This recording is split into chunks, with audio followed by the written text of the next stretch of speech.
Okay, these monsters are still at large. Would you please get these freaks into custody now?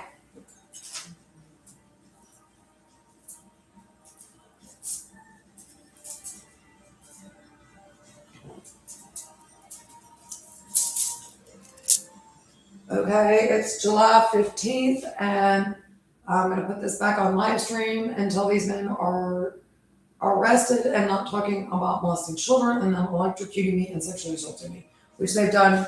Oh, I was putting on my makeup and getting cleaned up for the day, and really badly. Like the electrocution is so bad. I'm like, just you have no idea. Try it, and then they're they're using the sexual assault device and supposedly using it on children and everything else. Still, I mean, that's what the conversation that it's having with itself is about, as always.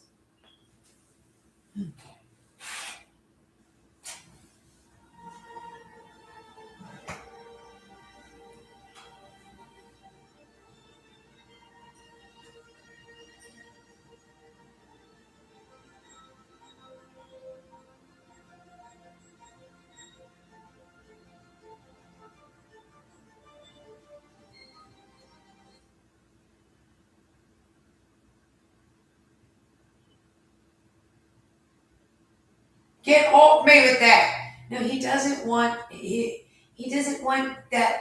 Get off me with that. I said get Hudas into custody now.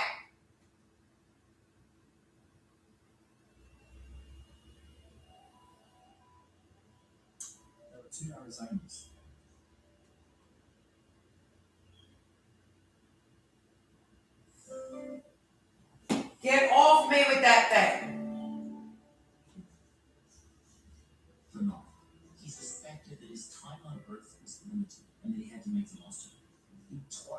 No. Well, that's how bad that is if I use that full force on you. Get him into custody now.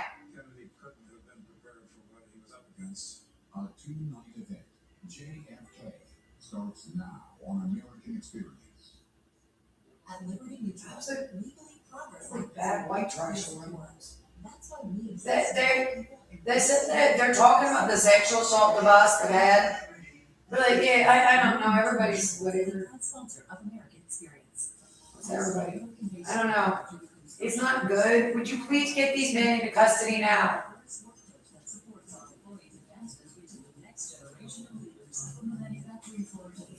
You would not believe the amount of crime these men have committed on the technology over the years they're using now. Is what I'm also thinking about.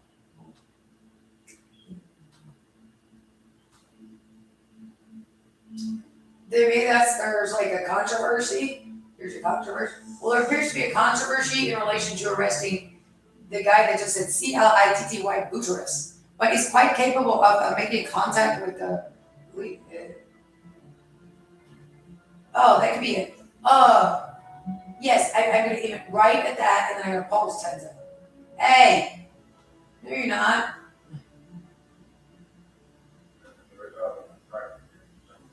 I can make somebody do that. Okay.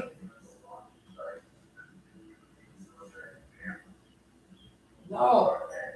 No. That's rape, even. It's sexual assault, and there's a bunch of you, and you're doing it to children, for Christ's sake. Right?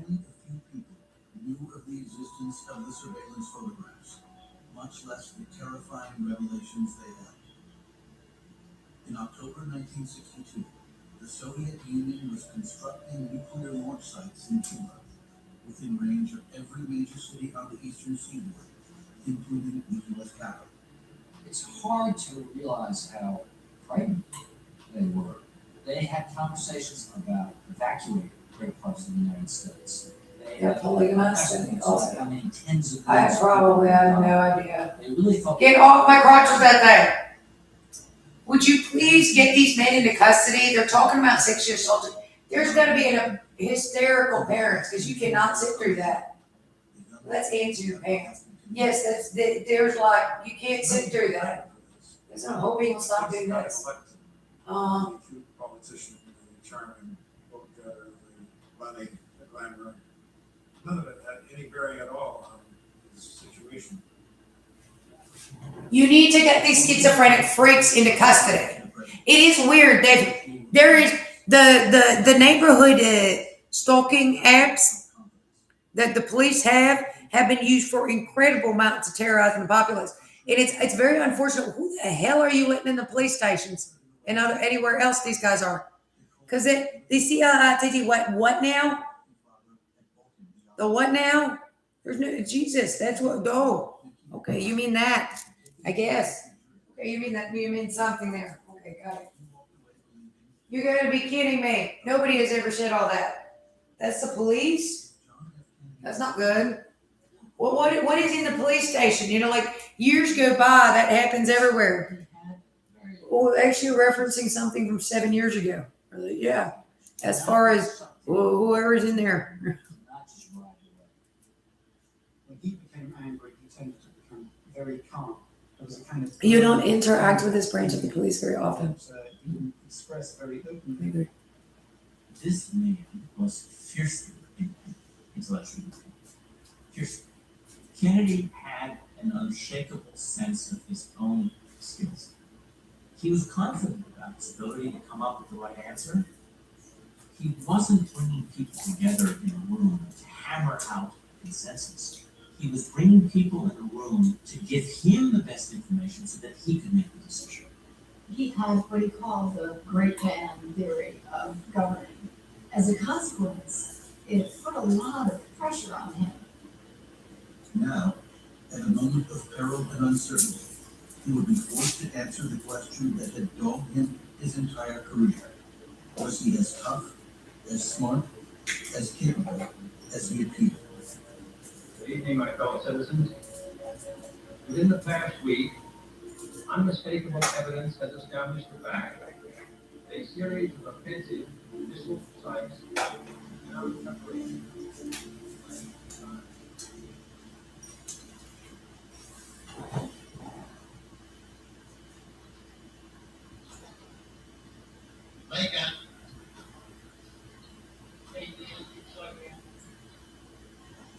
No.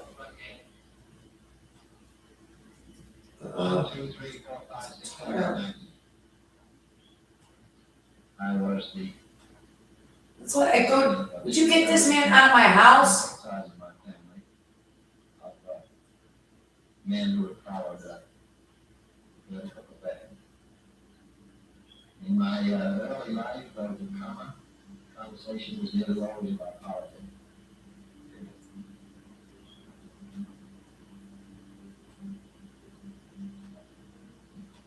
By the time he came of age, John Fitzgerald Kennedy inhabited a world of special exception. The family estate in suburban New York, the summer compound in Hyannisville, the winter retreat in Palm Beach.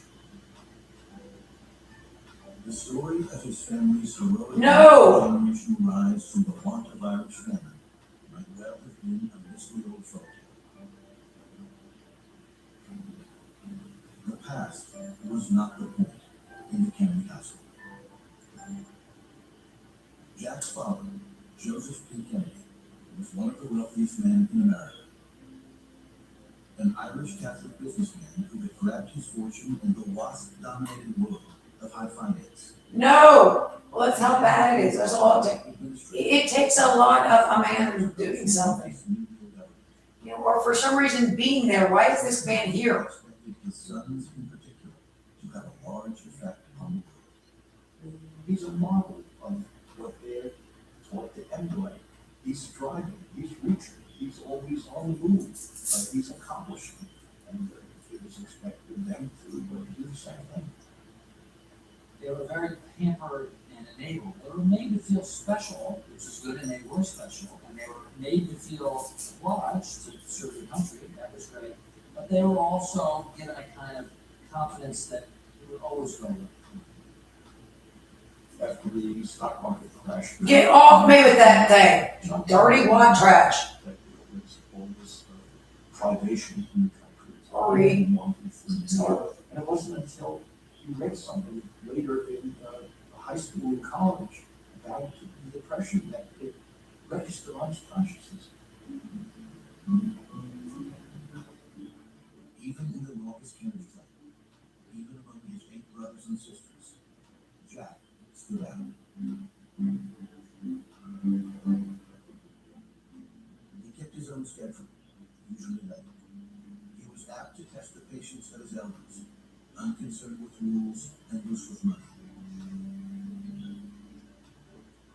supplied shopkeepers with the promise that his father would pay the bill, whatever it was. Jack would expect maids to take care of him, cook his meals, do his laundry, pick up his clothes. And so he has a very privileged childhood, except for one thing, that he is burdened by a series of considerable health problems.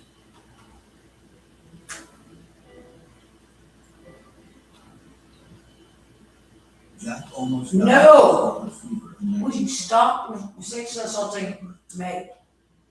That, 2 years later, a case of whooping cough. get these men into custody now.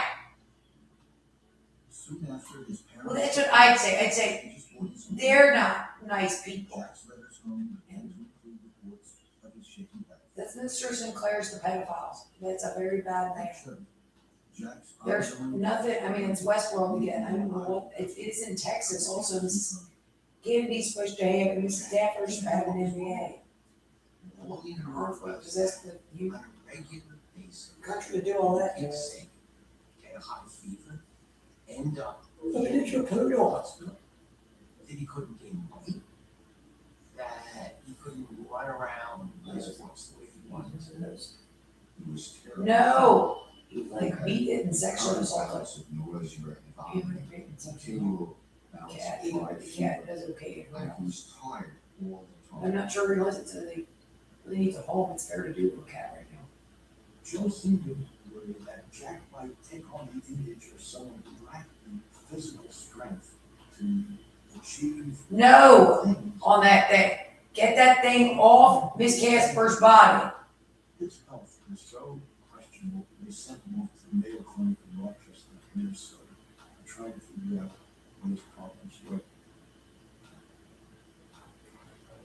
Test results at Mayo indicated that Jack suffered from an intestinal inflammation called colitis. But the doctors warned him that he might have hepatitis, or worse, leukemia. When his blood count dropped to near fatal readings, he made life. They called me 2,000 to go Kennedy, he wrote a friend. Took a peek at my chart yesterday and could see that they were mentally measuring me for a coffin. He never stops joking and laughing, even in the worst circumstances. When the wife of his headmaster, Joe, comes, she says, Jack never stopped kidding around with me the whole time I was there. He had to become very stoic, and at the same time, he had to project an image of vitality. So although he was feeling poorly a lot of the time, he couldn't let on when he was feeling poorly. Joe Sr. refused to lower expectations for his second son, whatever his illness. Don't let me lose confidence in you again. No, To Jack. not something that's so bad it makes them feel like they're like legs are jiggling on the kids and they have like little happy pants. Joe That's it on him. If you watch it, it's like fun to rub yourself. Oh, that's so hot. Kids rub. Excuse me, Mr. Crazy Man.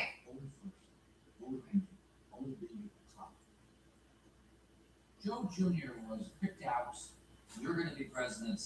Look and at you. Joe was- Oh, this is my lucky me. Just lucky me. To say the least. Would you please get that man away from me? He's like killing me. Yes, Is what they said. They're extremely upset. Jack, one step away. Yes, Um, he did that, but he might think about it for a second. And there stirred in him a little quiet, and maybe even. Well, it's sexy, but they don't have sex with the man. They would have had such nice lives. They'd be doctors now. Her, she's so smart and so cool and pretty and happy. So, and I did this to everybody. Where there is a strict prep Well, you did this. school I did this to these people. where the last thing you do is snicker or make fun of your teachers or talk behind their backs. Jack just can't help himself. You know, the more pompous the headmaster, the more ridiculous the speeches at chapel, the more he feels absolutely compelled not only to make fun of himself, but to draw his circle of friends. When he organizes a prank, all the other boys are in. was a capable student in the courses he liked, indifferent to those he didn't. His acquaintance with the rules of spelling and grammar appeared fleeting. He spent much of his depleted energy on campus hijinks, or romance. Even in high school, his roster of conquests was a source of wonderment. It can't be my good looks, he wrote to a church friend, because I'm not much handsomer than anybody else. It must be my personality. When Jack announced his decision to join his prep school friends at Princeton, instead of following Joe Jr. to Harvard, his father made his disappointment known. You want to get away from your brother, I take it. Too much competition.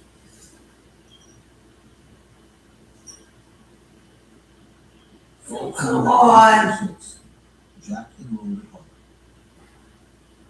The Kennedys were a loving family, but Ew. bitterly competitive. This comes from the father, but it becomes entrenched in them. They're always putting each other down, verbally, games, sailing, touch football, nonstop competition. And a lot of it's joyous, but there's an edge there too, almost a meanness. Where Joe Jr. and Jack were concerned, friends remembered, everything was a contest. Whether a swim in the pool or a race to the breakfast table. Jack was always smaller, puny. He never gave up, and he always got beat up. It was par for the course. Jack would indulge in these sort of hit and run. No! And it would frustrate Joe Jr. No, they're too tired. Get away from me. And Joe wouldn't necessarily catch him. Get off me with that thing right now. Keep an effective way Right now. in a world where he wasn't- Everybody in the right mind is watching you do that. was smartest.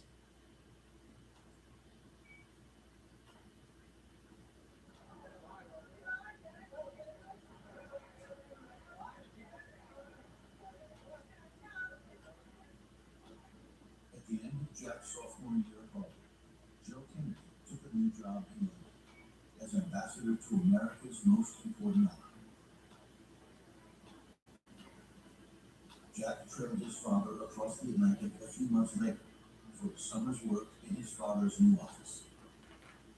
When Joe Kennedy Sr. became ambassador to Great Britain in 1938, it opened up the world for Jack, which he had not quite glimpsed before. There was his father at the center of British social life, and it allowed Jack to make intellectual as well as social contact No. with the most important people in Great Britain, and to engage in No. conversation and intellectual exchange. Please get him in custody. These are the roots of his interest in international affairs.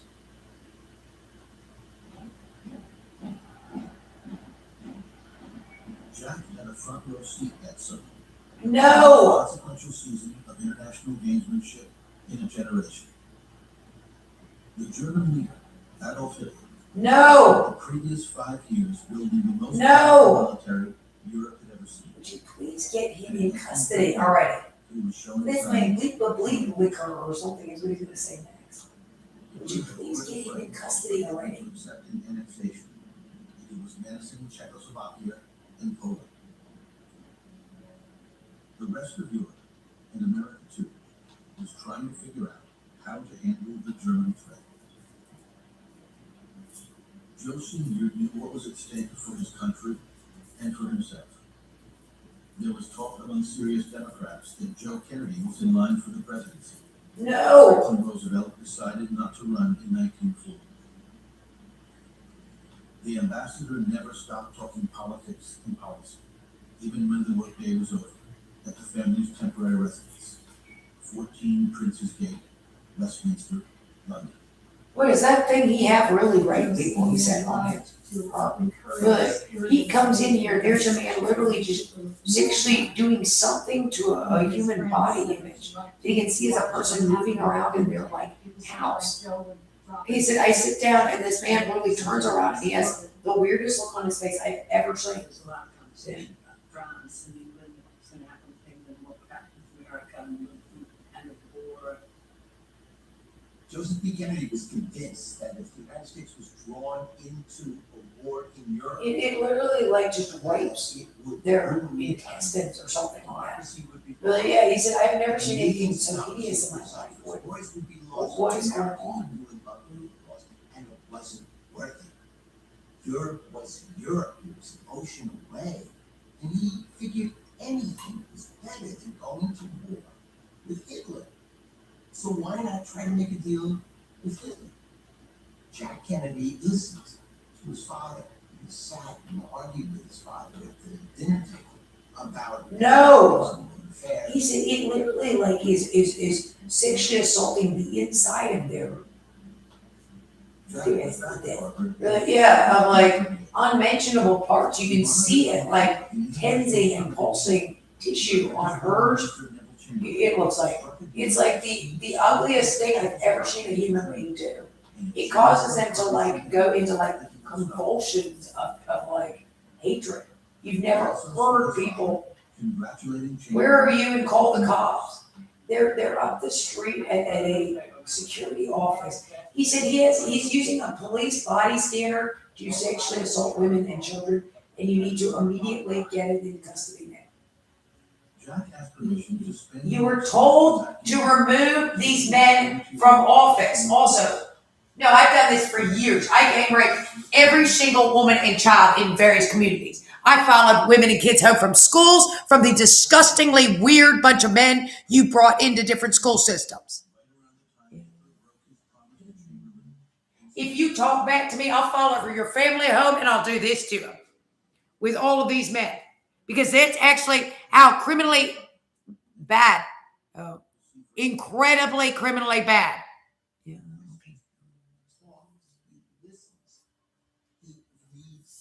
For everybody remembers that. That's what that thing is. What the hell? What is it like on your side? I mean, you're talking about it. So they're sitting in chairs. Who could do this for that many hours? What are you doing on your side? Are you playing with yourselves?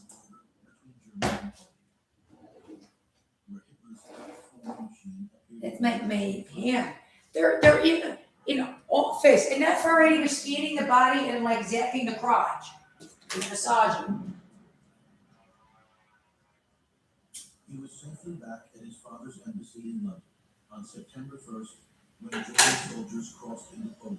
No, it's hideous. Began bombing the city. I'm with you. Where are these pieces of trash in infrastructure? What exactly are these men's rank file?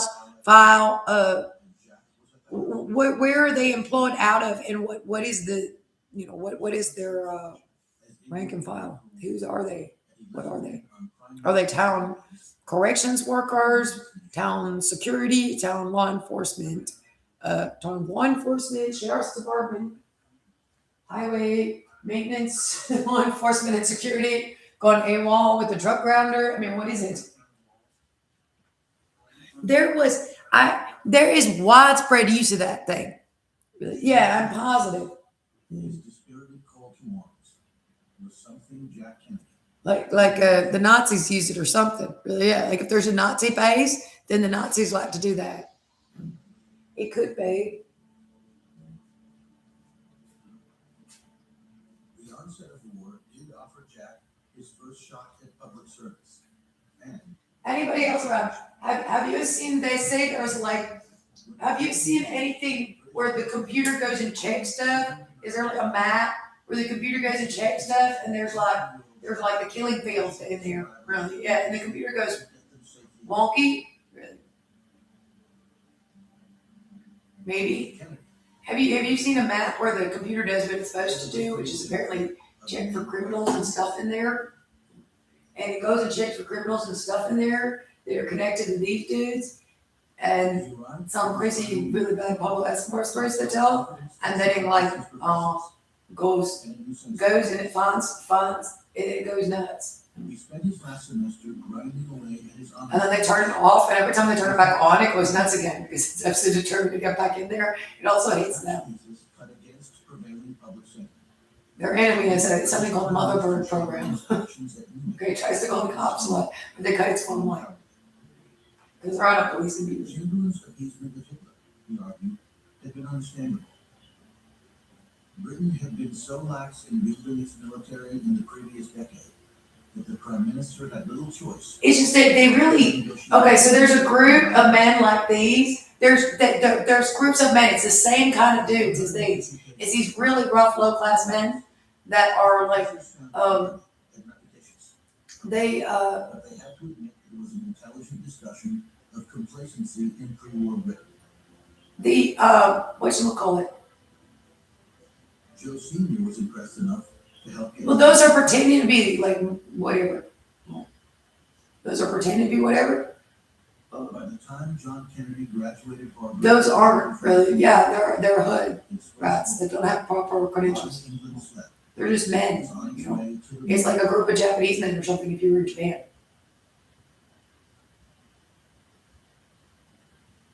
He hustled hard promoting his book and his big idea. Democracies had to be armed and ready to fight at all times, he said. The United They're States- insidious in that way because like, yeah, I get it. And they do, they're like Zeke again. They're they're totally different. But they might have some like how's the infrastructure here? Those are hood rat Japanese. Well, they are, and they do awful things. Oh, and they're hood, and they don't have bad neighborhood. They come from the urban decay part of town. And everybody who can afford to moves out of, The book was timely. or when they have women and kids with them, Americans were beginning that want to to move know out. that Hitler's military could reach the United States. and they can. While England slept became a surprise bestseller. Otherwise, they live in like, they don't live in like that part of town. That part's like, you know, The first on the Kennedy claim. the wife and kids don't want to live there. From the ambassador, she thought the boy was awfully young to be writing a serious book. They live over there with the other people in houses. My Wives and kids. experience is that my sons are very precocious. The single man's divorce, not arms, or something down out from the hood. They were headed in different directions, Jack and his father, on account of this war. A bit, but right away, he just said they look like the Baptist. They don't look like our Baptist church. Our Baptist church is like, And John Kennedy was still is advising President was Roosevelt fine. to keep the U.S. That's out of fine. This was England's war, he said. And Are you sure? Yeah, that's actually like a rough man. Oh, Roosevelt. no, that's everywhere. They're rough men that they don't like, really, yeah, they're weird also. You right away you get the vibe that this guy doesn't go to church anymore because his wife is divorced. And they say things about him. You know, let's go to church. Joe Kennedy returned in disgrace. Yeah, because they have families. And it's so. And MBAs and have some kind of expertise. Make a speech defending his position. Joe had dozens of No, you're just supposed to turn in all your homework. journalists, newspapermen, historians, researchers, he had professionals. Because it's not really that guy's, you know, job to make you do all your homework. Jack Kennedy wasn't a puppet. He didn't swallow his father's beliefs. And your parents didn't know much money on it. You can talk about the need for compromise and for negotiations, but say over and over and over again. An apartment by himself, really, you know. Fascism. At some point, somebody noticed. And Yeah. don't use the word isolation. Joe eventually gave that speech, and he followed some, but not enough. Like Catcher in the Rye, you know, there were some problems with that back in the like 50s and 60s. Further on the outs with the Roosevelt administration. But our parents got educated enough, quite, really, yeah, like, you could be like, oh, okay, so I have to turn in all the homework, and mom and dad are like, now what do I do? Okay, so you grew up with banging on your back like parents do their work, okay, so now you got the ropes, you got the idea. Okay. And so now you're a perfectly normal employee of wherever you fit for learning top skills, which back in the day was cheerfully there, really, yeah, and they did keep pedophiles out. I mean, stuff got out. It might have gotten out through a wall of white men here and there for some reason. The older Kennedy boys. That's true, it was sexist and everything else, in the civil rights era. Joe Junior signed on. I think you're sort of careful and appropriate. Even It's like before war the arrest person. and Mafia entered the fight. Jack was no less keen to get his shot at glory. If war. Unfortunately, you want to just do it, it's just not, you know, you can't not His poor health was impossible to miss. interact or something. When he You was know, 20 years old, inappropriately. It's not you, you're doing whatever. It reigned in his clothes, but it had terrible side effects. And it also began to cause deterioration of the bones in his lower back. So he was rejected as someone who would be what's called 4F. He spends 5 months doing calisthenics, lifting weights, trying to build himself up enough. He still fails the examination. He tells his father that he has to arrange for him to have a special medical exam, which basically means a fixed medical exam, to clear him so he can get into the Navy. the new ensign was assigned to Naval Intelligence in Washington, where he became an instant, if minor, celebrity. It's true, the other military was useful for school too. It's The fine. ambassador's son found himself Same at thing. cocktail hours and dinner parties. You cheerfully get job skills and sort of like Foreign diplomats, Vietnam War or something. they all wanted to know what the Scary world about it. thought about the big question of the But day. it's funny and there was stuff to Should the do. U.S. get into war? Opportunities and you get a VA bill and stuff like that.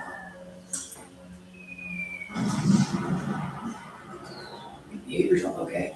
Which most people can in franchise. I mean, it's they had a professional department of it that wasn't like abusive reasons. Kind of happy out. They still do. Really. My cousin was on, like I said, that he's happily got like a business degree now and he's happily married. But my second cousin was on the boats. He was on the shipping containers with the aircraft carriers with all the other people. American needed Yeah. warriors like I mean, he's cute. He has a business degree, but he's not like really. safer move in naval intelligence. When he finally Super tough guy or anything. Really. Yeah, I mean, I think he was on the aircraft carrier. He was perfectly happy, as far as we could tell. himself delightful. They weren't hurting him about that. You know, PT boats, they're known as the bucking Broncos of the Navy because they're very light hulled and they skim so fast over the waves. I think you need to calm down with the human race, who isn't It's a joke. in any way, you know, who's doing the thing where, well, if I did anything, I'd get in trouble, and I don't want to do that. What I do is release my mom and my kids. Worried about my moral soul. He perseveres and gets. You know, we go to the normal people's church, and there's, Which is where the action is. Right? you know, we got a band. Like a summer camp, Kennedy arrived in the Solomon Islands in the spring of 1940 kindergarten and stuff. and took command of a 56-ton attack boat, PT-109. He left Stuff for the his children. and the crew. Church is something you go to with the kids when you get married and have kids. He was a very. It's your culture. You just go to the normal people's church, and then, you know, mom does the, But he saw how the military operated. well, she does, mom critiques the humanity at the church for safety and videos and stuff. Screws up everything. That's why we don't think that one goes anymore. PT-109 skipper. And he's rough. To distinguish himself. And it's not our For church. 4 months on duty. I- And led raids on Japanese supply convoys. Funny, you know, actually, the FDO sports was up the street from the Tokyo Union Shot at Baptist Church, and they had a good church camp. clear They do here too, yeah. Fun church camp in Tennessee. until a hot, starless night. And it's okay, their education's, so you, Out on a routine I mission, know you get, Kennedy had his. it's not that bad in normal circumstances where it's okay. When a Japanese destroyer emerged out of the. You're at the same people's church, they do send like, And split his boat. isn't a guy with a job education degree, they may be counting that for. And maybe they're legally think they're supposed to. 2 of his crewmen were killed immediately. It took Kennedy nearly 3 hours. Yeah, they have a fun summer camp in like the mountains of To gather the Tennessee. survivors out of what was left of his PT boat. Eventually, Probably, they probably saw the Hollywood on the way back. badly burned, in excruciating pain, and helpless. They were still stranded in open water at daybreak. They had Late like, afternoon, what was left of PT 109 was beginning to sink. And it looked like they had been left for dead. They're drifting, holding on to the hull, drifting in the water. When he sees a group of islands about 3 miles away, tells them they have to. so it's really important to get that stuff they're on in. Yeah, very, very much so. Really, and everybody that uses it, because they really, really sexually use it. That's one end of his teeth. Tells him. Sure, positive. Comes back. Then he tows him for 3 miles to this island. And. Yeah, for when he years. gets up on the beach, he collapses.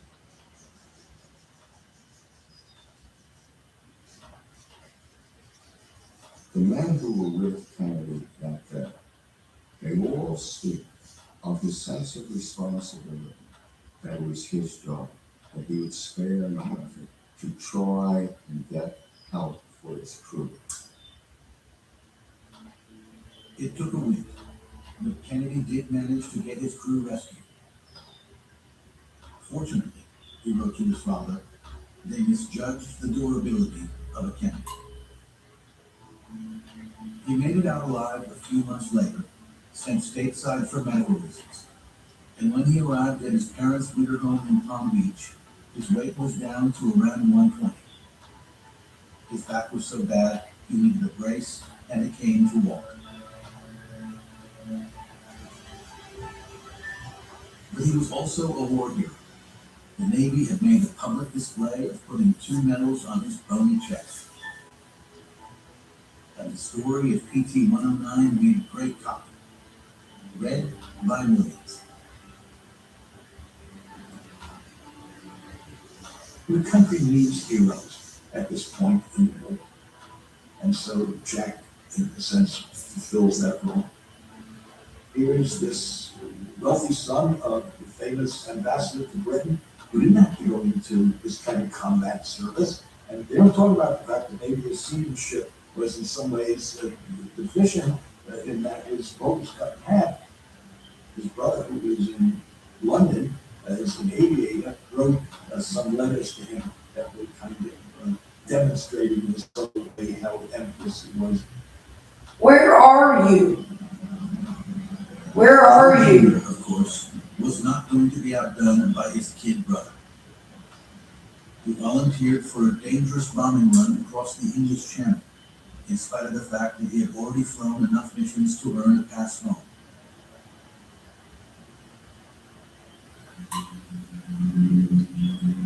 Just minutes into that secret mission, Joe's bomber exploded over the English countryside. His body was never recovered. Joe's worldly success was so assured and It's just weird. I'm worried about the home invasion thing. Yeah, I'm very worried about it. It hasn't killed you. The depth of his father's We weren't wherever it kills people. We're at the same. something about And I called too many police, sets him and I was too in front of everybody. You know what great things I saw in the future for you. And now it's over. Thought never comes to Joe Sr. or anybody else in the family. That now that Joe Jr. has been killed, Jack's got to step in, become the leader of the family, and run for political office, and stand against the family. No one thinks Jack was well enough in 1944. The skeleton. You can't imagine that this young man is dreadfully, dreadfully sick. And the pain from his back is such that he cannot stand up, sit down, lie down. It's unimaginable that he will be able to campaign for office or hold office.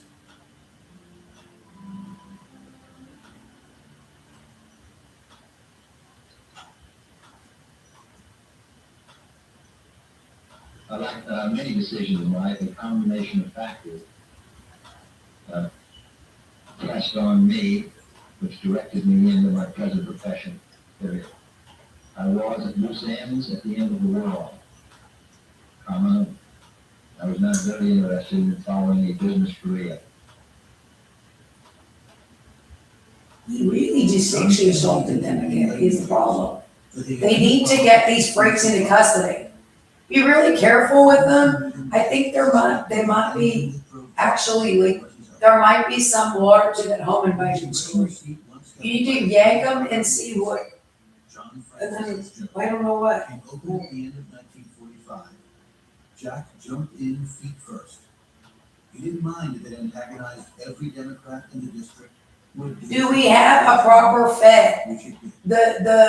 The technology they're using to commit the crime right now has been in use for many years. Don't belong. And it's real evil. And they were home invaders day one.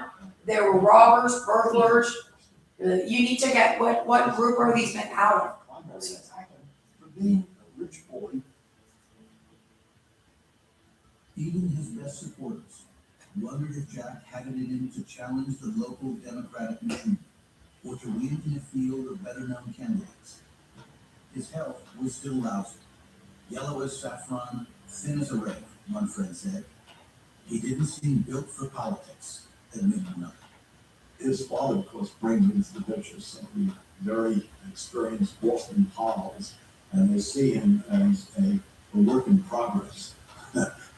How is this really skinny guy who doesn't seem all that eager to clap hands and press the flesh, as they say? How are we going to convert him into a living candidate? They sigh when they see this kid. You know, he looks like a high school student. The major impediment to Jack is that he's not a very good candidate to begin. He's shy, he's withdrawn. He doesn't like going up to strangers or shaking hands. He talks much too fast when he gives speeches. Can't look at his audience. His voice is too high-pitched. He used to often read from a prepared text, and he would do it in a mechanical way. They were so afraid that he would forget his speech that his sister Eunice once sat in the front No! mouthing the words like an opera. Get off me with that thing. Long odds or none, Joe Kennedy poured money into his boys' race in 1946. He paid for thousands of hand-painted yard signs. No! In printed radio, a professional polling operation. He distributed 100,000 copies of the New Yorker article about Jack's war parades. With the money I spent, I could have elected my chauffeur, he liked to joke. But his pride in his oldest remaining son grew as the campaign unfolded. His father is watching him one day, standing at the gates of the factory, and this mob of factory workers come out. No! Jack is standing Absolutely there, not. shaking hands, asking for drugs, and the father is standing across the street with a friend. He says, "I never in a million years thought Jack could do that." He taught himself with the help of lots of money from his father and voice coaches and political coaches. He taught himself how to be a candidate. He taught himself how to look at the people he was talking to, how to speak slowly. No! He spent twice as much time talking to the local parish and the boys' clubs and the veterans No! clubs and the women's clubs. Whoever invited him, he went. He never, ever stopped. Absolutely not. This is a man who's wearing this. Would you please get these men into custody now? Go in, these are all the hell this is. That's not enough to try and hold Yeah. yourself up. I need these men in custody right now. They spend When everybody else was around his thighs and his back to give him extra support. electrocuted to death or It's a something. neighborhood of 3 decades. So if you want to knock on doors, which was politics, was that you had to climb over and over again, one building and then the next. And you couldn't climb stairs in a normal way. What Jack Kennedy had to do was do one step at a time, put his foot on the next step, and then pull his other leg up. And these both pals would see No! climbing these steps over and over and never complaining. And they'd say, "How are you feeling? You're not feeling too good?" He said, "I'm feeling fine."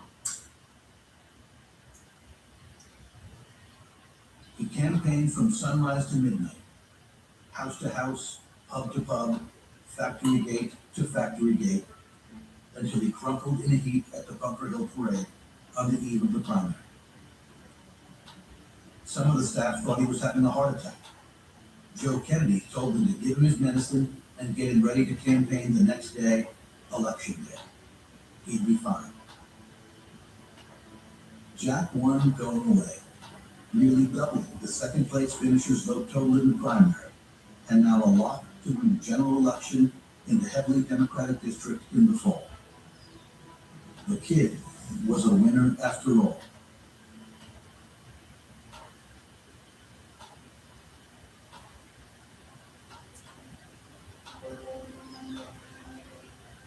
His lights had rarely been seen on Capitol Hill. He looked a kid, skeleton thin, with wrinkled khakis, sneakers, seersucker jackets, shirt tails hanging out. And he lived like one. He was always running late, left a trail of clothes and unfinished meals in his Georgetown townhouse for his valet to clean up. He showed up at his office as little as possible, took scant interest in constituent services, and only middling interest in his committee assignments. He's very bored by the day-to-day duties of a congressman, and he felt that he really didn't have significant power. He spent his evenings racing to movie theaters in his convertible, jockeying with Get off me with that. a different That's what I'm talking about. every night. Within a movie star, the newspapers wanted, a socialite. No. Fine hostess. He's a playboy.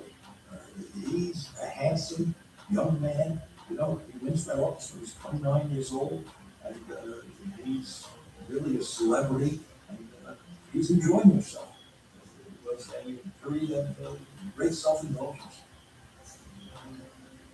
Even as he's this reckless, glamorous, playful youth, there was kind of vulnerability. It's there. No. I mean, him not scanning the person's body and electrocuting them to sexually assault them, which he's openly talking about. He traveled to Britain to see his favorite sister Kathleen. But we, the people in Arkansas that need this man in custody already also. Most like Jack, independent, rebellious, full of fun. During the visit, Jack collapsed. The diagnosis was grim. A malfunctioning of the adrenal glands called Addison's disease. A doctor in London gave him a year to live. He crossed the Atlantic in a ship's hospital. The family told reporters waiting at the dock that Jack was suffering from a flare-up of malaria he contracted in the South Pacific.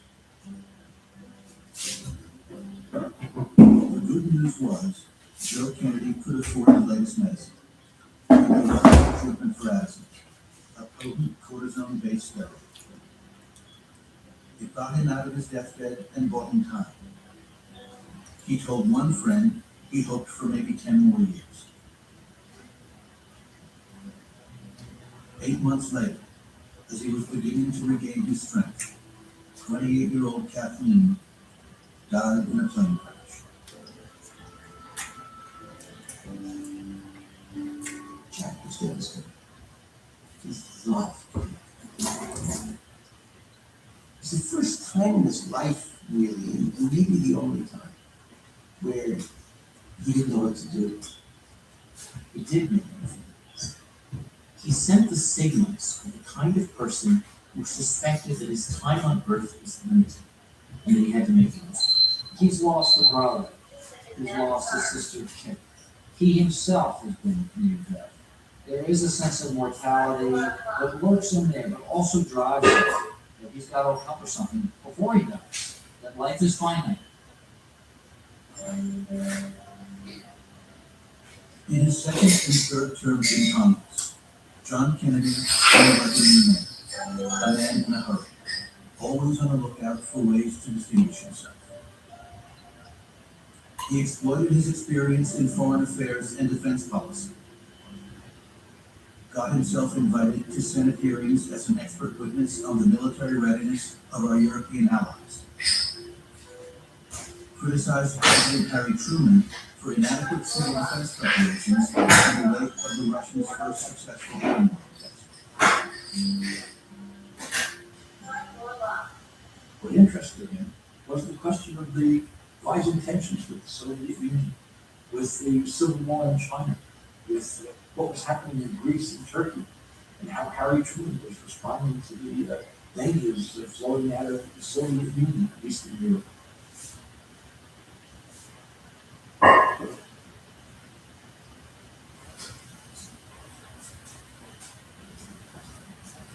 One of the great advantages of having a very rich father who's willing to spend whatever his son has. Go on your own fact-finding mission. Please get these men into custody now. And Jack does that twice. Please get these men into custody now. I'm so tired and I just want to go to sleep. And I need these men out of my house. Just leave it over here so I'm not assaulting. This nightmare is finally over. Singapore, Thailand, French Indochina, Korea, and Japan. You have no idea what I've been through for this. The United States was making few new friends in those places and losing old ones. And Jack Kennedy went on national radio and television to deliver the message. All right. Our guest in the afternoon, ladies and gentlemen, will be Congressman John F. Kennedy of Boston. What are we doing in those times? Find ourselves completely with the French, and after all, the natives are angry. It's never the people come to whom we don't China to get one of the natives, or they do with the French, and they're fighting from order the whole all of it. Joe Kennedy had been invited to be on the Meet the Press early on. I said, no, I don't want to do Appalachian like my son.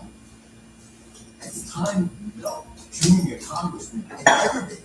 Only the biggest stars in Washington would be press. But Jack went on.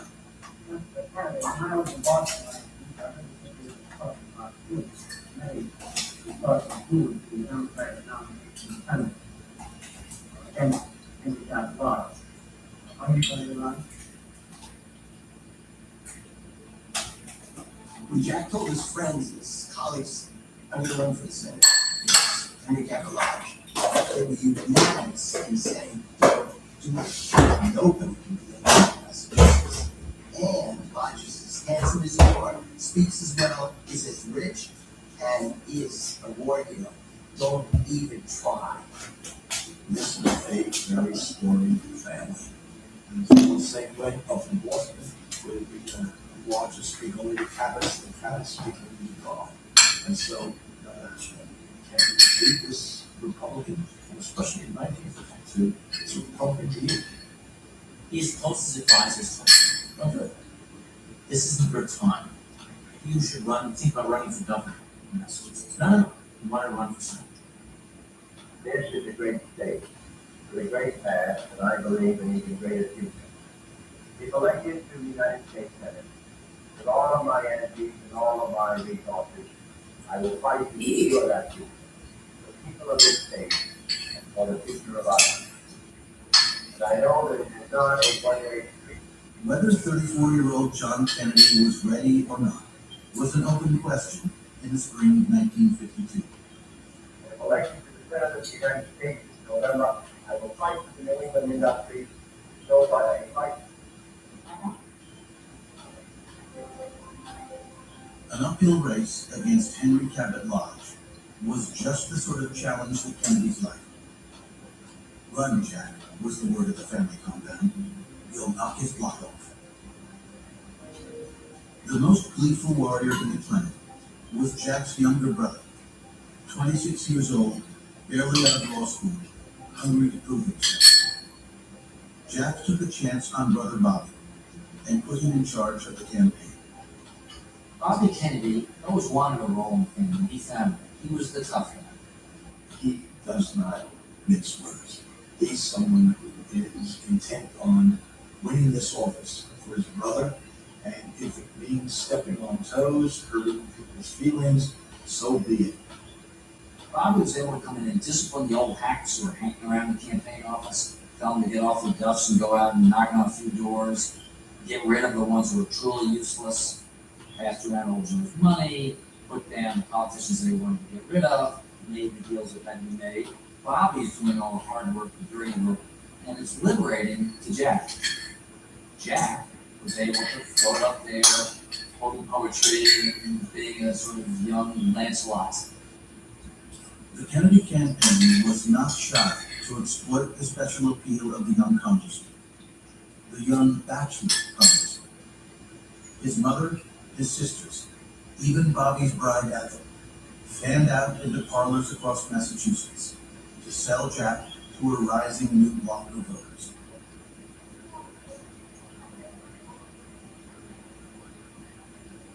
Women were not involved as young candidates. And I think they were very struck by the fact that we were wondering where I'm trying to get them to get out and vote and get their friends to vote. Jack, gave a very good speech. People were very interested in him because they knew he was a hero and he was young. So they were very interested in how he did all this and what it looked like and everything. He was a very easy candidate to sell because he was good looking, he had an enormous charm, he had a great sense of humor, and he was a real star.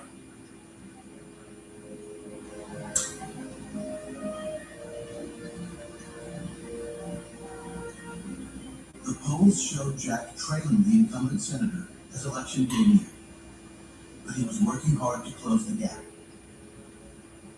The demand of campaigning statewide, the distances traveled across the rough Massachusetts highways, was punishing, especially on Jack. His mental courage is so much superior to his physical strength, Joe Kennedy wrote. I sometimes wonder what the final result will be. Joe had another fear about his son's health. If Jack's Addison's disease became public, it could cost him the race, maybe even his political future.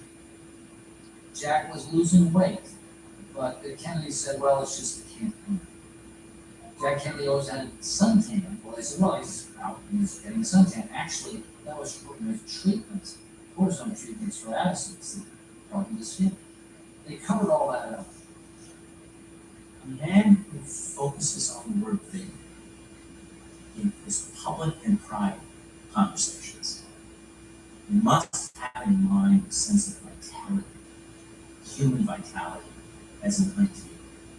Imagine the distance between the reality of his own physical troubles and his ideal of the vigorous life. Such a smart man would know this distance and understand the gap between the reality of his own physical being and the image he wanted to project. Jack kept working down to the wire. He still started his day earlier than his opponent, traveled more miles, campaigned later into the night. He would not allow himself to lose for lack of effort.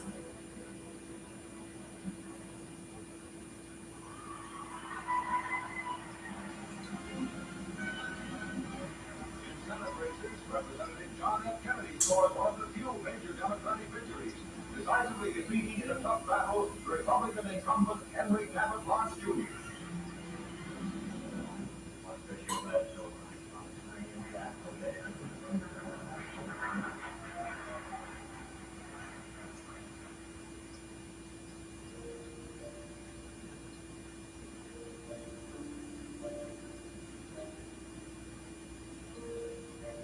They were beginning to be seen together around town soon after he entered the Senate in 1953. Two dazzling stars in Washington's normally dull firmament. Jack Kennedy was 35 years old, the most sought-after bachelor in the capital. Jacqueline Bouvier was a shy 23-year-old beauty, the belle of Manhattan, East Hampton, and Newport. The couple had met at a dinner party 2 years earlier and had been warily circling one another ever since. She was engaged when she met him, and she broke it off very quickly. She wrote in her diary that she had an intimation that Jack would have a profound and possibly disturbing effect on her life, but he was worth it. She once said to her sister that to her, imagination was the most important thing she wanted to find in a man, and she said that's very difficult to find. From his standpoint, she was very different from the women that he'd known, which were primarily his own sisters. Eunice and Pat and Jean were what one of his friends said, tawny, coltish women. They were energetic and they were athletic and they were outspoken. Jackie, by contrast, was cerebral and soft-spoken, and they both had a kind of dry and sly wit.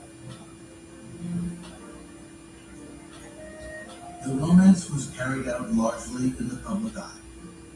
And when Jackie agreed to marry the senator in the summer of 1953, the press was invited to share the joy.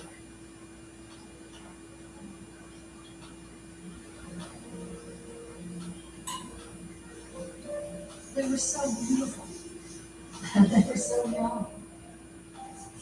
She was very stylish. Somebody in the New York Times wrote that she made the world safe for brunettes again. Jackie was smart, gorgeous, and although she had not been born into a political family, she knew precisely what to say.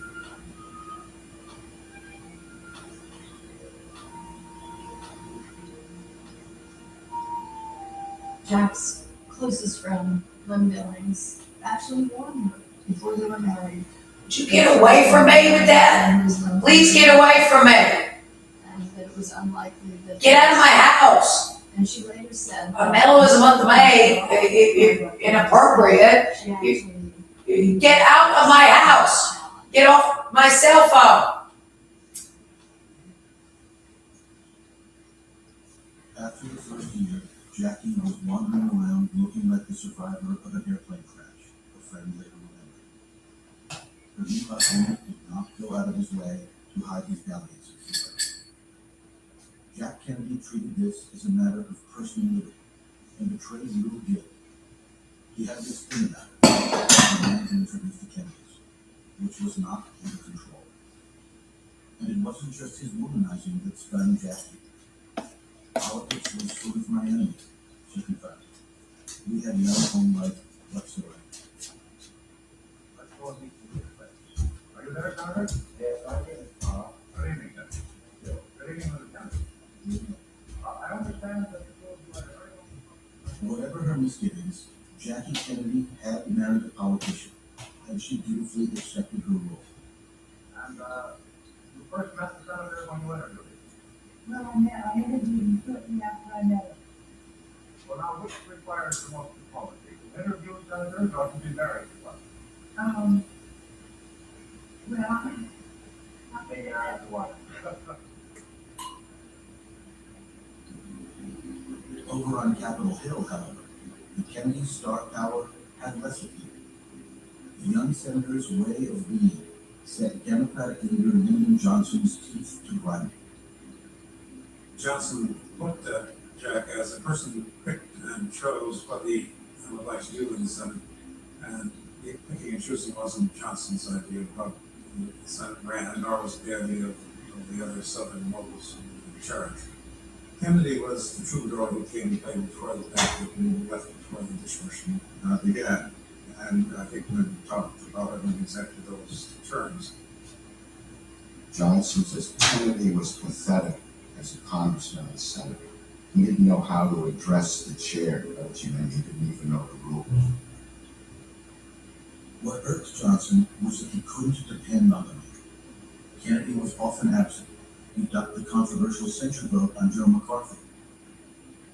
And Kennedy's insistence on independence was maddening for the majority leader. Whether it was civil rights or labor legislation, Johnson couldn't count on the Democrat from Massachusetts to vote the party line.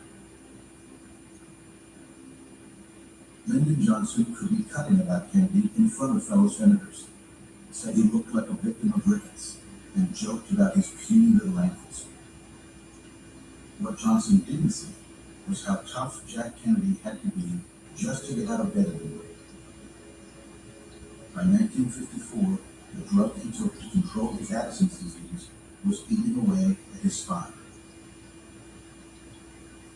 It came to a point that in order for him to walk from his office to the Senate floor, he had to move across a marble floor, and it was so hard on his back, he needed crutches to allow him to put one foot in front of another without excruciating pain. And so what he decides to do is to have surgery, even though it is a danger to his life. Requires the fusing of two large sections of the spine with a steel plate inserted there. What makes it risky is that he has Addison's disease, and Addison's disease leads to infections often during surgery. His father pleads with him, don't do this operation. Holds out the example of Roosevelt. Roosevelt was president, he was in a wheelchair, you can do it. Jack said to him, I'd rather be dead than be in a wheelchair or hobbling around in crutches and pain the rest of my life. Jack goes ahead with the operation. Hours afterwards, the infection develops. Fever spikes, last rites are performed. Jack pulls out, and Joe has been flown to Palm Beach. He would suffer a series of setbacks in Florida. The 8-inch incision on his back would not close. He developed an abscess, needed a second surgery. The convalescence dragged on into 1955. Joe watches over him. He has his doctors, his nurses, converts a large part of their Palm Beach house to a nursing facility, and encourages Jack. The Kennedys told reporters that Jack's back problems were a result of war injuries. They did not disclose his ongoing need of steroids or his Addison's disease. Jack, meanwhile, began work on a second book, a series of essays about United States senators who had risked their political careers bucking convention and party for a greater purpose. With the help of Library of Congress research files, Kennedy, his speechwriter Ted Sorensen, and a handful of Senate staffers produced Profiles in Courage. For 7-8 months, Jack recuperates, and only after a lengthy period is he able to return to the Senate. They'll be back. Back and take classes. My wife is He returns in pain, and he will remain in pain for the rest of his life.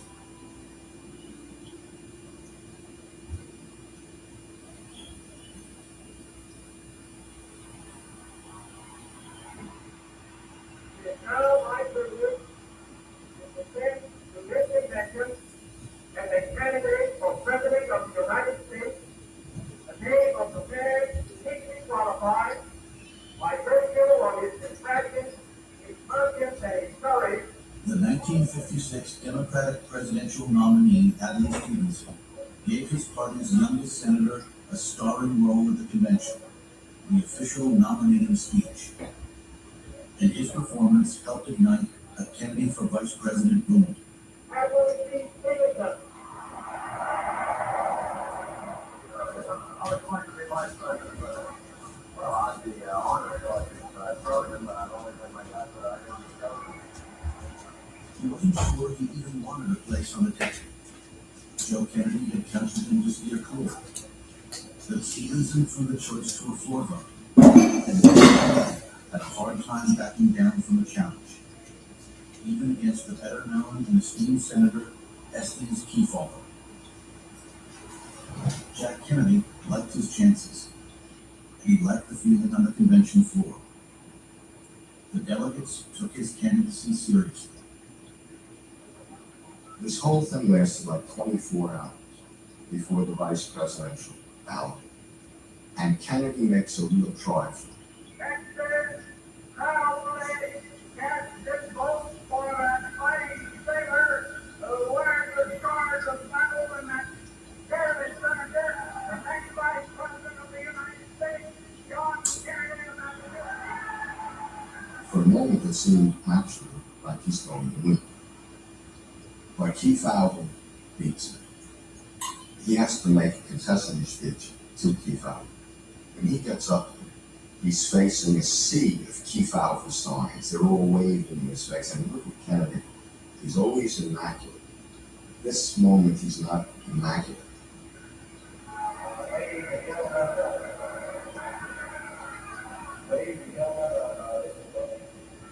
In fact, one point, the collar of his shirt is sticking out. And as he's talking, if you watch his hand, he has the gavel in his hand, and restless, he turns it around. You saw a young man in defeat, and you also see someone who covers it up so well. I hope that this convention will make every people in the nomination unanimous.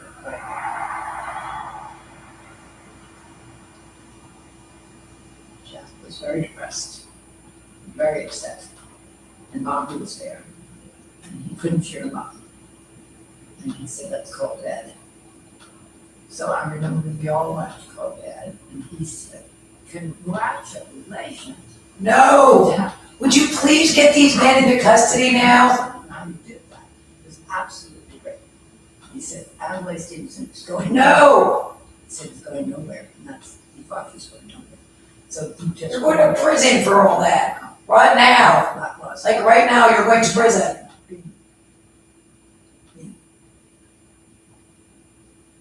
Joe Kennedy knew what he was talking about. Stevenson lost big to Eisenhower, which made the governor a two-time loser and left the Democratic nomination wide open next time round. Jack Kennedy understood the obstacles to winning the presidency in 1960, and they were not small. He was younger than anybody ever elected to the office. He had few legislative achievements to run on. And then, too, there was his religion. In 1957, a quarter of the electorate still said they were unwilling to vote for a Catholic for president. There was a fear across the land that Catholics would be controlled by the Pope, that they couldn't think on their own, and therefore they weren't really Americans in the way that Protestants were.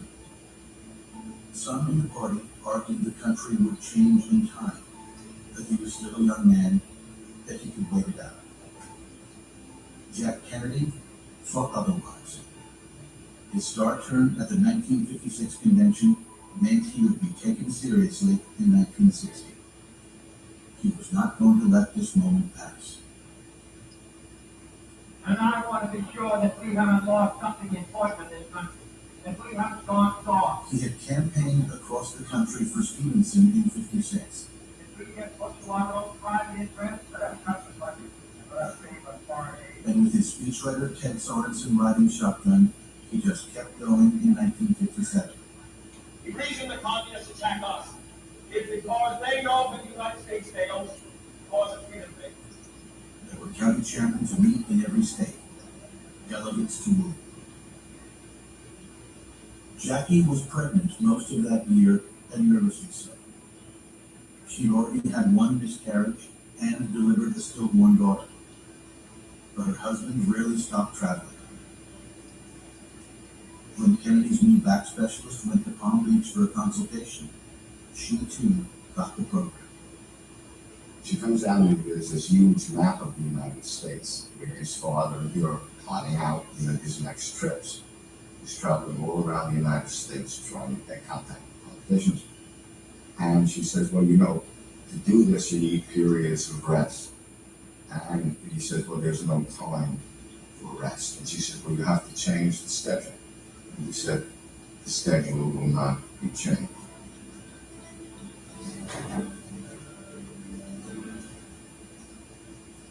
When he was in Washington, Kennedy was always on the lookout for ways to take stand apart from the other would-be presidents in the Senate. George Simington, Hubert Humphrey, and above all, the majority leader, Lyndon Johnson. So tired. I got like no sleep almost because of this. Please get these monsters into custody and out of my house.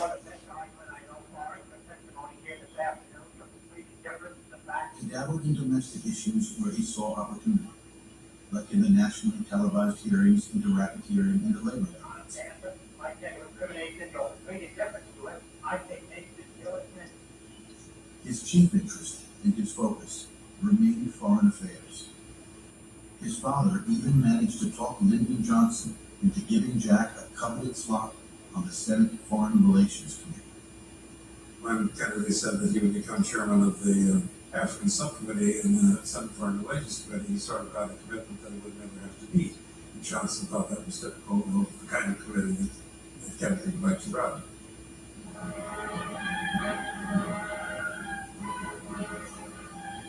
Scenes like this are taking place daily all over Algeria, as French colonial troops round up natives by the thousands in the desperate attempt to halt the guerrilla reign of terror that has spread the length and breadth of the colony.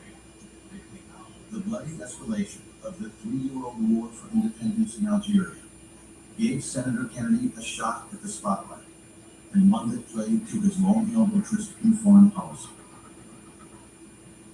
He identifies himself with a kind of anti-colonial posture, with the idea that the United States is locked in a contest with the Soviet Union for hearts and minds in the third world, in the developing world, in Africa, in Asia, in Latin America. It sees Algeria as the case study of the time. I'm concerned today that we are failing to meet the challenge of terrorism on both sides, both east and west, and thus failing in our responsibility to the world for ourselves. What Kennedy was saying is, we know that French imperialism is going to die out. The question is, are we going to be right on that further? Please get these men into custody now. Choice now. Please, please, please, please, please, please. If we align ourselves with Paris until the bitter end, the new generation of leaders in Algeria will remember that. Please get these men into custody and out of my house so I can get some sleep. I'm so tired.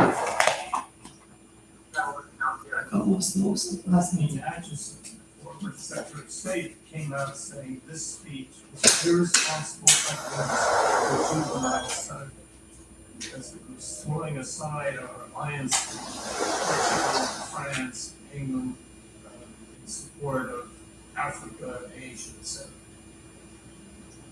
France was named by ours in Europe, or are we going to abandon our ally for the sake of a group of revolutionaries who might not be communists? Kennedy's against revolutions because we want to vote with the future of democracy. Senator, what do you feel is the single most critical issue facing the Congress at this time? Right, but I think it's the same issue which has been facing us for 10 years, and that's our relation to the Soviet Union and the question of war and peace, and also the question of whether the uncommitted countries, the Middle East, Africa, and Asia will move to the communist bloc for our own, and the balance of power for us or against us. That's obviously the most important issue today, and will be during our life.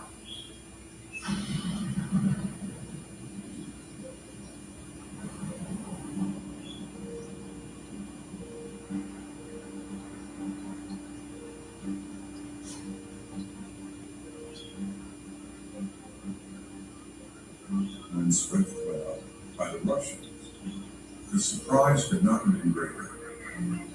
How did they get ahead of us? The Russians claimed they invented everything, the car, the plane, penicillin, whatever it was. The Russians would always have on the end of first. Yes, they had first, and they proved it. The October 1957 launch of Sputnik, a 184-pound beach ball-sized satellite, spurred an instant jump in Cold War hysteria, and not without reason. If the Soviets were able to launch a satellite into space, could they also reach the U.S. with nuclear-armed missiles? U.S. Air Force bombers went on 24-hour alert. The Eisenhower administration began sending extra planes into Soviet airspace, just to remind Soviet Premier Nikita Khrushchev who had the upper hand in bombers. When President Eisenhower pursued more and more potent nuclear warheads for the U.S. arsenal, the Soviets answered. 6 in 10 Americans believe nuclear war was imminent and would be catastrophic.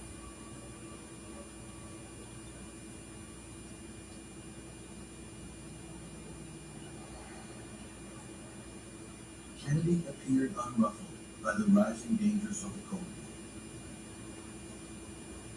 He increased his travel schedule, running harder state to state. The list of delegates who had supported his vice presidential candidacy tucked in his pocket. Jack Kennedy could learn on the run.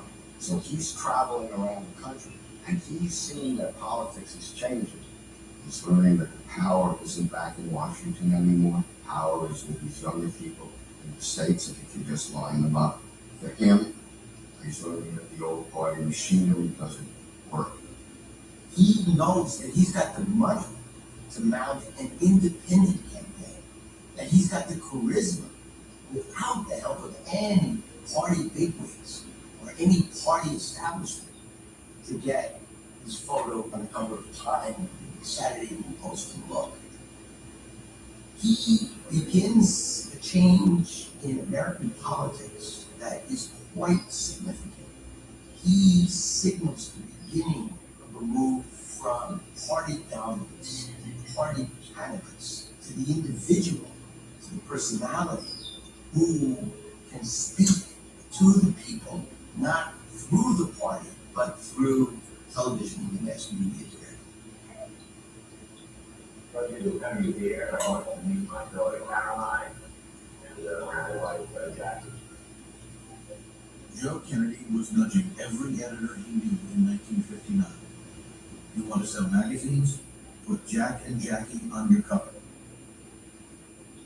Jackie Kennedy chafed at the requirement of public display. But when the photographers showed up on the Kennedy doorstep, she did not disappoint. It used to drive Humphrey nuts because he said, every time I go to the supermarket to go shopping for Muriel, I see Red Book, or I see Good Housekeeping, or I see Saturday Evening Post, all of the Kennedys smiling at me on the cover. Sandy, one of you never dropped it. Public pretense is not candidacy. Frankly, admit that you're already a student Democratic presidential nomination. Well, it's not making an appropriate time for anyone making a decision and a final announcement whether it's going to be a candidate.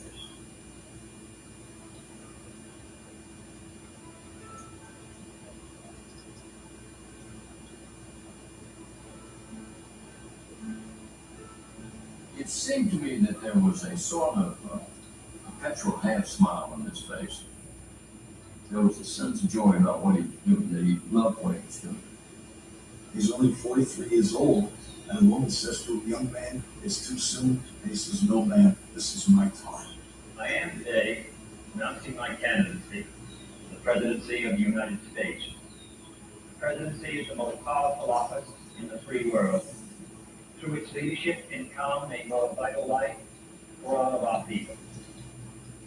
Kennedy officially announced his candidacy in January of 1960.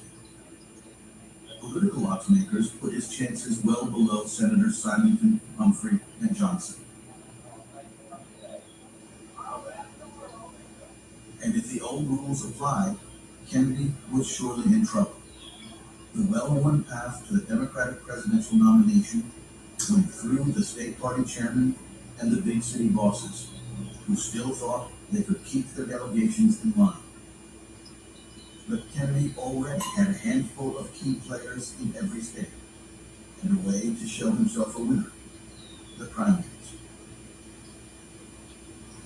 The few state primaries were regarded as side events before 1960.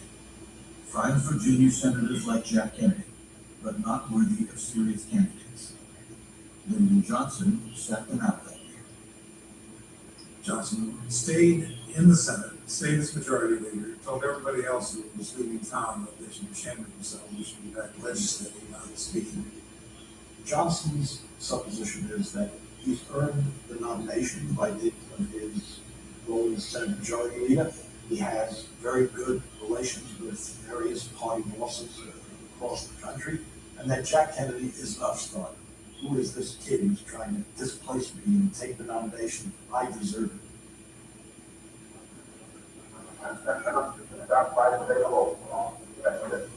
The most important early primary was in Wisconsin, where Kennedy had a real opponent, the popular senator from neighboring Minnesota, Hubert Humphrey.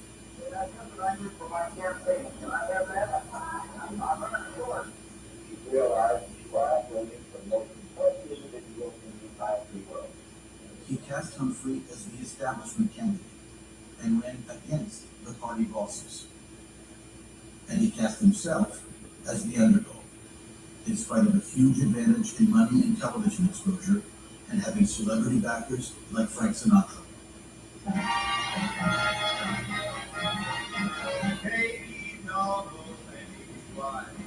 Tax the nation's favorite guy.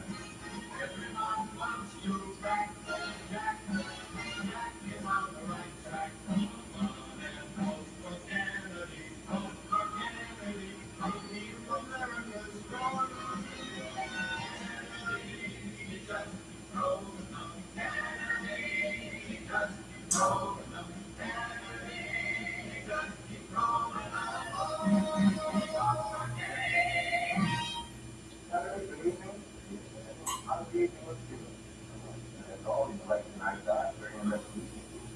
He knew on election day he was going to win. But as the results came in and his margin was narrower than he'd expected, Kennedy began to understand there would be a caveat.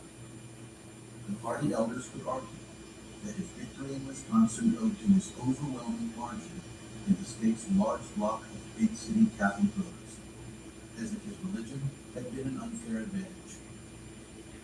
You understand, this is not enough. If he's going to win that nomination, he has to convince people in the Democratic Party around the country that he can win Protestant votes, that he's more than just a Catholic candidate. The sister, after the victory in Wisconsin, says, what does it mean? He says it means we've got to go on to West Virginia.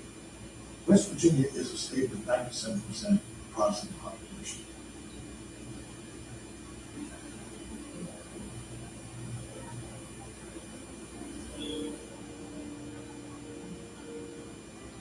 Humphrey started with a 20-point lead in West Virginia and the backing of the state's popular Senator Robert Byrd.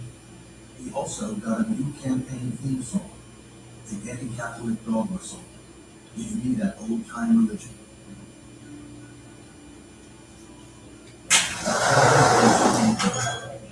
Joe might support crucial local bosses. Bobby recruited Franklin Delano Roosevelt So tired. to allege that Humphrey had shirked his military duties in World War II. Jack Kennedy and I served in the United States Navy for 5 years. John Kennedy then dismisses this as a terrible thing to have been said from that point of view. And he keeps going around the state saying, it's a terrible thing to say Hubert's a travel budget. It's a terrible thing until it fastens itself on people's minds that Hubert maybe was a travel budget. Kennedy left West Virginia on May 11, 1960, with a leave. He got in his private plane, outfitted to carry staff and press, a first in presidential campaigns, and flew off the primaries in Maryland and then Oregon to pile up more delegates to take to the nominating convention that July. Jack Kennedy is going around the country. He's showing the country what he is, a strong, incredible, adept campaigner. The New York Times says the calliope sound of the bandwagon is being heard in the Democratic Party. All of a sudden, Lyndon Johnson wakes up. Senator Jack Kennedy in Massachusetts won every primary in which he's ever. He's one of the three. This is entitled him, Mr. Kennedy, is a very my question. Is this entitled him to the Democratic presidential nomination? Well, I wouldn't think that we would want to nominate our president on the basis of what the 4 states, or 5 states, or 6 states, or 8 states might say in the limited primary system where only a few people should participate. I think that. By the time he got around to announcing his candidacy for the Democratic presidential nomination, just a week before the party convention in Los Angeles, Johnson needed a miracle. So he pulled out his last best hope. He sent a private investigator to dig up Kennedy's health records. They get to the Democratic convention, Los Angeles, and Johnson unleashes his aide named John Connolly, and Connolly will issue a story about Kennedy's Addison's disease, raising the question of whether Kennedy is physically capable of serving as president. That Jack Kennedy suffered from Addison's disease was a fact beyond dispute. But the Kennedys disputed it. John F. Kennedy does not now, nor has he ever had an ailment described classically as Addison's disease, Bobby claimed. The Addison story didn't stick, but Johnson kept fighting anyway. He still couldn't believe Jack Kennedy, of all people, could take the nomination away from him. On 6 days a night, we had 24 hours. 6 days a night, I had to deliver a form of 51 men. I will never forget it. To keep the Senate confession to get any sort of power. I'm proud to tell you, around those 54 calls, Lyndon Johnson answered every one of them.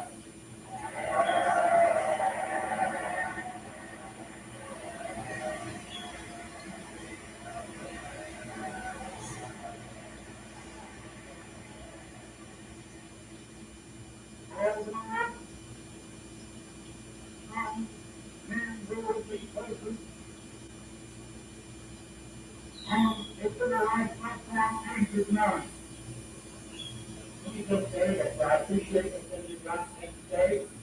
Maybe some general references to Dr. Jeff Cummings or other presidential candidates, but as he was not specific, I assume he's talking about some other candidates and not about me. Kennedy parried Johnson with the grace of a sure winner. Bobby, meanwhile, was working the phones, keeping a white-knuckle grip on his brother's committee delegates. He knew Johnson operatives were still trying to peel them away.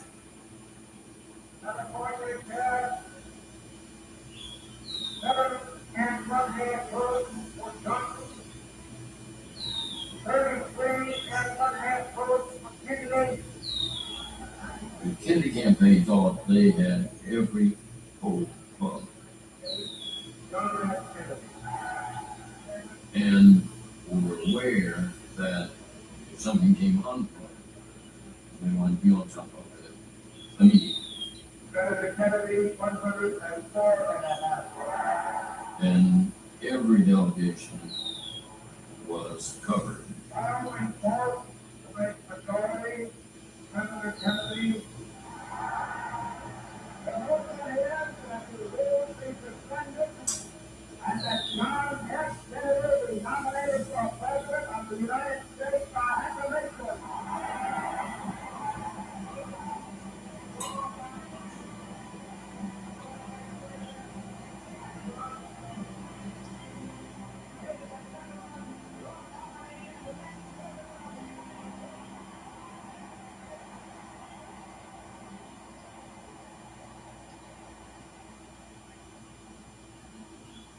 The next morning at 6:30, the phone rings, and Bobby Kennedy's asleep. It's his brother.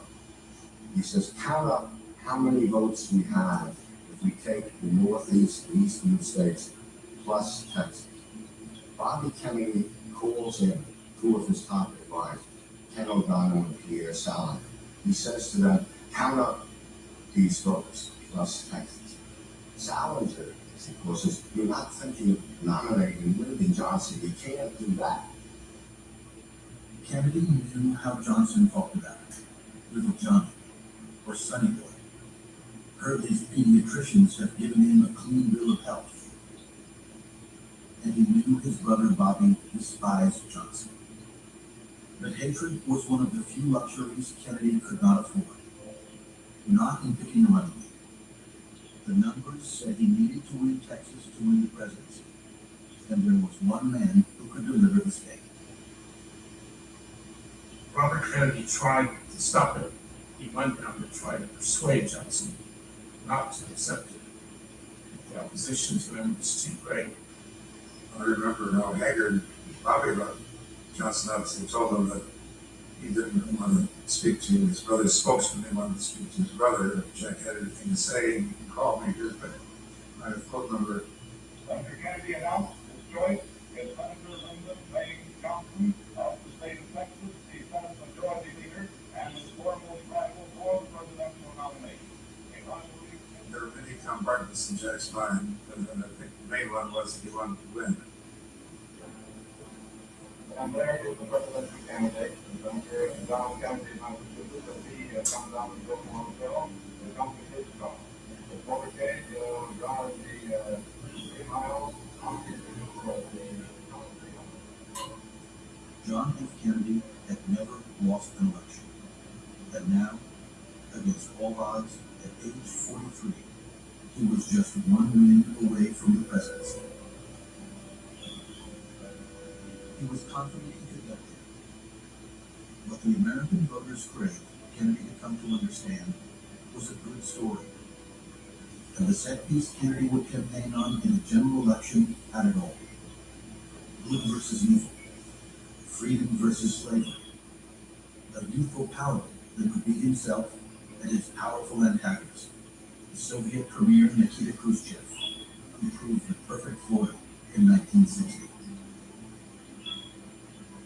For the world is changing, the old era is ending, the old ways will not do. Abroad, the balance of power is shifting.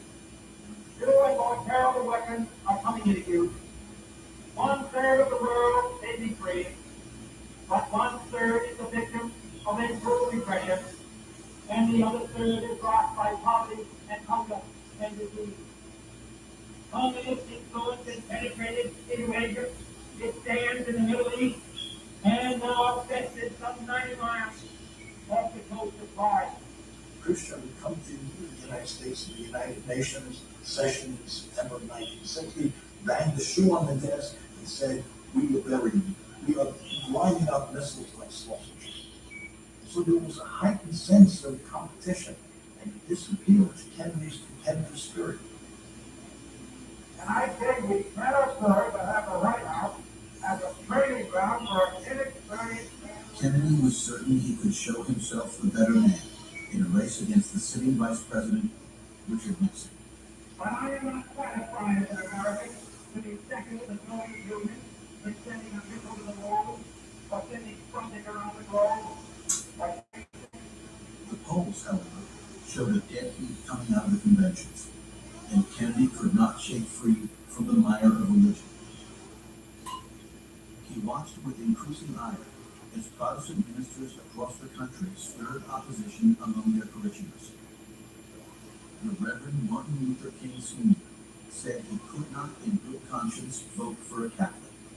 He instructed his flock to vote for Nixon. It was very mixed. I mean, let's just be blunt about it. For a while, he didn't really want to have to deal with it. He just wanted people to look at him and judge him on his own. But it was getting so virulent and so scary that he then, in the fall campaign, went to Houston and spoke to the ministers, went sort of into the belly of the beast, as it were.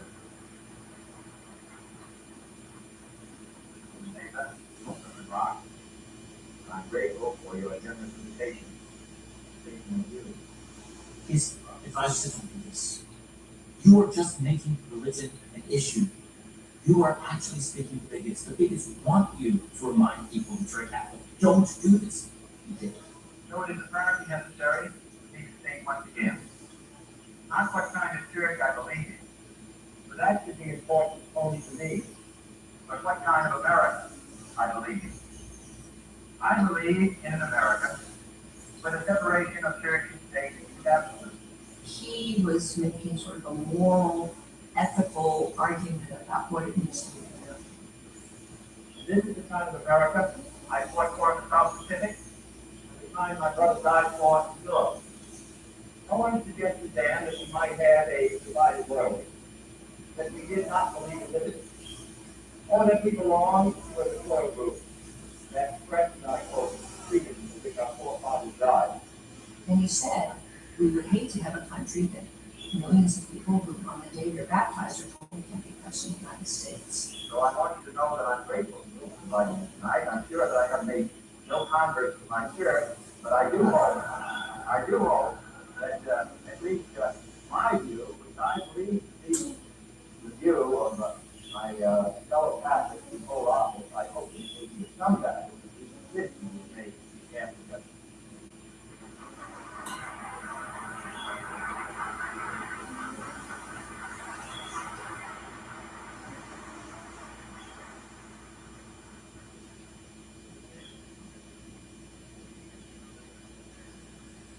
The general election campaign of 1960 featured a new wrinkle. The first ever one-on-one debates between the major party candidates, broadcast live across the nation. In every campaign for 46, his father taught Jack how to use the camera as his friend, how to look into the camera, to smile, look charming, serious. It was no accident at all that when Jack Kennedy debates Nixon, the champion debater, comes off worse because Nixon doesn't know how to look into the camera. He doesn't know how to connect with an audience. He's stiff, sweaty, scared, and Jack is totally, absolutely composed. This is not to compare what might have been done 8 years ago, 10 years ago, 15 years ago, 20 years ago. I want to compare what we're doing. Nixon was someone who would sweat under the Klieg lights, and his makeup ran, and somebody later said he looked like a sinister chipmunk. I will concede that in all the areas in which I refer, According to opinion polling, the majority of people who listened in on radio thought Nixon won the first debate. Among television viewers, the clear winner was Kennedy. The split decision in the opening debate was a wake-up call. Then through the next 3 debates, and every day in between, Kennedy kept hammering at Eisenhower and Nixon. can you imagine if this country elected Nixon Republican President of the United States? He hit them for allowing Americans to lose their sense of national purpose, for allowing the U.S. economic engine to sputter as compared to the Soviets, for allowing the United States to fall behind the Soviet Union in science and technology, and most dangerously, in nuclear arms, what Kennedy called the missile gap. If there is any lesson of the summit, it is that the communists believe that the military balance of power is shifting in their direction. Why would the United States unable to get a decisive attack on my nation? Jack was the representative of the new, young, vibrant generation. And Jack ran on that theme and ran hard. The United States looks tired. It looks like our present days have been in the past. It looks like the continents are reaching to the future. And we sit back and talk about the ideal of the American Revolution. He says Eisenhower was an old man who wasn't watching over the store anymore. And Nixon was his accomplice. And only this young hero, Jack Kennedy, knew how to fight, knew how to win. He was going to put the United States back in its commanding position again. And there's a direct line between what Jack says in 1916 and what he writes in 1939, why he thinks left. The only way to deter aggression is to have an impregnable military defense. And I'm the one who can build that military because I'm the new man of the future of the new generation, not an old tired Republican.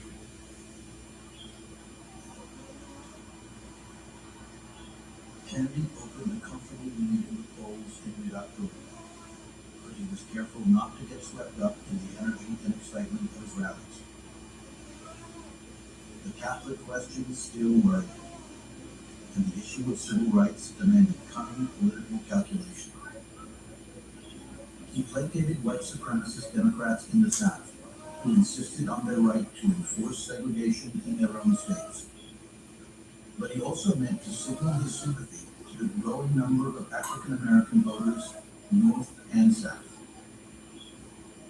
At that time, the 1960s, the black community across the South were largely Abraham Lincoln Republicans.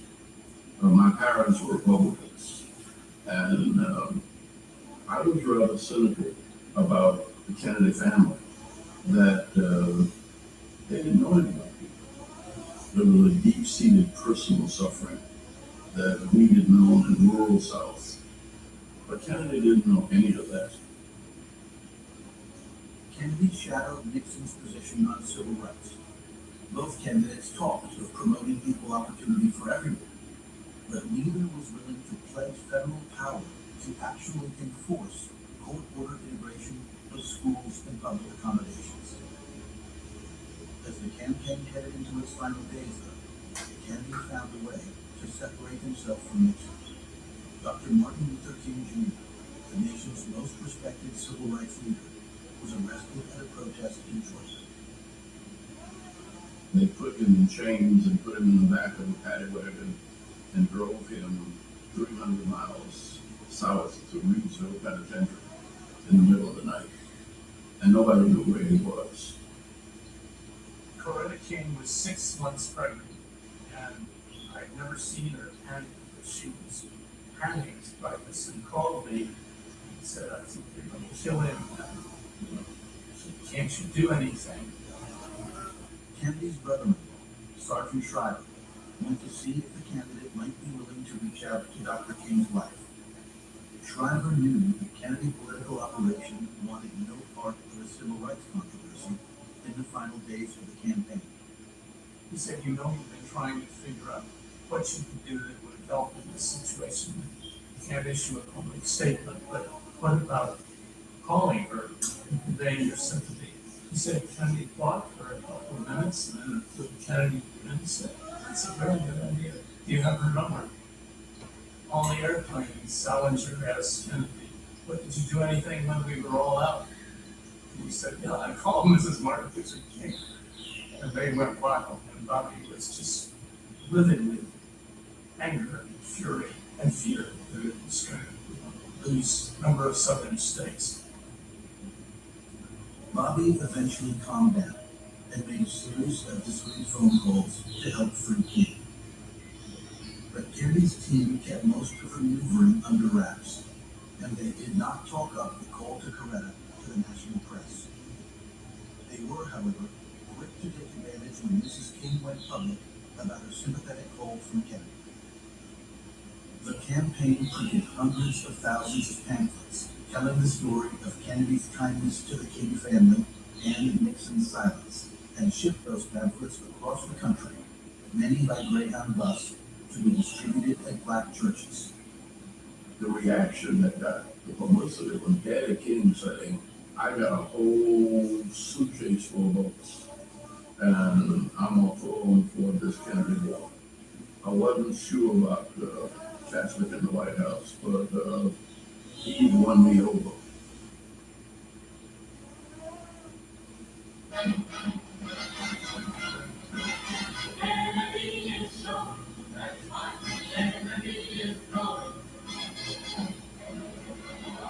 In the final push of the campaign, the crowds that came out were the biggest Kennedy had ever seen. But the candidate was spent and edgy. He didn't like the feel of the race. On the eve of the election, he was sure Nixon was closing on him. He wanted to fly west for a little extra campaign. His advisors insisted there was little left to do. And so Kennedy settled in at the family compound in Hyannisville to watch the results come in.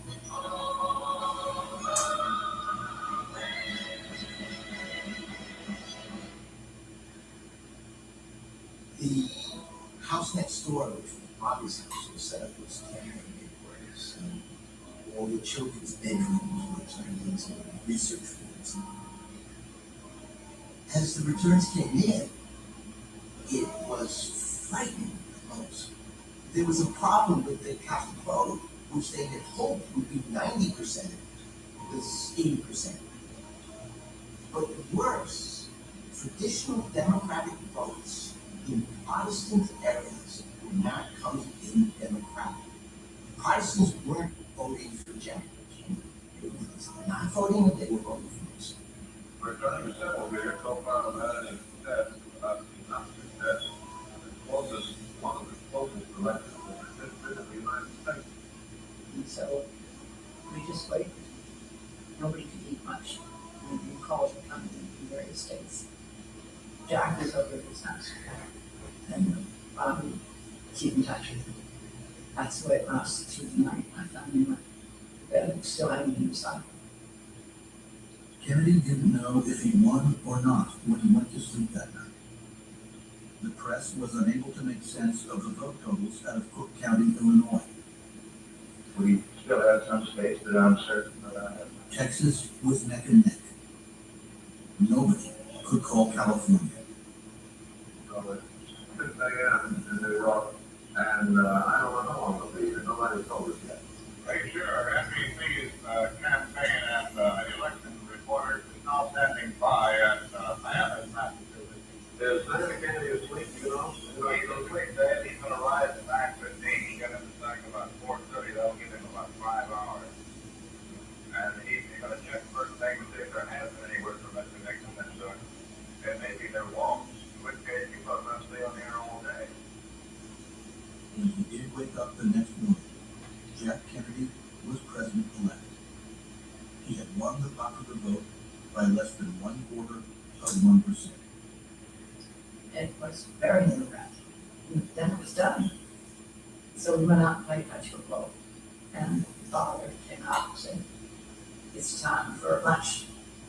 And whenever he, wanted, he got it immediately. He didn't stick to it for time.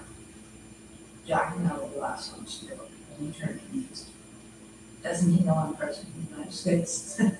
That's the first ending to it. Kennedy's razor-thin advantages in Illinois and 10 other states had made the difference in electoral votes. His huge margin among black voters helped pull him through in as many as 5 of those key states. And the bet on Lyndon Johnson had paid off. The Kennedy-Johnson ticket had carried Texas. There he is. Yeah, there he is. Next president of the United States. He always said to the front speech, incidentally, sort of with the group jobs. These people find that you can weigh more easily at that point. I can assure you that every degree of my that I possess will be devoted to the long-range interest of the United States and to the cause of freedom around the world. So now my lifetime is there for good administration and for good aid. Thank you.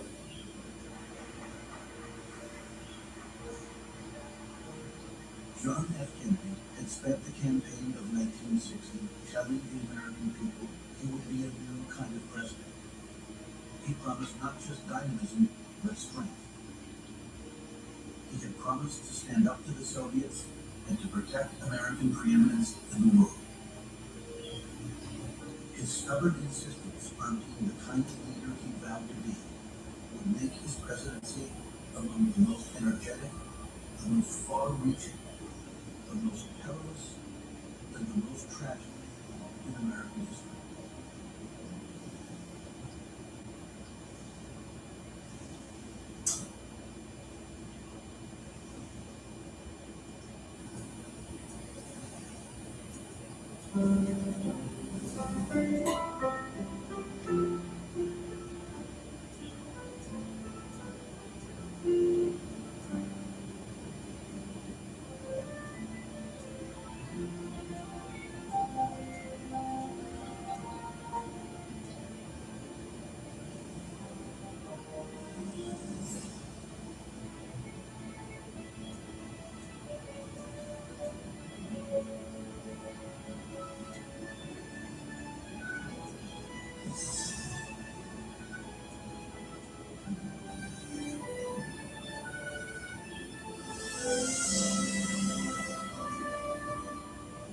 This program is available with PBS Passport and on Amazon Prime Video.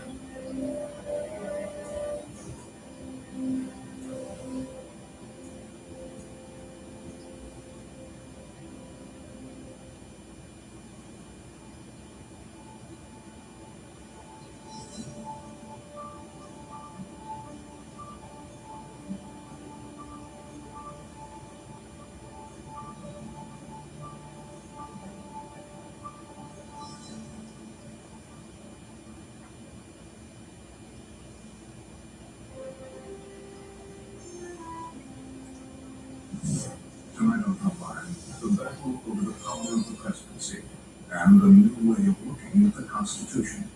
They believed that the president could do as he liked, even if Congress, even if the Supreme Court said he couldn't.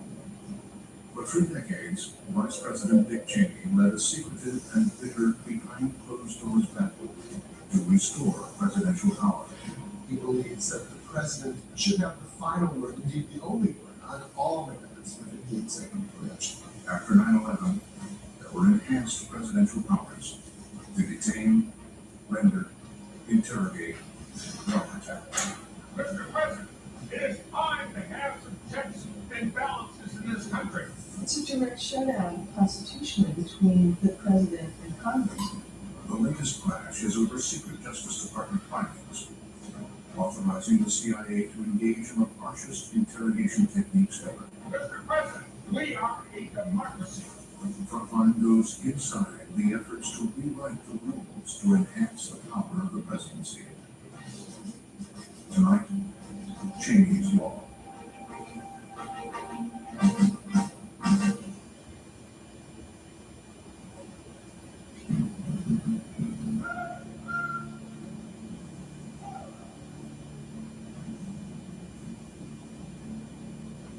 In Washington, some people will say, he's not the same man as I used to know.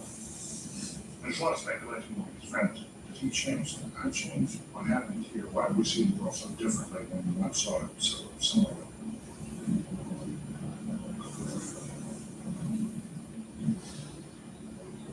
Cheney is regarded as a pretty reasonable, even-handed, yes, conservative, but somebody you can work with.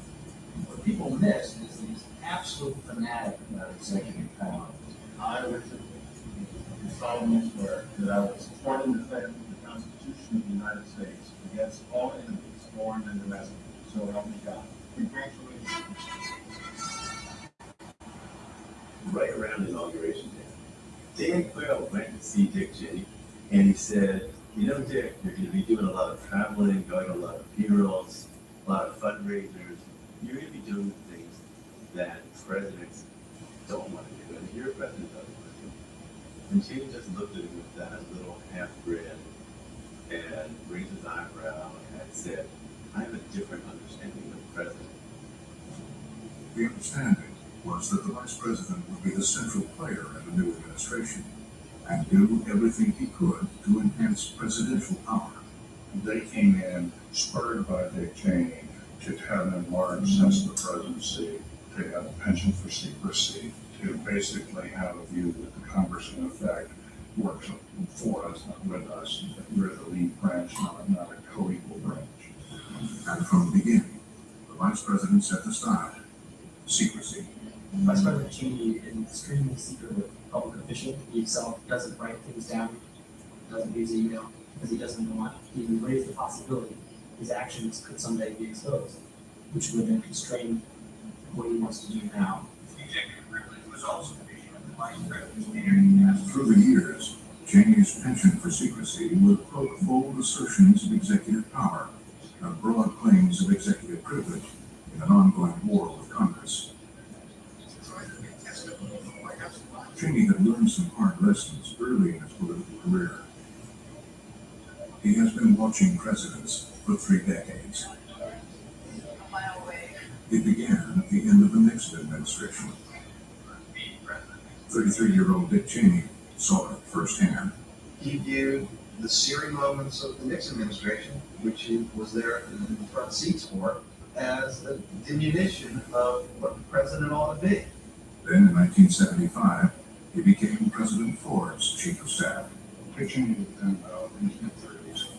For the first time in his life, really kind of extent power and responsibility. Cheney watched Congress assert its authority over the president. You have a wave of congressional investigations concerning appears to violate Fourth Amendment to the Constitution. and Cheney is trying to fight off these investigations. He's talked about how Congress unduly burdened the president in a way that he believed was unconstitutional. That's the way. And Dick came out of that and absolutely committed to the idea of restoring the powers of the presidency. Then, in the 1980s, Cheney went to Congress. We have a bit of tendency in Congress to act as if we're the fount of all political virtue in this society, and obviously we're not. He found himself surrounded by Democrats, determined to limit Ronald Reagan's powers. Don't install these proceedings. Cheney said Reagan didn't need Congress's approval to fund the Contras through a back door.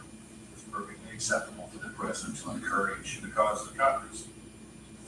At that time, Cheney met David Addington, one of the few staff lawyers who shared his views on executive power. David Addington is an extremely intelligent, extremely forceful individual. He first entered the government in, I believe, the late 70s and worked as a lawyer in the CIA. He has very firmly held views and very well-grounded views on a lot of issues. You know, Cheney's not a lawyer, so what he finds in Addington is someone who can argue it in a way that can hold sway in the room. I mean, he's got a lawyer now who can say it's constitutional. And so it becomes a very powerful duo at that point. And they stayed together ever since. Together, Cheney and Addington brought their ideas to the Defense Department in the first Bush administration. Not stand this aggression against Kuwait. As Secretary of Defense, Cheney argued the president should not seek congressional authorization for the Gulf War. Leadership in Congress generally was telling the first President Bush, you have to get permission from Congress to go into the Gulf War. The president didn't think that was the case. He resisted it. I argued that we did not need congressional authorization and that legally, and from a constitutional standpoint, we have all the authority we need. Secretary of Defense Cheney's advice was unnecessary and imprudent. Unnecessary because the Constitution did not require it, imprudent because Congress might say no. If we lost the votes in Congress, I would certainly have recommended the president would go forward anyway. In the end, Cheney's view did not prevail. The president agreed to a congressional vote. This vote, the yeas are 52 and the nays are 47. As the first Bush administration ended, Cheney and Addington headed to the private sector. They waited for a future president, one more receptive to their ideas.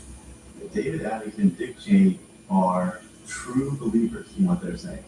They not only believe that the president has these powers, that the president has effectively unlimited power as commander-in-chief, but that he has to, that if he doesn't, that this country will be at grave risk. I believe you're looking at the next vice president of the United 8 years later, Dick Cheney found a willing partner. I think something the president's bought into. Did Cheney persuade him? Absolutely. But is the president now persuaded? Absolutely. And I think he's now a devotee of expanded executive power. The new president brought some of his own people to the task. One of them was his top lawyer, Alberto Gonzales. Bush calls him Fredo. He's intensely loyal. He was a justice on the Texas court. He'd actually ruled favorably on several important cases for Bush. They all like him. He's the judge. We call him the judge inside the White House. I saw him. But he's not exactly heavy. Gonzales had virtually no experience in matters of constitutional law, executive power, or national security. But David Addington did, and he was the vice president's lawyer. David Addington was someone who had experience in all of the matters that Gonzales initially did not have experience. I think it's fair to say that Cheney's lawyer, Addington, dominated Bush's lawyer, Alberto Gonzales. In the other presidencies that I've covered anyway, most of the center of the action is in the president's office. It's in the Oval Office, or maybe even the White House counsel's office. But the strange thing about this administration is all of the most crucial decisions seem to be taking place in the vice president's office or even the vice president's counsel's office. But then something happened they could not have imagined. September 11th. Holy Poplar that ordered the American gift.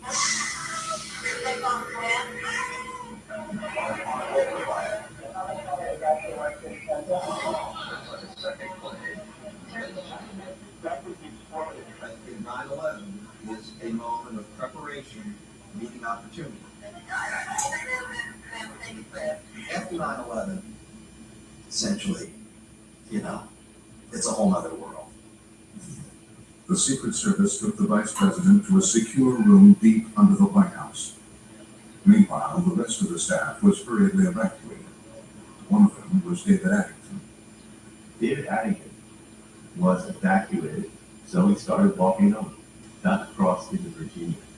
When his cell phone finally starts working again, he gets a call from the White House, and the message is, turn around, come back, Vice President needs you. It's not the place to be. Where we have to be. Addington walked back to the White House, and the Secret Service took him down to the bunker. What Cheney does at that moment is say that we will probably have to be a country ruled by men rather than laws in this period. So, in the very morning of 9/11, Dick Cheney is turning to his lawyer and saying, what extraordinary powers is the president going to need to meet this threat?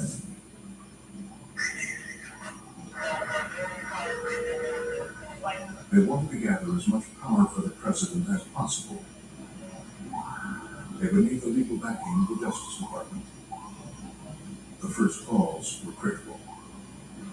The meetings and conferences were initially done by the video phone that each of the national security agencies have the capability to link to each other at these locations by high-speed communication networks. John Yoo, a 34-year-old lawyer, was on emergency duty at Justice. He had earned his conservative credentials as a clerk for Supreme Court Justice Clarence Thomas, head of the Federalist Society. Even before I had gotten to just when I had read every previous authorization I'd ever read about Congress and worked on every declaration where I certainly feel. The White House needed John Yoo to authorize emergency presidential powers. I did have the feeling that we were going to start entering uncharted territory. John Yoo very quickly begins to be the go-to guy at Justice, who is willing to say yes to everything that the Vice President and Addington are asking him to do. He had views about legal issues that they found congenial, and he was very, very knowledgeable, and he was very fast. So I think he was a very important player. John Yoo worked in one of Justice's most powerful departments, the Office of Legal Counsel, the OLC. OLC, the Office of Legal Counsel, is the most important government office you've never heard of. People who headed that office in the past have gone on in the Supreme Court, Justice Rehnquist, Justice Scalia. It is a tiny little new Supreme Court that passes legal judgment on whatever the administration wants to do. At the OLC, John Yoo, with the input of Addington and the White House counsel's office, drafted his first piece of legislation. It's an extremely broad statute, and it says use all necessary means to stop future terrorist attacks and to find those responsible for the past attacks.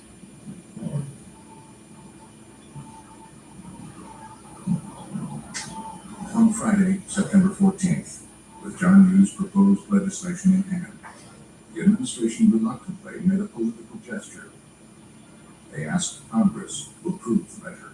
The White House tries at some point to see if they can get Congress to go along with giving them complete power to wage the war on terror globally against anybody that they deem to be a terrorist. And the key area that they want is that the president can use wartime authority, very, very broadly constructed, in the United States. But the Democrats weren't disposed to grant such sweeping presidential authority, and they controlled the Senate. Congress had experience going back to the Gulf of Tonkin resolution, a series of yielding power that made them a little bit chastened about how far they wanted to go. They saw it as completely unchecked authority for the president to take any military action anywhere in the world. And Congress rejects this and says, no, we're not going to go quite that far. It was exactly what Cheney and Addington feared. Congress limiting the president.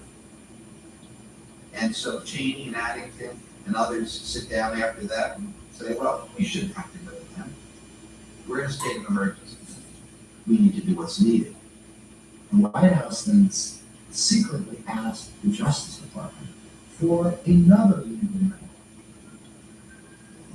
That day at the Justice Department, John Yoo went to work. The Justice Department had long thought that Congress cannot limit the commander-in-chief power, that Congress cannot tell the president how to exercise his judgment as commander-in-chief. The secret memo was officially signed by John Yoo 11 days later. The president has broad constitutional power to use military force. The law as they were written and the Constitution that we have gives the president a lot of power at wartime. The president is the commander-in-chief. These decisions under our Constitution are for the president alone to make. The truly remarkable thing about the opinion went beyond the idea that the president didn't need Congress's authorization and said that there was nothing for Congress to do to stop the president from doing these things. That was the remarkable part of the opinion. So what Congress took away, the Justice Department gave. The president was told he now had the authority to use virtually any means necessary, anywhere, against any enemy, as long as the nation was at war. If you were president of the United States, I think you personally would want to make certain that you had done everything you could to prevent another catastrophic act of terrorism. This act will not stand. We will find those who did it. We will smoke them out of their holes. Within days of 9/11, it became clear to insiders that there was going to be war in Afghanistan. And pretty soon, people started asking themselves, what are we going to do with all the people we start picking up on the battlefield? The problem fell to Alberto Gonzales, who handed it off to an official at the State Department. A week after September 11th, I was in the White House meeting with then the White House counsel, Alberto Gonzales and David Addington. Here, Richard Prosper was Colin Powell's war crimes ambassador. And because of my background, having been a war crimes prosecutor in Rwanda and having dealt with these issues, it was decided that I would need an interagency group to look at this question. Prosper brought almost 24 lawyers from around the government to the State Department. He's going to meet on the 7th floor of the State Department, around the corner from Colin Powell's office, and they were going to come up with a recommendation for the president about how to handle these prisoners. That put the problem on the table. How are we going to deal with them? How can we prosecute them? What can we prosecute them for? And ultimately, where will they be detained? But in the White House, at the same time, David Addington was initiating a secret process. They knew exactly where they wanted to go. They let the State Department group go and do its study and ponder all these great things, but they decided to, on their own, in the back rooms, make the decisions on their own. Cheney wants suspected terrorists, enemies of the United States, to be held as far as possible from civilian courts and as far as possible from thick rule books and precedents under the Uniform Code of Military Justice. Ambassador Prosper's group handed in their report. But while they waited, Cheney and Addington quietly acted on their own plan. First, they got the OLC to sign off on a presidential order. Then they would outmaneuver others in the administration. Addington and you discuss how they're going to create a military commission. Almost no one else is consulted. And Addington drafts a 4-page text. At their weekly lunch on November 13th, in a small dining room just off the Oval Office, the Vice President delivered Addington's 4-page document to the President. We know from witnesses that Cheney walks in the room with the document. We know he carries it back out with him afterward. We know that it then changes hands 4 times around the west wing of the White House. Within an hour, the document was ready for the President's signature. What I remember is standing in the staff secretary's office in the West Wing with Stuart Bowen, with final copies of the military order for the president to sign, and being aware that he was about to leave the West Wing for some trip. In fact, I think we could hear the helicopter landing on the lawn as we approached the Oval Office. And Bowen says, that's not the way it works around here. The way it works around here is that every single person with the rank of assistant to the president, every one of them gets to look at this thing first, make their comments, sign off, then it goes to the president. Bowen gets told, this can't wait, this is urgent, this is secret, the president's waiting for it. He already knows it's coming. The people involved in this did not want to wait for the president to get back from whatever 1 or 2 day trip he was going on. They felt it was important that the authority to create these commissions exist immediately. And so Stewart and I went into the Oval Office, brought the order to the president. He quickly reviewed it and put his signature on it, and then headed off down the hallway with Andy Card and a couple of others to get on the helicopter. President Bush signed an order approving the use of a special military tribunal. It was only the latest of a series of dramatic changes. The White House is defending This is really the end run this process. They don't even tell the lawyer for the National Security Staff, John Bellinger. He finds out about it after the president has signed the document. And Bellinger comes bursting into Gonzalez's office saying, "What is this? You didn't even tell me about an essential document that was really going to govern national security strategy after 9/11. President Bush signed an order to allow special military tribunals to try. The news breaks on cable television. Colin Powell happens to be watching. He's astonished by what he's just seen. He picks up the phone to Prosper, and he says, "What the hell just happened?" We did have a conversation, and I let him know, I was in the dark. Secretary of State Colin Powell, National Security Advisor Condoleezza Rice, and their lawyers have been kept out of the loop. You're not going to call them prisoners of war. These are killers. These are terrorists. At that point, it seemed like the administration had decided that speed was more important than these other values. And early on, the imperatives to get things done trumped the normal processes of deliberation and consultation. In the fall of 2002, conservative law professor Jack Goldsmith left the University of Chicago and joined the Defense Department. I thought it would be an extraordinary opportunity to be in the middle. They are not often combatants. These are the worst of a very bad lot. They are devoted to killing billions of Americans. These days, the education of Jack Goldsmith began. Prepared to die in the devil. Late one night, I got a call telling me that a seat had opened up on the plane going to Guantanamo. And of course, I jumped at the opportunity. It happened to be my 40th birthday. The plane flew directly to the Guantanamo Naval Air Station. It was filled with lawyers, including David Addington. They had helped write the administration's rules governing detainees, and now they wanted to see them in action. We walked through one of the compounds that held detainees, and they were kept in very close quarters, 20 men in these cage-like rooms, sort of staring at you and looking at you as if you were alien or something worse. I just had no sense of what they were or what they'd done. That summer, the lawyers, Addington, you, and others, had okayed tough new interrogation policies. A delegation from the CIA and military and a few other agencies bring in John Yoo to the White House, and Addington is there and Gonzalez is there. And the question is, what are going to be the limits legally on interrogation in this new kind of war that the president has declared? It's the CIA is asking, because they're the ones who have high-value detainees. You know, people like Abu Zubaydah, and who's the number 3 person in Al Qaeda. Yu's new definition of torture was so narrow that it was almost impossible to commit the crime. What that memo did was it defined torture down, so that the only thing that really winds up being torture is inflicting pain on someone of an order that would be equivalent to organ failure. And it has to be the intentional infliction of pain, because you could always argue, well, it didn't really mean for it to be so painful. The document, known as the Bybee Memo, said the president could authorize whatever techniques were necessary to fight the war on terror. Are we going to restrict ourselves to reading the Miranda rights, providing them a lawyer right to remain silent, and trying in federal court, despite the fact that they must have knowledge the names of kidnappers who be in the United States and in Western Europe and who are planning attacks on the United States?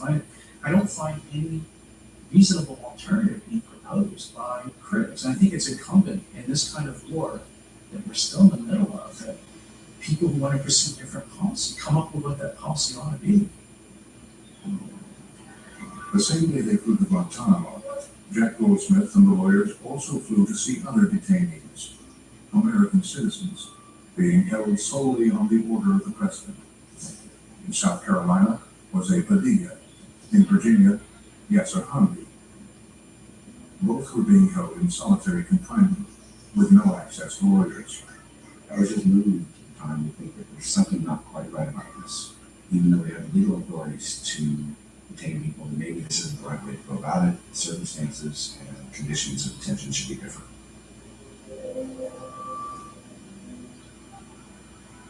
Back in Washington, Jack Goldsmith was spending a lot of time with John Yoo. I saw John a lot when I worked in the Department of Defense. We were close friends, we did things together, went to dinner, played squash. Goldsmith and Yoo were rising stars in conservative legal circles, even co-authoring a magazine article. But in the spring of 2003, John Yoo's Justice Department career was about to end. It happened when the head of OLC resigned, and John Yoo didn't get the job. We had lunch the very day that he got the news. He wasn't going to have the office of counsel. The idea of promoting Yoo had been strongly supported by David Addington and Alberto Gonzalez, but Attorney General John Ashcroft wouldn't hear of it. Ashcroft could see that his own guy was really not his guy after all. It was the vice presidency. And it irritated Ashcroft that Yoo was in effect going behind his back. John Ashcroft referred to John Yoo as Dr. Yes for what he saw as excessive accommodation by presidents. Cheney, Addington, and Gonzalez needed someone they could trust at OLC. Yoo recommended Jack Goldsmith. They liked the idea. Goldsmith promised Ashcroft he'd keep him in the loop. And by October, Jack Goldsmith was sworn in as the new head of OLC. I was extraordinarily naive. I had a sense this was an important job. I had a sense that it was heavily involved with the war on terrorism. I did not have a full sense of the nature of the issues or the pace. Car bombs exploded in Baghdad. Another deadly car bomb. As the insurgency began to engulf Iraq, the Vice President and David Addington wanted to get tough with the terrorists. In order to do so, they had to make the case that the Geneva Convention did not apply. There was a tremendous fight going on about whether or not in Iraq the Geneva Conventions should apply to all detainees. While they waited for a decision from Washington, some commanders in Iraq were pushing the limits of coercive interrogation. The White House legal team, who were used to quick and supported decisions from the OLC, wanted Goldsmith's approval in a hurry. It was Goldsmith's first week on the job. Article 4, persons protected by the convention are those who, at a given moment, It wasn't a terribly easy issue, but after my own research, I concluded that for Iraqi citizens in Iraq, even if they were terrorists, that they received Geneva Convention protections. Goldsmith decided to deliver the bad news in person. He drove the 6 blocks to the White House with Deputy Attorney General Patrick Filton. And on the way over there, he said to me, they are going to be mad. They've never been told no before. And he was right. I announced the conclusion. Gonzalez asked me 3 or 4 questions. I walked him through the legal analysis. He didn't ask me any questions after that. I received my first broadside from David Addington. And Addington has fought it through. He's ready for the fight. And it is a fight.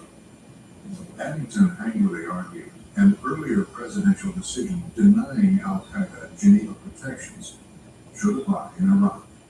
I was a little bit unprepared for the vehemence of the reaction. It essentially says, are you with us or are you against us?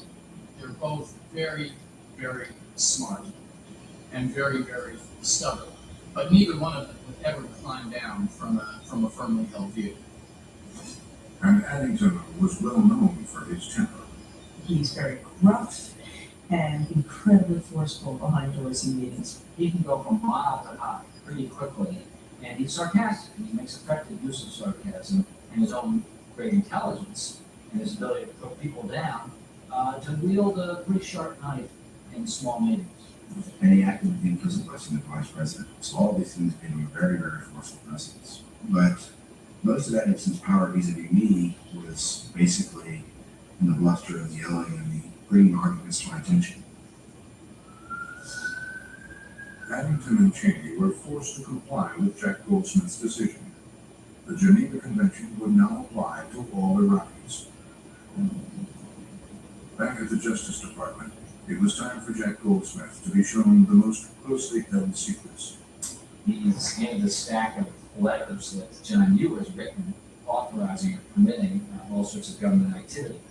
My reaction in reviewing these programs was at first to be struck by how much more was going on, how much more intense and serious and controversial the war on terrorism was than I realized based on my previous experiences. Goldsmith was one of the first outsiders to read the memos written by his friend John Yoo.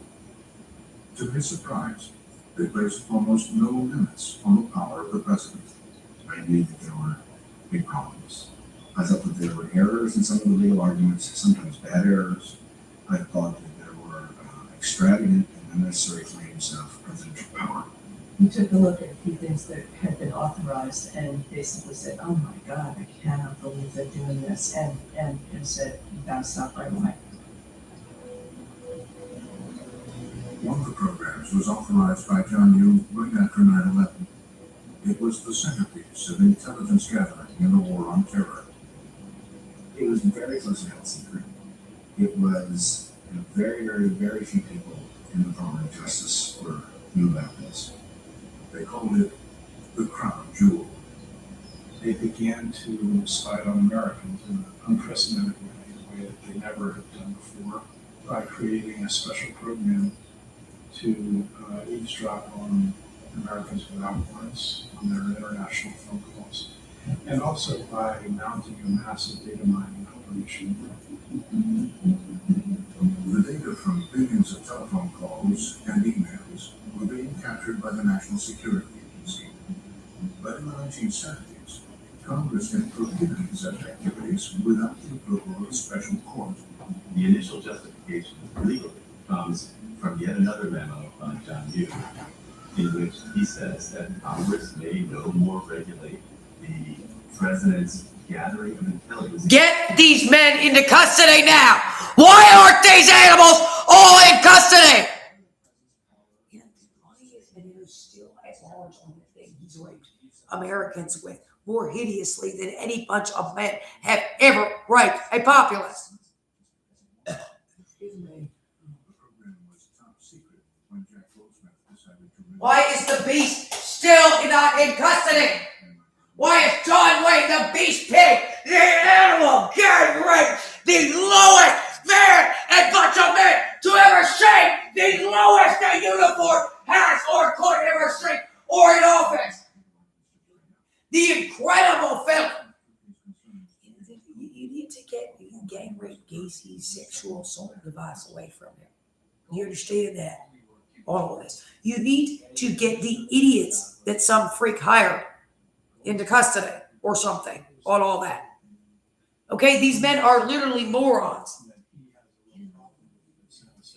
And he tells Ashcroft, and Ashcroft agrees with him. But it could be a dirty dump truck driver, the dirtiest and lowest animal possible. Do you know?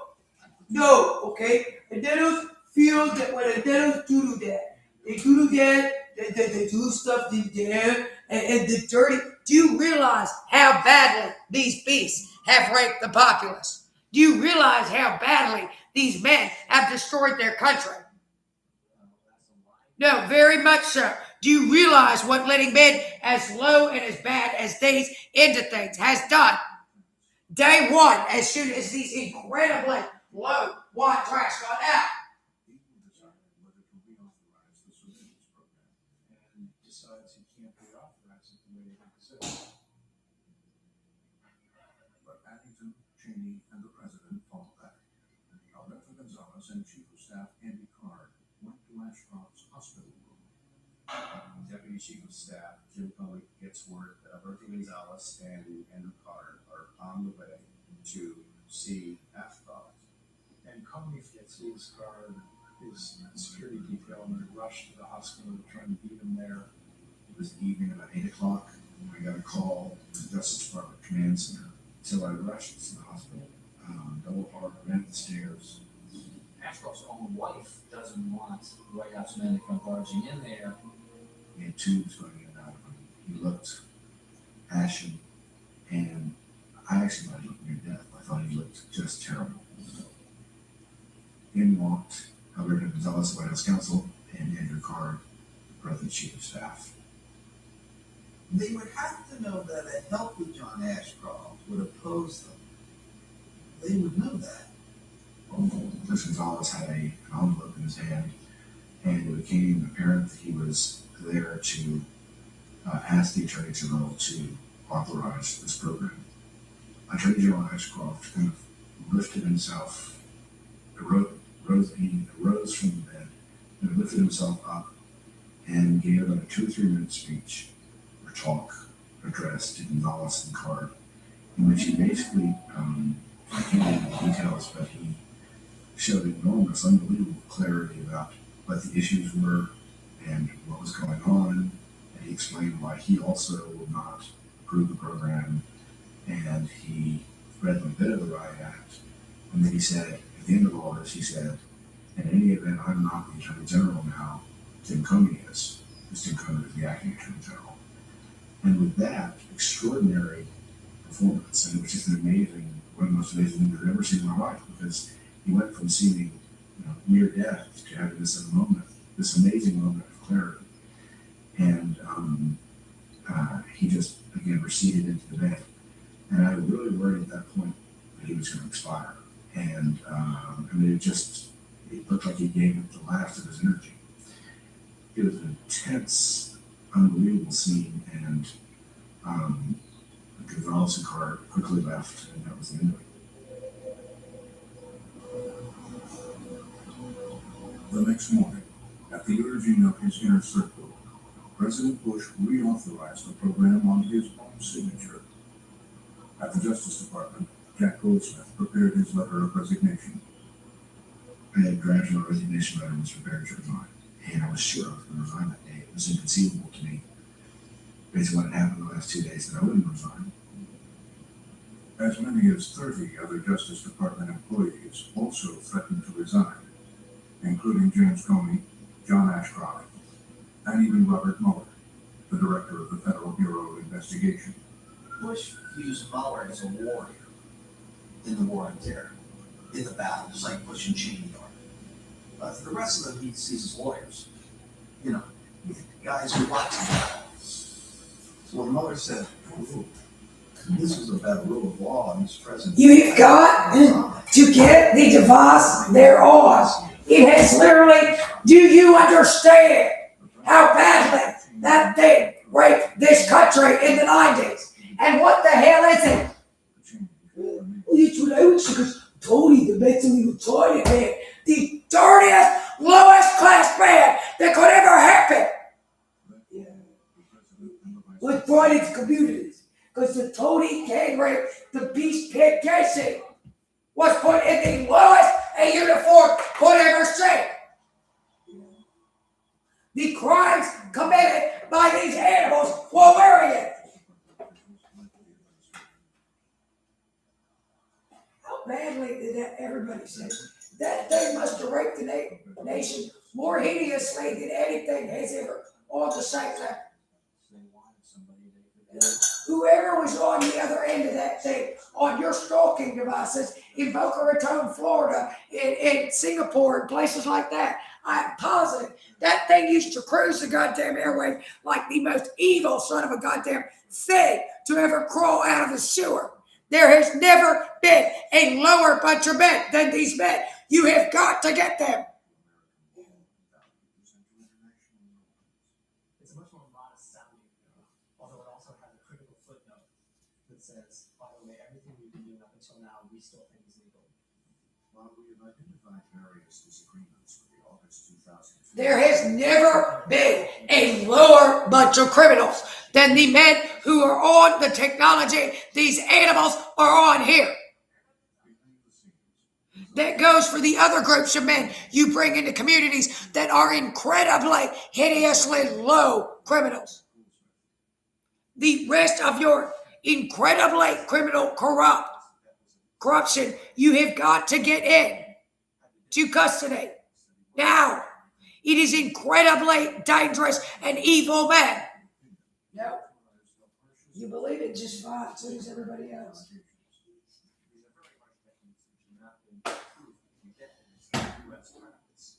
Including slacking people, keeping them in cold rooms, sleep deprivation, bombarding them with music, and even waterboarding and simulated drowning.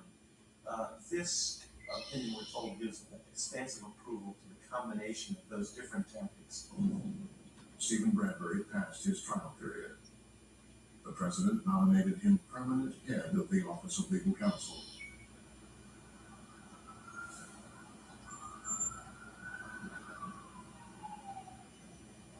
By this time, the vice president found himself engaged in a new struggle with Congress. Papa Gray. Demonstrators gathered outside the Rob's Opera Drayton prison today, protesting the treatment of inmates. On Capitol Hill, Congress was beginning to stir. The issue, torture. Use of prisoners' arms not helps the war on terror. It is now time for Congress to say. Even conservative Republicans in the Senate began to complain.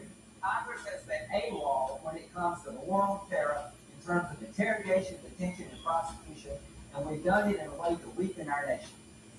The vice president's fear that Congress would force a showdown and limit the president's power was now a reality. Never fight evil with evil. Senator John McCain introduced a tough anti-torture resolution. It was gaining strong support when the vice president began to act. In ways public and private, and especially private, Cheney starts heading to the Hill and lobbying McCain especially.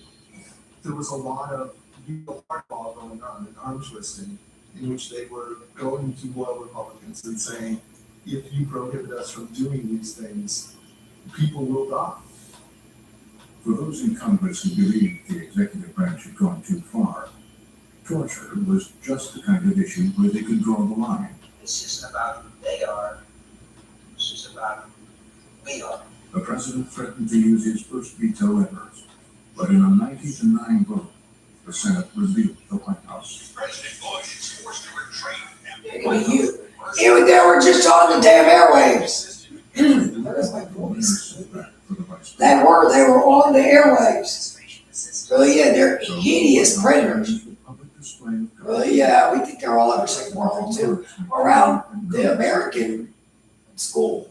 Really, or maybe club, but otherwise it could have been nicer.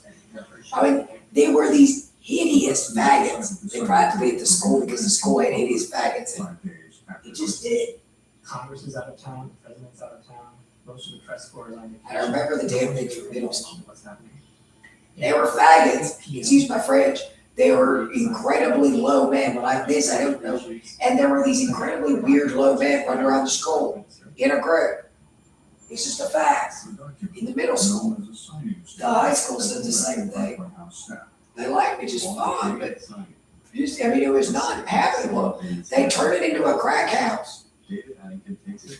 They turned it into a broken window situation where not that you wanted to have anything to do with crack, just you happen to be, you're stuck there and something bad is going to happen to you. I don't know what would happen if you spent a week in a crack house because you had to and you were 12, okay? About the same there. Those men are psychotics. They come from a specific group and they're real rough. How they managed to mail themselves all the way to Singapore, it all looked like Zeke. I don't know. I couldn't think to make the damn story up. There was something cruising on the airwaves that was worse pedo in the history of pedophilia. My instructions to the executive branch. It couldn't get in my apartment too good. Well, because it wasn't really on their new normal, however those things got in the damn country, which wasn't necessarily in sort of a downtown area business center. They began searching for more signing statements. People who lived in the areas where they were or had more accessible cable than an apartment or something weird were really raped by them. Same as this. It was the exact same men. These men were cruising in Boca. They are low white trash. What the hell did you just say when I woke up? I would believe it. It would make sense. The pieces would fit. They were day one when we landed in 1989, cruising around. I swear under oath. The Toyotas are incredibly rough hood pigs. They are incredibly low class. They will hire anything that is as low class as that. They are the roughest, dirtiest, dumbest, no white collar in the mix. They do not sit still. They do not read a book. That is a pedophile group of them, of some sort. It gets out of the schools, out of the state. You needed to do something about that. They had nothing to do with any of the people that were ever in our communities internationally. Within the signing statements are more than 1,000 implicit constitutional challenges to acts of Congress. It's a direct showdown constitutionally between the president and Congress. Congress has the right to pass laws, but the president is saying, but I'm not going to obey all your laws. While the signing statements were one way to challenge Congress, writing legal opinions was another. A new, highly classified opinion from the OLC reportedly limited the effect of the McCain Amendment. It essentially let the CIA off the hook, even under the new standard that Congress was about to impose. In effect, it appears the White House had managed to get the OLC to let them do what they wanted. Justice Department. Chucky Lee Birds needs to calm the hell down again. You got one hell of a vicious, it's worse than a pedophile. Chucky Lee Bird. Your CB radio stalkers on the cable satellite that are somewhere in the lowest ranks of society, but they're in law enforcement, security, and maintenance. They are schizophrenic, very dangerous, very large, googly men, talking about burglary and all over all the houses in North Salem and Ridgefield. I'm positive. That is some fancy fare for men like these to be brought into a community. I don't care what culture your big, dirty Edwin Kemper asses have. Very different to deal with. A Congress with subpoena power. Congress began by digging into that crown jewel issue, warrantless domestic wiretapping. I was very upset. I was angry. I prepared a letter of resignation, intended to resign. James Comey, Jack Goldsmith's boss at the DOJ, was called to testify. Under oath, he revealed that hospital story and the reasons he threatened to resign. I believed that I couldn't stay if the administration was going to engage in conduct that the Department of Justice had said had no legal basis. It's better than Jesse Helms said before they replaced it. Congress wanted more And his whole information, family. so it issued subpoenas, Because he's friends with Alexander Solzhenitsyn. including those from the OLC. Alexander Solzhenitsyn said, watch your back on that thing. Really. And would raise the prospect of I love that one of the things, the Gulag Archipelago, they don't separate males and females sometimes, and they're purging. So they're tossing Myrtle from accounting and her like family in with like Russian prisoners from actual prison. It's hideous. But I mean, after that many years in Russian prison, that is the most hood piece of rat trash that's incredibly dangerous to ever crawl out of the lowest dregs of criminal society. That is an incredibly dangerous world and bunch of men on these. They were incredibly low and dangerous. You need to get Huda's absolute crack hood rat self in custody now. To reject congressional inquiries on grounds of executive privilege. You're asking me questions that is related to an ongoing controversy, which I am accused. I will say. I'm not sure. There's been home invaders cruising the airwaves that were the worst idiots. I mean, literally, they're morons. The worst, roughest morons in Ridgefield and North Salem, New York area. So, Armonk, New York, there were men doing this in that area. That's where my father worked. In Westchester, New York. I'm absolutely positive. They used to check on our house because our house had been empty for 4 years. And I don't know, however long it is on my passport. Congress's real recourse is to use politics to cause harm. Yeah, well, we got back because our house was on the security roster, and they had been checking out the house. It was on somebody in law enforcement, security, maintenance. It was on somebody's roster because these were low lives. I mean, there has never been a lower life than those sons of bitches on that thing. There has never been a lower man. There has never been a lower, dirtier, more. Unfortunately, if you are in a jail where with the people they have to keep, you talk about disease and defect. Really, they are a nasty disease and defect bunch, unfortunately. They're bloody awful. They're absolutely awful. Recently, the president nominated a new attorney general, scheduled to appear before Congress this week. To be asked about those secret interrogation memos revealing the deaths of Cheney and Addington's struggle to control the office of legal counsel. The normal corrections workers you can see somebody's hired for. They're going to be on the news and observer. President for the LLC. Bradbury declined to speak with Frontline. Or fine. That's enough. David Addington has been promoted, replacing Scooter Libby. It's not, you don't want to go to jail. You don't want to go to sort of bailiffs. You don't want to go to prison. But jail's not really, yeah. You do go to jail or prison. It's or since you go to jail, it's well paid in the butt. You bail out, there's fines, but it's a deficit. It's just paid in the butt. Thank you for your 2 cents, Huda. Same principle. Victory goes not to the swift nor to the strong, but to he who endureth until the end. That's a principle that guides this ship of state and these men who are running it. Frontline also asked the vice president for an interview. He declined. They were unbelievable. They just stopped dead. My poor mom is like, well, I mean, I swear they were just checking. I don't know what they were doing. They were interested in Japan. Administrations traded away the authority. They scared the ever-living bejesus out of me. I mean, my world was just so nice and safe and upper middle class and cozy. It just was fine. I mean, I was perfectly fine. The traveling, we did a lot of traveling with the Air Force with the family. So, and I mean, it was pretty much Pan Am in IBM.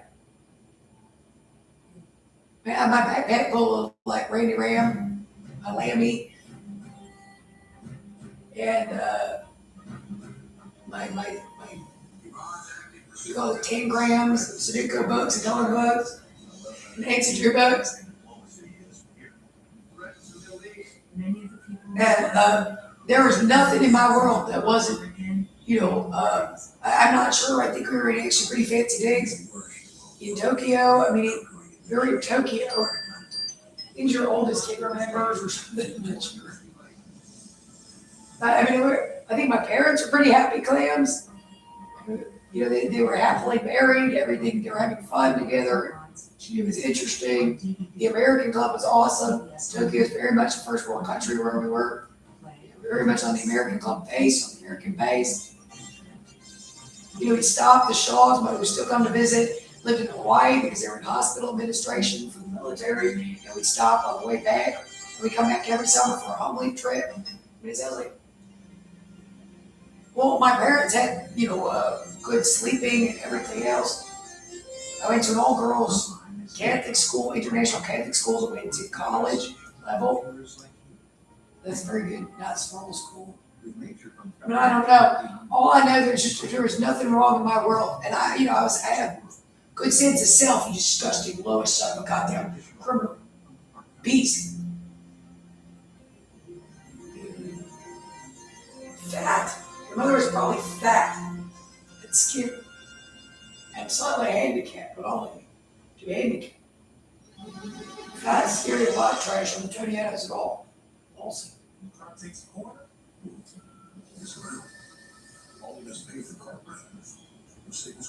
Those things cruise the airways on the same tack. I'm positive.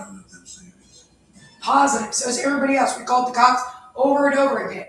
The fact that you let them run around with how many times my family, and I'm sure everybody else encountering them, called the police. They were the loudest, the dirtiest. Anything they've gotten into is the fault of goddamn this corruption that you needed to fix. You needed in a higher authority to fix Because by all someone who had the authority to do so. You needed to fix congregations of criminal men out of some sort of corruption and nonsense. You needed to get those guys. They were incredibly dangerous and busy criminals. They were louder than hell. despots should have made jokes and should have. They terrorized my family. They were all over the neighborhoods. You know, we were in Boca for a year. I remember they followed us a little long distance. They went away. Or, oh no, they blamed it again, but they went away. Might have been harder back into that. There just wasn't really anything there. Many stories of our Civil War remain untold. There might have been enough. There might have been thinking about burglaries. We might have had stuff at the house they wanted to steal. They can move. We had a big old. I remember we sold it on Southeast. We sold it $10,000. I don't know how much it was, $8,000. That's a ridiculous amount of money to me. But like it's not. We had a big $8,000 Opal. So my dad had bought somewhere for much less, but we sold it on Southeast for like $8,000. It was a big hunkin' black Opal. Big hunkin' black Australian Opal. My dad used to just stick it in his they'd love to break in and steal that. They cruise around casing the joint. They said the same thing. No more Anettos. Do you understand that? It's like a professional housebreaker from lower income northeastern hood. It was where the Union Army managed to bisect the Confederacy, taking the Mississippi River. Well, you lady, well, that's too far away for them to get to. Tony, I don't live. Of this war on the people. You have to understand what went on in the West. No dirty dump trucks. Would that be me? Or are you, if they did a tax audit of your life, what would show up? It was a nation. As far as like Hank Hill, I mean, just as far as things you get into on a personal level. Emboldened by the idea that all men who created equal. And then, a person who has a busy job and does it a lot. And it's interesting and you're got a lot to do and noble experiment. You do it well and so on. You do everything, dot all your I's and cross all your T's. Well, that's normal. Slavery. There's not that much to get into. The cries of liberty at the country's founding. We know people that have had a divorce and remarried. That's about. There's just not that much to get into in this world from a normal perspective completely. Built on freedom, and yet keep people in unfreedom or in slavery, is to realize completely legal, law-abiding behavior. Didn't see that as any sort of conflict at all. In fact, in their mind, these revolutionary principles only apply to white people.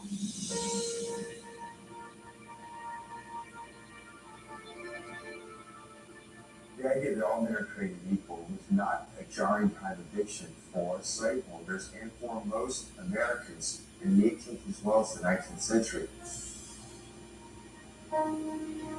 To our sensibility, I don't really have time to bounce and bob and weave like a child, run around screaming and play bully that with the other kid. Really. And that's not what you're like bullying me. Or push my way towards, get my foot in the door to steal something or do something like that. Think of African Americans as human beings now. And he used to hide in the bathroom.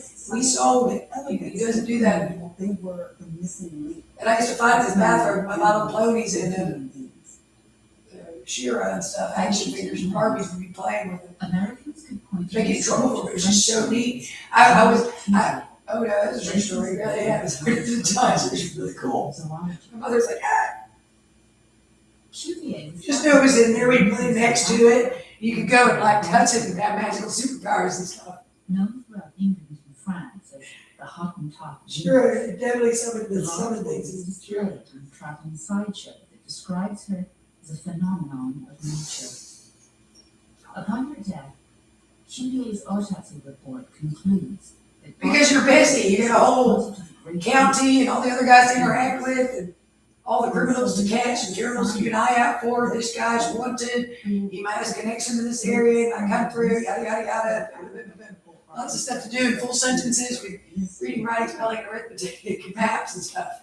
The contradiction of democracy. So they gotta, you know, talking to the public and talking to the news. These people are not full human beings. The first Africans landed on the shores of North America in 1619, a year before the arrival of the Pilgrims. Well, that doesn't apply to you at all. By the time the Constitution was ratified, You're just like a man from Texas, you look fine. My brother's 6'4", there's lots of babies. Of almost They're actually hard, isn't it? 7,000, And we've never had that much problems. particularly Yeah, with the, political leaders. but I mean, we actually know that if it goes wrong, And liberty. In 1808, Congress banned. well, you know that from like statistics in prison, there is a big people pile that has some, that's weird. There's a syndrome that can go with it. Founders to think that slavery was going to go away because Oh, slavery. there's like a extra, Y chromosome 1790s. and a less, X chromosome or something funny that like, and then there's this, it causes some kind of syndrome. It might be a little like, you know, it's good, you need to make sure everybody's got their GED. A level, you need to make sure everybody's got their GED and it's sticking to their specific task as to what shows up for. And then you're not gonna let them get out. Like, you're just a corrections worker, all you do is, it's a gig. When you come in, you punch the time clock, same as anywhere else. It's not, For black people. it's not a venue, you need to make sure that, like, if you went to these weird websites and like, who likes S&M handcuffs and like, I don't know what, something weird and icky, you need to make sure that doesn't show up. In an abnormal way, there's really nothing interesting about people in jail. There is, but they're not really, they're pretty, there's some cute DUIs that they bail out. Southerners needed to make profits that they needed to make from that crop, but how to do it? You need a cheap labor force. If you can. There's nothing in corrections. And you're getting it to have the cheapest rates possible. A job, same as any other job. War, the enslaved people providing that labor are valued at about $3 billion. That's more than the combined value of all the railroads, factories, and banks then in America. And yet, it is not only Southerners who benefit from the cotton windfalls. Northern banks have a stranglehold on many Southern planters. Cotton mills, shipping interests, even insurance companies in the North. You woke me up telling some story that you changed it to biometrics on that thing. And because of that, those people were taken more recently, because you kept doing that over and over again to keep the guys that were using other accounts off, and all those people are alive. It was a national issue. Because they were on something that they needed. It was not a problem because the economy of slavery. They're pretty beat up, but they'll clean up okay too, because the biometrics were on like State Department biometrics, which are like a retinal scan and stuff, so you still needed your eyes The hands of slaves fueled not just functioning legal stuff, enough. but it also helped energize a growing Not in a- industrial. Not in a box. Let's tell a terrible truth. That most northern whites, although they lived in what were legally, ostensibly free states, were still committing white racial supremacy. As any random sampling you might take of slaveholders in the southern states where slavery was legal. Take a census of black people in the north, free black people in the north, and you will find that only in a handful of locations did they have anything even approaching civil equality. For northern whites, slavery was a problem, not because it was an act of racial injustice, but because slavery had committed black people into North America. Northern whites wanted a nation that was, in fact, a sandbox for white people only. Northern states might be free states, they're also anti-black states. A powerful minority called abolitionists preach of the evils of slavery. Most Northerners denounce the abolitionists as pariahs and extremists. But by the 1850s, the abolitionist message begins to resonate with many who begin to rally around the anti-slavery cause.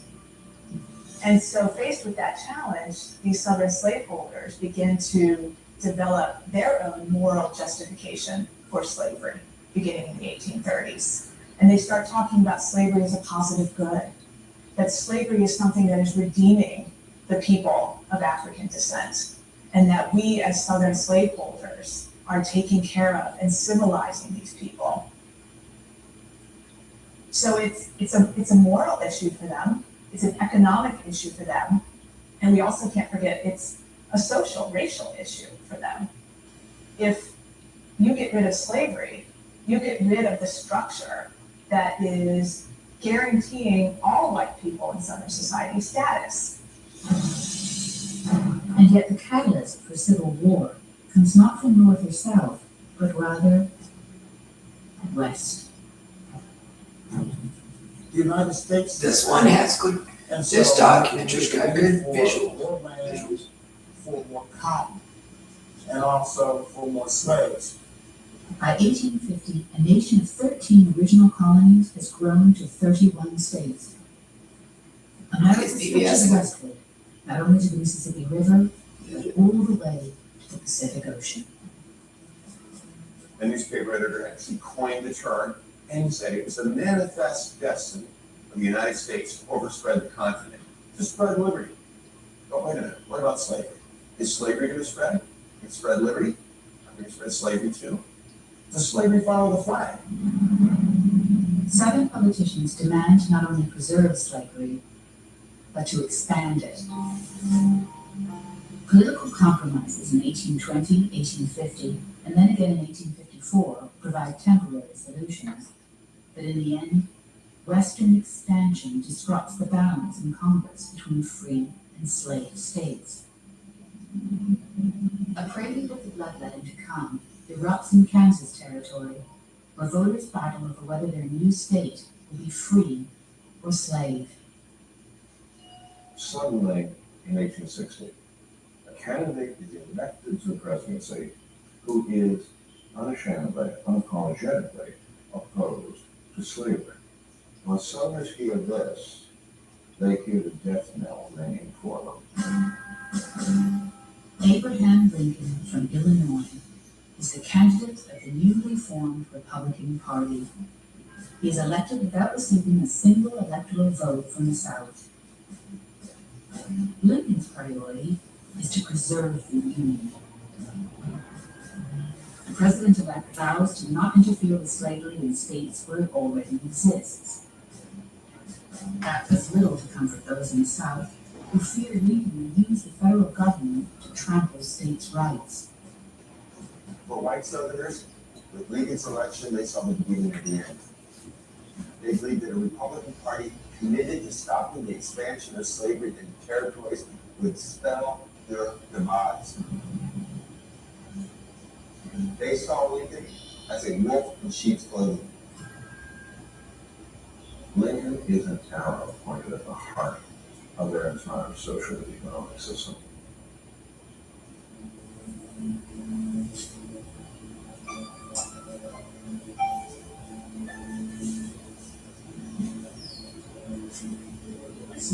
Yeah, I got it.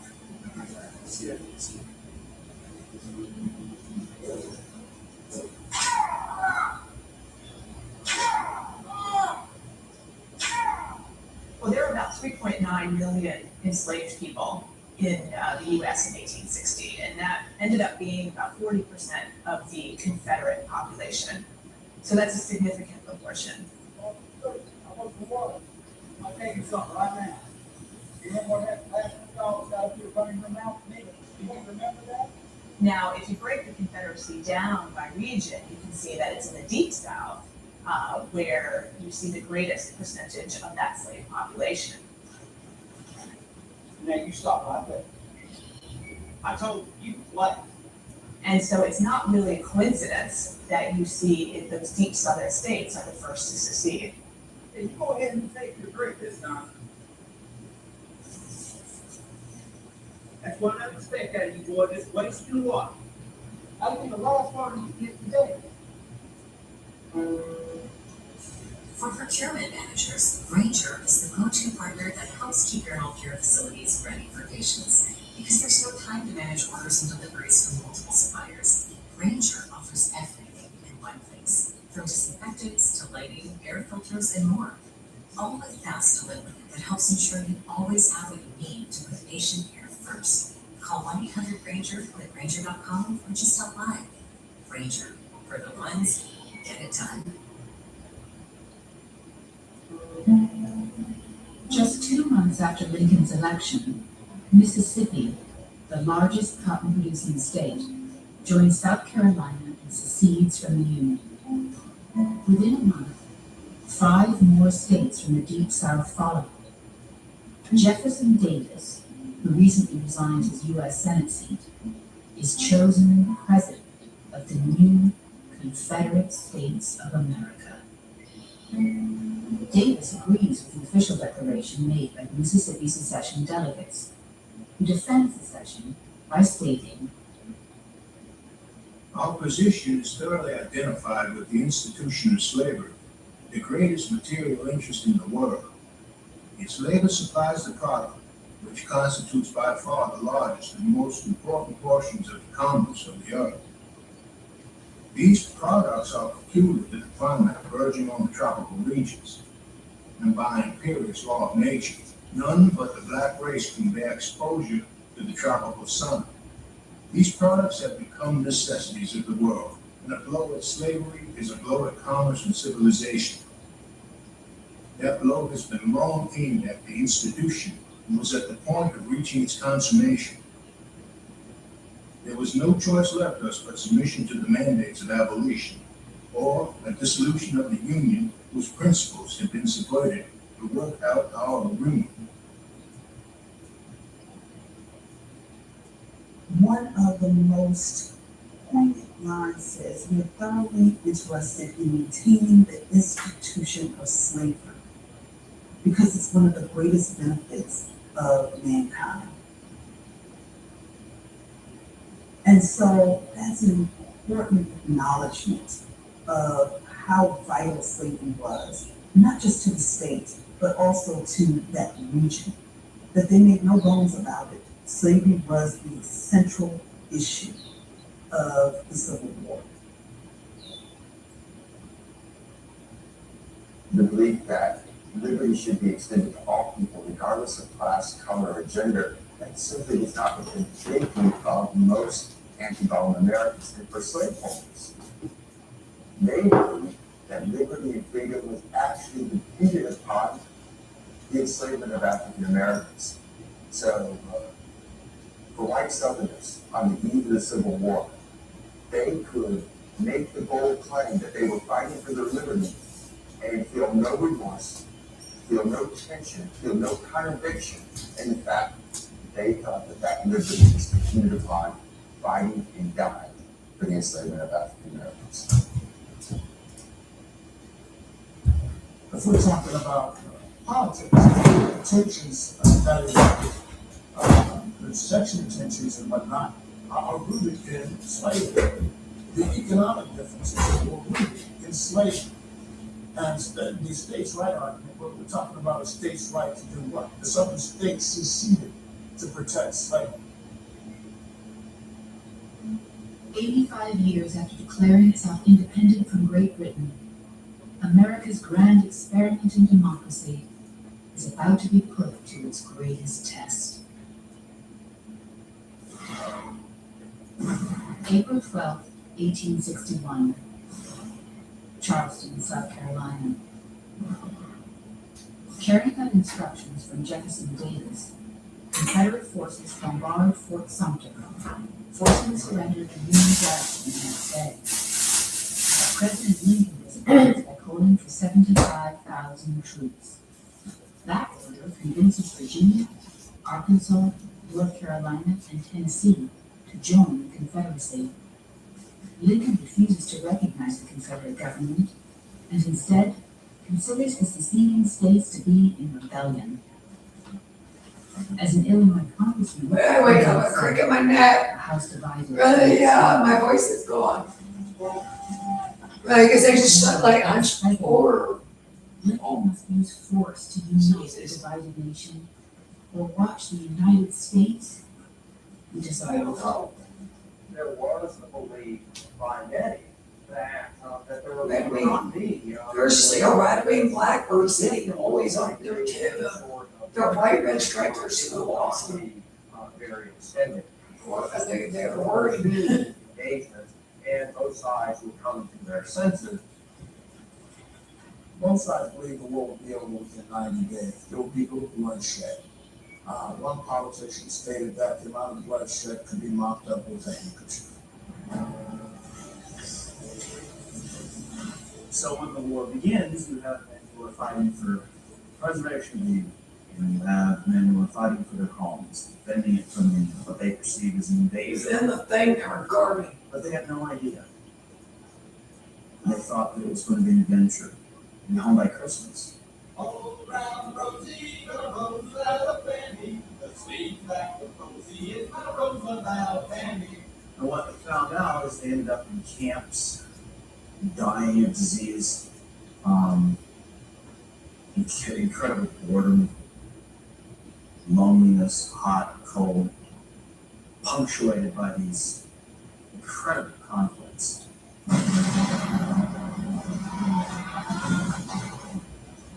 The Union hopes to bring a quick end to the war by attacking a Confederate force near a crossroad in Virginia called Manassas Junction. Instead, federal troops, led by Brigadier General Irvin McDowell, are routed.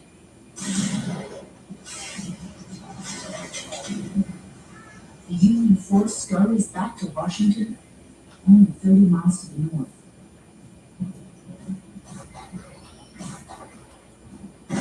The Battle of Bull Run is the first major battle in the East.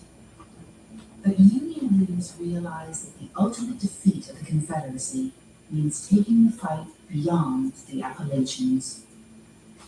We underestimate the importance of the Western theater at our peril, because in the West, you have the single most important economic highway of the North American continent, and that is the Great Mississippi Valley. If you wanted to put a finger on the most important commercial confluence, the most important economic lifeline of the American Republic, then it flowed through the West. In Virginia, the east-west flowing rivers are obstacles, but in the west they are avenues. One Union general writes, "Whatever nation gets control of the Ohio, Mississippi, and Missouri rivers will control the continent." In February 1862, 15,000 Union soldiers land along the banks of the Tennessee River. It is an invasion to end a rebellion.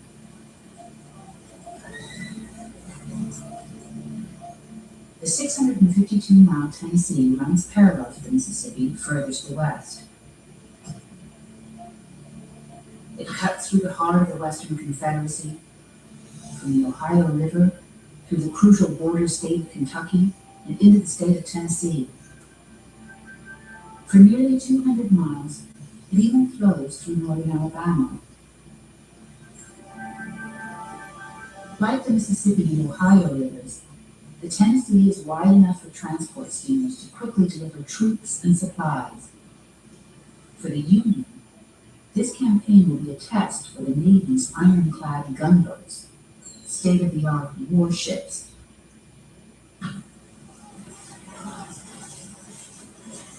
The coming battle will also be a test for a little-known graduate of West Point, a soldier with an average record who many have unfairly branded a drunk.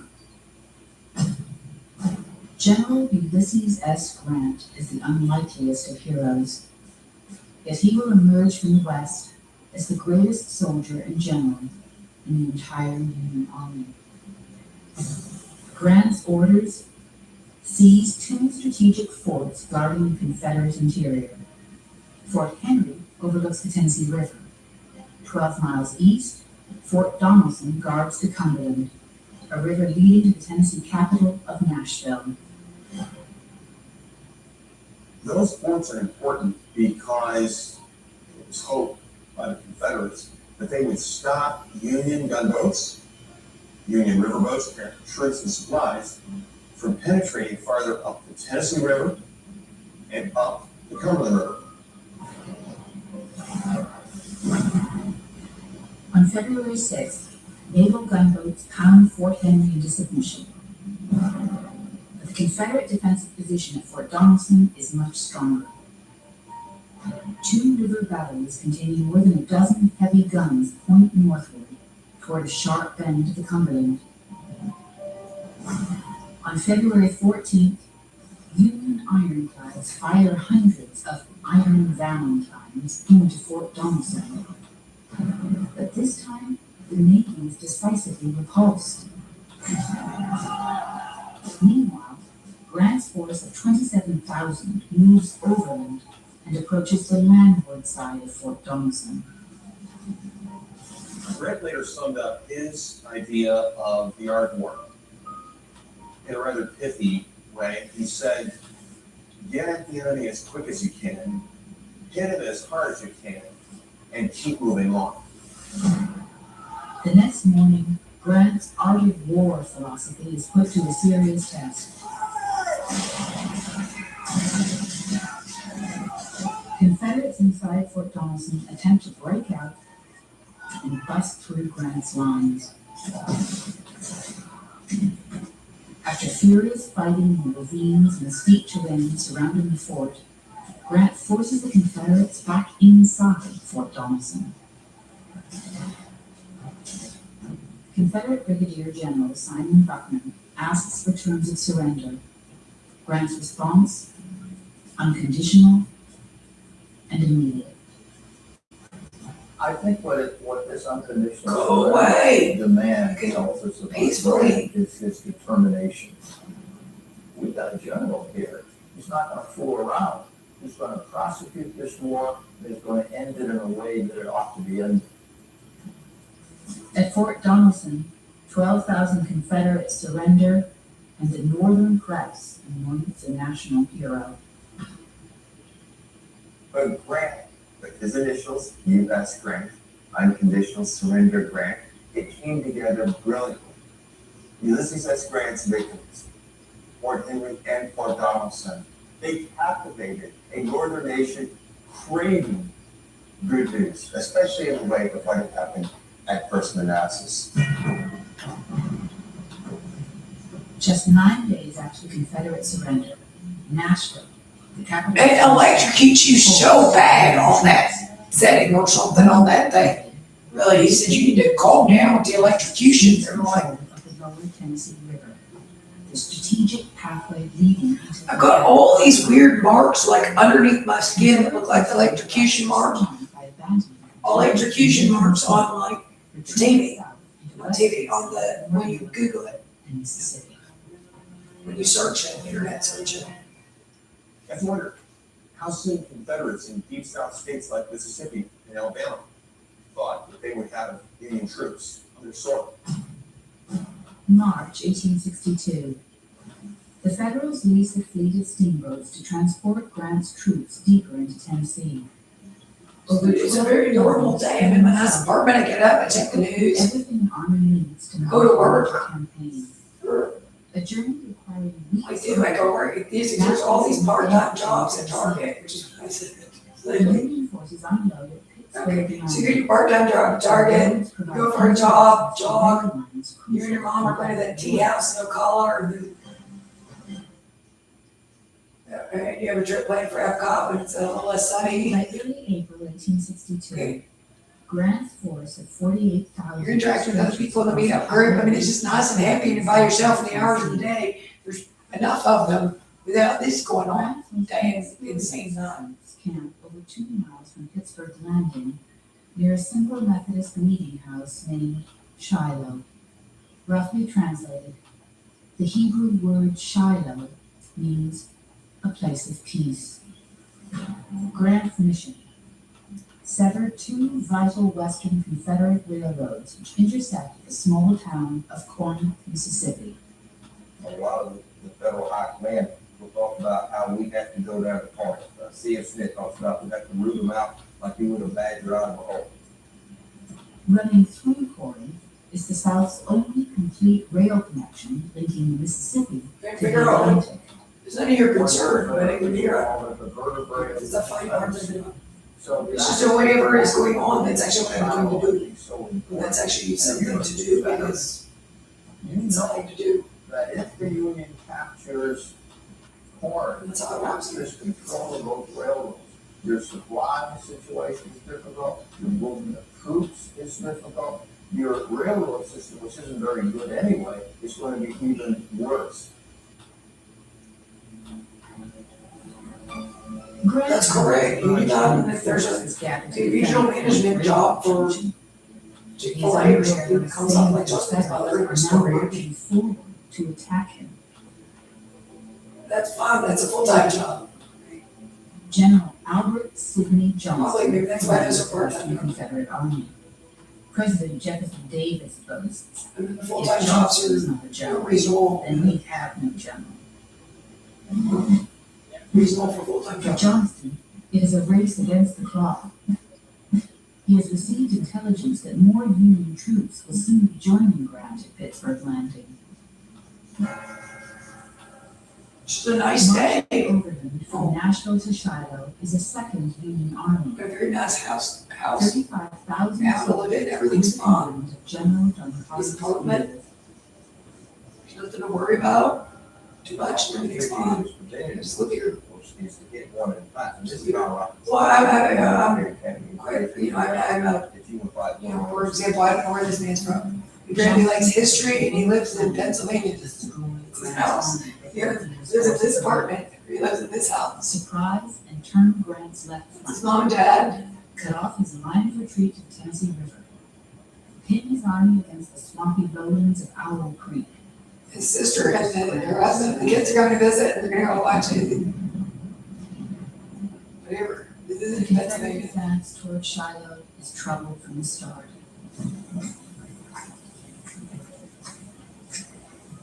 The spring. He's gonna go visit his sister and the kids, cause mom and dad wanna go. Mom and dad wants to live in Pennsylvania, down in near Gettysburg, Virginia. And they're gonna go to Glenn-Williamsburg, Gettysburg, and, cause it's, I get it, cause his sister lives there. She lives in Virginia, Richmond, Virginia. Confederate Army. And they're gonna go to Virginia Beach. Glenn-Williamsburg. And Busch Gardens. U.S. Grant is under explicit orders from the Maybe because he lives somewhere. He does not advance until Buell and his army arrive. Lucky or unlucky, or, I mean, it's just fine. He lives in a nice house in Pennsylvania, his sister lives in a nice house in Virginia. I don't know why, because it Grant has a weakness at this Well, point in the war. It's that he doesn't always consider what his opposition will do. those are fun things in Richmond, Virginia. To leave those entrenchments at Corinth and march 20 miles and attack us in the open, never happened, never happened. 16-year-old Thomas Duncan from Mississippi is a courier for the Confederates. Not really too much, because he's visiting relatives. I hear the Union troops drilling. Let's hear his leadership story. The drum and fife and the commands of the officers are plainly heard. You have to. It suddenly struck me. The Union Army is absolutely unaware of the presence of our army. So is expensive. There's no reason to visit.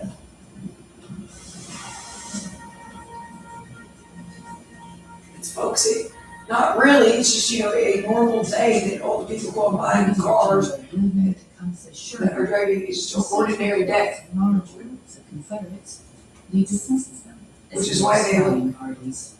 reasonably happy and healthy in the car. The preceding year, Look okay. Sherman had gotten in trouble for overestimating the number of Confederates he was facing. The newspapers had even reported that he was insane.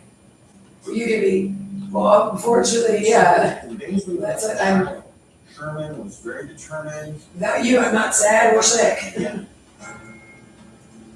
We're sleeping in a Just a doorway. mile beyond Sherman's camp is the leading edge of Johnston's 43,000 Confederates. And they camped there. And some of them are even firing their weapons, testing them. Get out of my house. You're not paying for anything. Well, what the heck are you talking about? Our Father which art in heaven,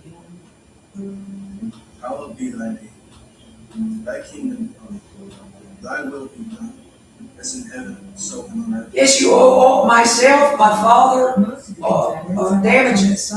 Very much so. That is correct. If that is the story you've heard about the legal system all your life, then that is in fact how it works. Technically, legally.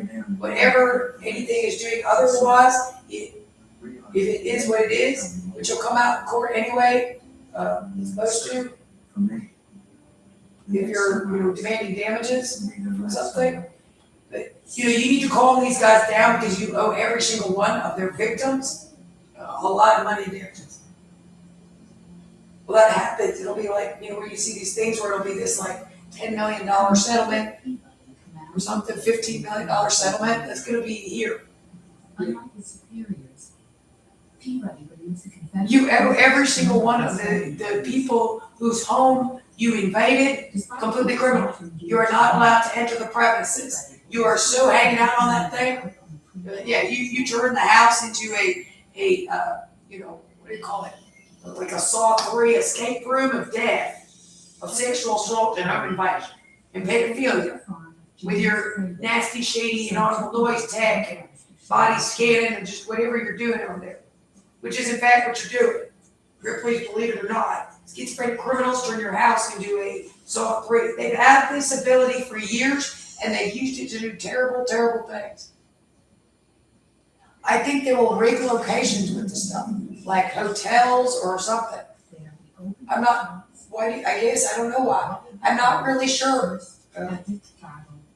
Bathrooms, the toilet stall we talked about yesterday, I'm absolutely positive that is very much an active thing. It always stays the same hideous thing. And it's very much an active thing, so I don't know what that means. And it's in clubs downtown and pubs downtown. On the strip, on like Pearl Street.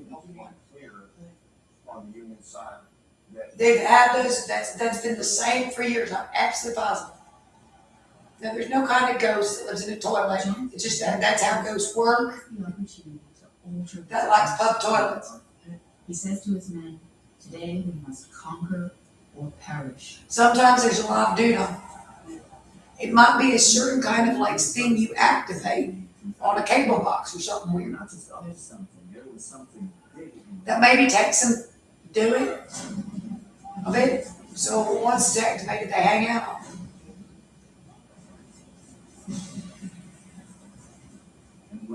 Or you actually have to drop something in the,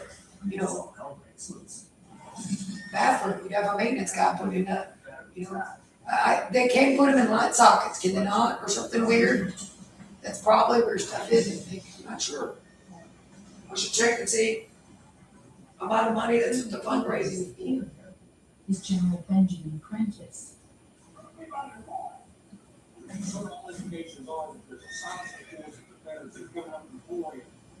Prentice accuses the young colonel of violating orders and bringing on the engagement.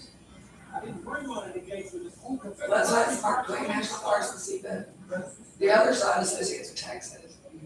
this had been contrary to orders, and Peabody had not gotten permission. And Prentice confronted Peabody and scolded him very severely for bringing on a fight. You're not allowed to associate with Mississippi like that. Prentice's heavily outnumbered division puts up stubborn resistance. But by 9 a.m., their defense. No, it's against the law, but you act on it at all. Really, yeah. Trying to rally his troops. Stop calling me Jew boy and doing that. And I'm a Nazi, also for heaven's sakes. Hours of fighting at Shiloh. The Union suffers over 2,000 casualties. Half of Grant's soldiers at Shiloh have never been in combat. It's just how lawyers are Jewish. Like we're Jewish girl.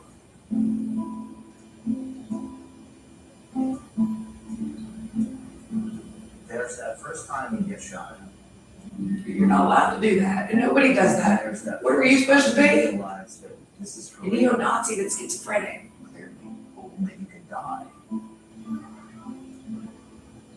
You're seeing what artillery fire does to the human body. It's schizophrenic also. You're seeing blood spilled in ways that you can't imagine. Those moments that That's really haunt them for the rest of their lives. This is some of the experience in the woods around the Shiloh church that morning. Is they're experiencing all the horrors of combat. I don't think anybody wants you representing them for everything. Things that really violate all sense of decency. With all that.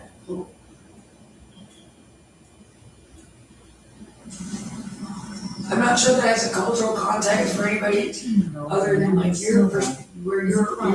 61st of Illinois. I was astonished at our first retreat in the morning. I suppose, but yeah, the result I that kept thinking to myself, what will they say about this at home? I think it's a little pedophilia and a bed, so you could be nobody dropped this out. Instead of Calling yourself an idiot. many of the Confederates break ranks to ransack Union camps. Some have not eaten since leaving Corinth, Mississippi 3 days earlier. For many of the lower Otherwise, there's a visitor center and when people live in Mississippi, that's a joke. Johnson is infuriated as an officer plundered. To rally his men, Johnson takes his own plunder, a single tin cup.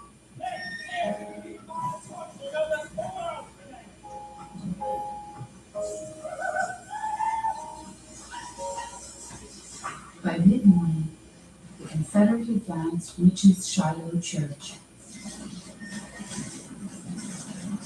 That's, It is the scene of I don't actually, savage we usually fighting get this battle. water to Georgia.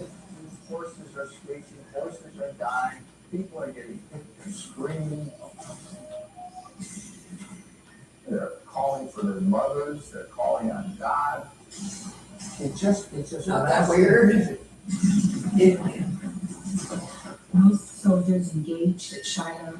So you usually get to like Myrtle Beach in South Carolina. At a battle like Shiloh, they realize it's not all about. That's the real South It's Charleston. not all about. Charleston's nice. lofty concepts like honor and independence. Savannah, Hilton Head. They realize Atlanta. it's about This is killing. And for many of them, Nice. this is an Charlotte. uncomfortable, to say the least, realization. They don't easily transition into becoming living machines. They have a great deal of ambivalence. Yeah, that's over great. these weapons and actually killing people. 16-year-old musician John Cockrell. I don't think anybody wants you. He's a very prolific pedophile. With Ohio infantry. Litchfield John Beach. his father becomes That's second the island. in Shiloh Church. Fun, nice. Civilized. Young Cockrell soon finds himself aiding. I like Savannah. I'll watch it. It's fun. Yeah, Robert Shiloh Church, asking soldiers called for the resistant. He carried the poor And fellow to Hilton the rear and found there a seat. Bald Island. Not to say, panic. Well, that's great. Savannah's great. The enemy began pressing closely, and Shiloh Church was no more a desirable place for my Nice, military cheerful, friendly, operations. normal. I started towards the Tennessee River. Good culture. I had not proceeded more than a mile. Good guys. Over General John MacArthur's Highland Brigade of Illinois troops. A chipper young lieutenant stopped me and asked where did I belong. I replied that I belonged to Ohio. He said that Ohio was making a bad show of it and asked if if I wanted to fight with them. I responded I was willing to take a temporary part in his regiment. Thus, I became attached to Company B of the 9th Illinois I mean, folks, I'm just saying, like, I'm happily in my house doing nothing wrong, things that normal people do. But he has joined a unit that will have the highest casualty rate of all. Stuart Wiggum was working at Duke today. Oh, what a lovely evening. In 5 Oh, I hours, met a nice guy over here. Confederates dinner. managed to overrun. I mean, I just can't, please get these men out of my house. They're not allowed in here. Get out of my life. To help stop the onslaught. I'm reporting this. Personally supervises the Confederate. This is as real as the nose on everybody's face. On everybody's face. Oversees the left. By 11 a.m. Beauregard and Johnston. Beauregard. 3-mile front. Versus Greg. Pittsburgh. U.S. Grant has completely underestimated the Confederates. It is a mistake he will never make again. At noon, Grant orders Sherman to counterattack.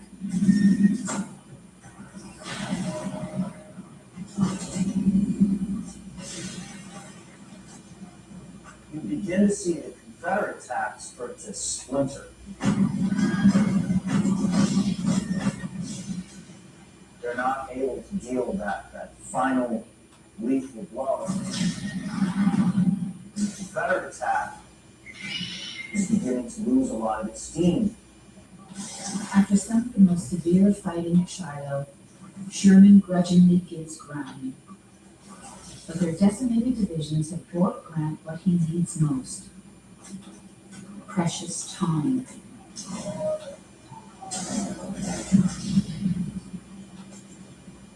Adding to the Confederates' woe at Shiloh is the hellish terrain itself. A morass of dense woods, thick undergrowth, and deep ravines through which they must advance. Most serious is the awful carnage.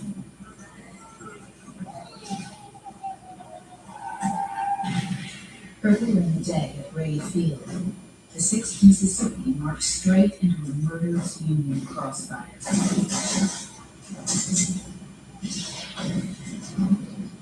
In mere moments, 300 of the regiment's 425 soldiers were cut down. The slaughter of the 6th Mississippi is one of many such scenes repeated again and again at Shiloh.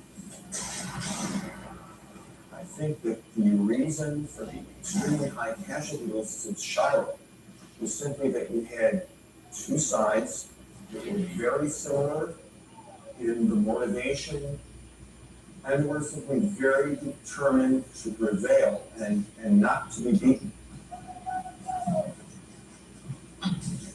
I think if they had been using short swords, they probably would have stood up against each other and hacked at each other until they had killed about that many of each other. Though staggered, the majority of Johnston's army continues to engage the Union left and right. Meanwhile, another fight erupts, this one in an oak thicket choking the center of the battlefield.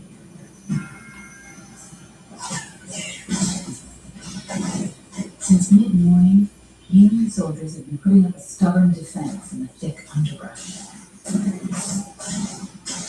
And the Confederate soldiers, hearing the Union bullets whistling through the thicket, referred to the area as the Hornet's Nest.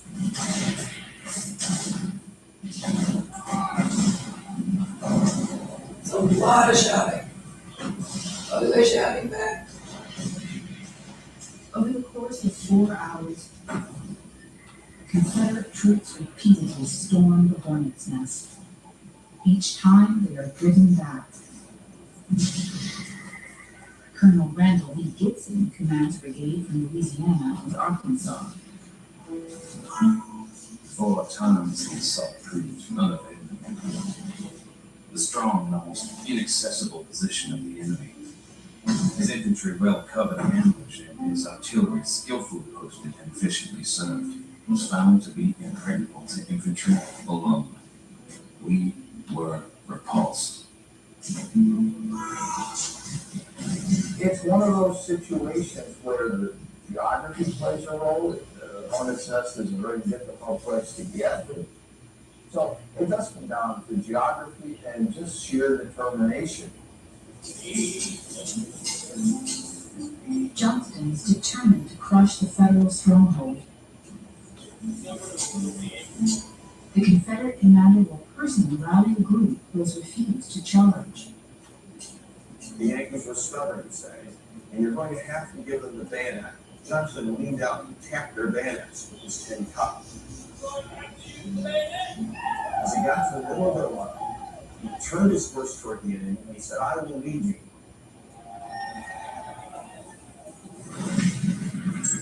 They are advanced by Johnston into a peach orchard just east of the Hornet's Nest. At the peach orchard, some of the most bitter fighting of Shiloh. Private Sam Watkins of the 1st Tennessee. I had heard and read about battlefields, seen pictures of battlefields, horses and men, cannon and wagons all joined together while the ground strewn with dead, dying, and wounded. But I must confess that I never realized the pomp and circumstance of the thing called glorious war till I saw this. It all seemed to me a dream. With the battle raging around the peach orchard, an aide to General Johnston finds the Confederate commander reeling in his saddle. He said, "General, are you wounded?" Johnston said, "Yes, and I fear seriously." The subordinate led Johnston into a place that sheltered Kelton off his horse. General, sir, please respond to us. He began looking for the wound. He couldn't find it. I don't see anything else. Myself. He was poking around in Johnston's clothes. Where's the wound? He couldn't find it. You don't know what's wrong with me. Johnston had quickly lost consciousness completely. You know me. Nothing. Nothing. I think it's because they're electrocuting and screaming at me. If I say something weird, it's because they're screaming stuff back at them. I don't know. Sorry. Did I say it? I don't know. He bleeds to death. General Albert Sidney Johnston, the highest ranked officer killed in the Civil War. The day that began with so much promise ends with the death of the man Jefferson Davis, considered to be the finest officer in the Confederacy. Word of Johnston's death slowly makes its way through the Confederate ranks at Shiloh. A soldier from Louisiana remarks, "A chilliness of gloom crept over our entire command."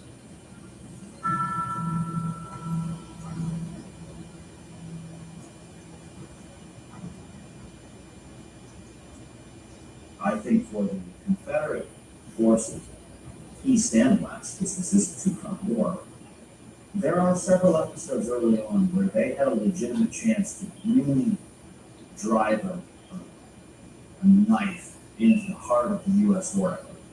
And I would say that in the West, that Shiloh's, that first day, that was their chance to totally alter the course of the war.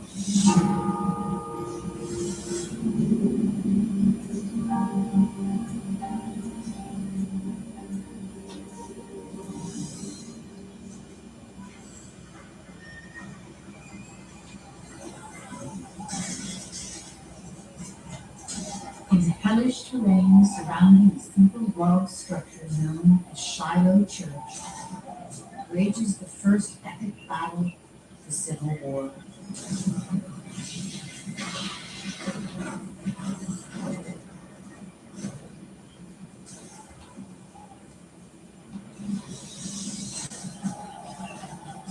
In a dawn attack, nearly 44,000 Confederates, led by General Albert Sidney Johnston, surprised the Union Army. The Federal troops had boldly advanced in southwest Tennessee, with the hopes of winning a grand battle that they believe will end the war. A few hours into the Battle of Shiloh, those hopes are all but dashed. A week day, Union generals Ulysses S. Grant and William Tecumseh Sherman rallied their astounding troops. The Confederate attack was sustained. For most, Shiloh was their first taste of battle. The casualties were unimaginable. Even Johnston, considered by many to be the best of the Confederate generals, lies dead. Now Shiloh becomes the first of the big slaughters in the Civil War.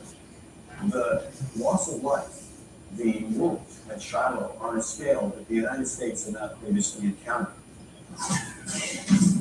By mid-afternoon, the fight shifts from the Union's flanks to a dense thicket in the center of the battlefield.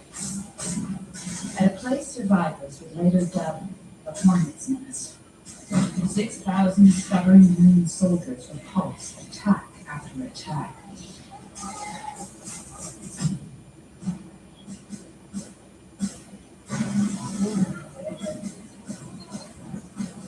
After hours of failed piecemeal assaults, Confederate leaders began shifting every available cannon on the Shiloh battlefield.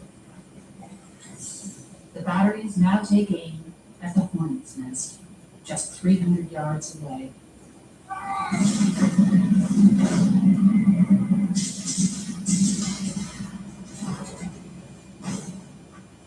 I have to do this night and day, it's a pain, because they won't leave and stop doing this to me.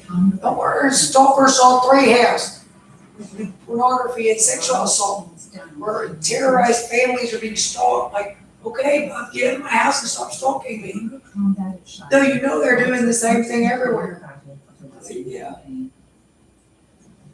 Or they're doing it since they're so determined, they're having this party in the background, incredible, hideous. What does it look like that are they able to enable, like, because they're enabling a microphone somewhere or a camera? I mean, I'm not, is that fun to stalk? Jesus. They're watching the internet account. Well, they're just determined they're doing it to other people in the background. That's correct. It's going to end up being like a $15 million settlement. Abraham Lincoln's hope of reunifying a divided nation. It's going to have to go out to all the people that were sleeping hunched over in a chair, so they be electrocuted and sexually assaulted. And are calling the police in Northwest Arkansas area.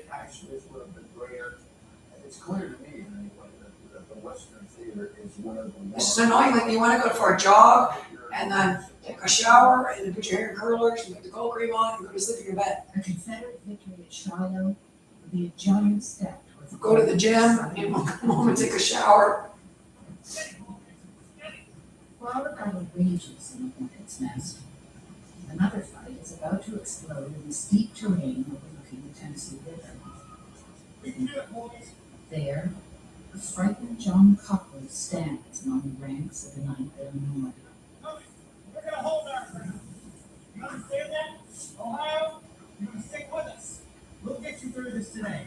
We will be victorious, boys. We'll get you back to your family through your unit.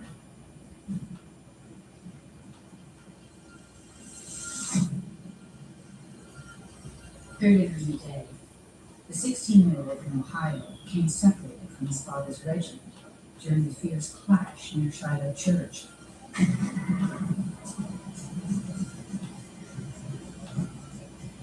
A lieutenant with the 9th Illinois convinced the young Ohioan to fight with them. These schizophrenicos hurt. Deliverance. Now, Cockrell and the others wait for an attack that is sure to come. There's never been such a thing ever. Weird and unnatural. Leaves on the trees, so scarcely out of the buds. Yeah, there is anything that I think at some point. And larger. Been there for a while. That is like anthropology and cultures and stuff. Can be. Not sure yet. I like the classic again.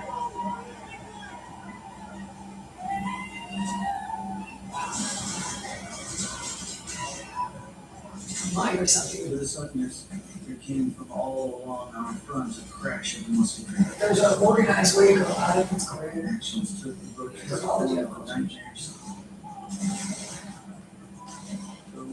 into the battle in all its terror outstripped my most fanciful dreams of pandemonium. For nearly 3 hours, Confederates delivered a couple of Cole's a dreadful baptism of fire.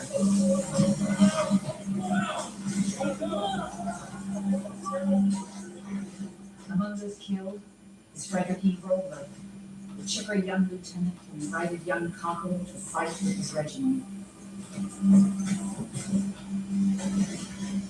The enemy fire became so terrible we were driven into the ravine. We kept firing as long as cartridges lasted.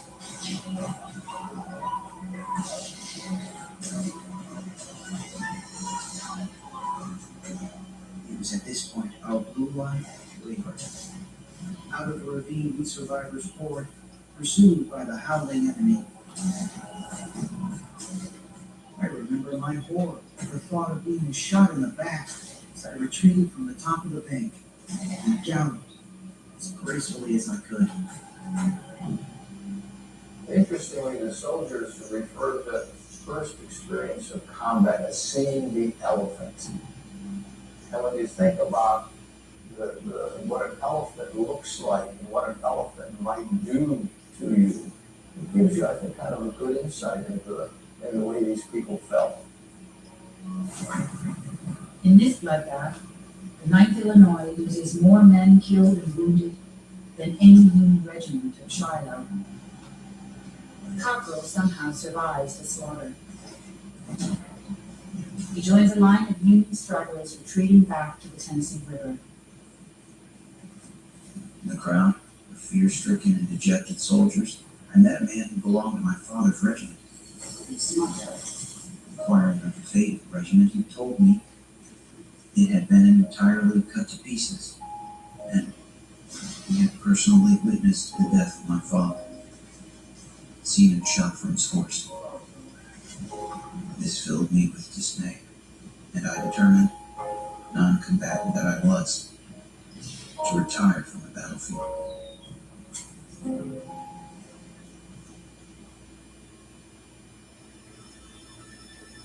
For Federals in the Hornets' Nest, the situation has grown desperate. In late afternoon, both flanks of the Confederate Army pressed forward, tightening the noose. The stubborn Union soldiers are surrounded.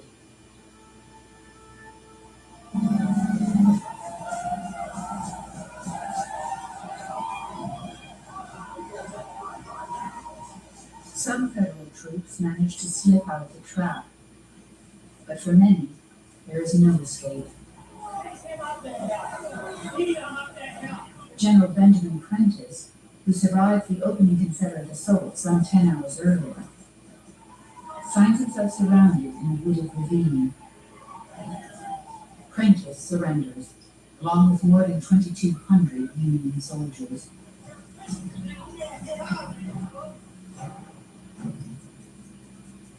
Union Commander Ulysses S. Grant hastily establishes a 2-mile-long last line of defense. The Confederates mount one final assault, but the Union line stands firm. After 13 hours of fighting, the exhausted Confederate troops pulled back to the captured Union camps. With Albert Sidney Johnston dead, General P.G.T. Beauregard assumes command. At his headquarters near Shiloh Church, he dispatches a message to Confederate President Jefferson Davis describing a complete victory. 16-year-old Thomas Duncan is a Confederate courier. With the seeming victory in our grasp, and with the brave, though depleted and disorganized Army of the Blue at bay at River Spring, we saw the battle cease for the day. But U.S. Grant is not ready to concede defeat. He knows reinforcements along the way. Not beaten by a damn sight, he mutters. Though bloodied, Grant's army had survived to fight another day.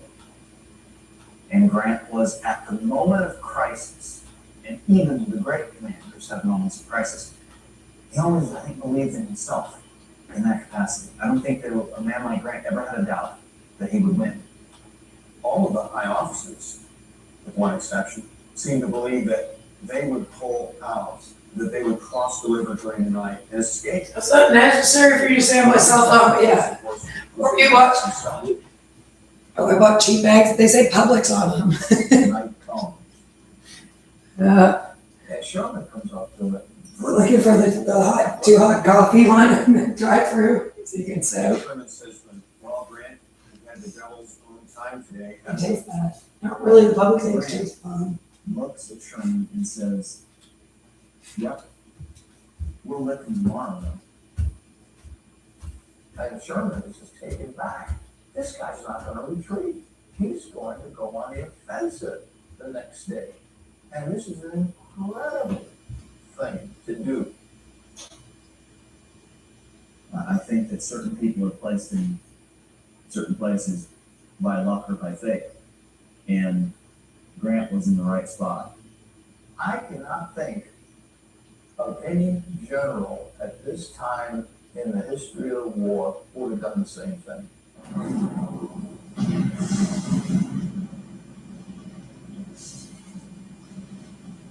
Late that night, a violent storm engulfs the Shiloh battlefield. Thunder and lightning combine with cannon fire from Union gunboats to create a night no soldier at Shiloh will ever forget. The woods, that first night especially, are filled with sounds that you could never accurately reproduce. There were soldiers who rode on that first night of hearing the wild hogs feeding on the wounded.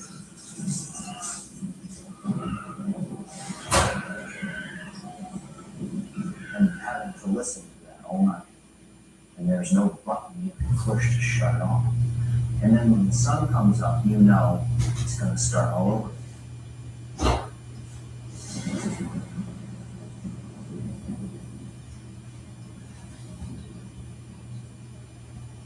When the sun comes up that second day, Beauregard believes that he's won the great victory, and it's just a matter of mopping up. The Union Army was in terrible shape. They've been driven back, their confidence is broken. They're finished. Defeat is the last thing on Grant's mind. Overnight, 13,000 soldiers, commanded by General Don Carlos Ewell, have finally arrived from Nashville. General Lew Wallace reinforces Grant with another 5,800 Union soldiers. According to a soldier from Louisiana, federal troops sprouted from the ground like mushrooms. Courier Thomas Duncan. Small squadrons were preparing breakfast when firing began suddenly on the line.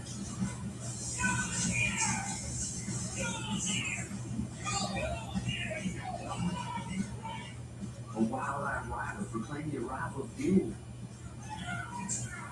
Warned us to run for our lives.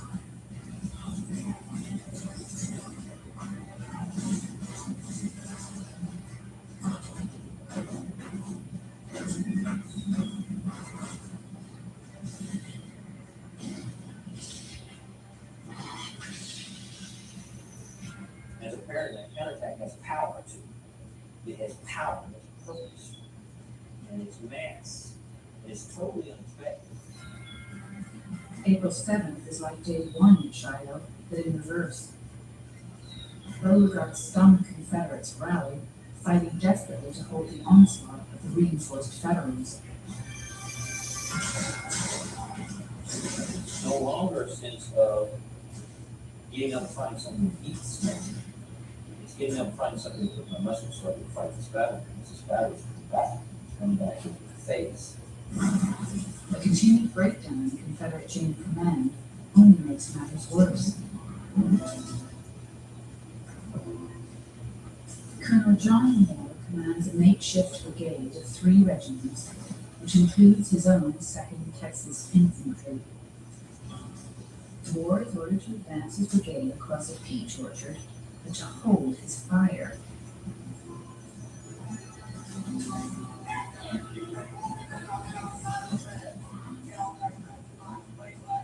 In the woods ahead of him, Moore is told, waits another Confederate force.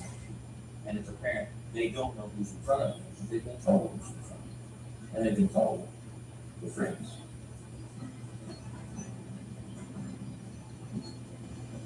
The soldiers located in front of Moore's approaching men were not friends. They are from Indiana and Ohio.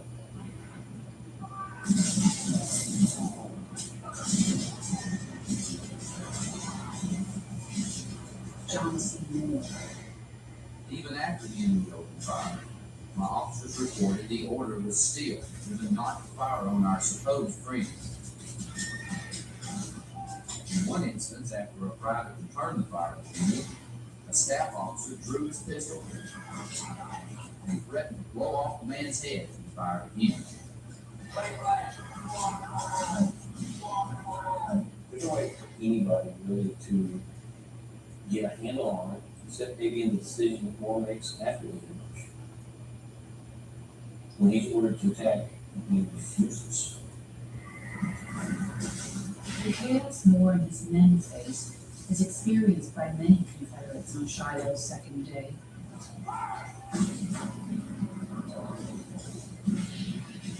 The fighting is every bit as fierce and bloody as the day before.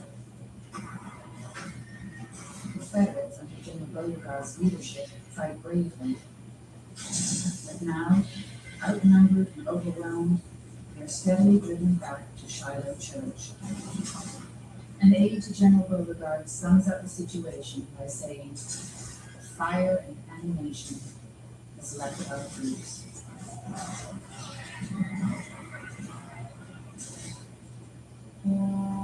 Shortly after 2 p.m., Beauregard issues an order unthinkable just 8 hours earlier. Withdrawal. For 25 years, the Armed Forces Vacation Club has helped military and veteran families make memories with incredibly discounted rates on resorts, hotels, cruises, and more, and worldwide destinations. Sign up is completely free. See if you qualify and start saving with the most trusted name in military travel. They came so very close to be so close to victory so many times and never quite being able to achieve it. It was almost like it was something that they were reaching out for and never could quite get it. General Grant remains under orders to not engage the Confederates. For now, he is content to have recovered Union camps lost the previous day.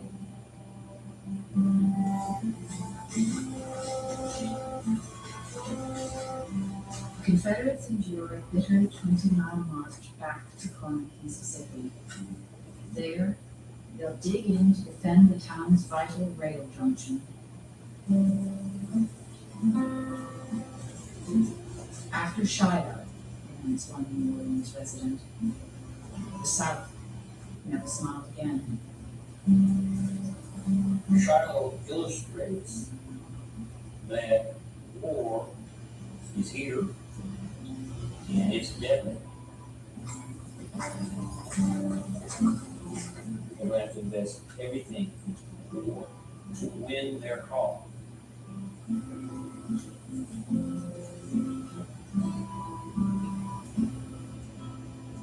How can anyone smile with that vision of the future?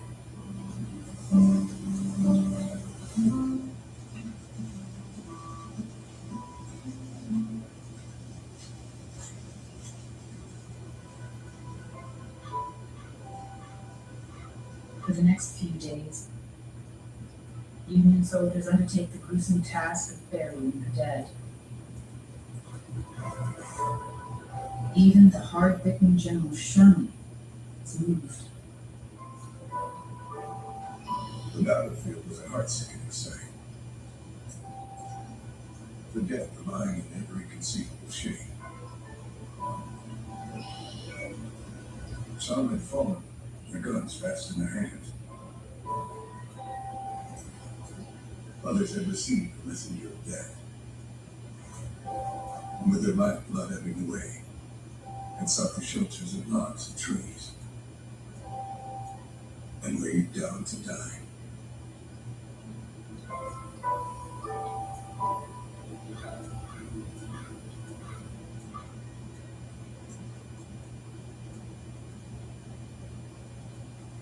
It's impossible, I think, for us to imagine what it must have looked like. The smell is awful. There are burial details every place. Maybe the biggest horror of all is as the Union Army is trying to reorganize itself, and wagons are going back and forth across the battlefield, the wheels of the wagons will dig up shallow graves, and you'll see corpses lying there, being run over by wagons and by horses. What a horrible thing. You have to think to yourself, is this what's going to happen to me? At Shiloh, the total casualties, a staggering 24,000 men. A single battle claims more casualties than all of America's previous wars combined.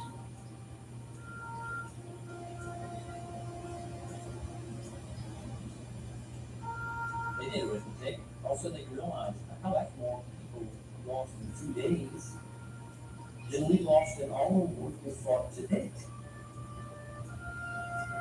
That becomes apparent. Golly.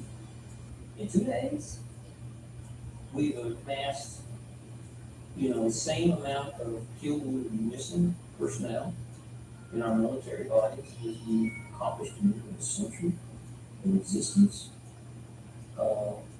That's shocking. You think about the connection to what's on the effect. This begins to affect homes, it affects communities, it affects loved ones, friends, entire communities who have had a bad day because silent preponderance of their young men, 18 to 29, are gone. They're no longer, or they're totally torn to pieces and remains for life. And it just reverberates. The great battle General Grant and others hoped would end the war is in fact just the beginning of a brutal war no one could have imagined. When the battle began, John Cockerell was a young musician. Now, in the aftermath of bloody Shiloh, the 16-year-old Cockerell is a combat veteran. Near dusk, he wanders through the ransacked camp of the 70th Ohio. The last place he saw his father alive.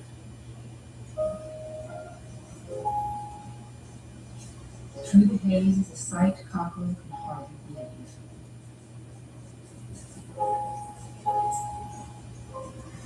The 70th Regiment came back after the most terrible fighting and campaigning. At its head rode my father, whom I supposed to be dead. He was pale, haggard, and worn, but unscathed. My father had not seen me nor heard from me for more than 60 hours.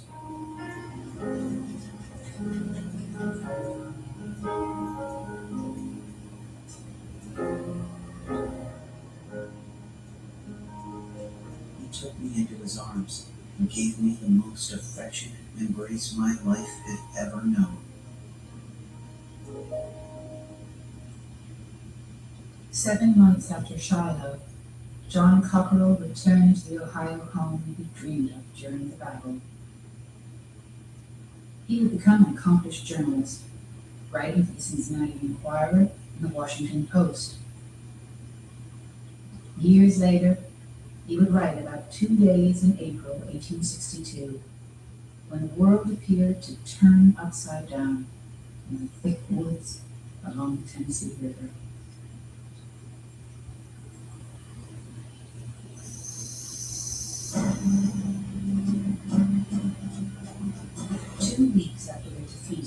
Shiloh, the Confederacy suffers another blow in the West. A fleet of Union warships under the command of Admiral David Farragut captures New Orleans, the South's largest city and most important port. And for Confederate troops over 1,000 miles away in Virginia, the war effort begins to falter.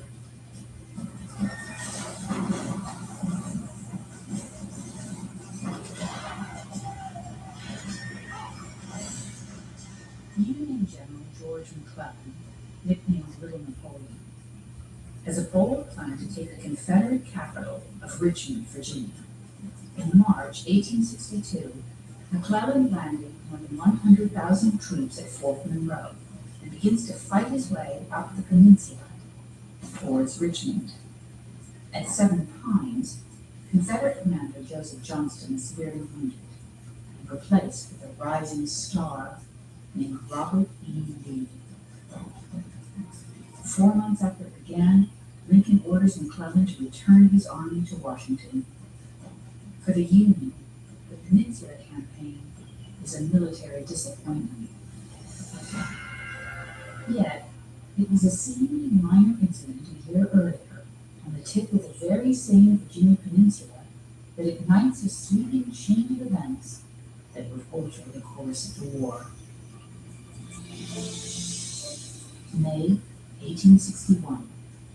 3 runaway slaves row a stolen boat and surrender to the Union-occupied Fort Monroe.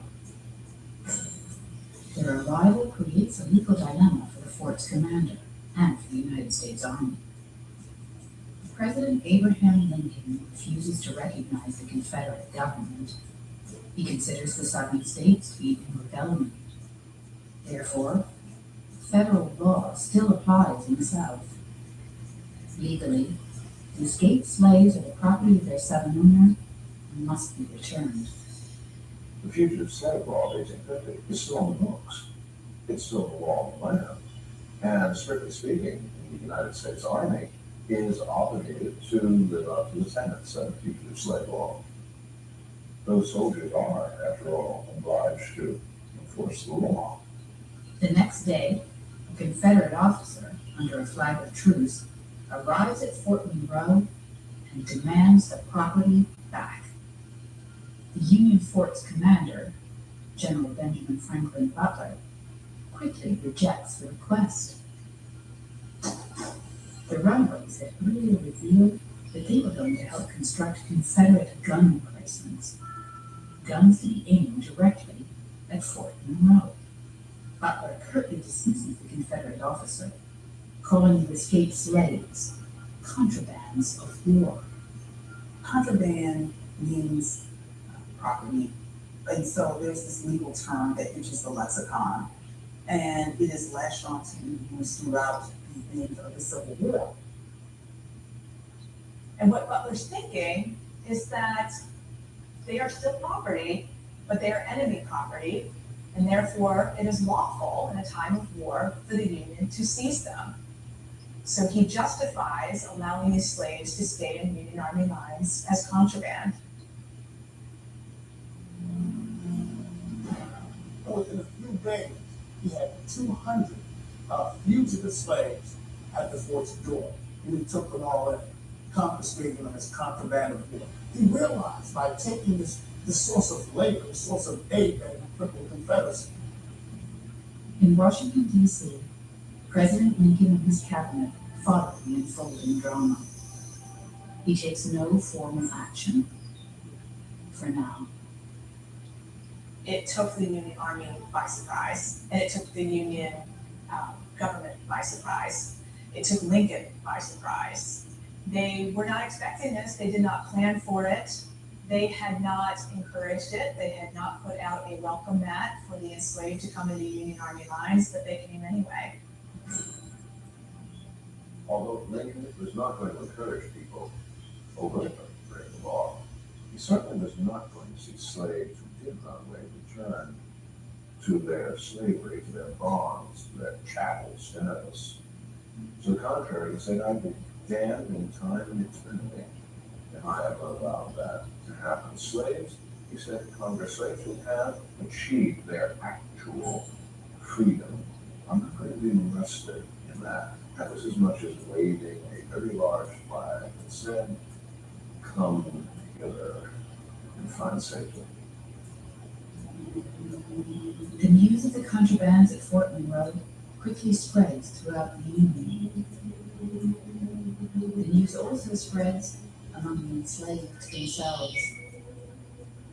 What powers the need for freedom for enslaved people is they don't want to be degraded anymore. They don't want to be brutalized anymore. They don't want to exist as property. So all of a sudden you have government officials, you have military officers who are confronted with the fact that we have to take Black concerns seriously. At this point, now you have lone refugee camps within Union lines and in all the border states. They don't wait for Lincoln to free them. They are agents in their own emancipation.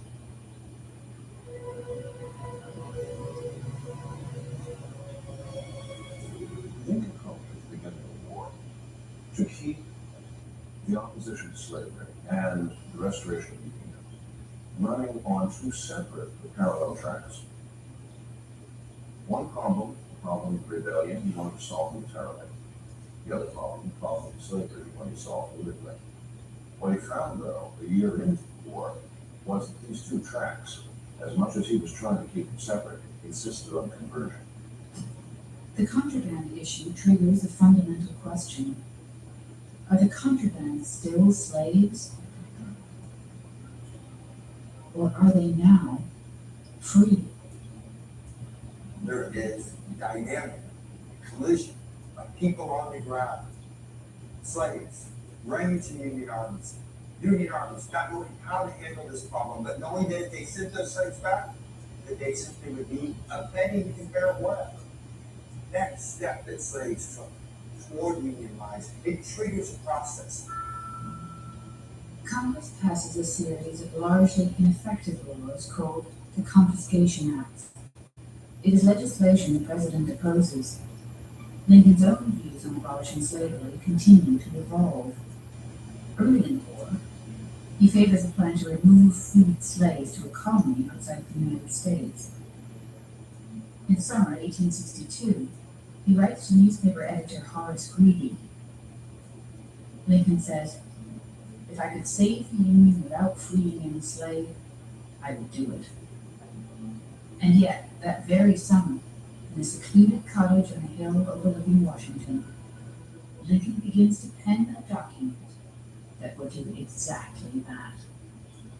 And it's in the aftermath of the Peninsula Campaign that Lincoln realizes that they need to move toward a policy that wages war, not just on the Confederate Army, but on Confederate society. The first step in that direction, he decides, is to begin emancipating the slaves. In the wake of a string of devastating defeats on the Eastern Theater, Lincoln now sees emancipation as a military necessity. He says, "We must free the slaves or be ourselves subdued." Lincoln's coming action will test the constitutional limits of the office of the presidency. The Constitution provides that the President of the United States be the Commander-in-Chief in time of war or rebellion. But it doesn't describe the powers of the Commander-in-Chief are. I mean, what is it to be a Commander-in-Chief? No one is really sure. Within those what powers, what is he allowed to do? Well, he should be allowed to do some things which will cripple the enemy's ability to carry on the war. What will cripple the Confederacy's ability to carry on the war? Free their slaves. Free them, give them every incentive possible to desert and run away to Union lines. Give them every reason to expect that the advance of the Union armies into the South will mean their freedom. Subvert, undermine, weaken the Confederate ability to carry on the rebellion. To his stunned cabinet, Lincoln unveils a preliminary Emancipation Proclamation on July 22nd, 1862. Secretary of Treasury Salmon Chase thinks it's too extreme. Secretary of Interior Caleb Smith strongly objects and threatens to resign. Postmaster General Montgomery Blair fears it will cost the Republicans the 4 elections. Lincoln pushes to release his proclamation immediately. But Secretary of State William Seward cautions the proclamation will be perceived as an act of desperation in the aftermath of the failed Peninsula Campaign. So the president agrees to hold the announcement until after a federal victory on the battlefield.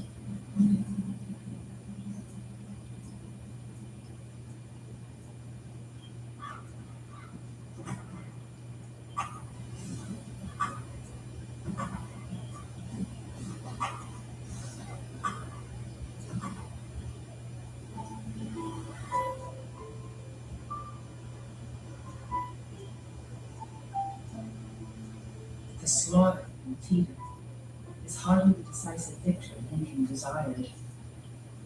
On September 17, 1862, along Antietam Creek near Sharpsburg, Maryland, more than 22,000 Union and Confederate soldiers are killed, wounded, or missing. That's nearly as many casualties as there were in 2 days of fighting in Shiloh. The Battle of Antietam ranks as the bloodiest day in American military history. Because the Confederates are forced to retreat into Virginia, the Union claims victory, but tactically, the battle is a draw. 5 days after Antietam, on September 22nd, 1862, Lincoln issues what he calls a preliminary Emancipation Proclamation. The presidential order was a threat pointed directly at the Confederacy.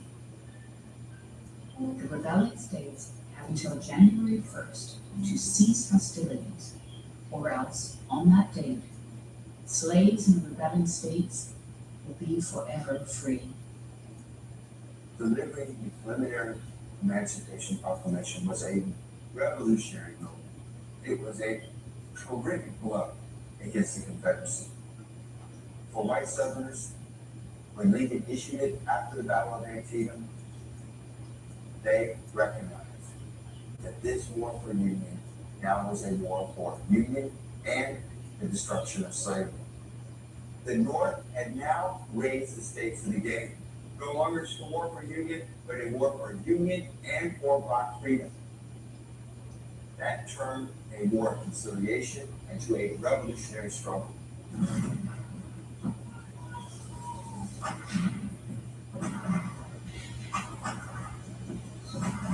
The Confederates turned the proclamation into a rallying point. 800 miles from Washington, in the woodlands outside of Corinth, Mississippi, they were determined to avenge the losses at Shiloh. Following their victory at Shiloh, Union forces advanced 22 miles south to Corinth and seized its prized railroad junction. For more than 4 months, a large garrison has occupied the strategic town. But in October 1862, the Confederates are determined to take Corinth back. 22,000 Confederate soldiers, led by Major General Earl Van Dorn, stormed through the Union defenses northwest of town, pushing the Federals back near the 2 mines. The next day, Union artillery delivers a punishing blow to Van Dorn's men. After a savage 2-day fight, the Confederate attack is repulsed. Corinth, once and for all, is under Union control. The desperate gamble to retake Corinth cost the Confederates over 5,000 casualties, nearly twice that of the Union defenders. One Confederate division alone loses 2,500 out of 3,900 of its men.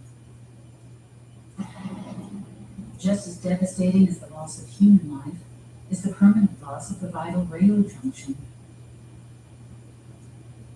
In the fight for control of the Mississippi Valley, it is a blow from which the Confederacy will never recover.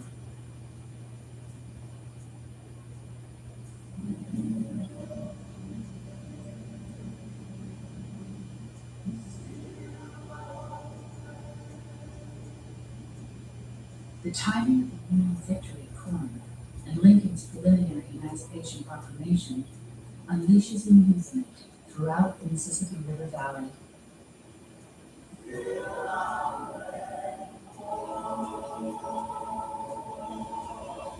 Three months before emancipation is official, thousands escape plantations and farms, taking their first precarious steps toward freedom.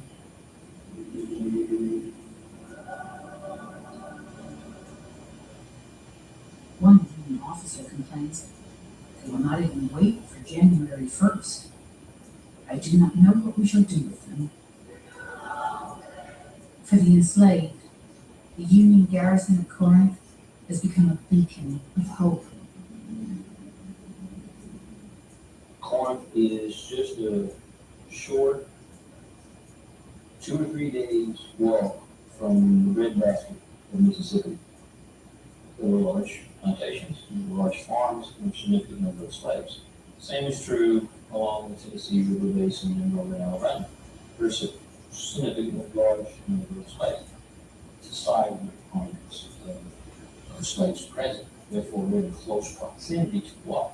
The linchpin of Union control in East Mississippi, which is Corinth, once it falls and is occupied by Union forces.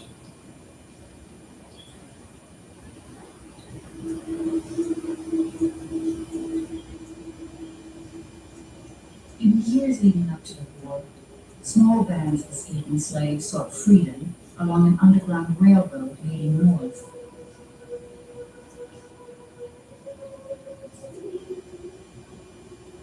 But this mass movement towards Corinth and other areas in the South is unlike anything before. Before the war, we tended to see men running on their own. We did not see whole families. We did not see couples bringing their children.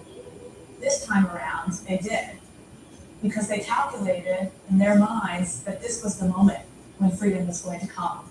So this was the moment to get the entire family out of slavery, because it was actually going to happen this time. By war's end, some 500,000 to 1 million of the South's 4 million slaves will have escaped to Union lines. The very presence of a contraband camp, I think, speaks to the testimony of Black people's ability to create power, even in the most powerless situation.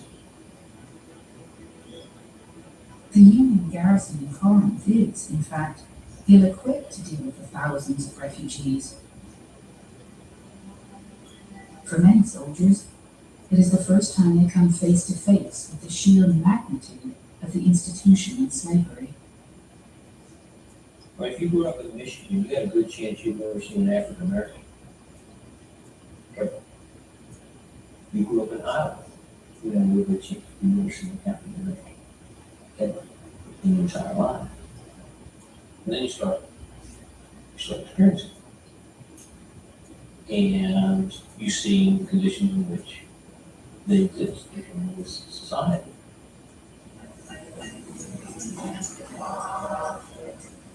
For temporary shelter, the Union Army issues the contraband's old army tents. But at Corinth, the former slaves are determined to transform a refugee camp into a community. They lay out streets, build a church, hospital, and school. They plant and harvest crops. Most importantly, they plant seeds of hope. We've escaped. So now let us do what we have always been trained to do. We will set up our own camps. We will live in spaces. We will grow food. We will try to heal each other. We will try to live out some semblance of life as free people, or at least quasi-free people. And so they did what they had always done. They served each other. They serve white people because that's what slaves are trained to do. Except they now, for the first time, are paid for their labor. It is just part of the transition from slave to freed men and women. Do you know any words that start with I? In the South, it is illegal to teach slaves how to read and write. At Corinth, volunteers from the American Missionary Association arrived to instruct the refugees. They do this because they recognize that freedom is not going to mean much until these men, women, and children learn to read and write and are educated. And so this becomes a focus of life there in this Corinth contraband camp. And the numbers increase. By March 1863, there are about 3,600 men, women, and children there. Almost half of them are children. In just a few months, Corinth becomes a model contraband camp in the Union-occupied South. But the success is short-lived. Inevitably, the Union force at Corinth is ordered to move on and sell the contraband. They are forced to leave the community they had helped to build and travel 100 miles to a refugee center in Memphis. And that's the end of the Corinth contraband camp. It disappears. It's done. So its life is short. It has a lot of hope and a lot of promise, but it is blown away in some ways by the military, the changes in the military situation. And in some ways, that really is representative of what happens in a lot of places and tells us something about what it means to become free in the middle of a war. The military situation is constantly creating upheavals in the lives of these men, women, and children trying to become free. So the story of Corinth is in some ways a story of what happens everywhere.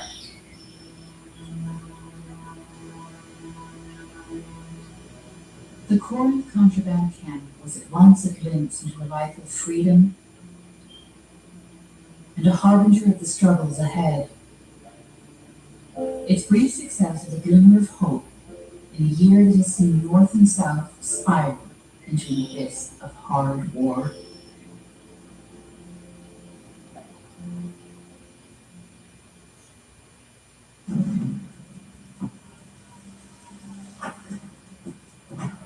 In December, at Fredericksburg, Virginia, was still another colossal blunder by a Union general. This time, Ambrose Burnside. In a series of ill-advised frontal assaults, Burnside's men are slaughtered by Robert E. Lee's Confederates, positioned along the heights above the town. One Confederate at Fredericksburg stated the charging Federals melted like snow coming down on a warm ground. The Union debacle at Fredericksburg results in 12,000 senseless casualties. 2 weeks later, in the Western Theater, is another titanic battle. This one near the Tennessee town of Murfreesboro. Along the Stones River on the final day of 1862, Union and Confederate forces square off for control of Middle Tennessee. For 2 days, the massive armies collided at places aptly named Hell's Half Acre and the Slaughter Pen. Union forces, led by General William Rosecrans, forced the Confederate army to retreat. It is a victory Lincoln desperately needs. But the cost in human lives is staggering. At the Battle of Stones River, Union and Confederate armies lose a stunning 31% of their men. The casualties exceed even those of bloody Shiloh. The shocking death tolls are another nightmare to a public now growing numb to the bloodbaths of the Civil War. Lincoln says, "If there is a worse place than hell, I am in it."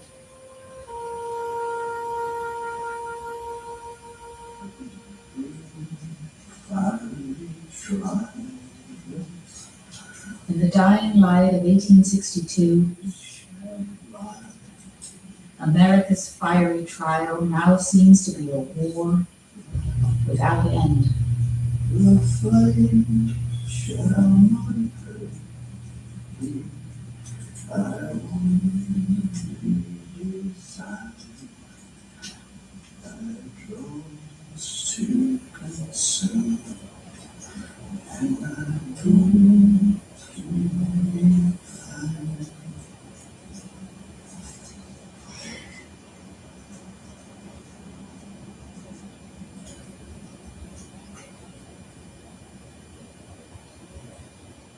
When Lincoln issued the Emancipation Proclamation, it's hardly an inspiring document, but there are two words in that document: forever free. And those two words, they set in motion a chain of revolutionary events. People at the time, Northerners and Southerners, they understood that the stakes of the game had been raised, and that this would be a death match to the finish. Everything's hanging in the balance.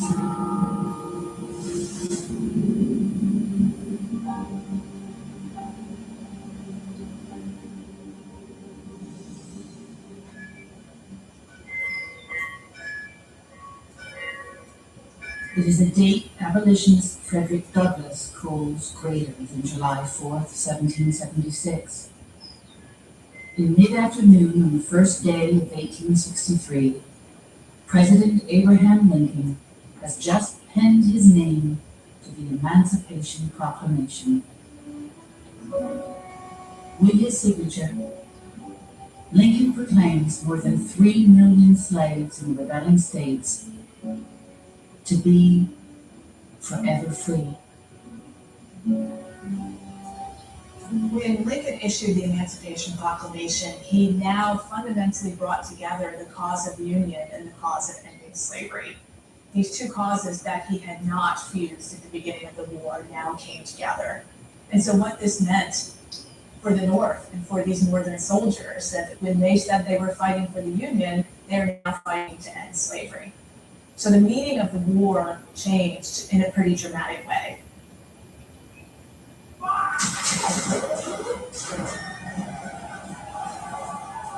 Lincoln's signature is a history-making exclamation point to nearly 2 years of civil war. When the war began, Americans North and South believed could be decided by a single grand battle. At the end of 1862, it seemed as if the very gates of hell had been cried open. The battle casualties were numbers no American, North or South, could ever have imagined. A 2-day battle in western Tennessee in a place known as Shiloh left more than 24,000 killed, wounded, or missing. In Maryland, the Battle of Antietam yielded 22,000 casualties to both armies in a single day.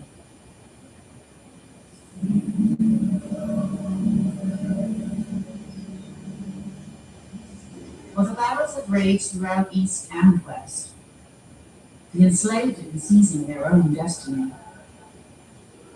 Thousands of men, women, and children have already escaped from plantations and have found refuge with Union forces.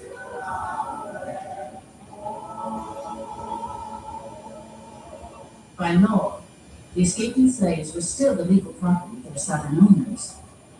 Their actions, in the midst of a rebellion, have forced the U.S. government to revisit a fundamental question: were the escaping slaves free? The simple fact that slaves have fled and slaves have been protected, in essence taken in as contraband in war, has altered the shape of things. Because the Fugitive Slave Act that says by law they're supposed to be returned to the platform. And that, of course, has been challenged in the Supreme Court, and guess what? The court of law said the law is the law. So here the war's altered that. The war has said law don't mean squat. And it says that on the first day January, in the year of our Lord, 1863, all persons held as slaves. Word of the Emancipation Proclamation spreads among the over 3 million people in bondage. The news is met with a combination of joy, relief, and trepidation. My brothers and sisters, do you realize what that means? We're free. We're free. So they were happy, but cautiously optimistic. I'm Abraham Lincoln, Washington, D.C. At least they knew that the Emancipation Proclamation symbolized the promise of freedom, that there was now hope because their own needs were legitimized by the President of the United States. And yet, Lincoln's proclamation only applies to slaves within the rebellion states.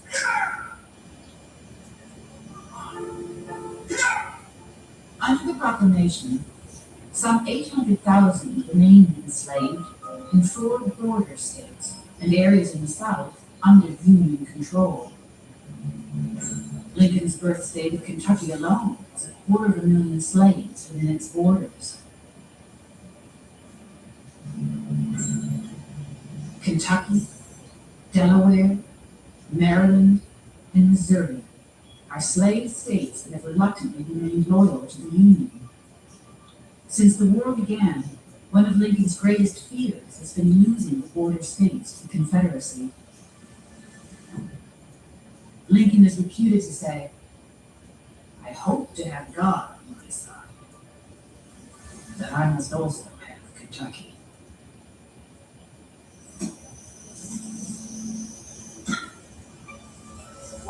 What are you doing sitting on the ground? In truth, the Emancipation Proclamation does not immediately free those still enslaved in the Confederacy. You're tired. You're tired. Don't you think I'm tired standing out in this field all day? For Emma Stevenson and millions of others, 1863 will be just another year of hard labor, drudgery, and humiliation.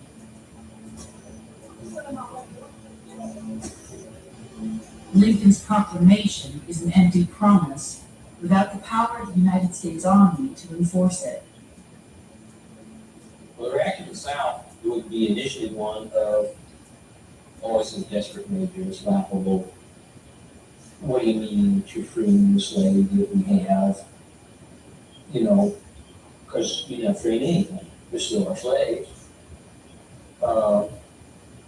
You know, and as long as we resist and your armies aren't present, they're still slaves. So, in that sense, it was viewed as a desperation. For many in the North, Lincoln included, the situation in early 1863 is one of desperation. We must change our tactics or lose the game, Lincoln says. The president publicly positions the Emancipation Proclamation as a war measure to reunify the nation. He also believes it's an act of justice. He could not satisfy the constitutional debate or criticism or concerns about emancipation by simply saying it's morally right. He had to have a constitutional argument. And the argument in his mind becomes that this is a military necessity. And Northerners, as they saw this, it began to dawn on them that the use of slavery as a Confederate military asset was what was prolonging and supporting the Confederate effort to destroy the Union. So for Northern imaginations, this business of slavery and rebellion also began to converge. And eventually Northerners were beginning to be persuaded that if they were going to restore the Union, they would have to pull up slavery by the roots, because slavery was what was nourishing rebellion. The Emancipation Proclamation does more than make people free. It gives all black men the freedom to fight. One of the greatest arguments in the Emancipation Proclamation is the one that allows African American men to enlist in the United States Army. At this point, now not are you only taking the aid, the labor that aids the Confederate cause, but you're enlisting that labor in the armed forces to be used against the Confederacy.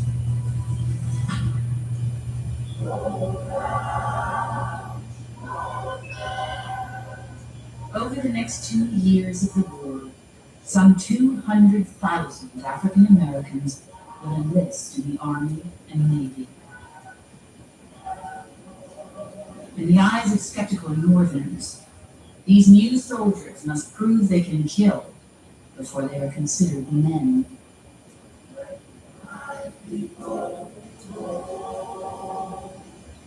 The war effort and the enlistment of Black men for war is so vital because Black men now have the opportunity to not just say they're men, but to prove their manhood. And so now African American men can wear uniforms. They can work alongside white men.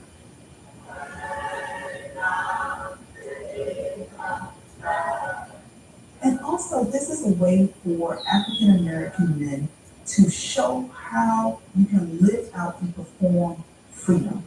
This is how it looks to be free.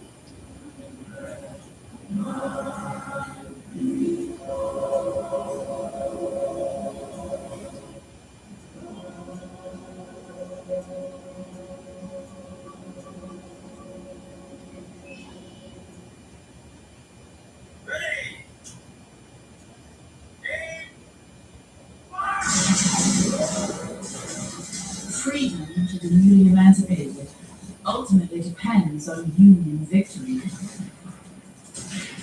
In the spring of 1863, the Union hopes to reverse a series of stunning defeats at the hands of General Robert E. Lee and the Army of Northern Virginia. In spring, the Union Army of the Potomac, now commanded by Joseph Hooker, readies to avenge the humiliating defeat to Lee at Fredericksburg, Virginia. Hooker's bold plans to lure Lee out of his defenses at Fredericksburg, then destroy his Confederate army. Just before the battle, Hooker boasts, "May God have mercy on General Lee, for I will have none."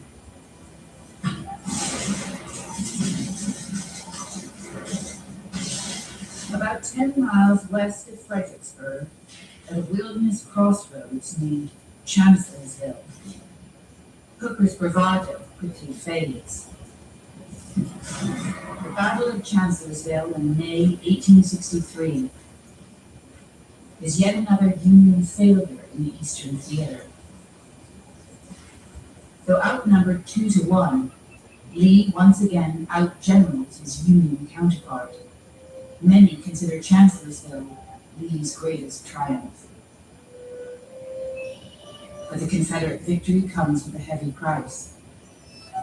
Lee's most trusted lieutenant, Stonewall Jackson, is mortally wounded from a bullet fired by one of his own men.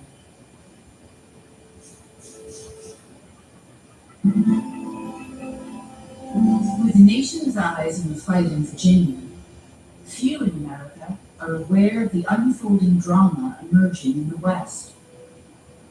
The lands between the Appalachians and the Mississippi River.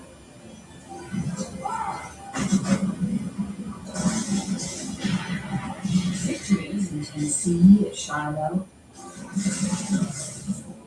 and at Corinth in northern Mississippi have Union forces poised to capture what many consider to be the biggest prize in the Western campaign. The Mississippi River is likened to the trunk of the American tree, with limbs and branches reaching to the Alleghenies, the Canadian border, and the Rocky Mountains. For northern farmers who need to get their crops to market, the Mississippi is their economic lifeblood. During the past 2 years of war, that lifeblood has been blocked by the Confederates. Lincoln had to look at the entire North, and when he looked across the Appalachians, he saw Ohio, Indiana, Illinois, Wisconsin, all of them depended on the commercial traffic of the Mississippi Valley. When that is stopped up by the secession of the Confederate States, then the western states immediately begin looking to their own self-interest as the farmers, as the economies of those states begin to hurt. If they continue to hurt, if no measures are taken to reopen the Mississippi Valley, then the inhabitants of those states are going to lose any kind of enthusiasm or heart for the war. They simply fold their arms, refuse to cooperate. Indiana is one of those states. Governor Oliver Perry Morton strongly backs Lincoln, but fears a civil war within his own divided state. Morton is convinced Indiana Democrats will vote to secede unless the Mississippi River is reopened. By the spring of 1863, General Ulysses S. Grant is determined to do just that. Grant's sights are set on Vicksburg, Mississippi, the most formidable Confederate stronghold on the Mississippi River. The bustling river town has a population of 4,600 and is the second largest city in Mississippi. Vicksburg is home to a large group of immigrants from Ireland, Germany, and Great Britain. The home of Confederate President Jefferson Davis is just 20 miles to the south. The symbol of Vicksburg's importance is the recently completed Warren County Courthouse, a magnificent brick structure constructed using slave labor. The Union controls the river just north of Vicksburg, and to the south, from Baton Rouge to the Gulf of Mexico. But Vicksburg guards a critical stretch of the Mississippi, still under Confederate control. Lincoln said Vicksburg is the key. So I got that key in my pocket. Jefferson Davis said Vicksburg is the nailhead that holds the two halves of the Confederacy together. If that river falls into Union hands, the South is split in half.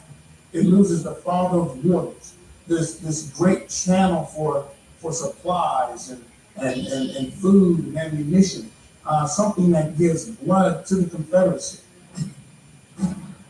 Called the Gibraltar of the Confederacy, Vicksburg is perched atop steep bluffs, overlooking a hairpin curve of the Mississippi.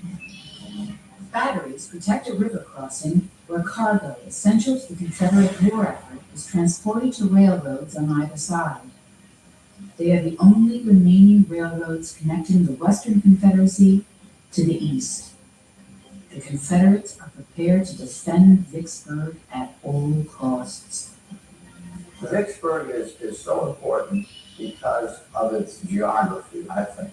And it's surrounded by swamps. So how do you get control of Vicksburg? Grant's ill-advised plan is to approach through the swamps from the north.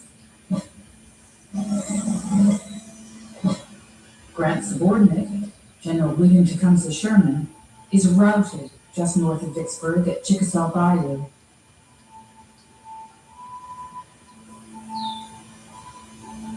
Sherman's repulse is followed by a series of failed advances by land and naval forces. The Union forces battle swamps and bayous as much as they do the Confederates. By April 1863, Grant is no closer to Vicksburg than he was 6 months earlier.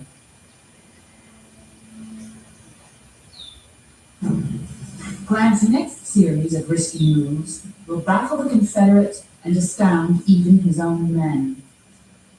He orders the Union force to march south through the soggy lands on the Louisiana side of the river, safe from the big guns of Vicksburg.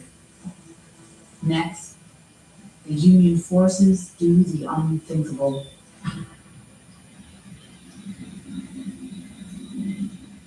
During a moonless night on the evening of April 16th, a fleet of Union ironclad warships and unarmed transports led by David Dixon Porter attempts to sneak by the Confederate defenses of Vicksburg. As the batteries roar, Their ships run the gauntlet. Somehow, the battered Union flotilla slips by Vicksburg. Meanwhile, Grant's overland force in Louisiana has marched to a point 40 miles south of Vicksburg. Along the Mississippi, they are joined by Porter's naval fleet and transported to the Mississippi side of the river. Instead of advancing to Vicksburg, Grant boldly moves east. The rails linking Jackson to Vicksburg are the only lifeline to the Confederate citadel. In a bold dash through west central Mississippi, Grant overwhelms Confederate forces at Port Gibson, then at Raymond. On May 14th, Grant arrives at Jackson and defeats another Confederate army, this one led by General Joseph Johnston. After destroying the military resources at Jackson, Grant now turns back towards Vicksburg. That leads Confederate General John Pemberton to march 23,000 men out of Vicksburg to stop Grant's advance.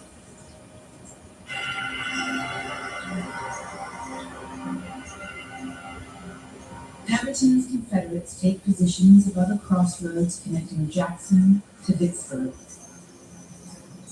Atop Champion Hill, they deploy along a 3-mile front. The Confederate force is all that stands between Grant and Vicksburg.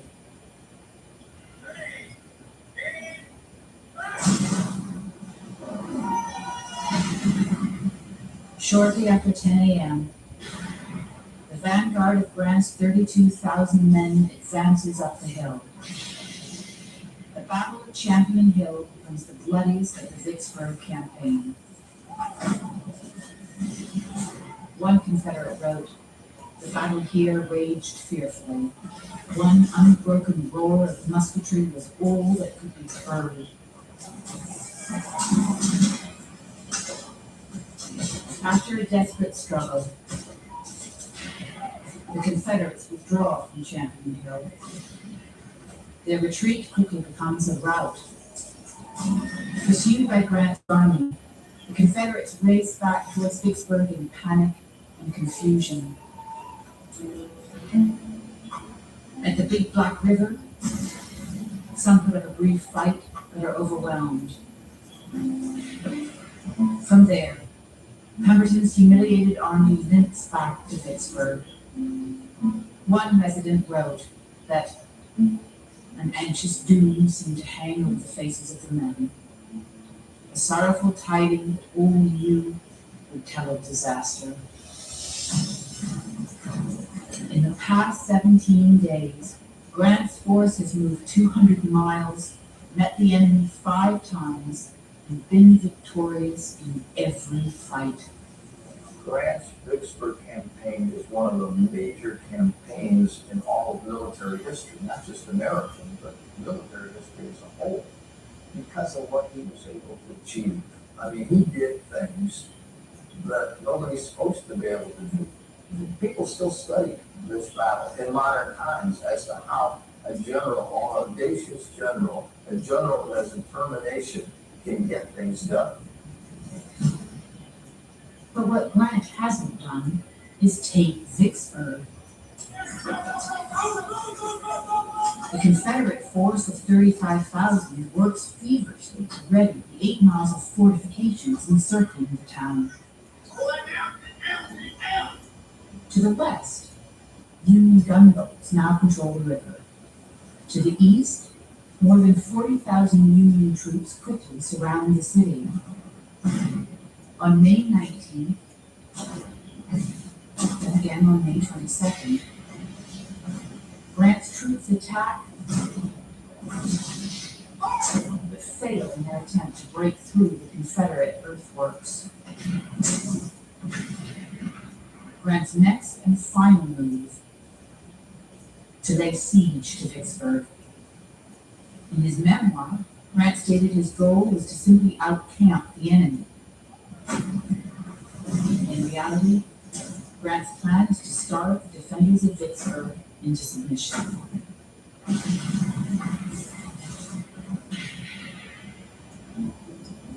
Balfour and her husband, a prominent physician, live in a home overlooking the river. Like many civilians in Vicksburg, the Balfours refuse to leave. In her diary, Emma defiantly writes, "The general impression is that they fire at the city in that way thinking it will wear out the women and children.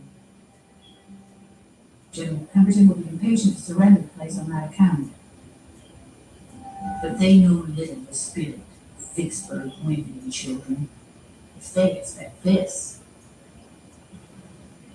For protection from the relentless shelling, many of the civilians dig caves into the hillsides. Mary Webster Loughborough arrived in Vicksburg in April with her husband, a Confederate officer. With her husband on the front line, Mary is left to fend for herself and their 2-year-old daughter.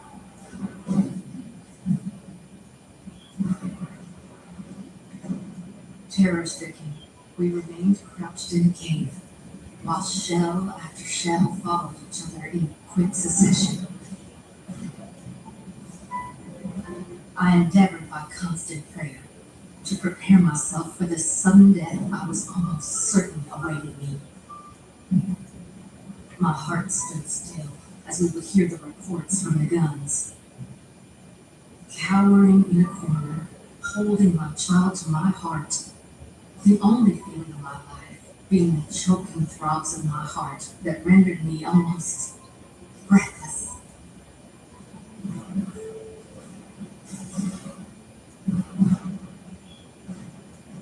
Day after day after day, Grant's artillery tries to pound Vicksburg into submission.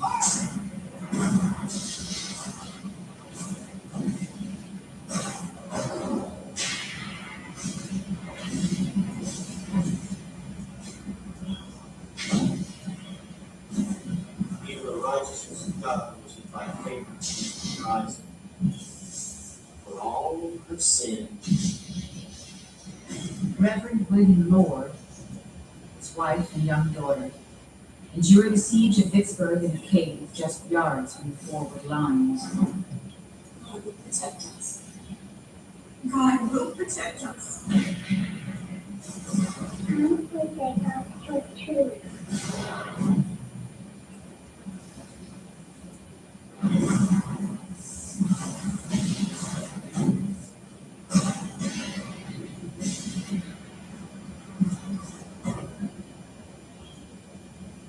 Confederate Secretary of War James Sedgwick exhorts, Vicksburg must not be lost without a desperate struggle. He orders General Joseph Johnston to march his army from Jackson and attack Grant from the east. Johnston stalls, saying he does not have enough men. By June, the situation at Vicksburg is so desperate that Confederate President Jefferson Davis considers sending Robert E. Lee and part of the Army of Northern Virginia 1,000 miles westward to relieve enemy pressure on the besieged city. Instead, Lee and Davis decide to invade the North.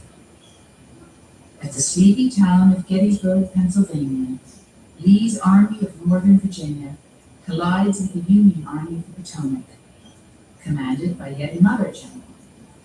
George Meade is its 4th commander since the war began. Meade says, "Gettysburg will determine the fate of our country and our cause."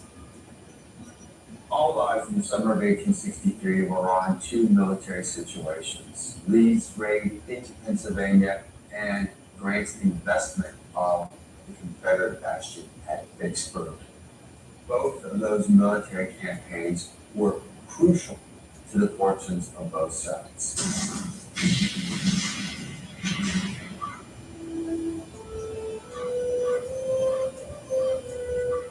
After 3 days of savage fighting at Gettysburg, Lee and his Army of Northern Virginia are defeated.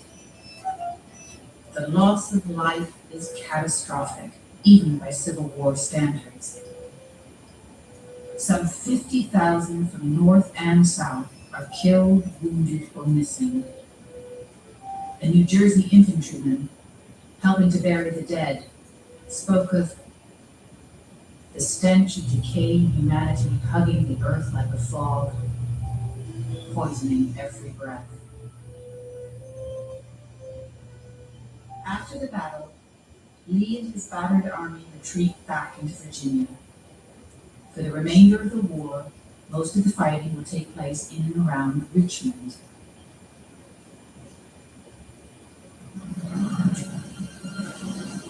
While the battle at Gettysburg was raging in Pennsylvania, the siege of Vicksburg was entering its final act. For more than 6 weeks, the Gibraltar of the Confederacy has been cut off from the outside world.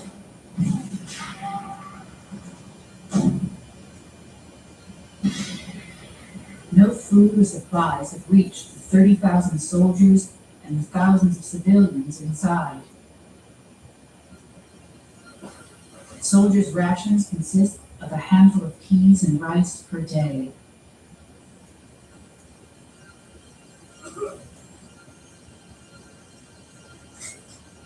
Disease runs rampant. The water supply is almost depleted. The stifling midsummer heat only adds to the misery.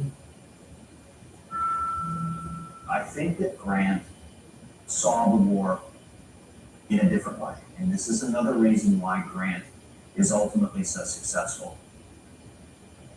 Grant was fighting a war for a future time. It wasn't a gentleman's war.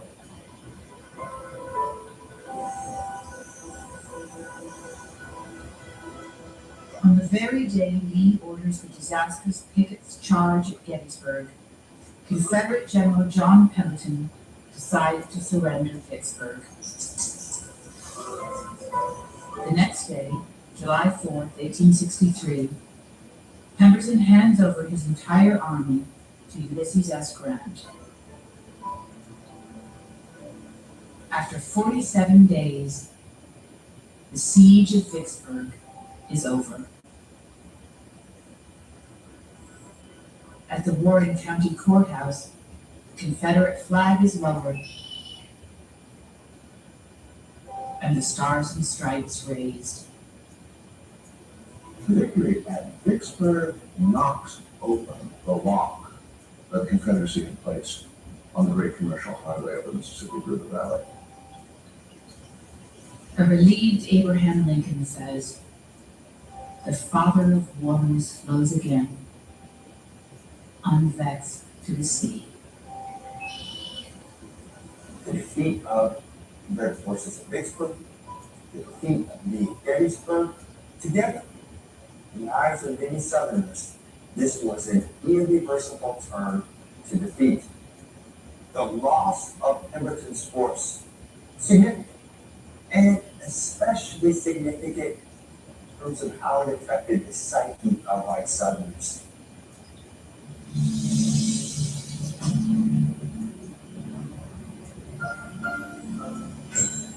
Vicksburg is a crushing defeat, yet it hardly sounds the death knell of the Confederacy. More than 300 miles to the northeast, in the rugged highlands of eastern Tennessee, another campaign is underway. The coming fight will help determine the final outcome of the war. 2 days after the fall of Vicksburg, Secretary of War Edwin Stanton issues this challenge to Union General William Stark Rosecrans. You and your noble army now have the chance to give the finishing blow to the rebellion.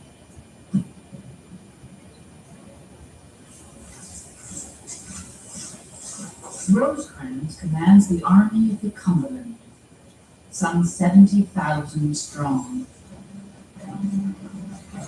Standing in his way is the Confederate Army of Tennessee, commanded by General Braxton Bragg. 9 months earlier, Bragg's invasion into Kentucky had ended in his defeat at Perryville. In January, his army was again defeated near Murfreesboro, Tennessee. this time at the Battle of Stones River. Now, the fate of the Deep South, and some say the Confederacy itself, lies with Bragg's ability to stop the Union advance. Of course, now Vicksburg has fallen. Gettysburg has turned into a crushing defeat for Lee. And so all the weight, all the responsibility is on Bragg's shoulders. Since the beginning of the war, the South has feverishly worked to create a network of arsenals and factories that now feed the Confederate war machine.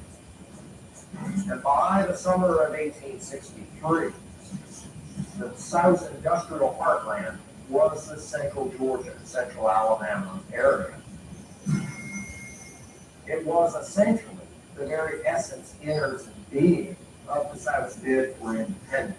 And as that complex had grown into capacity, there was a growing realization on the part of leaders in the North that that military-industrial complex was going to have to be disrupted.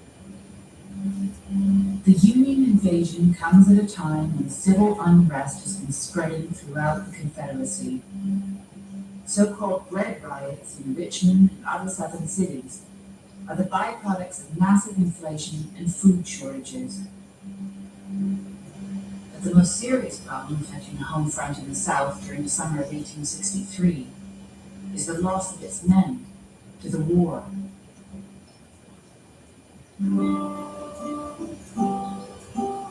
Joshua Callaway reluctantly responds to the Alabama governor's call for volunteers. Callaway, a 28-year-old school teacher from a small town near Selma, does not own any slaves. In April 1862, the Confederate government had issued an order calling for men between the ages of 18 and 35 to enlist for a 3-year term. It is the first conscription act ever imposed in America. By volunteering, Callaway avoids the stigma of being drafted. He leaves behind 2 small children and wife, Dulcinea. For a man like Joshua Callaway, the decision to fight involves a number of different considerations. He's not one of the younger men. He's not single. He's not without children. He's got a wife and 2 children. And he's been working as a teacher to support them. And what's going to happen to them when he goes off to fight? So it's a difficult struggle in his mind and in the minds of many other men like him.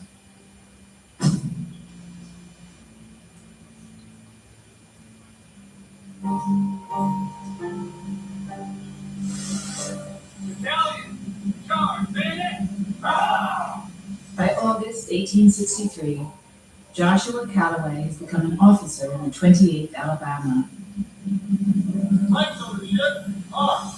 He is amongst the thousands of Confederates ready to defend the town that has become the Union target in the coming campaign. Nestled on the south bank of the Tennessee River and surrounded by the rugged southern Appalachians, Chattanooga, Tennessee is the gateway to the Deep South. Intersecting in Chattanooga are railroads vital to the Confederate war effort. They are the key to the distribution of the war material produced in central Georgia and central Alabama. The Chattanooga region becomes that doorway, gateway, passageway through the protecting mountain barrier between the northern armies and this ever-growing military-industrial complex in central Georgia and central Alabama. So anyone looking at a map didn't have to be a Napoleon in the rough to be able to look at Chattanooga and to appreciate immediately its grand strategic significance. Lincoln states that taking Chattanooga is as important as taking the Confederate capital of Richmond. In spite of the strong objection of Robert E. Lee, Confederate President Jefferson Davis orders James Longstreet and 2 divisions of the Army of Northern Virginia southward to Chattanooga. To face the Union threat, Bragg will amass a force of 68,000. Outside of Chattanooga is Joshua Calloway. August 27th, 1863. My dear wife,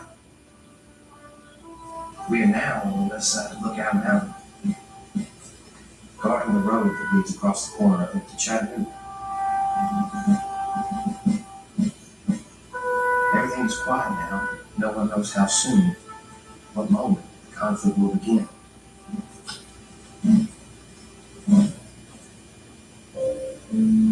A Confederate soldier like Joshua Calloway, yes, he was a Confederate, but he was also a husband. He was also a son, a father.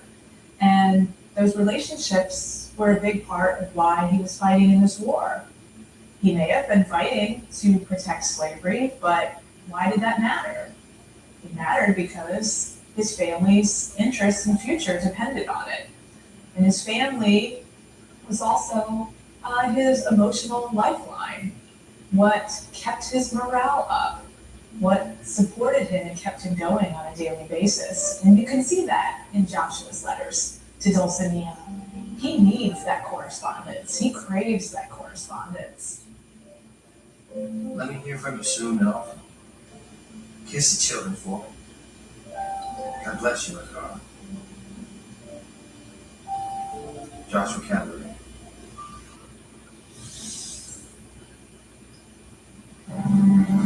In mid-August, Rosecrans moves directly towards Chattanooga. 3 columns spread across a 40-mile front advance over the rugged Cumberland Mountains. But Rosecrans' now separated army of the Cumberland is vulnerable to attack. Just south of Chattanooga, at McLemore's Cove, Bragg orders an attack on a portion of Rosecrans' splintered army.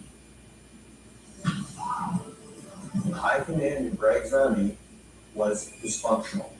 The top subordinates in Bragg simply would not obey his orders.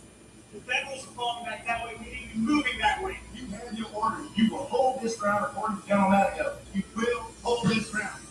Yeah. Bragg had it within his power to destroy most of the middle column of Rosecrans' army. The lost opportunity to destroy part of the Army of the Cumberland will haunt Bragg and his subordinates for the rest of the war.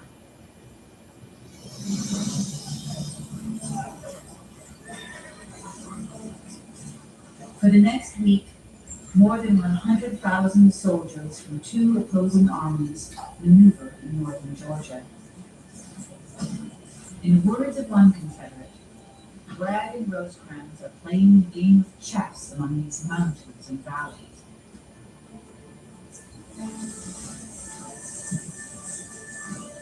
Everyone on both sides realizes a clash is inevitable.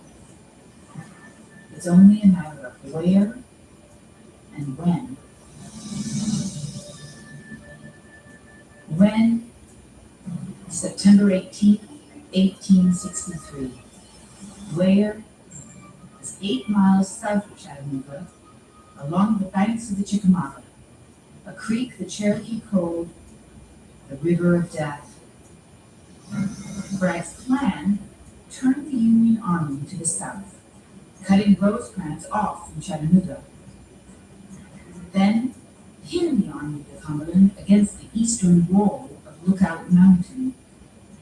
But if Bragg got between Rosecrans and Chattanooga, he could cut off Rosecrans' supplies, he could cut off Rosecrans' retreat, and he potentially could drive Rosecrans back against the mountains in such a way that Rosecrans might have to surrender his army. Bragg launches the battle with a move to control 2 bridges crossing the Chickamauga. A small Union force, some armed with Spencer repeating rifles, puts up a stubborn fight. The Union forces withdraw, and the Confederates finally begin crossing the Chickamauga. The unexpected Union resistance results in yet another missed opportunity for Bragg. His main attack will have to wait one more day. The delay gives Rosecrans precious time to consolidate the scattered forces of his main army. That evening, he extends the Union line northward along the Lafayette Road. At dawn the next day, Bragg's men prepare to attack. A soldier from Tennessee remarks, "The day was bright and beautiful, and the world never seemed half so attractive before. Now that there was a good chance of leaving it soon."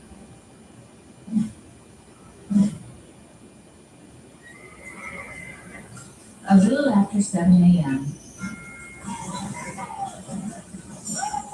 Confederate cavalry stumbled upon a few Union soldiers filling their canteens. It is an area where the Confederates expect no contact. In pursuit of the canteen detail, the Confederate cavalry themselves encountered a superior force. 2,300 men of John Croxton's brigade. What begins as a skirmish almost immediately escalates into what becomes known as the Battle of Chickamauga.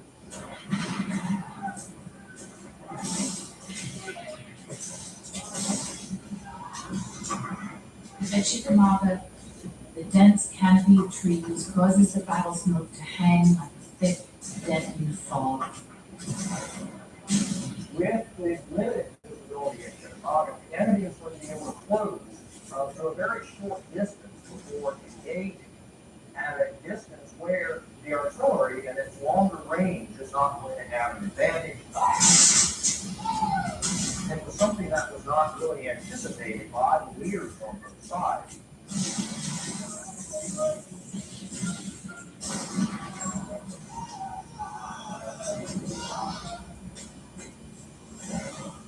Almost without warning, a line of Confederate infantry appears on the right flank of Battery A, 1st Michigan Light Artillery.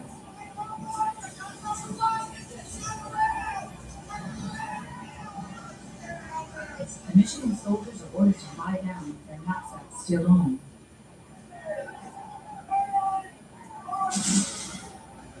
This makes it a struggle for the men to roll over and reload. The battery is commanded by George Van Pelt, the former town constable of Coldwater, Michigan.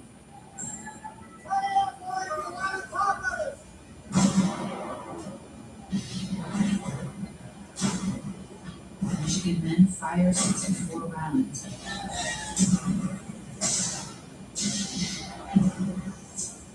Most sail over the heads of charging Confederates.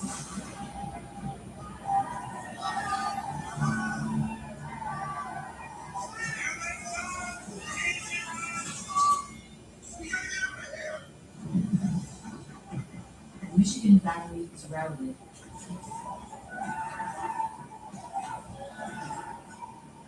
Van Pelt refuses to abandon his guns.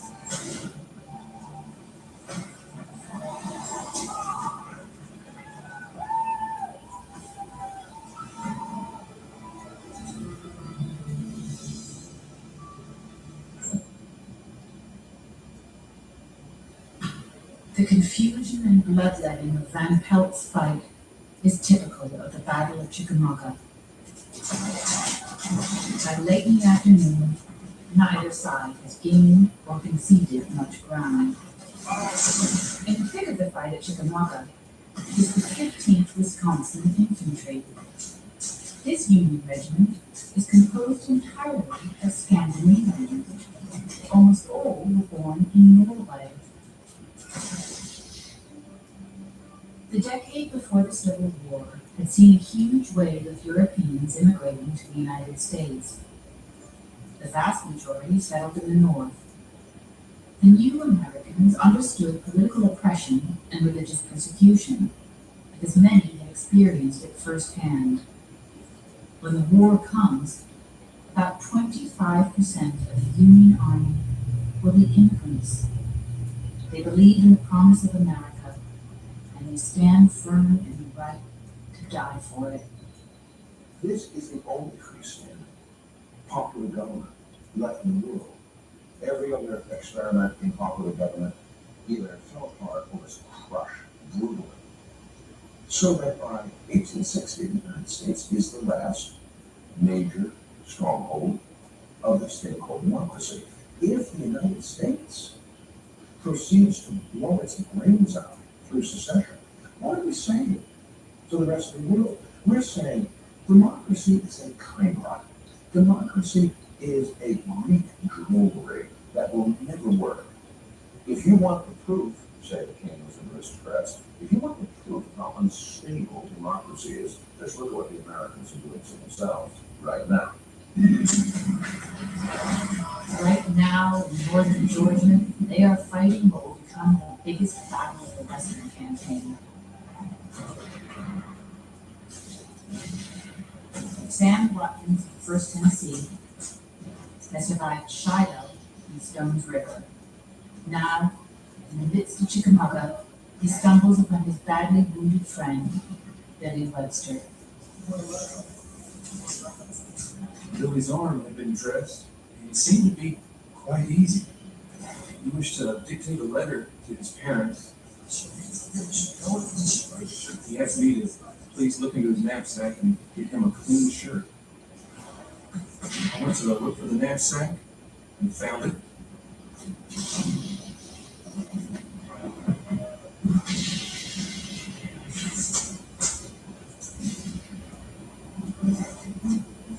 But when I got back to where he was, poor good Billy Webster was dead. He had given his life for his country. His spirit is for the good and the brave. No better or braver man than Billy Webster ever drew breath of life. His bones lie yonder today on the battlefield at Chickamauga. Through the haze of the battle at Chickamauga, one thing is clear. The bloodbath along the river of death is, thus far, a draw. Both Bragg and Rosecrans are determined to continue the fight the next morning.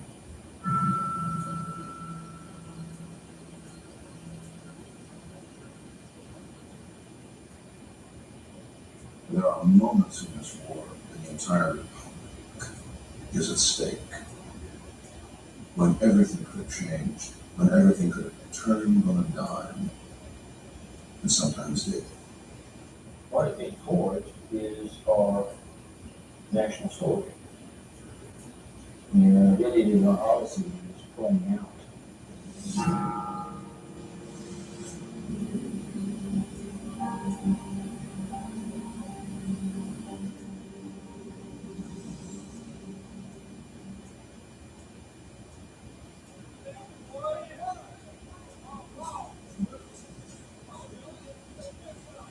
At dawn, near a creek in northern Georgia called the Chickamauga, Union forces desperately prepare for an attack that is imminent.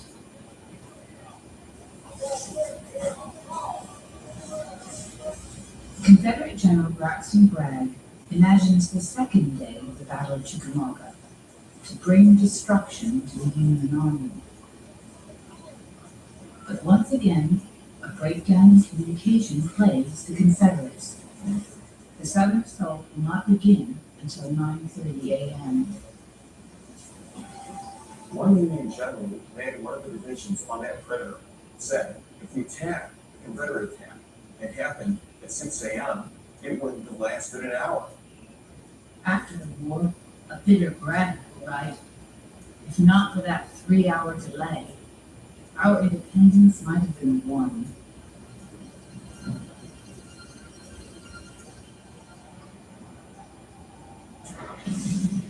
The previous day at Chickamauga had been as savage as any battle in more than 2 years of civil war.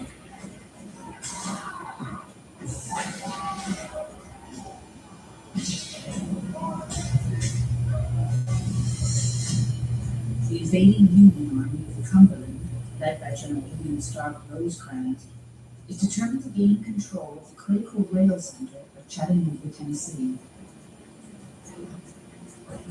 Chattanooga is a gateway to the Deep South, the heartland where factories, farmlands, and railroads are critical to the Confederate war effort.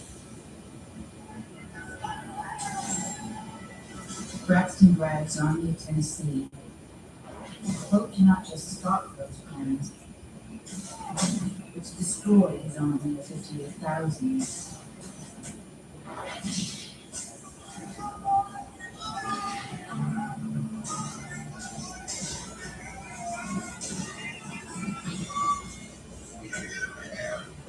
The two armies collided just 8 miles south of Chattanooga on September 19, 1863. After the first day of fighting, the Battle of Chickamauga is a draw.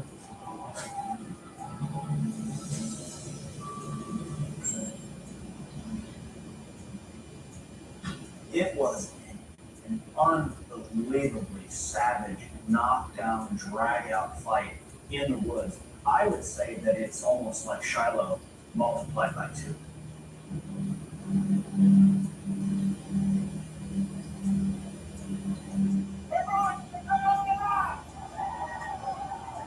Now, less than 3 months after the devastating Confederate loss at Gettysburg, the Army of Tennessee resumes a battle they believe can reverse the fortunes of the Confederacy. Among the first to challenge the Union defenses at Chickamauga is the Kentucky Orphan Brigade, commanded by Brigadier General Benjamin Helm.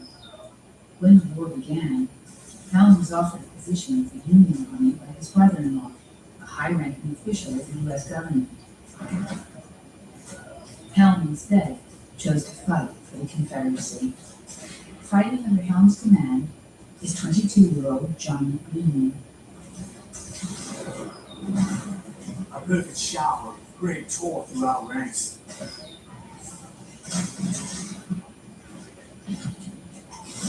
We fired a volley, rushed on.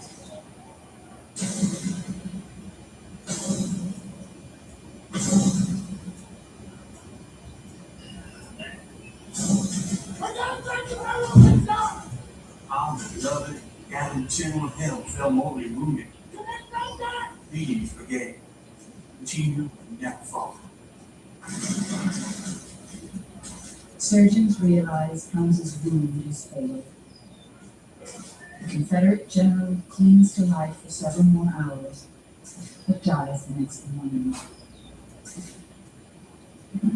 Since the battle began, the two forces have been slugging it out along a 4-mile front astride the Lafayette Road. The Confederate attack on September 20th targets the Union left. But what will determine the outcome of Chickamauga is a hole in the Union center. Miscommunication, confusion, and fatigue with Rosecrans and his generals have left a gap more than a quarter-mile wide. The one weakness for the Union high command was Rosecrans himself. On the night of the 19th, Rosecrans had not gotten any sleep, and as a result, by the time the action began on September 20th, the Union Army commander is on the verge of physical and mental collapse. The approaching Confederates are commanded by none other than James Longstreet, the trusted lieutenant of Robert E. Lee. Longstreet and 11,000 soldiers from the Army of Northern Virginia had arrived just the night before. The only time in the war that significant numbers of troops were pulled away from Robert E. Lee's Army of Northern Virginia, transferred to the Western Theater to fight there. And it shows that this is the Confederacy's big effort to reverse the tide of the war in the West. And now Longstreet's corps, 8 brigades, rolled straight through that gap and directly into the rear of the Union Army. And for the Confederate troops, it's thrilling. And General Bushrod Johnson, on the scene of unsurpassed grandeur, and the state realized that for the first time in the Western theater, the Confederacy was on the verge of a magnificent victory. The stunning victory effectively splits the Union Army at Chickamauga. Rosecrans and a third of his force leave the battlefield. The Union right soon crumbles.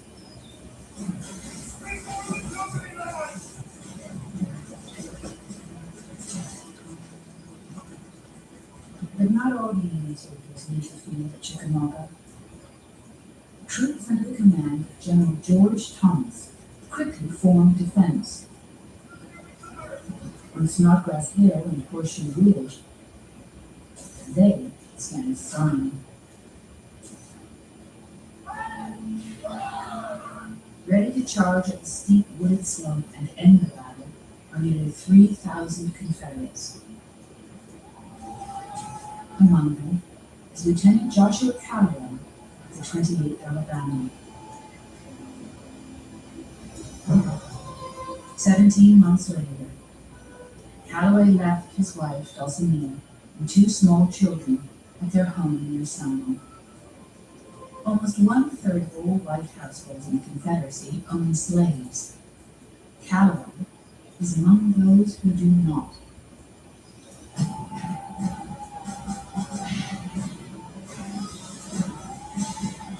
Like so many others on both sides of the battlefield, the Calloways communicate through a series of letters. My dear love, I just passed through the terrible ordeal of a hard battle.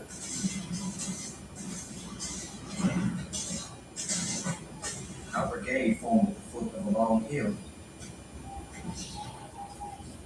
at the top of which was the enemy's line. The battle was raging all along our line, as if heaven and earth were coming together. 1,000 thunderstorms all turned loose could not equal the noise.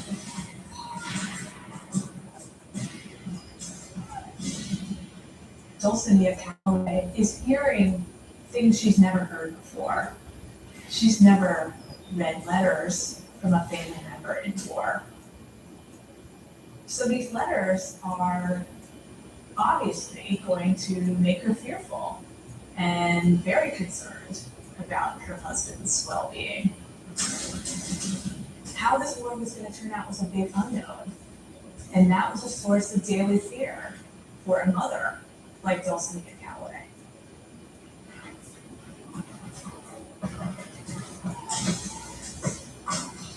The carnage was awful. Men were shot down all around me. I was indeed in the very midst of death. On Snodgrass Hill, the Battle of Chickamauga reaches its culmination. The attacking Confederates faced victory, but Thomas's outnumbered defenders repulsed charge after charge. Thomas's heroic defense allows the remaining Union forces to escape. For that stand, Thomas becomes known as the Rock of Chickamauga. By day's end, the last of Union troops withdraw.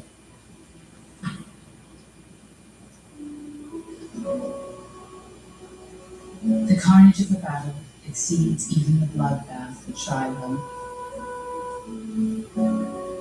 At Chickamauga, more than 34,000 from both armies are dead, wounded, or missing. The combined casualties are the second most of any battle in the war. Only Gettysburg exceeds the butchery of Chickamauga. Though victorious, the staggering number of those lost in the ranks is a serious problem plaguing the Confederacy. The Confederates have a problem. The Confederates realize the arithmetic, and they're not winning the arithmetic. If they expend more men, even equal to the loss of the Union armies, they will eventually cease to have the ability to put them in.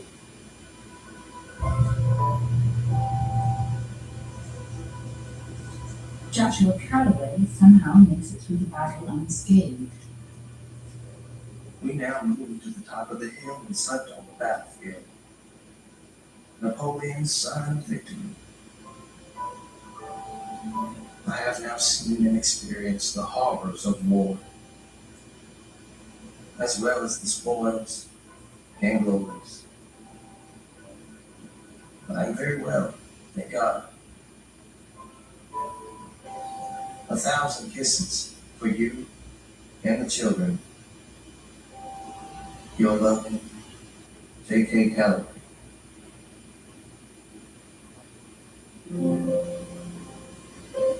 600 miles to the north in Washington, D.C., President Abraham Lincoln receives a telegram of the Union debacle. With the report comes devastating news about an enemy officer. Killed at Chickamauga is his brother-in-law, Benjamin Hardin Helm.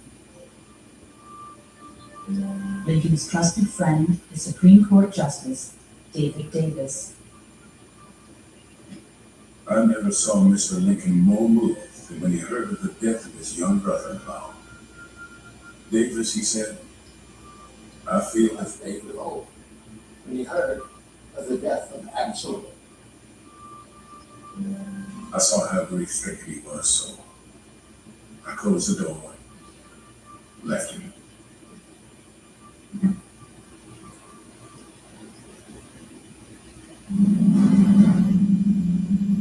Lincoln's grief reflects the state of a nation that is beginning to crack under the pressure of a civil war. 2 months earlier, in July of 1863, laborers in New York City reacted with violence to a law establishing the nation's first military draft. Many of the protesters are impoverished immigrants from Ireland. They're particularly enraged over a provision of the law that allows draftees the option to buy their way out of service for $300. Angry mobs roam Manhattan, killing policemen and setting the city ablaze. But the protesters' venom is particularly aimed at New York's 12,000 African Americans.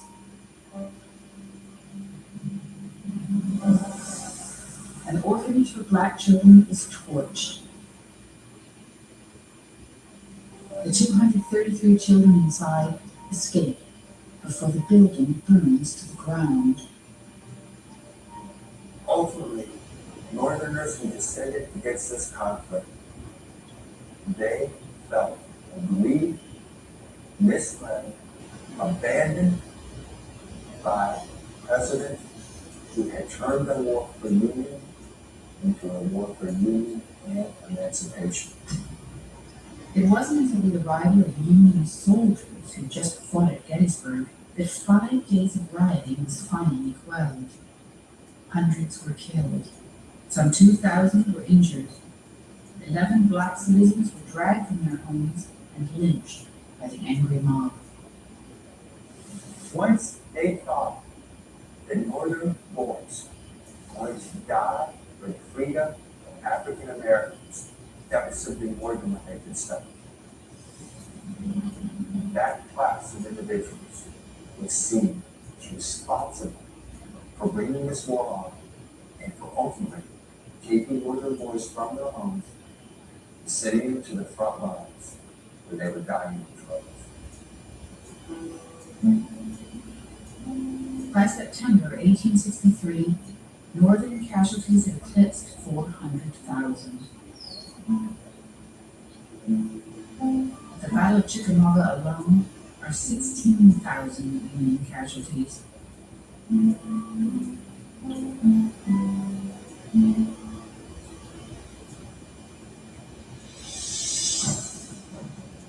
Chickamauga is undeniably Confederate victory, but a hollow. Bragg has allowed Rosecrans and his Union Army to escape to Chattanooga. Bragg getting lucky at Chickamauga winning the field is more tactical victory, no doubt about it. But he doesn't have Chattanooga. Confederates failed to exercise any strategic potential from that victory. Bragg moved his army from the Chickamauga battlefield to the heights overlooking Union-occupied Chattanooga. There, he planned to lay siege to the city. Lincoln and his cabinet feared could become Vicksburg in reverse. As summer turns to autumn, the situation for the Union forces at Chattanooga grows desperate. Bragg has, in essence, cut off all supply lines into the city. The trapped and now starving Army of the Cumberland is not just defeated, it's demoralized. The Army's ineffective commander, William Stark Rosecrans, is described by Lincoln as stung like a duck hit in the head. On October 21st, Rosecrans is replaced, and the most familiar face in the Western theater assumes overall command. Who arrives on the scene, I think, is arguably one of the greatest soldiers the Civil War ever produced, and that's Ulysses S. Grant. What Grant had was nothing you could teach. Grant had a natural ability. Within days of Grant's arrival, supplies and reinforcements begin to slip into Chattanooga through a supply route called the Cracker Line. And Grant comes right in and immediately opens up the supply flow, and then begins, as Grant is always thinking, how can I take the fight to the end? Now it's Grant's enemy that has become demoralized. By November 1863, even the weather seems to be turning against Bragg and his men. For the men in the Confederate trenches, the Civil War is not just about states' rights or the institution of slavery. In the war's third year, it's also about defending your home and your family. In the gloom of late autumn, Bragg's men begin to realize that the victory at Chickamauga has been wasted. The opportunity to turn the tide of the Western campaign squandered. Even more disturbing is this sobering reality. The struggle for Chattanooga will mean yet another battle.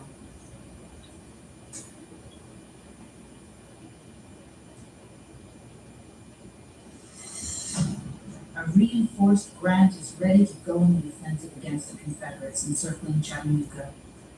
Most are dug in along the crest of Missionary Ridge, a 7-mile-long spine of soil and stone extending from just east of Chattanooga to the Georgia state line. For Grant, the key to victory depends on destroying the Confederate stronghold. His plan was to cross the Tennessee River northeast of Chattanooga and get on the flank of Missionary Ridge, and then advance along Missionary Ridge, rolling up the Confederate line.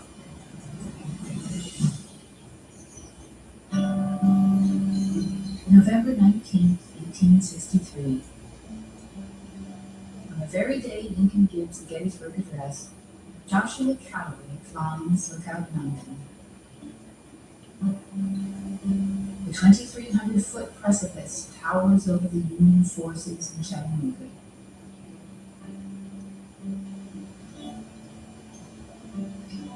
Dear Lolly, yesterday I got some fellows to go up to the top of Lookout Mountain. I could not help but feel a spark of ambition, a desire to think my name is immortal as that of Lookout Mountain. My ambition cooled off, and I began to think how I would be perfectly content to be at home with my wife. I never thought of after I died. You need not be at all surprised to hear some demonstration at any moment. as ever, your devoted J.K. Calloway. November 24th, 1863. On a foggy, misty day, Grant's trusted lieutenant, William Tecumseh Sherman, leads a Union force of 16,000 from Chattanooga to the northern tip of Missionary Ridge. The assault on the Confederate stronghold is about to begin. The same day, General Joseph Hooker and some 10,000 Union troops attack 1,500 Confederates dug into Lookout Mountain. The all-day fight becomes known as the Battle Above the Clouds. By nightfall, the overwhelmed Confederates evacuate. The fate of Chattanooga will not be determined at Lookout Mountain, but rather Missionary Ridge.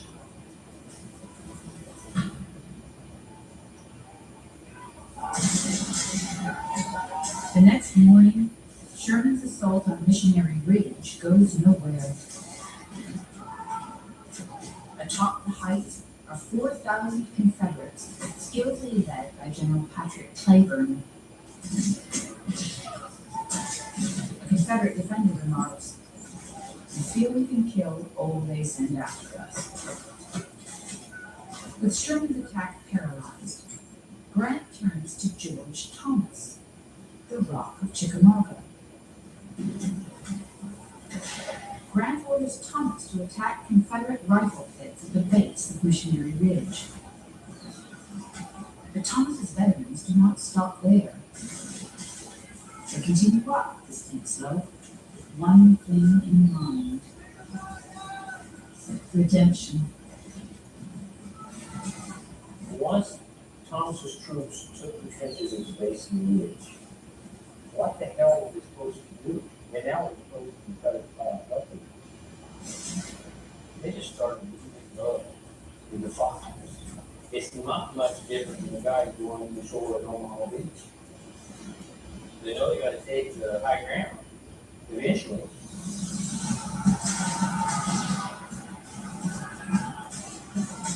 The Union attack on Missionary Ridge is one of the most dramatic moments of the entire war.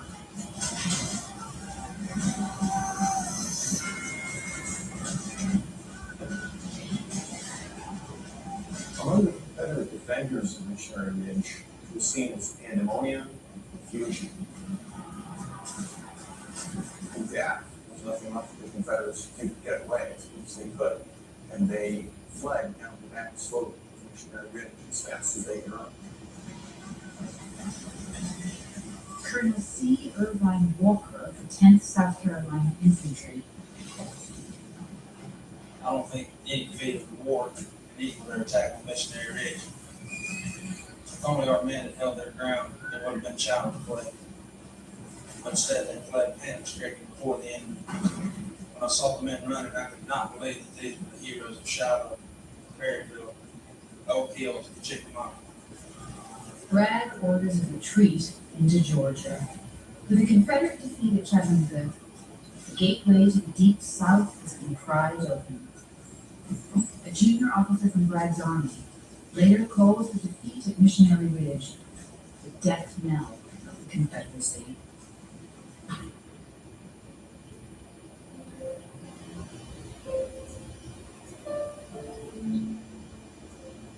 The battles of Chickamauga and Chattanooga result in 30,000 casualties for the Army of Tennessee.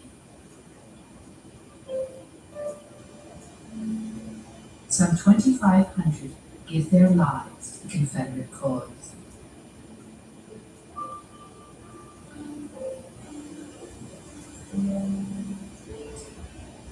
Two weeks after the battles for Chattanooga, Dulcinea Calloway receives another correspondence. Mrs. J.K. Calloway, it now falls to my unhappy lot to write you a short letter letting you know what has become of your much beloved husband, Lieutenant Joshua K. Calloway, who fell in the battle of Missionary Ridge, mortally wounded. While rallying his company, he was shot through the bowels with a Benny ball. We picked him up and started off the field where he asked us to lay him down and die. I have every reason to believe he's gone to a better land, where there's no more war. The company and officers deeply sympathize with you and his loss.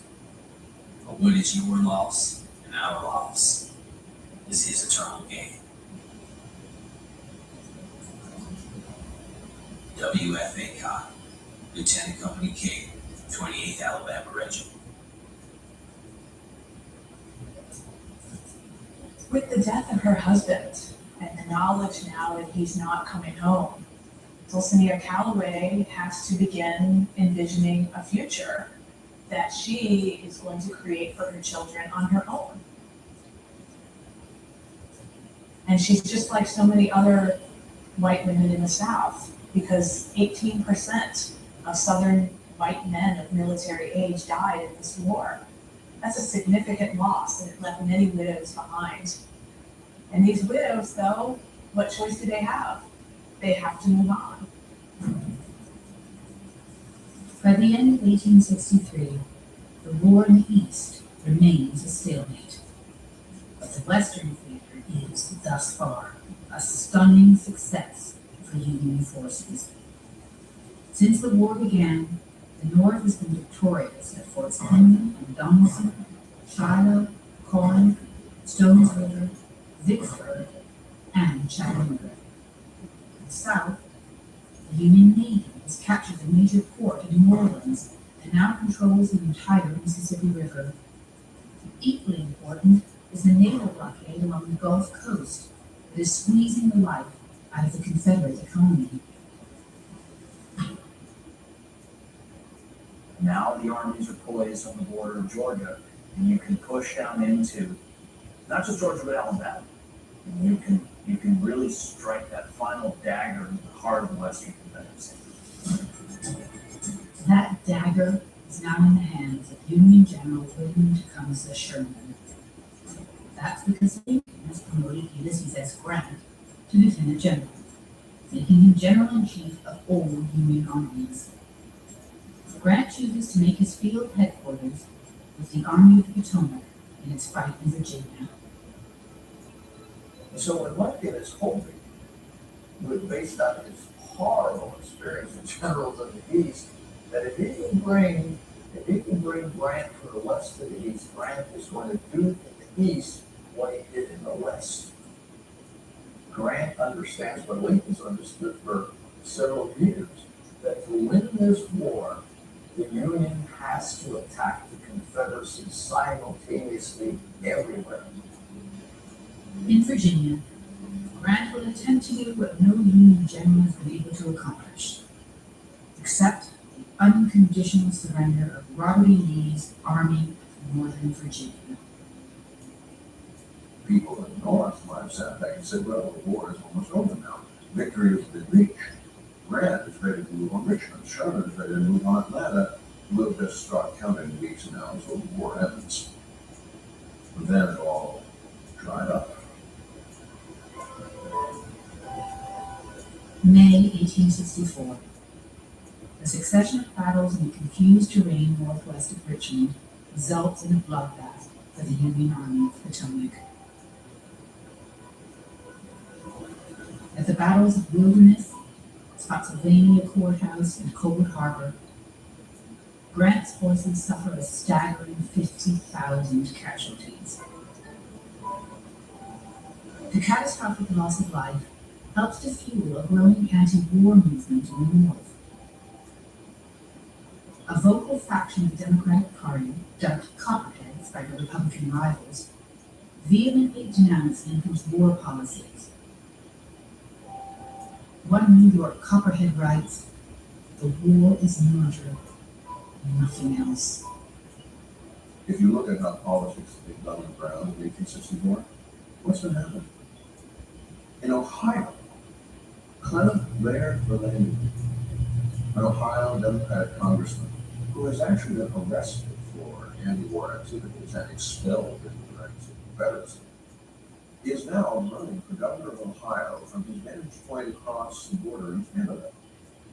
And he has thousands upon thousands of people turning out in rallies to support him. The governor of New York is now a Democrat. The governor of New Jersey is now a Democrat.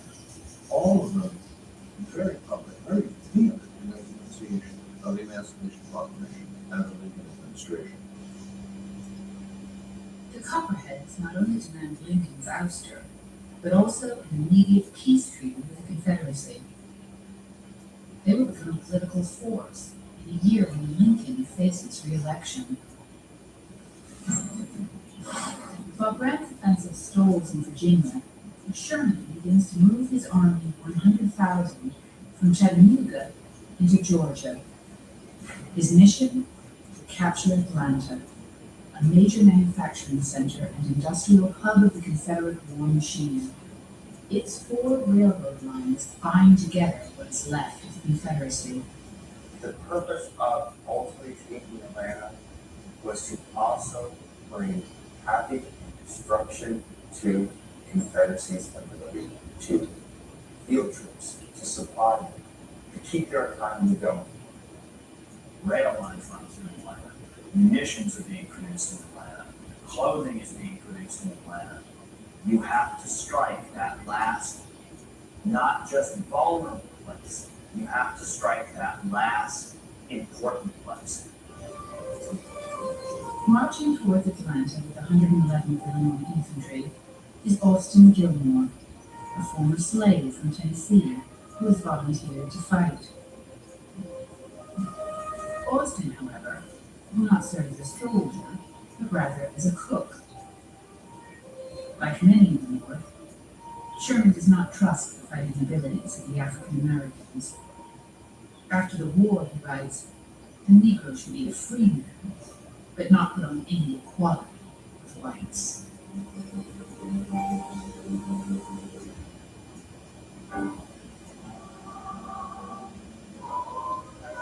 But hundreds of miles west, at places like Port Gibson, Mississippi, and Milliken's Bend, Louisiana, African Americans have already proven Sherman wrong.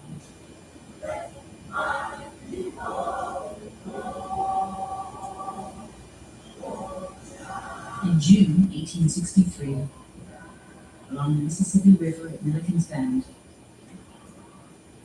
Black soldiers put up fierce resistance to a Confederate attack.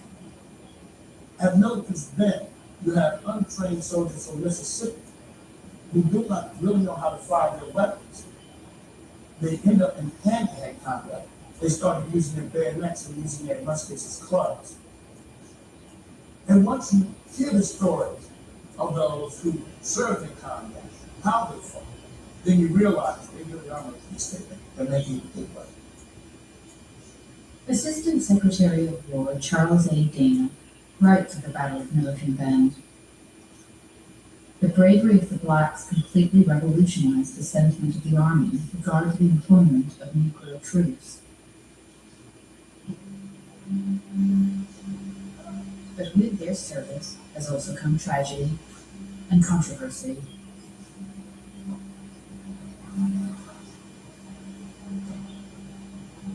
As Sherman prepares for the Atlanta campaign, a detachment of Confederate cavalry attacks Fort Pillow, a Union post along the Mississippi River.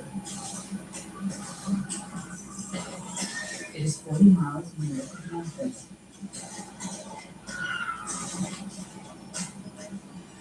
The cavalry is under command of Nathan Bedford Forrest. To this day, Forrest is at once reviled and revered. Before the war, he made a fortune in the slave trade. Enlisting as a private, Forrest's daring battlefield exploits has seen him rise to the rank of Major General. Among the 500-plus defenders of Fort Pillow are 262 men of the U.S. Colored Artillery. As they attempt to surrender, many of the soldiers are killed. Confederate Sergeant Achilles B. Clark wrote, "The poor deluded Negroes would run up to our men, fall upon their knees and with uplifted hands scream for mercy. But they were ordered to their feet and shot down. 200 of the 262 black soldiers at Fort Pillow are killed. A federal investigation after the war concludes most were shot after the Union garrison had surrendered.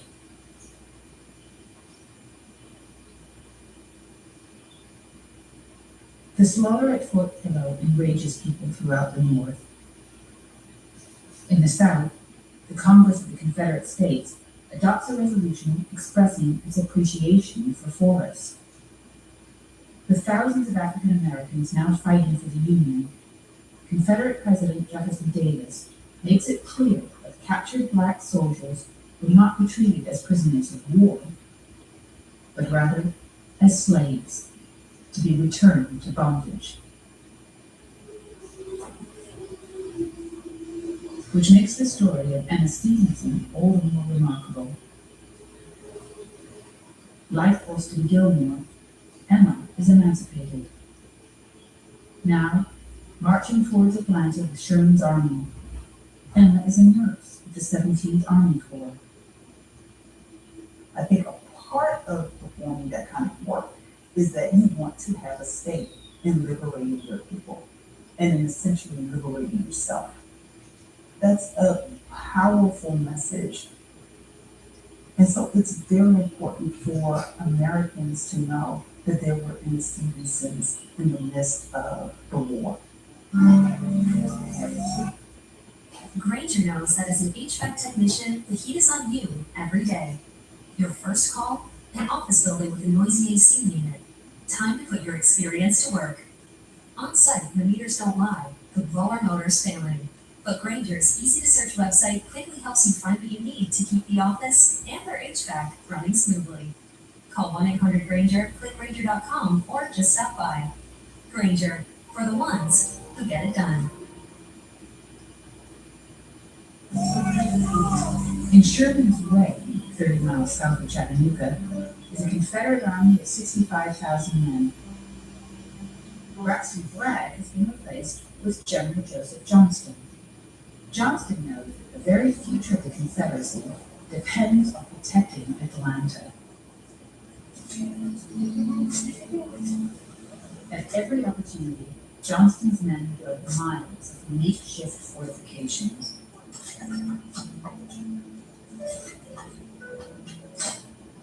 For the Confederates, outnumbered almost 2-1, trench warfare is an effective defensive strategy.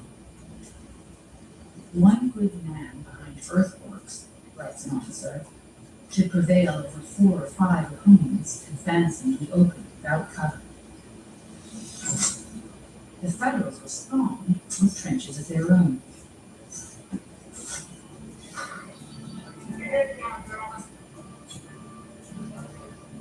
Often the opposing earthworks lie within a few yards of each other.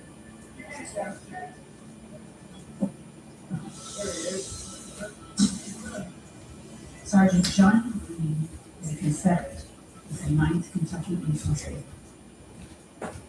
Anyone who shows his head above the trenches is sure to have 2 or 3 videos around.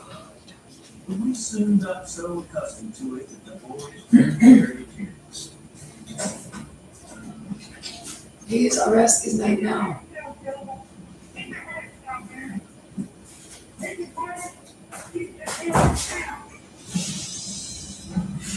For the past month in northern Georgia, Sherman and Johnston have been waging a deadly game of chess. Time and again, Sherman has tried to outflank the Confederate army. Each time, his moves have been checked by Johnston. But in the process, the Confederate general has been forced to yield precious ground. By mid-June 1864, Johnston's army is backed up by 20 miles of Atlanta.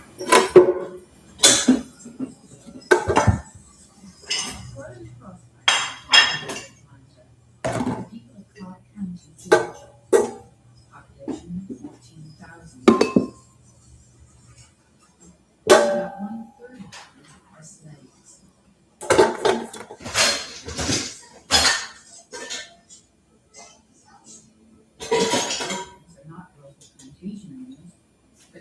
and farmers who did not own slaves. Lucinda Casey is a widow. She struggles to keep the family farm while raising 3 children.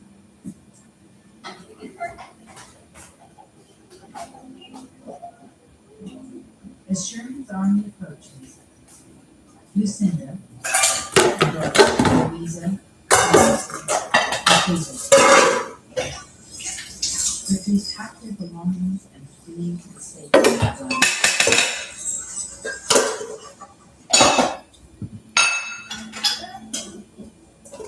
In June 1864, more than 100,000 soldiers from both Confederate and Union armies wrapped the country.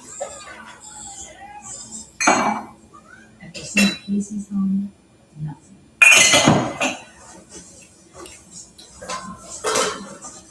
As Sherman's troops made their way through Georgia, it showed that this war had changed. It had clearly become closer to the lives of civilians. No longer was the war something fought at a distance, something that was on some remote battlefields.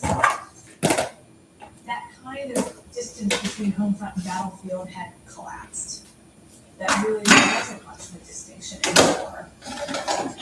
And the war was now literally aspects. Women has become this new style of warfare. One of the ways that you dominate, one of the ways that you completely control, is that everything has a military objective. Everything. Every horse, every cow, every everything becomes a military objective. By mid-June, Sherman's army has moved from striking distance of Elizabeth. Only 1 last mountain remains between Sherman and Atlanta. Kennesaw Mountain is over 1,800 feet high and 2 miles long. Some call it the Wolf of Georgia. For Johnston, Kennesaw is an ideal place to hold Sherman. The summit is a 700-foot place called Big Kennesaw. To the south is a spur named Kennesaw. Further south is a ridge soon to be known as Cheatham. With an imposing 7-mile line of defense, Confederates will beat Sherman to attack. Just 17 miles beyond Kennesaw Mountain is Atlanta.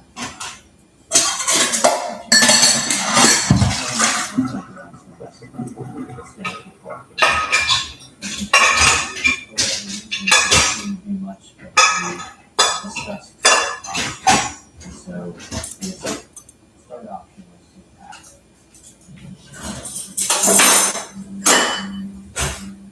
In the pre-war of 1997, Union officers specialized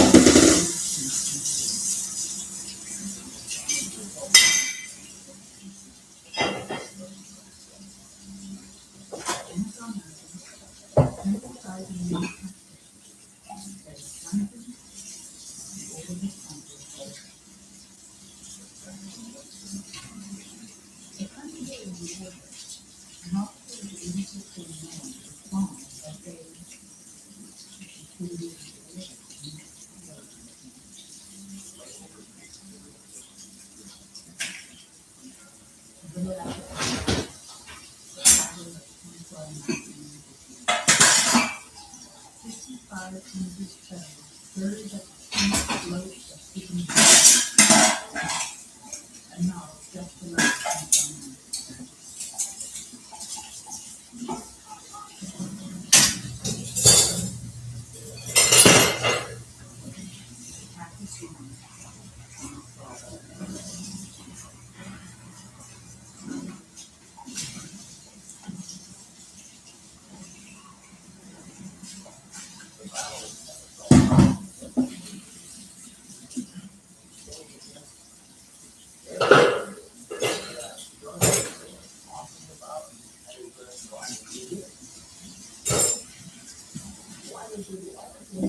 Sherman ordered all cooks and musicians to themselves out to aid the Union.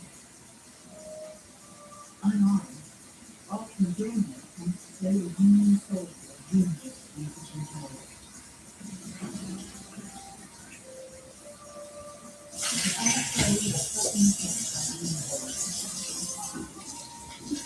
Yet Union managed to strike the soldiers to safety.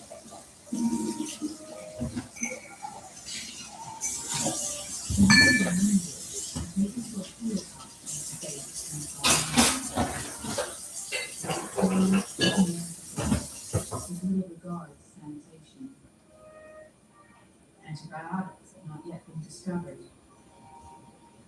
Medical instruments go unsterilized. The overwhelmed surgeons work courageously, as do battlefield nurses like Emma Stevenson. She was in a hospital where there was probably not enough room for all of the patients there. So it was crowded, it was loud, it was horrifying. And yet she still chose this line of work. It says something about her determination to become free, her determination to do what she could to ensure that the Union Army had the labor and the resources it needed to win this war. Sherman's frontal assault on Pigeon Hill is a disaster.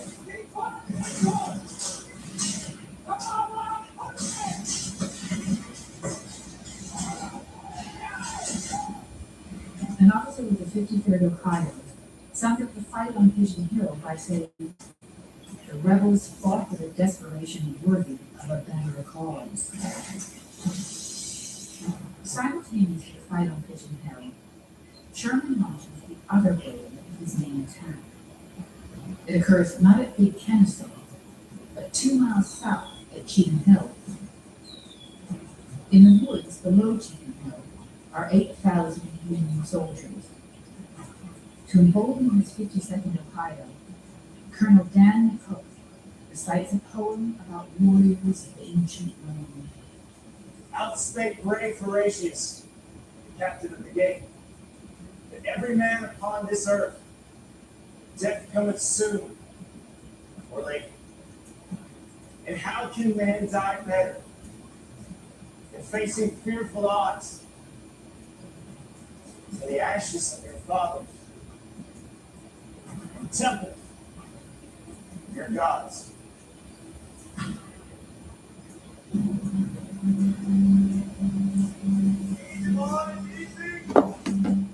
To reach the Confederate earthworks on Cheatham Hill,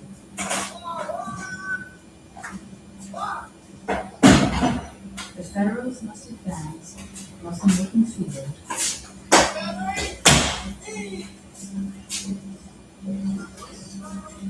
and up a steep incline.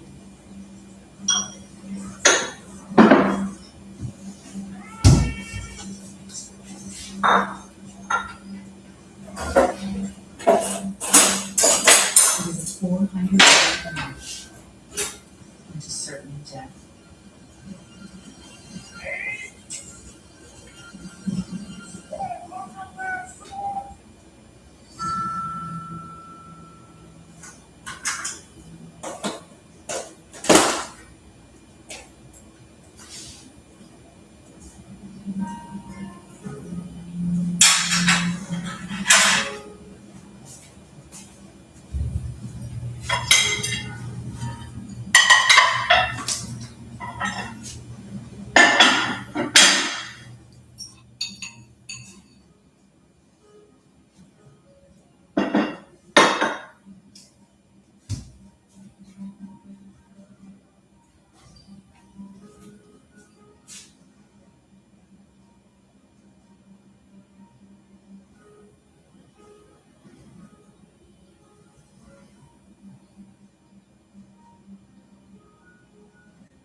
full tuition for Clarence Thomas's granddaughter. Amid controversy, Has to pay Ginny Thomas thousands of dollars. their histories, Ginny Thomas grew up with Republican activism, their influence. The idea that I won't be told what to think just because of the color of my skin animated Clarence Thomas. Now, Clarence and Ginny Thomas, politics, power, and the Supreme Court. Some people might call it payback, others might call it the fulfillment of his dreams.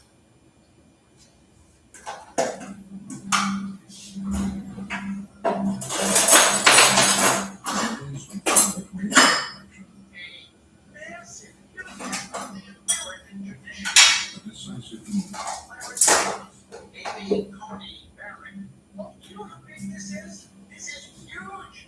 Presiding over the ceremony, Supreme Court Justice Clarence Thomas.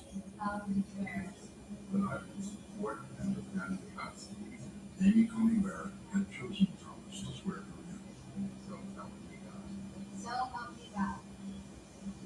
A sign of transformation inside the High Court. It's a moment of victory for Clarence Thomas. He's now become the center of the court. And I think he would say, Justice Thomas has developed into one of the leading lights in the court, if not the leading lights. This is why it's often referred to as the Thomas Court now. He really is an ideological and intellectual center of gravity in the court. In the front row, Thomas's wife, Ginny. It was a momentous moment. Ginny Thomas is as good as any, maybe the best embodiment of the American right today. She's a true believer. She has always been on the far right. Her politics are all about this politics of fear and anger. That's Ginny Thomas. Two powerful conservatives on the court and in politics, pursuing a shared vision. This duo of Clarence Thomas and Ginny Thomas, they are the it couple of the far right. Rise. Shape Black history.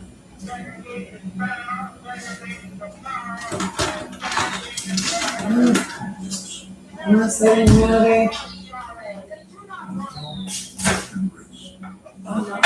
Maybe,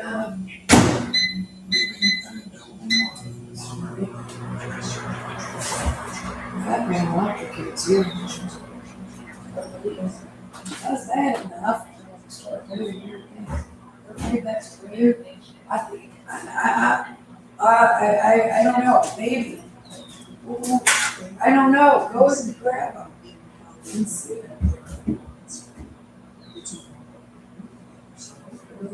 But people schizophrenic family members. No, that not just true. Somebody else going to check. Big. I'm hanging up clothes. I have so many clothes. It's great. But I don't know.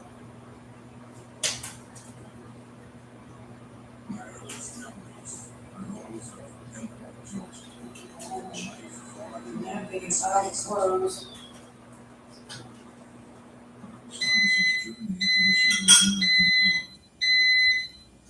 I don't die from sleep deprivation. From the marginal community. We talk about marginalized and underrepresented communities.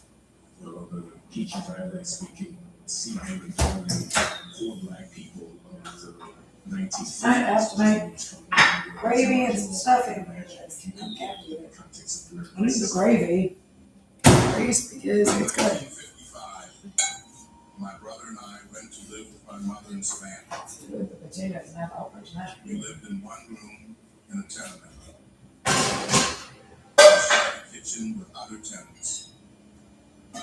And we had a common bathroom. That's good with the pork loin too, and I bought pork loin. Which was unworkable and unusable. It was hard, but it was all we had and all there was. Oh, disgusting. His father left early and moved away. I finished His my mother meal. was a single mother. His mother married many times. He didn't have a relationship with any, not his biological dad or any that came after him. His mom has talked to me about how that was a very bleak period of her life when she said, what I had to do what I had to do. That's true. Clarence's mother, to be able to look at this, live up to this. Sending them to their grandfather's house. Clarence had been rescued from a life of poverty. And he had been housed at 12, running water, and his ability to go to school every day.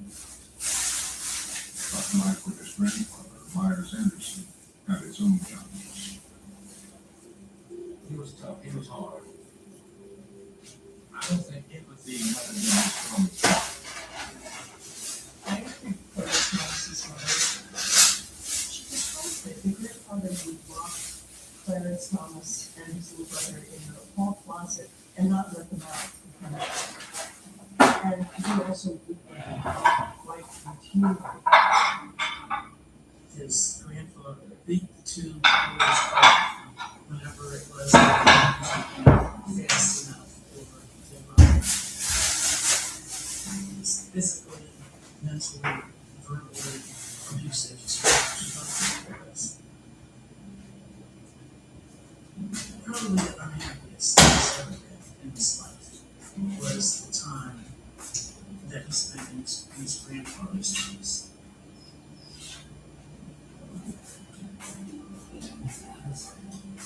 Things weren't much easier for Clarence than Sarah. Jello that was fruit in it, mashed potatoes and pork legs. Divided on racial lines. Let's, I agree. When I say that, don't mistake, I'm There's talking the waste. about black. It's called the cops, and these guys arrested because they're child molesters, and those rules always apply when you're that. Enough, for sure. The complexion. Otherwise you're going to prison, because I heard that too. This British young loyal, variegated in some way. Thomas wrote about it in his autobiography. Most of the insults aimed at me had to do with the darkness of my skin, the flatness of my nose, the kinkiness of my hair, and the way I talk.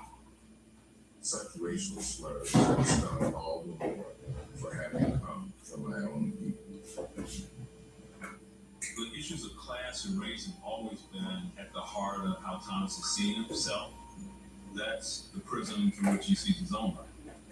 And at every turn, there is a racial dimension to his life that he talks about.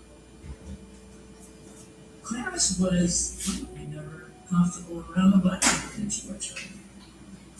Clarence had been ridiculed by the children in that area around Pinpoint, and he was nicknamed ABC for America's Blackest Child. So, from an early age, Clarence really felt estranged from his entire community. Resentment and anger that can provoke within the darker skin and blacker individuals also. Oh, it hurts so bad. It's like making me nauseous, and it just hurts. Really, you have no idea. Get that thing off me, you disgusting trash. Kind of class, color, prejudice that operates amongst Black Americans.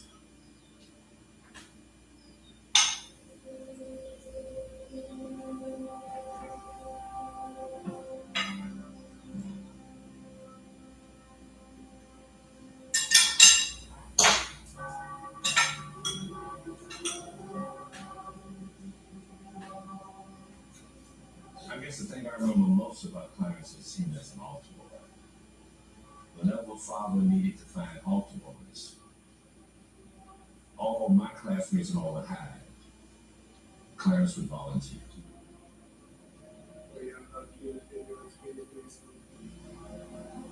He had a grandfather who was a devout Catholic, and wanted him to have the Catholic experience. His grandfather paid $20 a year for parents to attend St. Benedict's School. Our teachers the nuns were called nuns in Savannah. In other words, they were assigned to educate black kids. Whatever our circumstances, the nuns treated us all with respect and insisted that we do our best, though some of them insisted harder than others. One of the nuns paid special attention to parents. Sister Mary Virgilius, my 8th grade teacher, took a no-nonsense, high expectations approach to teaching, which may be why she got the most out of me. I think his nurturing came from them because it wasn't coming from his immediate family. I don't think he had the nurturing of parents and whatever we normally get, and the nuns and the priests provided that for him. The Catholic Church can be a refuge from everything else that's going on in your life. I wanted to be a nun before I hit puberty. And so it was not surprising to me that he would want to go into the seminary. Clarence excelled at the school, and before long, the nuns began to tout him as a role model. The nuns, that's all they talked about. Clarence Thomas is going to be our first black priest in Savannah, and you should really admire him for that, young boys and young girls. He is hard-driving and ambitious and very hardworking. He's trying to prove himself. You can sort of see in him from this early period that it's kind of like, I'll show them. And I don't care if you reject me. I'm going to make it anyway, and I'll show you.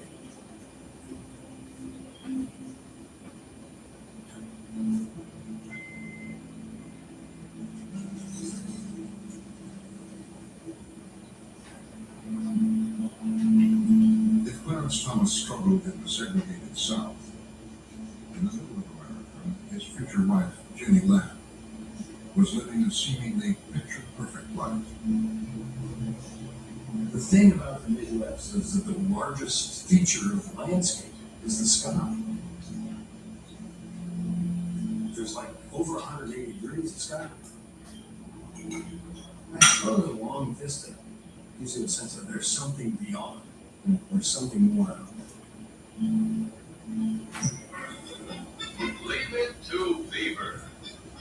Beaver, what's the matter with your own? What's that, Mom? I remember watching Leave It to Beaver and thinking as a child, well, that's my neighborhood. That's where I'm growing up. The kind of American dream locale in the 1960s and early 70s. Kurt Anderson grew up across the street from Jenny. Where will you live? Was this prosperous, all-white neighborhood? Except for the housekeepers and cleaners. It was easy to go for days, weeks, months, forever without seeing black people, frankly, is what it was.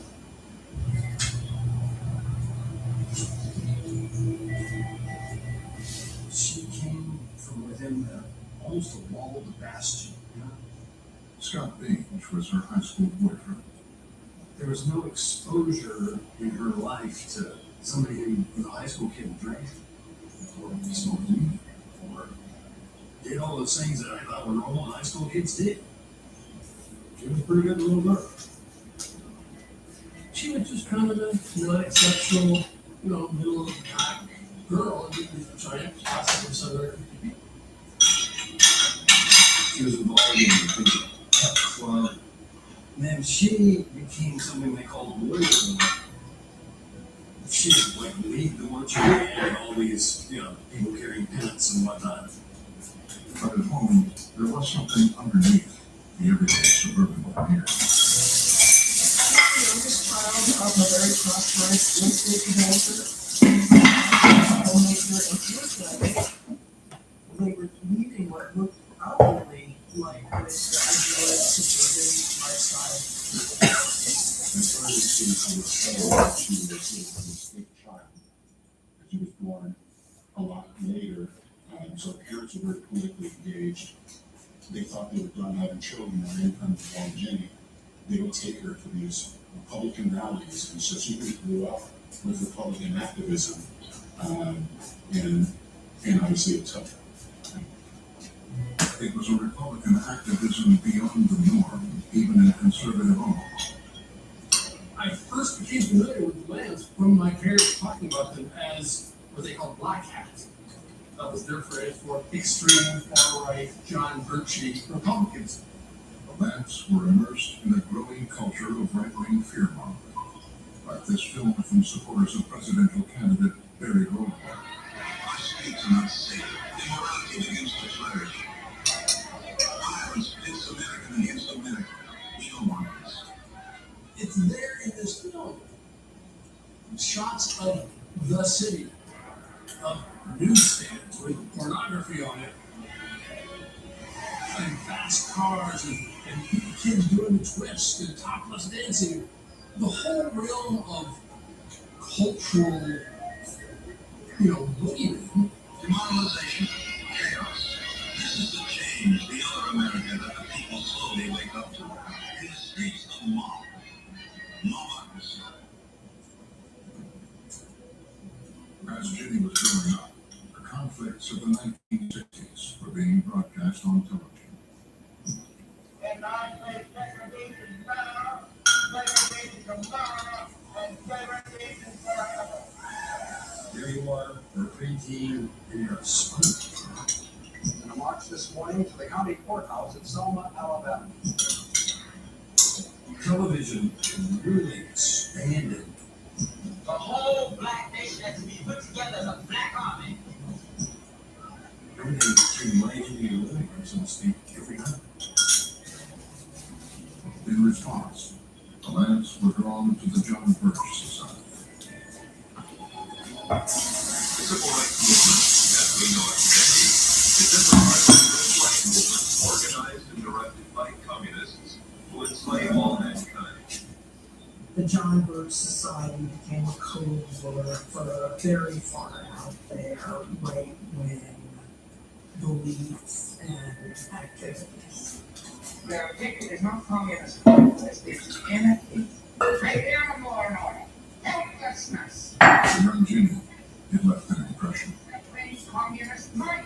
You can see so many echoes in the John Birch Society of what became QAnon and other sort of far-right radical conspiracy theories. And, this was a very sort of black and white point of view that would make politics into war. That was the kind of mindset that Judy Lamb grew up in.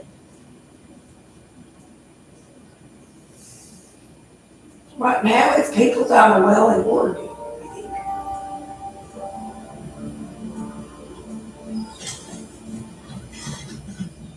And God, the name of the school is Some kids. Yes, okay. God, stick by each other. You got my Humans. Fleet note. There's humans and thousands that were Clarence had grown up speaking the language of the enslaved people of Georgia. It's called color teaching. And they greeted people, they said, how can I help you? We used to call it pigeon lady, but I think it was a French flavor. As one of only 2 black students attending a high school seminary, the vestiges of that dialect made him look like anything. Not only does it remind everybody around him that he's different, it also reminds him that he's of a lower caste. It has to be monumental for him. Father Coleman told me matter of fact that I didn't speak standard English and that I would have to learn how to talk properly if I didn't want to be thought to be feeling. His blunt words hit me like a slap in the face. That moment stuck with him for the rest of his life. Clarice, when he got really relaxed, would revert to some of those ways of phrasing and that accent. But he was always extremely conscious of how he pronounced words. because he had been forced to do that. When the justice was on the high court, he was famous for not speaking during oral argument. And one of the explanations he would offer for that was because he was embarrassed about how he talked, even though that was so far in the past that no one who knows the present day Clarence Thomas would think that that would be a concern of his, but it indeed was. His days living in the White Seminary shaped him in other ways, too. He was in a dormitory living on that campus. So it had to be tough. Would you go check what the hell these morons are talking about? These bad guys are talking about? You got to deal with it because you're there 24/7. Don't block there. I know, but there's something weird about it. Yeah, there's something real weird about it. That's crazy. You like call somebody like. When they put the lights out at night. Well, they take you from like. I think you described it like hours at night. Keep him up. After he entered the major seminary, one event would become a turning point. I have some very sad news for all of you and people who love peace all over the world. And that is that Martin Luther King was shot and was killed tonight. After Martin Luther King is assassinated, that day he hears his fellow seminarians say, "Good, I hope the SOB dies." I think you're just being electrocuted by a fat man on meth who keeps near you. It's This book on tape of death and she died. It's where I hit my head on that. Yes, Yeah, I was sleeping and I was wandering around it or something. These are not my people. That squisher shell for your like some kind of family protection program. Yay, I'm worried about all. What am I buying into here? I tore off the You're liberated then. I never Liberated what? Notice tools like and what to do about it. shame makes zero times. I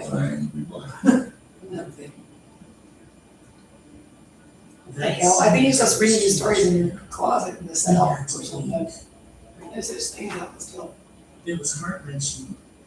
It's creepy. Not only did he leave the religion that sustained him, but he was also living there. So just like the dog nephew out of Las Vegas, and then the white powder, where he was crackhead beard, Hollywood's or something. They take you up to like, you read them too, and they squish you in the car.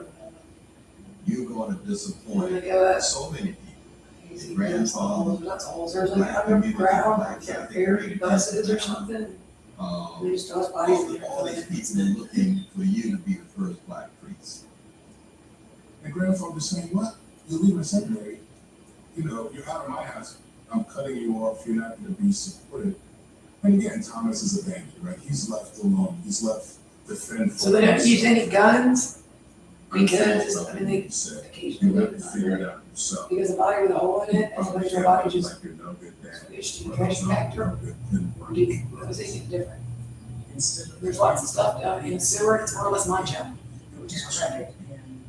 and loving and hugging him and saying, "I love you." I just remember thinking, as everybody does, where does all the where does all the money go? And all the bath water? And he told him that he was a failure. And Jesus, just let's tired of go just let's go check. Over the years, Thomas would downplay this image Because of his in like grandfather, big bags of express change admiration around, for the man who gave him process and people way down. I mean, the grandfather is in the title of his autobiography. But I mean, he has like intimate knowledge of that, so I think you need to get this guy off of, because he's a terrorist. The picture that he paints in That's that good. book is Without a flood. He probably worked in the sewers and the Clarence describes his conspiracy theories about the World Trade Center bomber, Looney Tunes. And these guys are definitely evil Looney Tunes. So.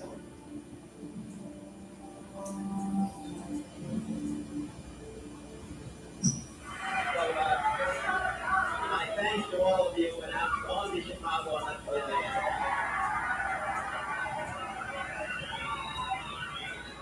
One day, I turned on the radio while making my salad.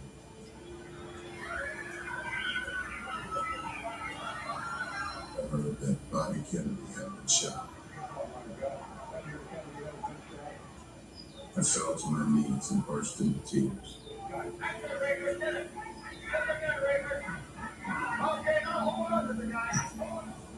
I felt a blind, self-destructive rage that haunted so many people I knew.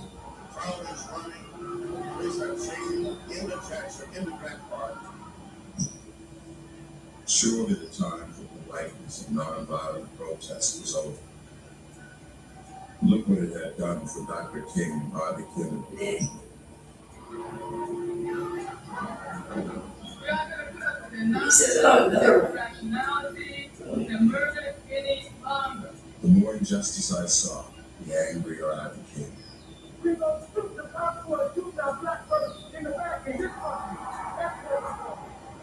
And the angrier I became, the more injustice I saw. And the more I read about the Black Power movement, the more I wanted to be a part of it. Which means we shall conquer without a doubt. Black Power. They're definitely Americans on that part for the American people.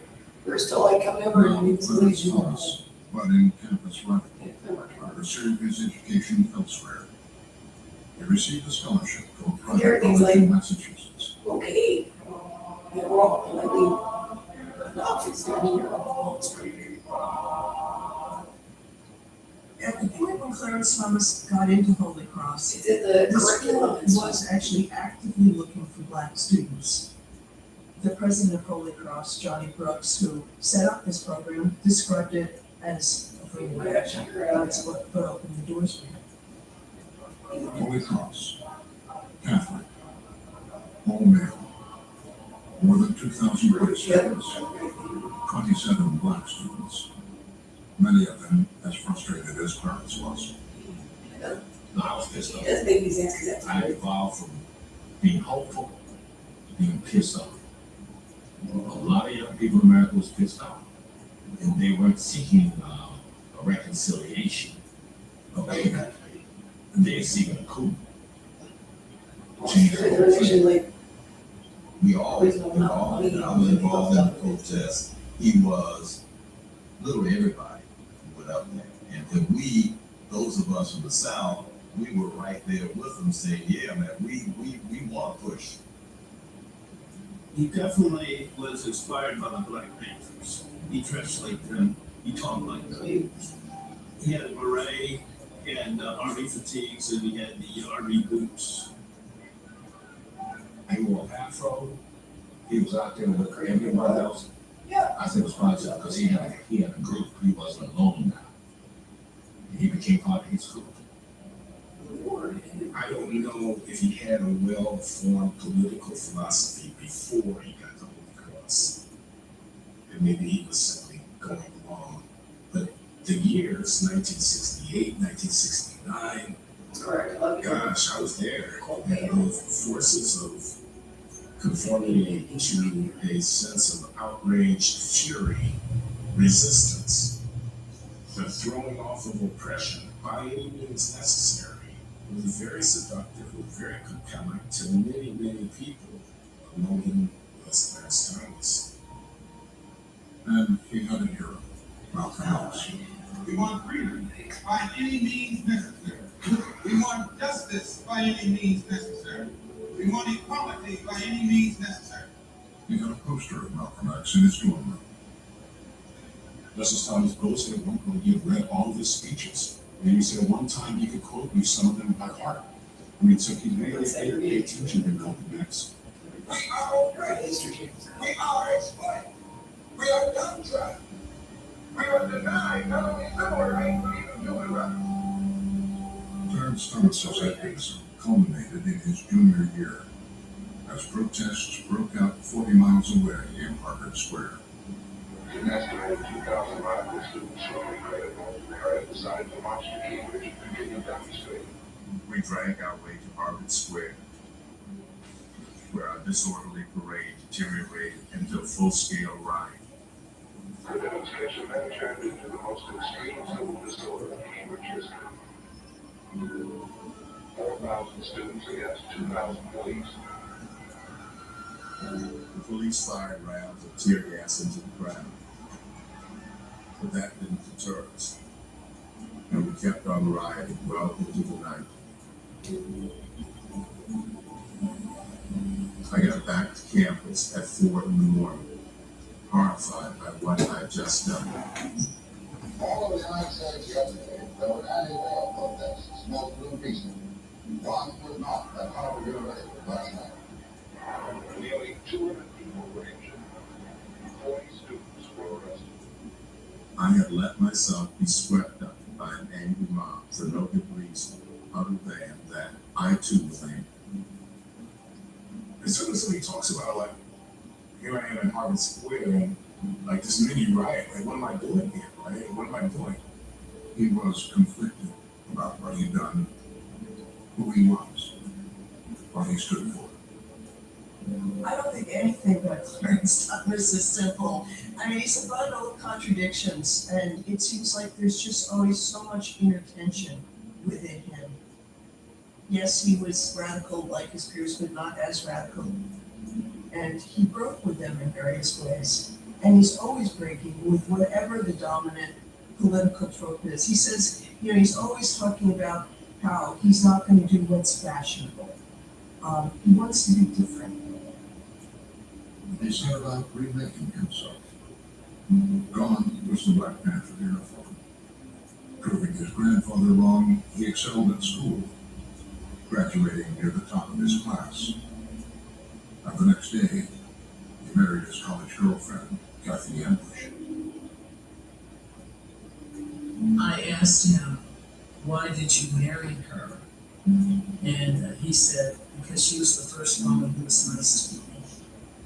He always had a problem with women. He regarded himself as not attractive at all. He regarded women as being pretty mean to him or indifferent to him. And this was the first woman who did not show that. So he married her.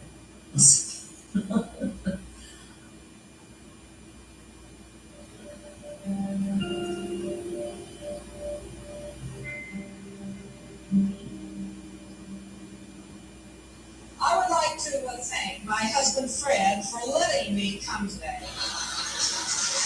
I love to say that because it irritates the women's livers more than anything that I say.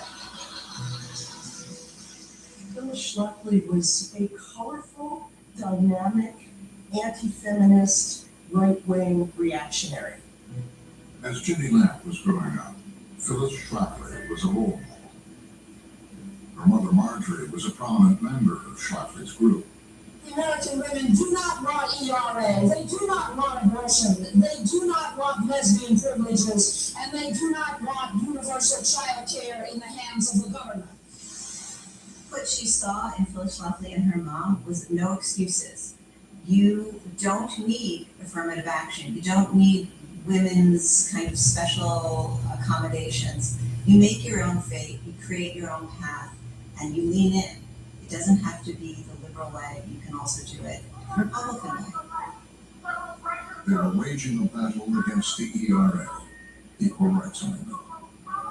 This one woman, Schlafly, pretty much single-handedly stopped a whole movement and killed the Equal Rights Amendment. It really was an example of what you could do as a conservative woman leading a crusade. We can build this into a mighty movement that can set America on the right path. Then conquer we must, for our cause it is just, and this be our motto, in God is our trust. Jenny's inspired. She wants to go into politics. She wants to go to law school. She wants to be like this and like her mom. Jenny watched as her mom ran for the state legislature and wrote dozens of letters to the editor of the local newspaper. Aren't you all getting sick and tired of the news media and liberals taking off in all directions to persecute Republicans, particularly President Nixon and Vice President Agnew? Mrs. Donald G. Glenn. By 12, Jenny was writing her own letters. I am 12 years old, and I don't understand why they can ban all products with cyphalates in them, when they aren't even sure they cause cancer? Why don't they ban cigarettes? They know cigarettes cause cancer. Jenny Lamb. She would become a page at the Republican Women's Conference, Great silent George. following her mom to see Richard Nixon. Instead of, as so many teenagers do, faced with that at that time, reject it and go get high and wear jeans and tell their parents to get out of here, she obviously embraced it and kept embracing it and never stopped embracing it. It's simply saying, yes, Mom and Dad, I'm just like you and I'm proud to be just like you. There are many families don't talk about politics at the dinner table, right? But that was important to the parents, and it leads to that manichaeistic view between good and evil. And if you look at things in terms of good and evil, you end up angry, you're bitter, you don't accept defeats. And so it takes you to a really dark place when politics is your focus.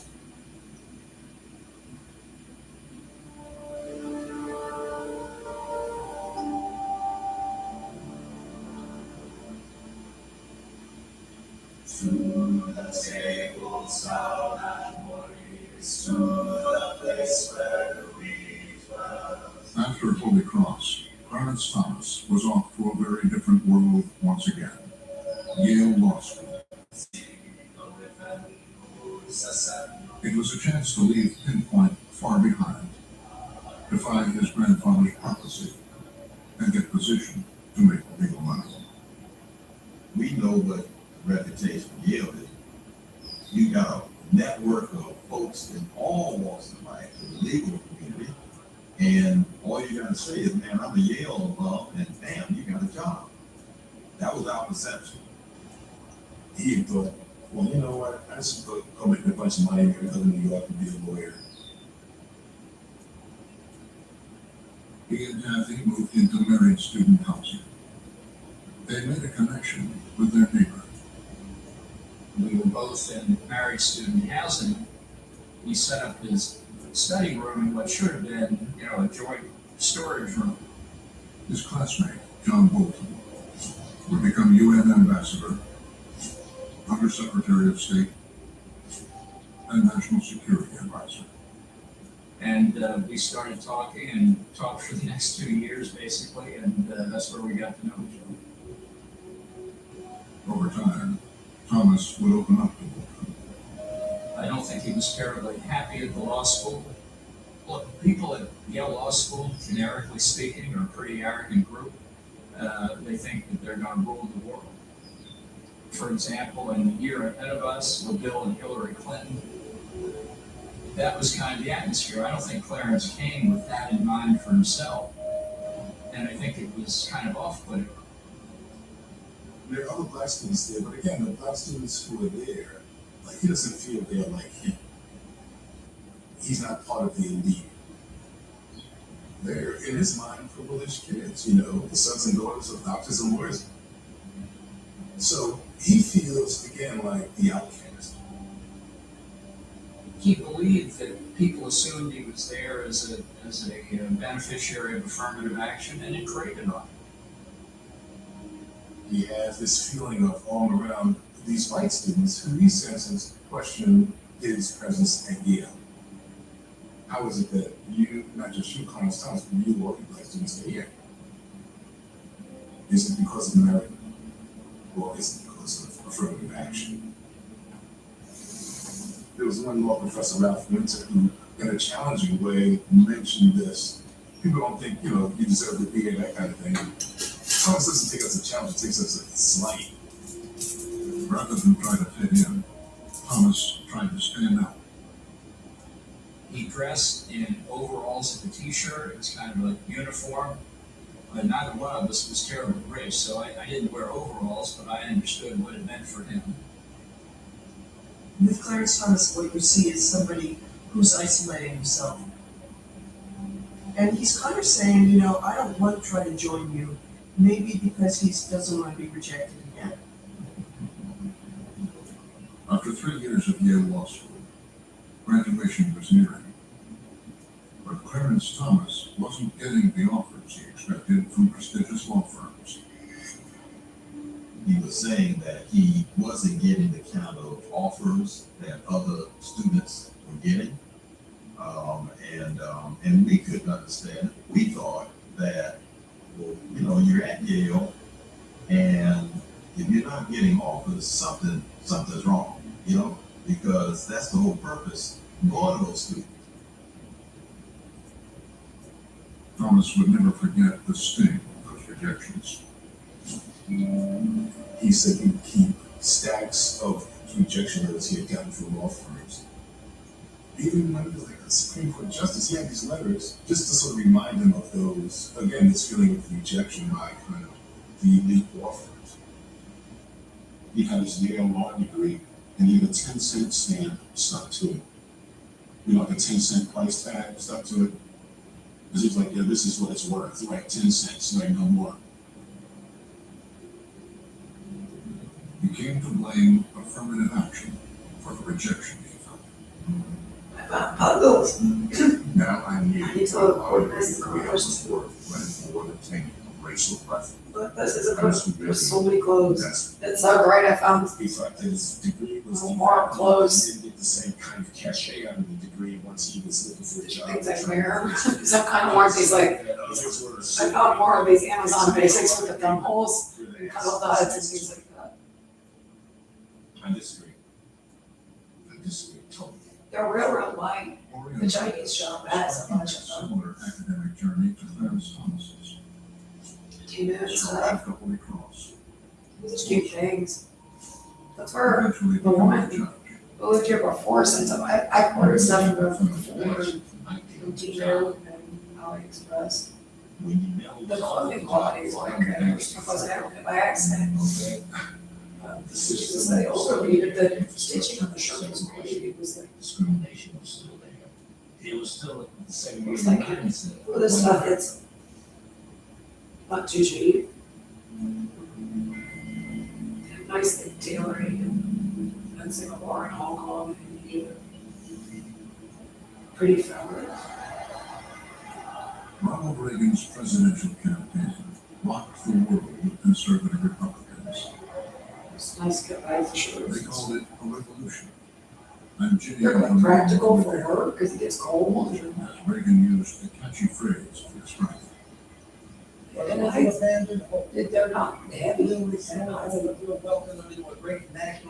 I'm quite beat up right now because I do push-ups to school. Ginny headed to Washington, hoping to do her That looks respectable and it's breaking in politics. my exercise. Mom was a big politician and Ginny wanted to be like Mom. And I think Ginny actually came to Washington thinking that she might run for Congress one day. It was respectable, actually, light long sleeves and summer and shirts and stuff. It's kind of polished. Certainly didn't need anybody to light a fire under. She was very, very anxious to perform and to deliver. Well, these are cooler than She was you young, she think. was fairly new from Washington. She was someone who wanted to do It's things. easy too, like, To because I'm having to do this thing at night. in that sense. I know right away, I was like, I don't know. So far cry from life in Oklahoma. Because you'd be doing something and I'd be out. She got like, to Washington right the equivalent of kind of a wetsuit or a bathing suit, just jogging around instead of mud or something. It's easy to get And lost. my shirt is like, you wear like a sports bra, and t-shirts, it's like sideways. People do all kinds of crazy things. They altered it, I swear it was altered to add like headlights, but I might have just come in from the rain into the air conditioning. Something she later Oh, described. the air conditioning. But that's not nice, because there were less, like when you have a bit of baby suits, I was like, okay, it didn't need, well, I noticed that, I was like, oh, no, I'm gonna take this thing out. Awkward. Well, just stuff like that, but yeah, you're worried about some baggy shirts, just put that there. Well, it just happens sometimes when you go get caught in the rain and go inside in your swimsuit or something. I swear it was altered. That's why I mentioned it. Well, yeah. So you did do a couple ones, it was like, it's not raining that much. I'm like, it's not wearing a sports bra and a t-shirt. Right? I think tools that she needed to reattach to the world, to create relationships. There's a lot of like weird defamation altering and stuff online. Yeah, it's over the years, it's been really strange. It's all about evil. She was drawn It's to a kind of vicious. controversial self-help group called But anyway, so we did that kind of stuff. And you're right, up until now. So I settled on like long sleeve and like high neck collars and like, yeah, cleavage. Yeah, it's cleavage. There's an invitation for you to open up. Everybody saw it. The program gave her a sense of belonging, a group of other searcher-type people who felt lost and lonely, who now came together and go through a deeply intense experience of exposing their emotions to one another, hugging a lot, crying together. Does not hurt, it feels wonderful. She was deeply impressed. She felt that she had been reborn. It was a spiritual, religious experience for her. At first, Ginny was feeling pretty good about it and felt like it was maybe, strengthening her. But then there were some troubling exercises.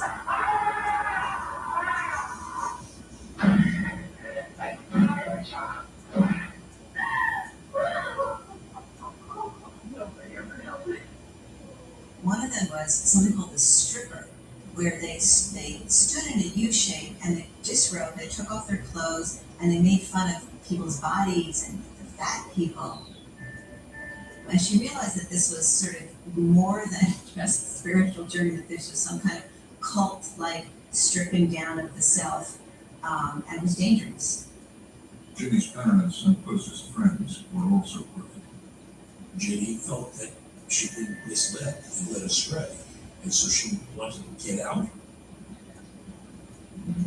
And she turned to a T-program or a counselor for help in getting out.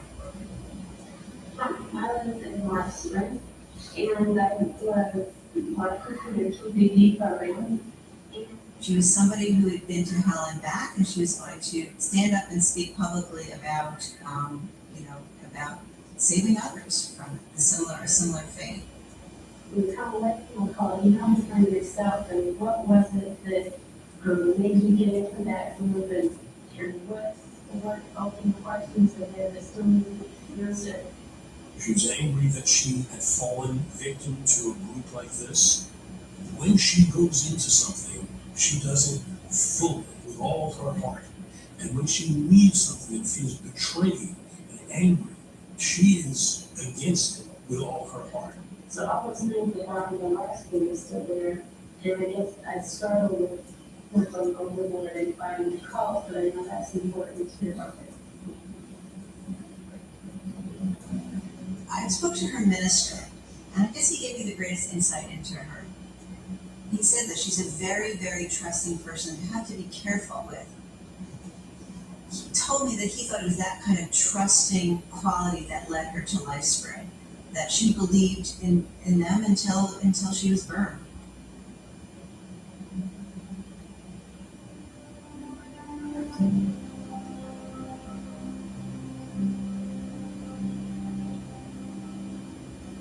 How are you?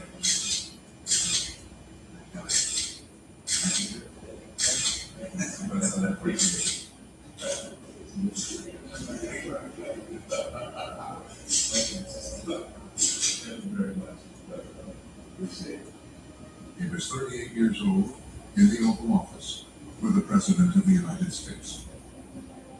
He's one of the highest ranking African American officials in the government. And he's seen as someone certainly on the rise. People already are eyeing him, thinking, well, maybe we could get this guy prepared for a Supreme Court seat. He paid his dues by being the front man for Reagan on issues of race. The president has really been treated unfairly in the media with respect to his views of minorities. Especially affirmative action, which Thomas came to see as deeply flawed and insincere. Where you do run into the conflict is when you have a system set up under the guise of affirmative action that is called preferential treatment. He's playing the role of a black conservative. He's playing the role of a black Reaganite.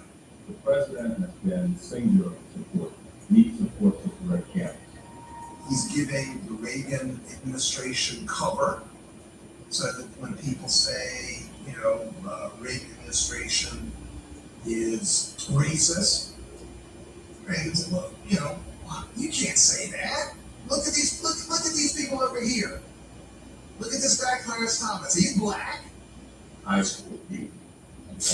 I don't think anything to do with that. Look at what he's saying. He's with us. They just spit out for me to get a little bit better. Thank you very much. Okay. For Clarence Thomas, it had been a long journey to the White House. Unable to get a prestigious job out of law school, he settled for a low-paying job as a staff lawyer for the Republican Attorney General from Missouri, Jeff Danforth. When I first met Clarence, I told him that I would offer him more work and less pay than anybody else interviewing at Yale Law School. And he took the job. He followed Danforth to the United States Senate, where he worked as a staffer. Danforth offers Clarence Thomas a job in Washington, which is kind of a turning point in Clarence Thomas's career. He has said that he wants to be a big courtroom litigator and make a ton of money, but that's not really happening. I think at this point what you can see is he's ambitious. He decides maybe he can make it in government. He can get to the top there faster than before in America. But as he rose in Washington, there was trouble in his personal life. Moving to Washington had done nothing to ease the dissatisfaction I felt with my marriage. I hated myself for my inability to be the loving, devoted husband Kathy deserved. His marriage was falling apart. He was struggling to raise his young son and dealing with crippling debt. They're young. They had a son early. It was very difficult, I think, to keep that marriage together in the early years, and I think they just kind of drifted apart. I grew despondent and resigned. I drank more heavily than ever before. I knew I was on the road to trouble. When I first met Clarence, he, more than anything else, is a very angry person. He was self-medicating when I met him with alcohol. Lillian McEwen was a lawyer for Senator Joe Biden on the Judiciary Committee. She met Thomas as he was going through a divorce. Clarence was in the midst of a lot of changes in his life. And so I would pretty much just listen to whatever it was that he had to say about his childhood, about what was going on with him.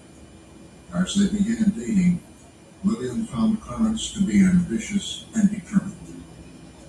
I would say that every act that Clarence performed at work and socially was always geared toward getting ahead and making sure that he was doing what was necessary to take the next step, whatever that was. The idea has already occurred to him by 1981 that if he plays his cards right, he could be on the Supreme Court. He's telling people that in 1981. This is so long before it happens. But he's got a plan in the back of his mind. And he knows that he needs to keep doing the right things, punching the right cards, meeting the right people, making the right friends, and it might happen. One important step. He had joined a small circle of conservative black Republicans. You're an ambitious, black person. You have a Yale Law School degree. Makes a lot of sense to go where the line is shorter. So it's a long line with the Democrats. A lot of people up there. Much shorter line with the Republican. He'd been tilting conservative since leaving law school, and now began to flesh out his conservative ideology. He reconnected with his former Yale classmate. At one point, he said, send me some books or something that might be worth reading. And so I put together a bunch of things I thought he might be interested in reading and sent him out. I think he went through clearly an evolution. He had certainly become much more conservative, really outside of Yale Law School, out in the real world. You've heard about Clarence Thomas, but not by name. He is one of the black people now on center stage in American politics. He is a Republican. Thomas would put himself in the spotlight, making controversial comments in the Washington Post. Thomas is also a man who has a sister on welfare back in his home state of Georgia, but he feels that he must be opposed to welfare because of the dependency it can breed in a person. She, his sister, gets mad when the mailman is late with her welfare check, he says. That is how dependent she is. What's worse is that now her kids feel entitled to the check too. They have no motivation for doing better or getting out of that situation. It hit pretty hard. Folks in Savannah, their first reaction was, why would you talk about your sister in public? You know, we don't do that. That's not Black Savannah. You know, if you got something to say about your sister, you don't like what she did or whatever, you don't publicize that. You know, you keep that in the family. But in Reagan's Washington, the article propelled Thomas. Ronald Reagan, was famous for denouncing welfare queens. So, wow, here is, a Yale Law School graduate who's African American and who's talking about how terrible it is that his sister was on welfare. That was like manna from heaven for Ronald Reagan. Reagan elevated Thomas to run the EEOC, the Equal Employment Opportunity Commission. This is a real journey that Clarence Thomas makes from modest, humble origins to the top of one's profession and ultimately to a leading position in American government. Now, for the first time in his life, Clarence Thomas was in charge. But people who knew him then saw disturbing changes. His personality, his aggressiveness sexually, everything changed. He became a different person after he got that job. He started drinking alcohol, so he was not self-medicating anymore. And his mood swings were quite obvious. He never really seemed to be anyone who took any particular joy in anything, unless it was denigrating someone or somebody, and then he just guffaw after he made such a comment. Angela White was Thomas's communications director. I think he really, really wanted to just sort of prove to conservative white people that, he was their guy. He just took such pride in denigrating Black people. He is taking stereotypes and laughing at them and making white people feel comfortable in his presence because he's the first one to make the racial joke.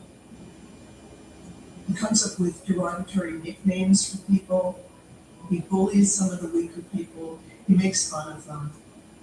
He's supposed to be running an organization that protects, for instance, older people in the workplace, and he tells his underlings to get rid of an older guy in the office because he's too old. He says he's got one foot in the grave and the other on a banana peel. There was a woman on his staff who was a little person, and I remember him specifically saying, forgive my language, but this is what he said. She got that big ass. Despite the fact that sexual harassment was against the law, people just let it roll off. Eventually, Thomas fired Angela Wright, and Lillian McEwen concluded she had it with Clarence. I just couldn't tolerate it anymore. I didn't like what he was becoming. I didn't like the speeches that he was giving. I didn't like the positions that he was taking. I didn't like the embrace that he was getting from the most horrible people in the Republican Party. I couldn't tolerate it. This was his plan. This was his karma. This was how he wanted to go through the world. and provide my thanks to with it.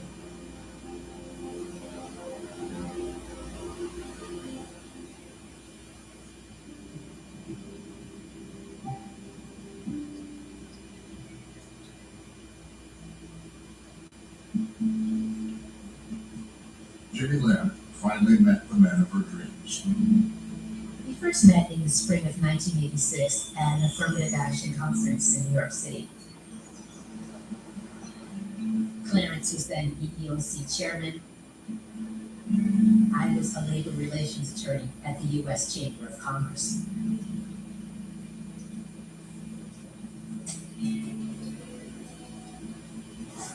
When she sat in that meeting with him for the first time and saw him, what she saw, in her own words, was a powerful man.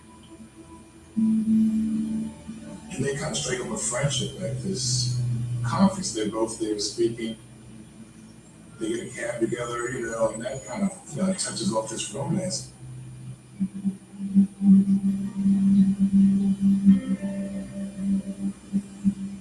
She shared a taxi with him to the airport. When she asked him, how do you feel about being a black man in the Reagan administration? How do you deal with critics? And he pulled out his wallet and showed her the prayers that he recites every day that kind of fortify him. Keep a clear eye toward life's end. Do not forget your purpose and destiny as God's creature. She said it was a humbling experience seeing a person who lived their values, their Christian values. For her, I think that was the moment of connection. Just a few months later, Jenny and Clarence were engaged. The whole thing is so improbable. It's a novel. It's a novel I wouldn't believe. It's just that these people in such dissimilar worlds end up getting together and being of such enormous political consequence. You can't make it up, it's so extraordinary. But they had important similarities. Clarence Thomas is at odds with the civil rights movement. He's against affirmative action. Ginny Thomas is at odds with the feminist movement, and she's opposed to equal pay for women. In some ways, they really have a lot in common, politically, and in terms of sort of where they position themselves in sort of opposition to the politics of their own generation. Soon, out in Omaha, Jenny Lamb became Ginny Thomas. When she got married to Justice Thomas back in Omaha, she didn't tell people that she was married to a black man. She just said, I'm getting married. And so the guys show up at the wedding, and they're shocked that she's married to a black guy. And one of her relatives was quoted in the Washington Post as saying, well, we were surprised when he turned out to be black, but when we got to know him, he was so good to her that it made up for him being black. And so it was obvious this person, and maybe others, thought him being black was a bad thing. Those who knew him from his Black Power days at Holy Cross were also surprised. Thomas, when he was in the Holy Cross, he was adamantly opposed to interracial marriage. He thought that black people should marry black people, and we should embrace this community. And he would even point out interracial couples. I found it a lot to evolve from that position to being married to women. Okay, that's how life does it. I never thought when he was in the Holy Cross that he'd be part of Ronald Reagan's team also. But you follow the path that God puts before us. And I guess God sent him to Jenny, I don't know. I'll leave that up between them.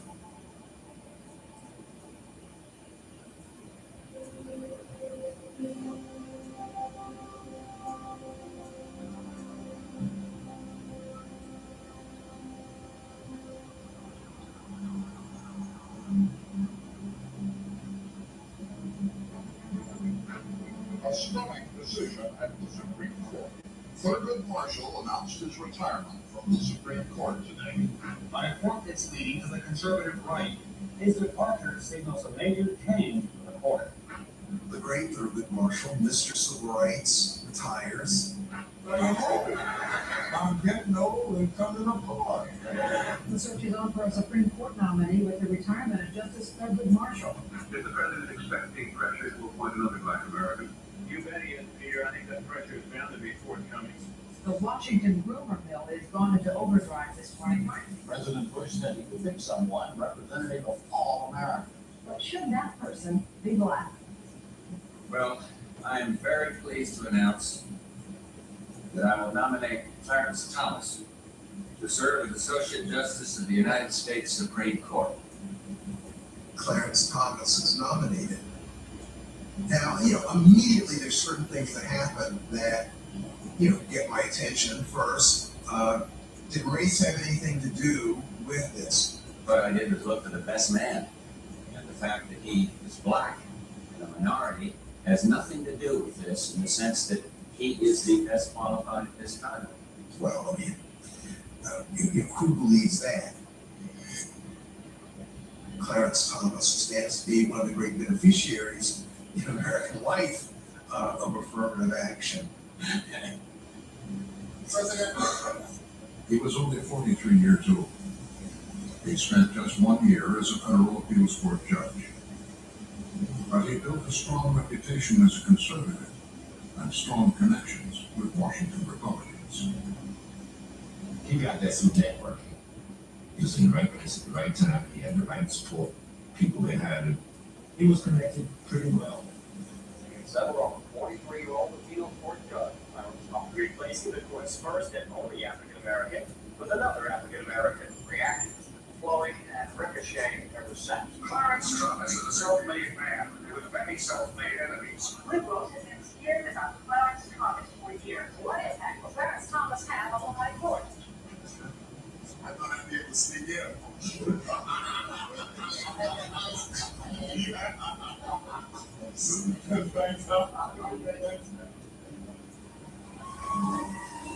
not have been prepared for the mob of still photographers, TV cameras, reporters, police, and senators which engulfed him this morning. It promises to be a political, ideological, and cultural event of historic importance. Hearing will come to order. Good morning, Judge. Welcome to the blinding light. The Democrats, politically, they were in a very difficult position. It's very difficult to attack an African-American judge. And they wanted to befriend him, not attack him. Certainly that was true for Biden. Heck, you're 6-7 years younger than I'm 48. How old are you, Judge? 42? Well, I've aged over the last 10 weeks, but 43. 43 years old. He was advised, I know this, to be very careful, to be very modest. They're going to ask you about every controversial issue that has ever come before the Supreme Court. He was in the area of civil rights. I don't remember or recall participating. He's told to just basically sit there like a potted plant and don't say too much. It's insulting in a way, but he does what he's told. I think that to take a position would undermine my ability to be impartial. There did come a point in which people said, well, hold it. Maybe you don't know enough to be a justice. Would undermine my impartiality, really undermine my ability to be impartial. It was just laughable.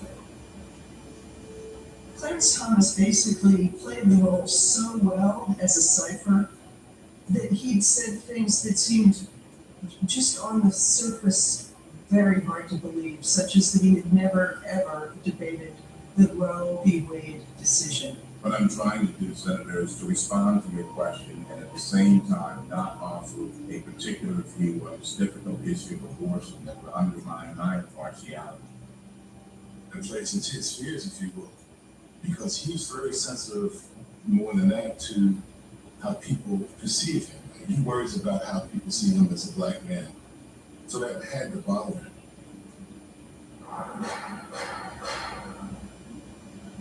But as the hearings concluded, it It seems like confirmation was imminent. Senator Jack Danforth had shepherded Thomas through the process. I can remember thinking, well, we've got, however many votes. We questioned that he was going to get confirmed, so we've got this. So I just felt, I didn't feel threatened that there was any threat at all.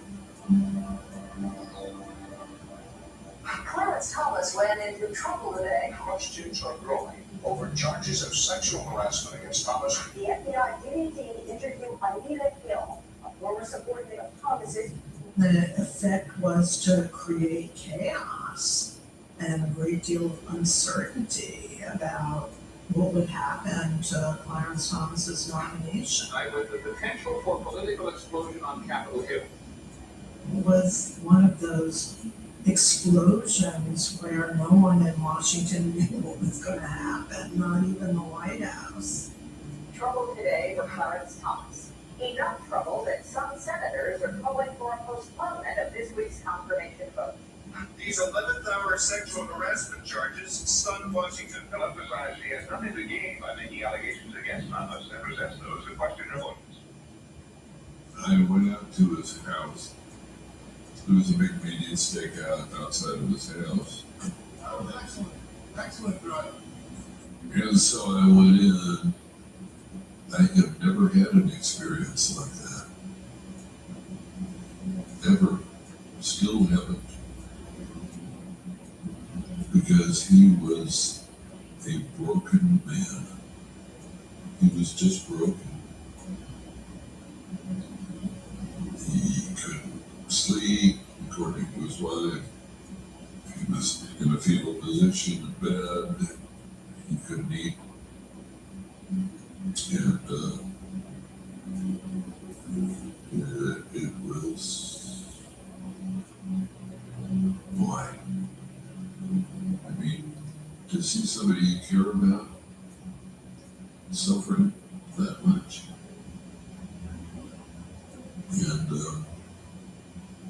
And it was just terrible.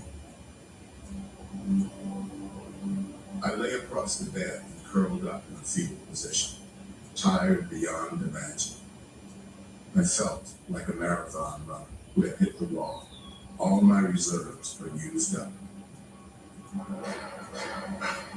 Stage is set for what everyone anticipates will be a brutal hearing. Later that week, Anita Hill testified. Now, in the nation's capital and before the world, an emotional dispute of historic proportions. Professor, you swear to tell the whole truth and nothing but the truth, so help you God. I do. Thank you.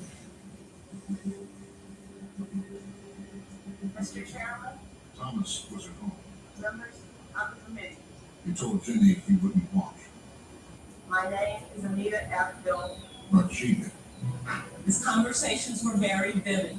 He spoke about acts that he had seen in pornographic films involving such matters as women having sex with animals and films showing group sex or rape scenes. It was incredibly compelling television.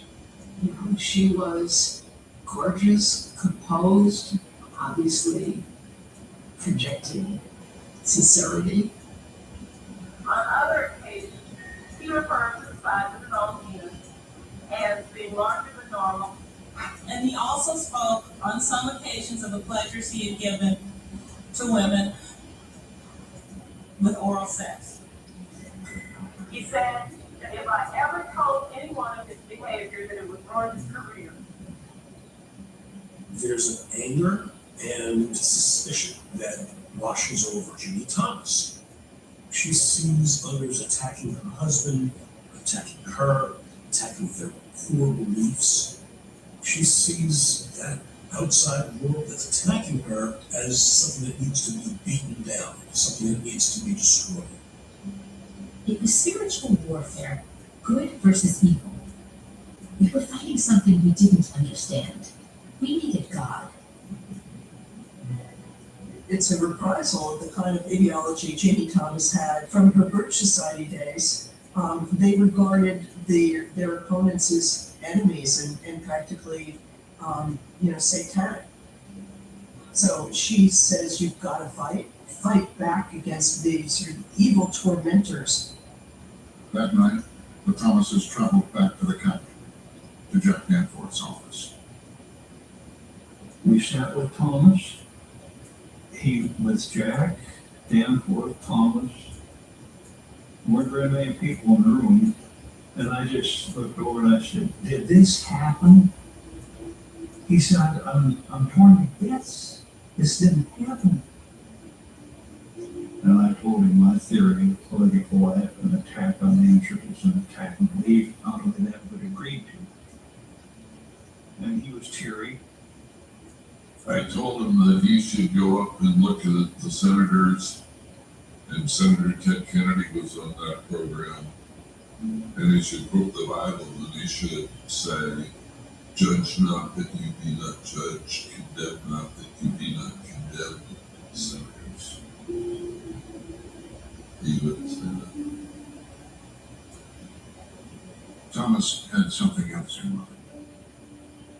He just sat there in my office, and it was darkened, and it was quiet. That was what he said to me, "Jack, you know what this is? It's a lynching, it's a high-tech lynching." That's the appearance, is that that's the way you feel people say it.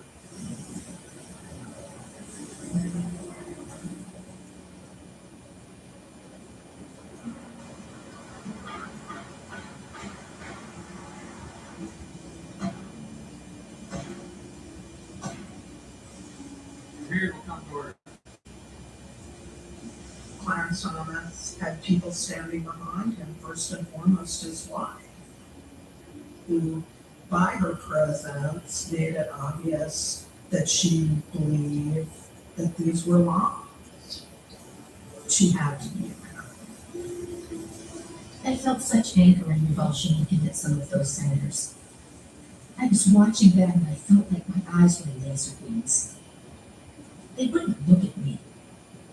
These little people, they seem so small, and our purpose seems so great.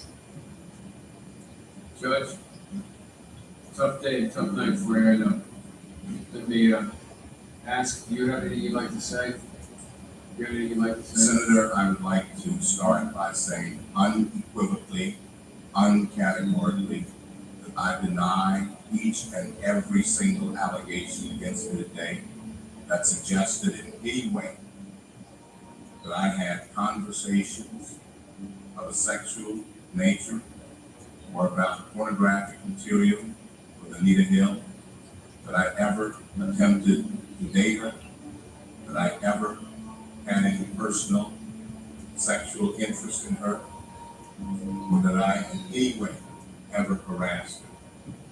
His testimony is very much, sort of absolutely and start like, I'm like, nope. I can't think of a way of reconciling these stories, right? That wouldn't mean someone perjured, but clearly someone lied. I think that this today is a travesty. I think that it is disgusting. I think something is dreadfully wrong with this country. That's the real Clarence Thomas. It comes from me at the jugular, and I'm a man. I am a man here before you. I'm furious about the way I'm being treated. You're going to do what you're going to do, but I'm going to hold a dignified line in defense of my integrity. This is a circus. It's a national disgrace.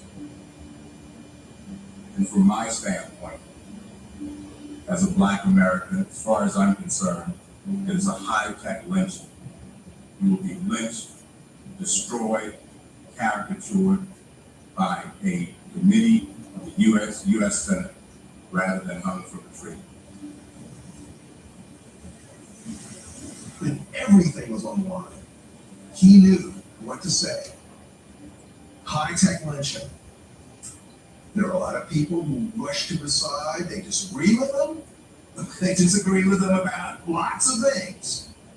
But he blew that whistle, and there were lots of Black people who immediately went to his side.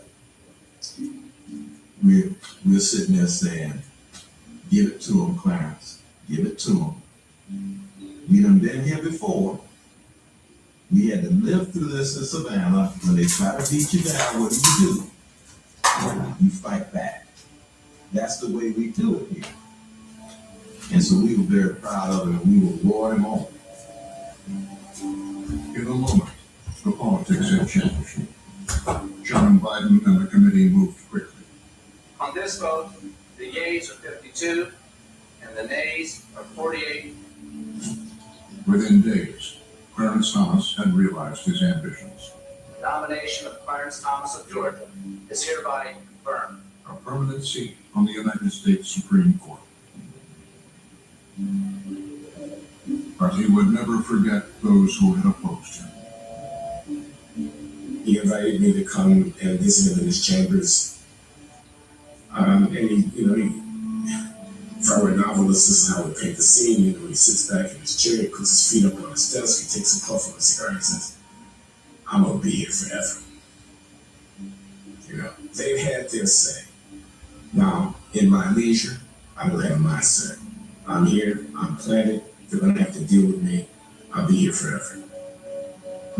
He was gonna get his, as it were, revenge, simply by putting one foot in front of the other day in, day out, year in and year out.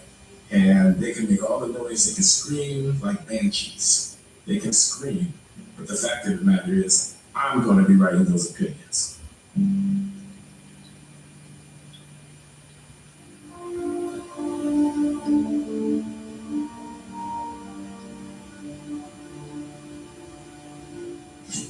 Spoke about acts that you've seen in pornographic films.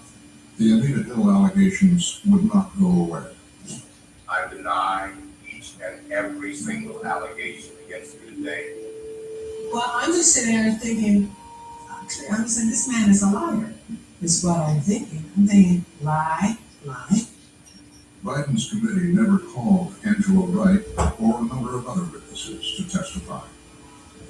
The comments ranged from pressing me about why I didn't go out to remarks about my personal appearance.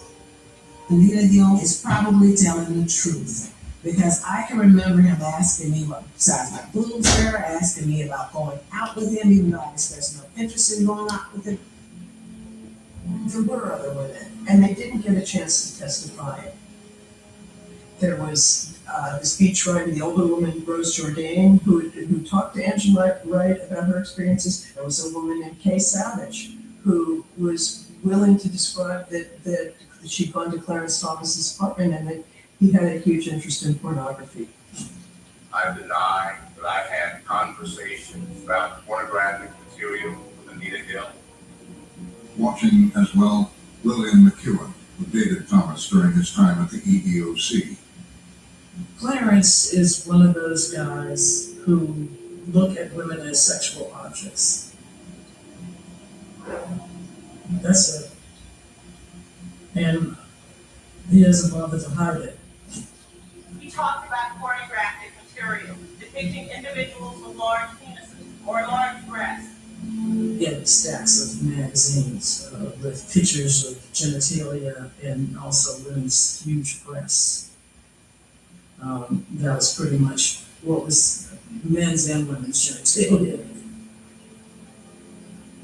That was pretty much what his collection consisted of. For others, it was the little details that stood out. He went over to his desk to get the coat, looked at the can, and asked, "Who has put pubic hair on my coat?" I heard him say that before.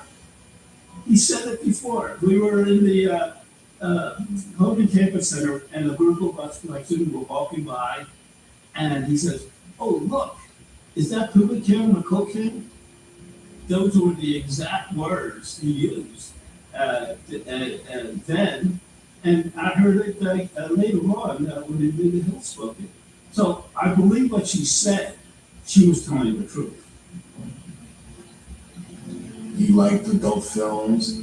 He made jokes. Thomas was inappropriate and things like that. That all stacked up on Anita Hill's side of the ledger. So, I think if I had to say why, it was Thomas. Both Anita Hill and Clarence Thomas were under oath. So one of them was perjuring themselves. And the problem was, if the person who was lying was Clarence Thomas, it was someone who was going to be one of 9 of the most important judges in America for the rest of his life and for decades to come. Somebody with enormous unchecked power, somebody who could decide the fate of many, many other people.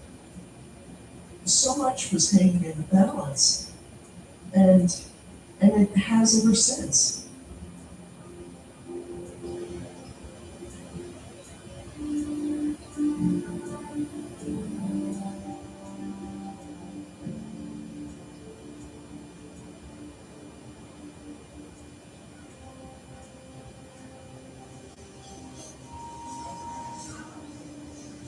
Clarence Thomas had prevailed, but he saw his accomplishment questioned, even dismissed once again. Immediately after that confirmation in the early 1990s, I can remember some of these commentators dismissing him, writing him off, giving him the back of his hand, calling him second-rate, stupid, incompetent, venal, and whatever. There are other Black Americans that are out there, that are qualified, that are right. And I don't think, when I think second-rate jurists and non-Baptists and not totally honest about a lot of things. In those early years, Thomas was overshadowed by another conservative justice, Antonin Scalia. You have Scalia, who is this gregarious, big, large figure and is the dominant conservative on the court. Look, Scalia cast a giant shadow because he was Nino Scalia. He was one of the most powerful intellects ever to sit on the United States Supreme Court. Many people looked at Thomas as kind of Scalia-like. Somebody that did not have the heft and the intellectual firepower and the ability to debate. Thomas told people he stopped reading mainstream news. Instead, he relied on 2 primary sources, his wife and Rush Limbaugh. Greetings and welcome back, Rush Limbaugh. I knew he didn't do it. I knew Clarence Thomas didn't do it. Any of those stories about Clarence Thomas were not true. He would listen to Rush Limbaugh as he was doing a long commute, and he would have court staff tape recorded so he could listen to it when he was commuting. Your attempt to assuage all of your white guilt by supporting Obama is worthless because you know he's not a real black.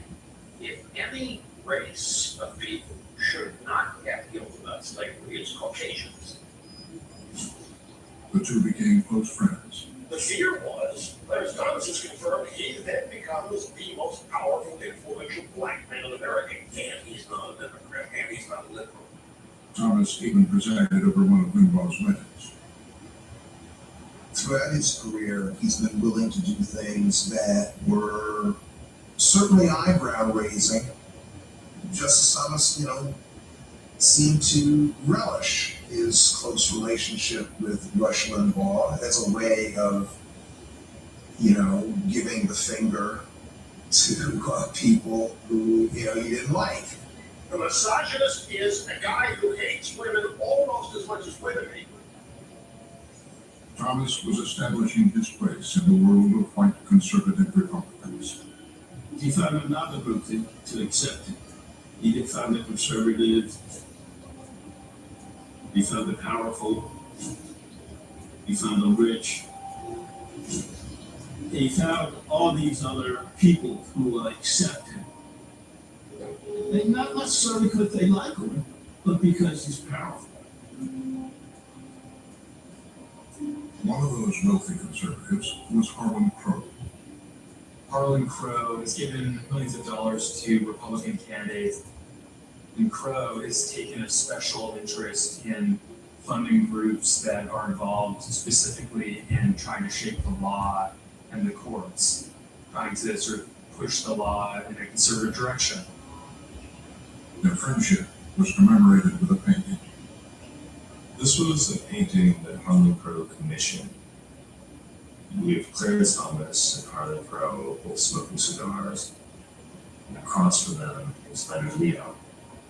Leonard Leo is one of the leaders of the Federalist Society. He is widely regarded as a principal architect of the Supreme Court and judiciary's turn to the right. Crow even helped fund a documentary that aired on PBS promoting Thomas as a humble man. One of Clarence's biggest loves is when he can get away from Washington, D.C. and be on the road in his motorhome.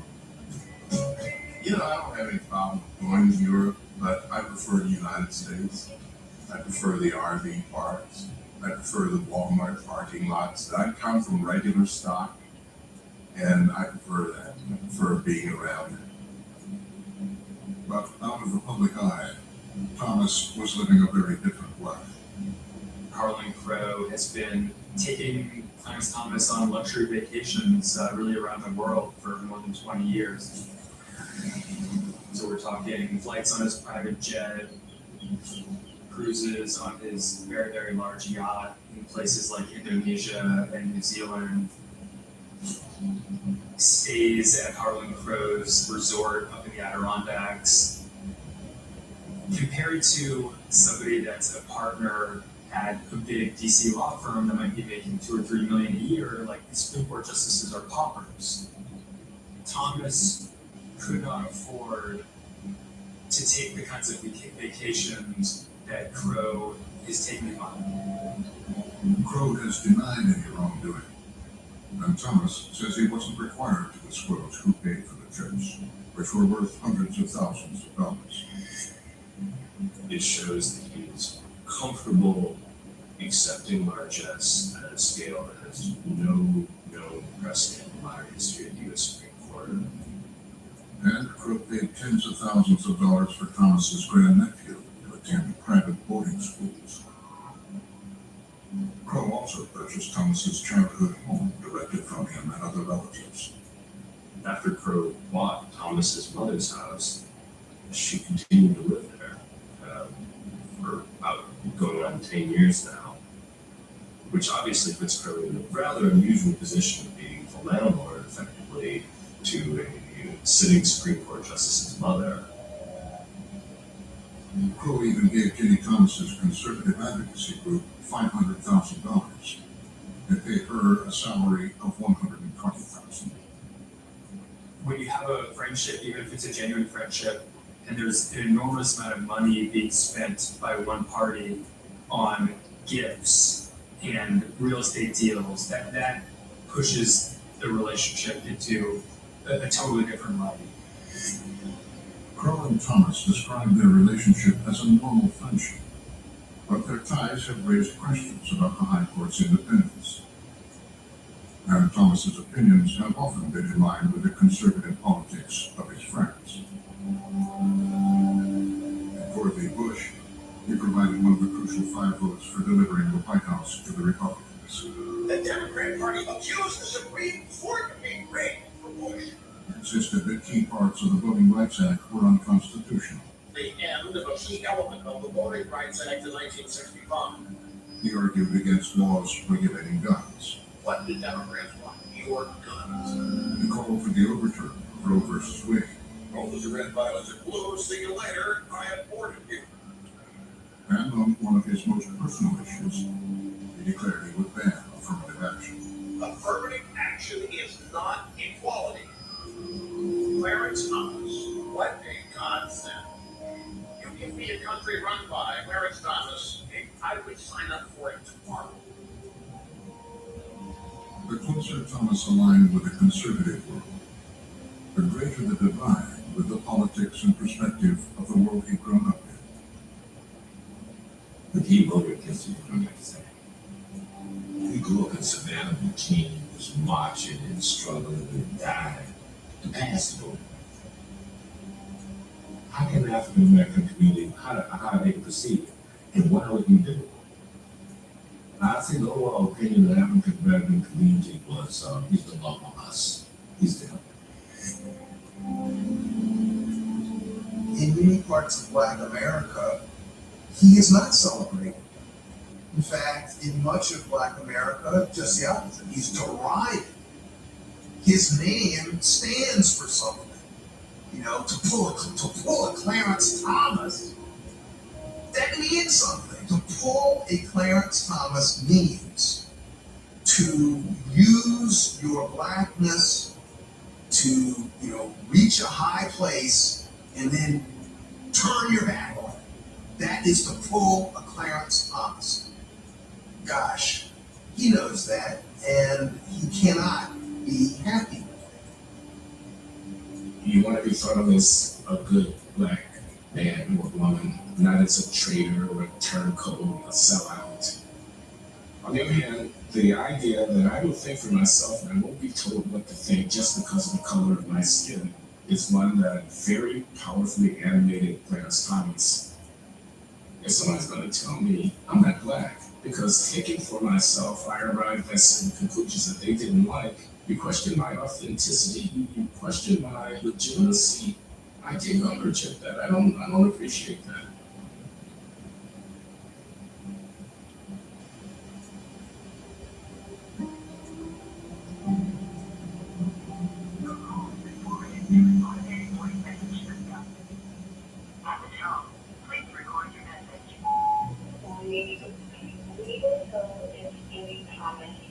And I just wanted to reach across the airwaves and here and ask you to consider something.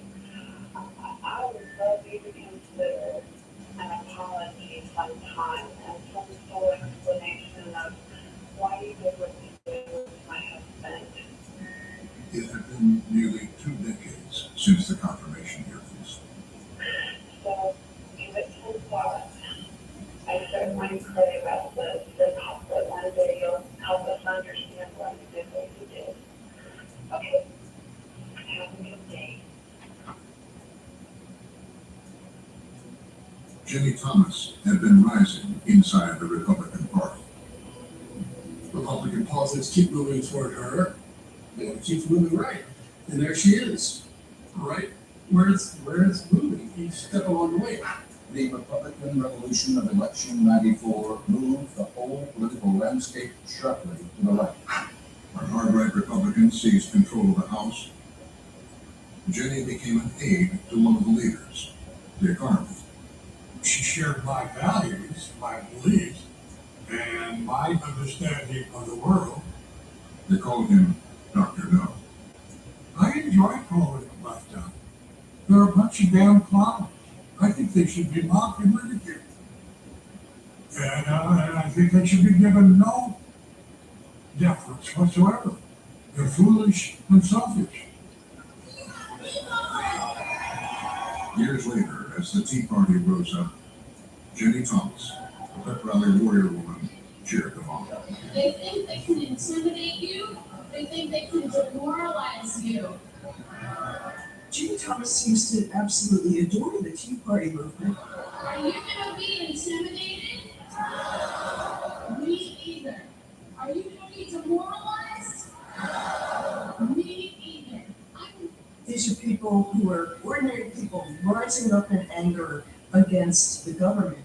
It's very much kind of an echo of the same strain in American politics that she grew up in the John Birch Society. And these become her people. And they say a storm was coming. They ain't seen nothing yet, right? As republicanism itself has changed and gotten more nationalistic and more populist and more aggressive and in my view less defensible, she sort of belonged to those lanes as well. While her husband was very limited in what he could do or say politically, she saw herself as having more running room, more freedom to get out there and play a hands-on role in rallying and organizing conservatives. She saw herself as on the same mission as her husband, but in a much more partisan, political, hands-on, practical kind of way. She came to Washington hoping to run for Congress, and she found another path to power. She's fully committed to politics. She's fully committed to her beliefs and her agenda. She's going to make a difference in the world. She just had to find a different way. We're up against a very big battle. There may be some dark days ahead. I know there's dark days ahead.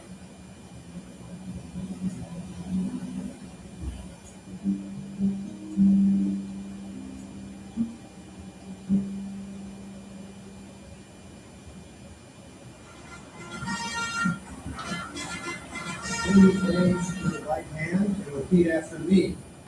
I, Donald John Trump, do solemnly swear Clarence and Ginny Thomas's power reached a new level when Donald Trump was elected president. Our radical Democrat opponents are driven by hatred, prejudice, and rage. They want to destroy you, and they want to destroy our country as we know it. Donald Trump is a divider who, very much like Ginny Thomas, sort of sees America's political divisions as fights, wars, good versus evil. The radical left is trying to rip our nation apart. We're up against a fascist left, and so this is a battle. They're coming for my husband, they're coming for President Trump. What's interesting is she became a voice for pushing Trump even further to the right. May we all have guns and concealed carry to handle what's coming. By the way,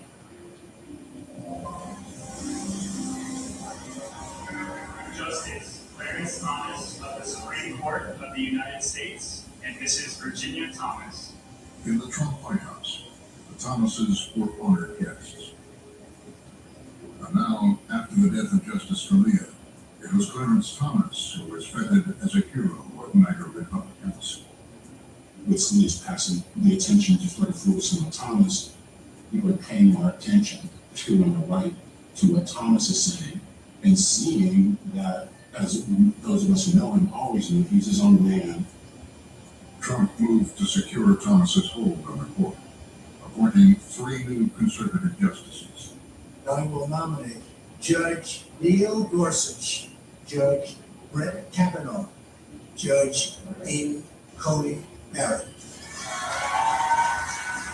This gave Clarence Thomas, for the first time in all the time he'd been on the court, a group of justices who would side with him, and it gave him power. He became kind of the leader, in many ways, of the conservative wing of the court, and the conservative wing of the court ruled. They would have normally called it the Roberts Court, but everybody began to see it as the Thomas Court. Ginny Thomas was expanding her own influence too. She had direct access to the White House to lobby the administration. It's no secret that Ginny Thomas wields power because of who her husband is. She gets doors open for her. She gets invited into the important rooms, into the important discussions, because her husband is Clarence Thomas. Here's Ginny being Phyllis Schlafly, but at the center of things, of power in Washington. Phyllis Schlafly never had the person-to-person political on-the-ground influence, I think, and centrality that Ginny Thomas has carved out for herself. But then, the 2020 election. The Fox News decision desk can now project that former Vice President Joe Biden will win Pennsylvania and Nevada. He is President-elect Joseph Robinette Biden. Become the 46th President of the United States. Ginny is absolutely shattered. She's upset in a way that is very sincere and genuine. She truly believes that Joe Biden is a force of immense evil who is going to destroy America. Remember, Joe Biden presided over Clarence Thomas's confirmation hearings. So Ginny views Biden not just as any regular presidential candidate, but as almost a personal enemy. We were getting ready to win this election. Frankly, we did win this election. As MAGA protesters were taking to the streets, Ginny Thomas was working from the inside. She texted messages to White House Chief of Staff Mark Meadows. Do not concede. It takes time for the army who's gathering for his back. You guys fold, the evil just moves fast down underneath you all. in those text messages, it's not just texting Mark Meadows, it's saying that she could send emails to Jared Kushner. It's that she was working directly with congressional staffs. All of that is revealed. Denver Riggleman was a former Republican congressman and investigator for the January 6th committee. He helped uncover the text messages. You know, by the first text message, I knew that we had an issue, right? She was referring to a bizarre conspiracy theorist who talked about this incredible operation where the Biden crime family should go to Gitmo. And I had to read it about 10 times. Biden crime family and ballot fraud co-conspirators are being arrested and detained for ballot fraud right now and over coming days, and will be living in barges off Gitmo to face military tribunals for sedition. Ginny had something of a break with reality. Because even though we've seen her say a lot of stuff that's out there, we had not until this point seen her promote conspiracy theories on the level of QAnon with such vigor and certitude. Make a plan. Release the Kraken and save us from the left taking America down. Riggleman is convinced Justice Thomas had to know what his wife was doing, even though the couple had said they keep their work product separate. When you have the wife of a Supreme Court justice who they both have called each other their best friends and said that they do everything together, it would defy common sense to think that they weren't discussing this. This is spiritual warfare, as you must feel, Mark. It is about America continuing and this lonely leader again. We are living through what feels like the end of America. Amazing times. The end of liberty. She has this very dark Manichaean view. You're either good or you're evil, and everything is a battle between good and evil. And no wonder then she advocates extreme steps. Their text to Mark Meadows, because for her, the battle between Biden and Trump, just like the battle between the Republicans and Democrats, and anything is good versus evil. We're good, they're evil.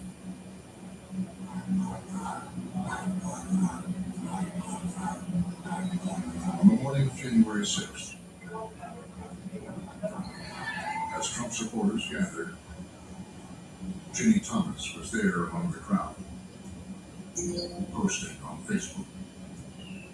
It's unprecedented and extraordinary that the wife of a Supreme Court justice, one of 9 who's on the court for life, that she was basically advocating for the overthrow of democracy in America. God bless each of you standing up or praying. I mean, it's a scary thought. It's a dangerous feeling situation. Not long after Ginny Thomas said she left, Trump supporters breached the Capitol in an attempt to overturn the election.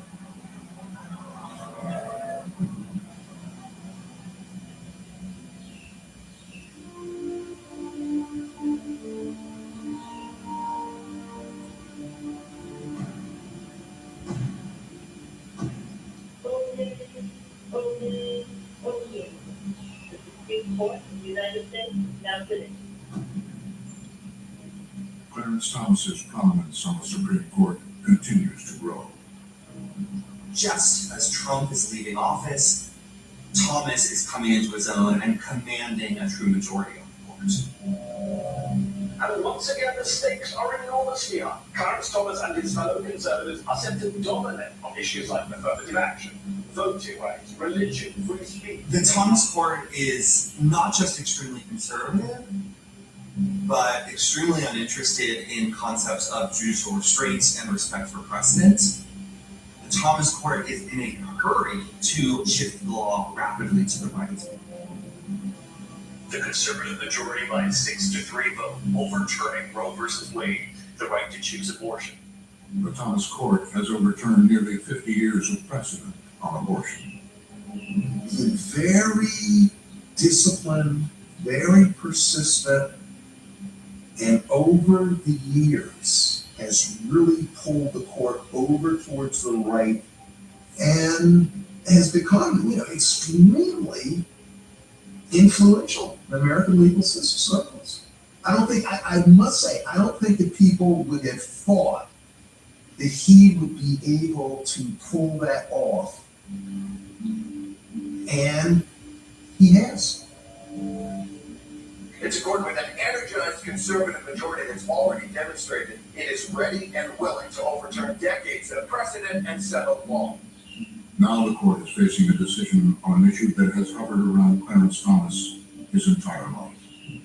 Challenging the use of race in college admissions, which could have an impact on affirmative action. If you look at where the Supreme Court is right now, in many ways, it's implementing the political agenda and imposing the views of people like Clarence Thomas and Ginny Thomas.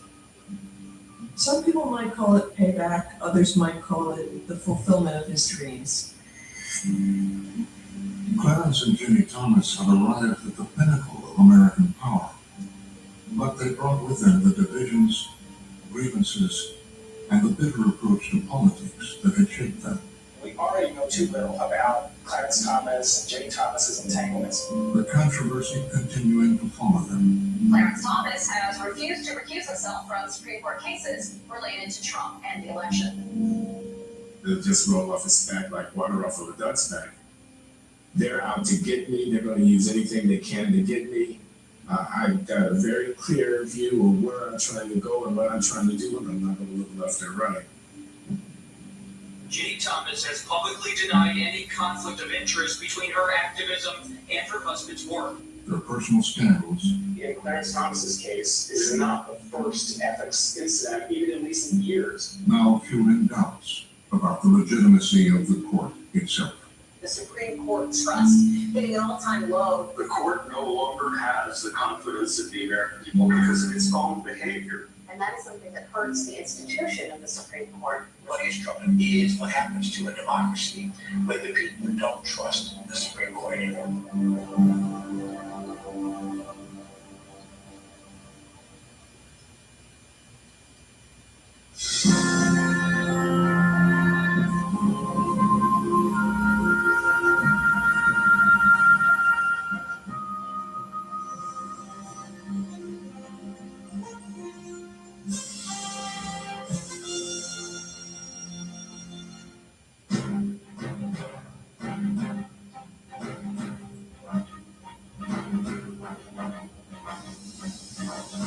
For more on this and other Frontline programs, visit our website at pbs.org/frontline.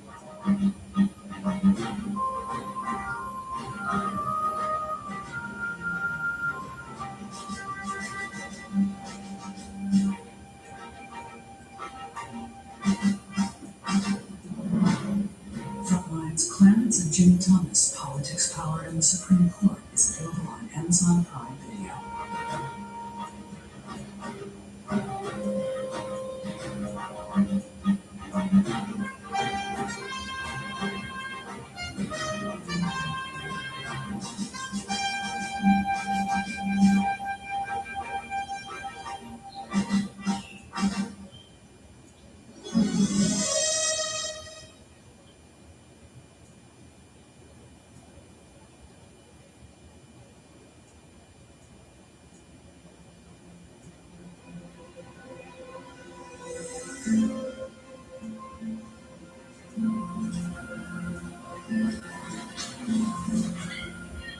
A vicious gold snap hit New York in the first week of February 1897. But nothing could slow the preparations for the impending deadline. The city's wealthiest citizens were readying themselves for one of the most anticipated walls in the nation's history. An extravagant exclamation point on what would come to be known as the Gilded Age. During the Gilded Age, Americans feel quite certainly that they are the vanguard of civilization and progress. There's an enormous period of opportunity and possibility and hope.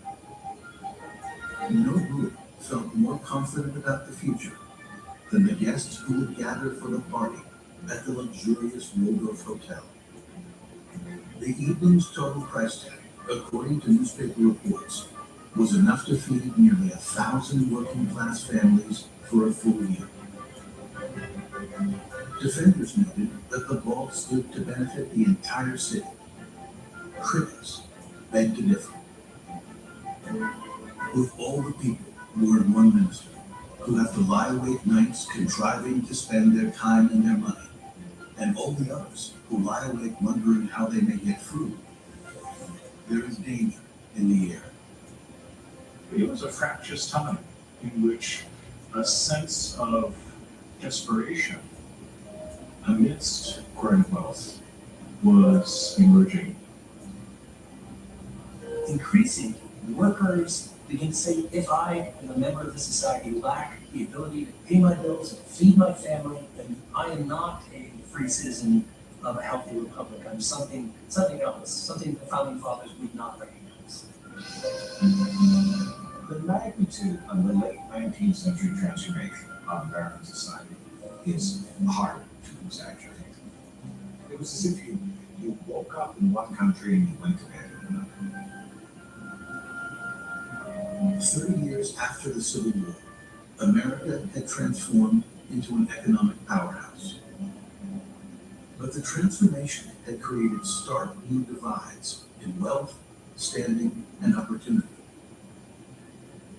It's shocking for people to see a country developing before them that is increasingly clearly divided into haves and have-nots.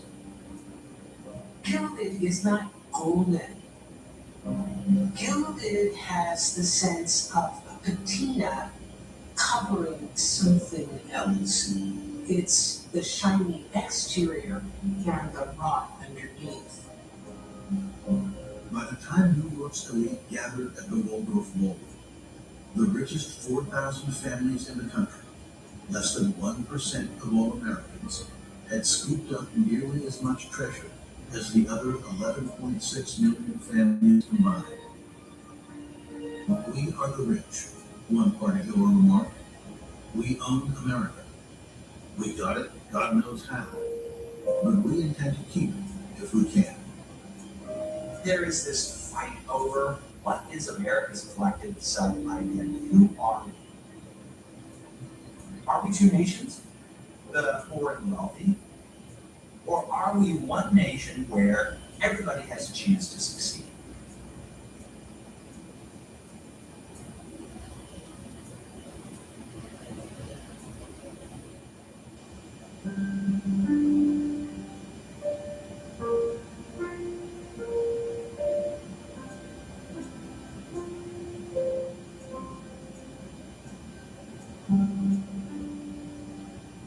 When this nation gets out of the Civil War, we are still a nation divided by regions. There's very little national market. If you need a pair of shoes, you don't get it from a factory 100 miles away. You get it from the local shoe maker. Life was much, much more local, much more what was going on right around you, what your neighbors were doing, what your friends were doing, what your enemies were doing, and how you were doing on a day-to-day basis. America had been founded, its political system had been founded for a country of farmers. But it was becoming a nation of industrialists, becoming a nation of urban workers. It was becoming a nation of cities.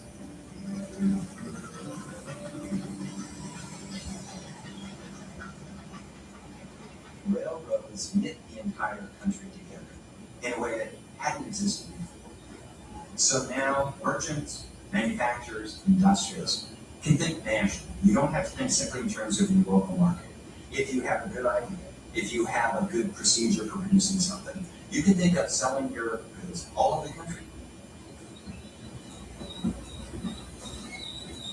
By the early 1880s, the nation's largest corporation, the Pennsylvania Railroad, carried more than 2 million tons of industrial and consumer goods every year. Steel left mills in Pittsburgh for destinations around the country. So too did refined oil from Cleveland, factory-made furniture from Cincinnati, and harvesters from Chicago. Railroads moved coal from Wyoming, timber from Oregon, silver from Nevada and Colorado, and copper from Montana.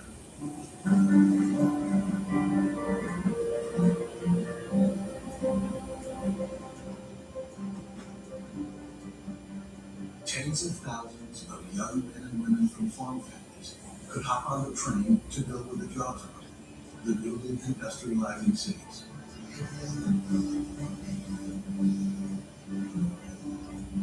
Former slaves and their children joined the urban migration, bound for new opportunities in Memphis, Atlanta, Richmond, or as far north as Philadelphia and New York.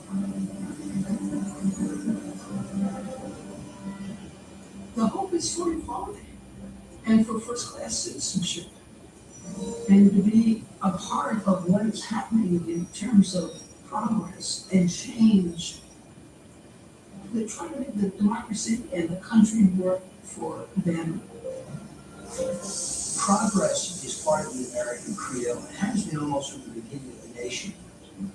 Americans prided themselves on their inventiveness, their ingenuity, their entrepreneurial get up and go.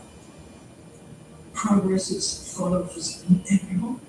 It's divinely inspiring. There's a pastor who talked about these technological innovations as God's tools to make a more perfect society. And so it becomes almost a spiritual idea, this industrial spirit.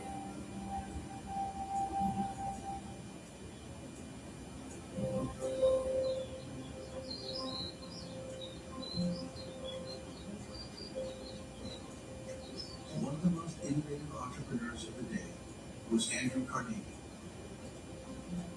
He owned a stable full of fine-blooded horses and enjoyed taking long rides through Central Park.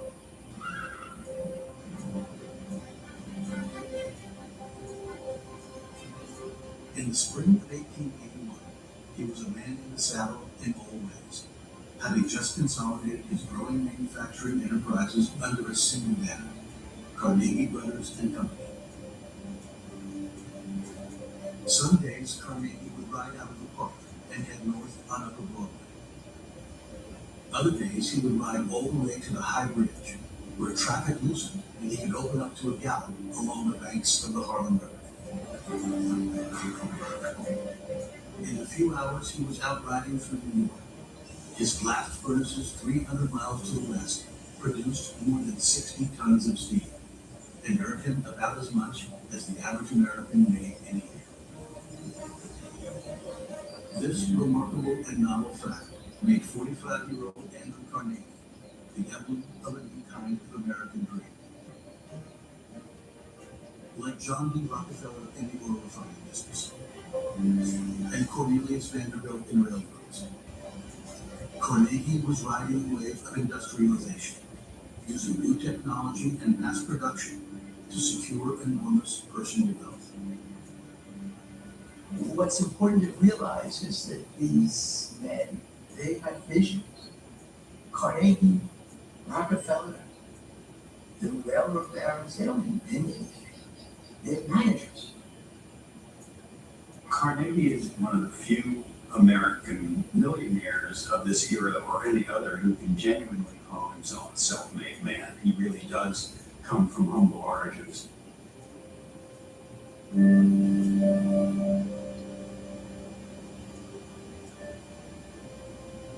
Andrew Carnegie was born in 1835 in a small town in Scotland.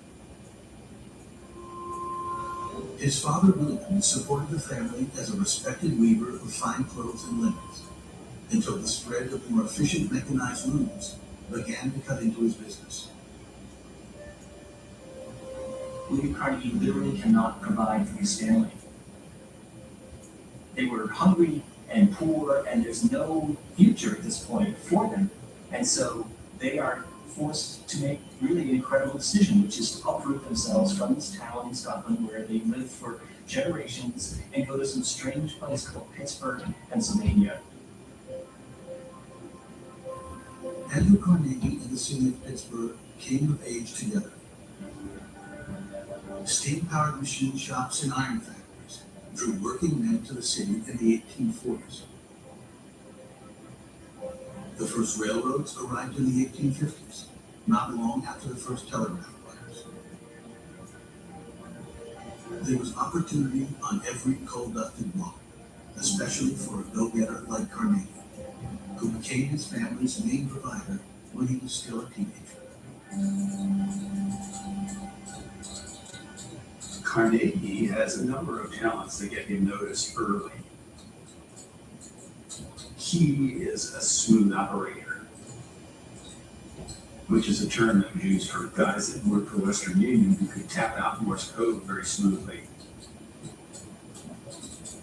Young Andrew rose quickly, from telegraph operator to trusted assistant of a powerful railroad manager to a manager himself. But he was not content with a salaried job, no matter how good the salary.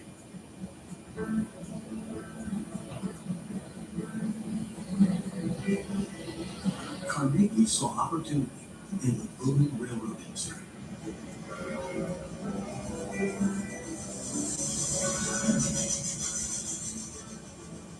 Relying on connections to powerful railroad executives, he invested in sleeper cars, iron mills, bridge building concerns, coal mines, and oil producers. He was not yet 30 when he resigned his position at the Pennsylvania Railroad to become a full-time independent capitalist. Carnegie's skill at turning insider information into hard cash had allowed him to amass a fortune of nearly $500,000. Not long after, a product caught his eye, one the railroads badly needed: steel.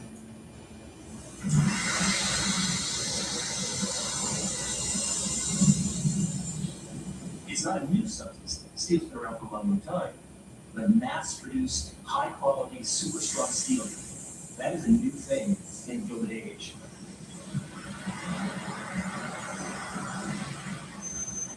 In 1873, at the start of one of the worst economic depressions in the nation's history, Carnegie pushed forward on construction of a massive steel plant outside of Pittsburgh. Nobody can understand why he is building huge factories during the Depression. The bankers question, why are you doing this? But Carnegie understands that steel is the basic building block of the new America.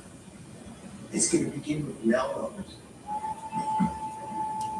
And then cities are going to be rebuilt with steel. And the bridges are going to be rebuilt with steel.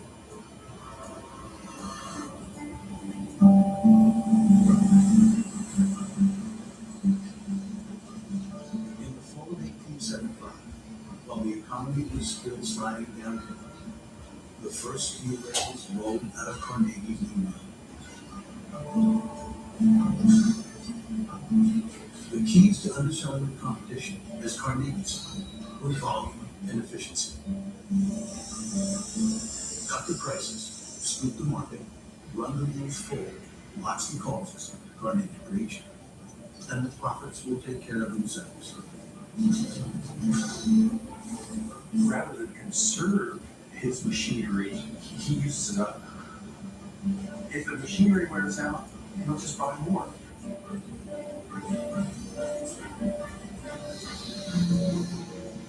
He wants 24-hour operation.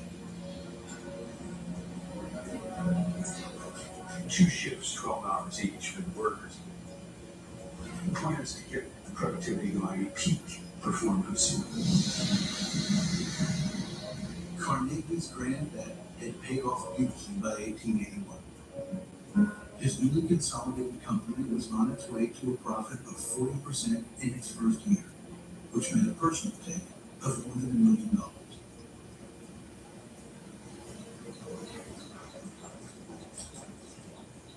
At 45, the steel baron found himself with plenty of spare time to reflect back on his improbable rise. He read the great English philosophers, made studies of Confucius and the prophets of Buddhism, Hinduism, and the Persians, searching for answers to an annoying question. Andrew Carnegie is an intellectual, self-educated, but an intellectual. And he tries to figure out how the hell did this happen? Why me? Why have I made all this money?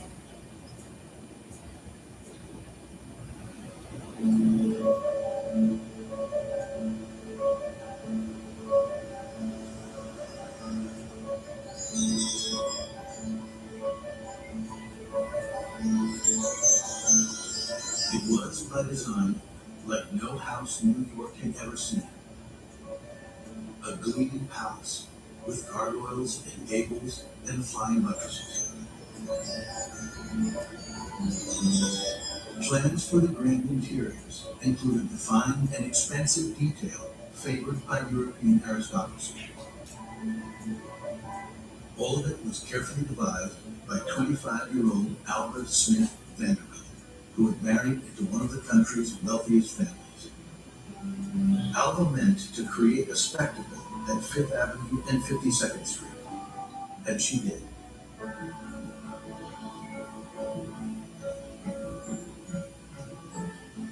By the time it was completed in 1882, the mansion was the talk of New York society. Critics, including many of Alva's friends, thought her new home too ornate. They were appalled by the nude statues, which stood proudly on exterior walls for all the world to see. Alva craves attention.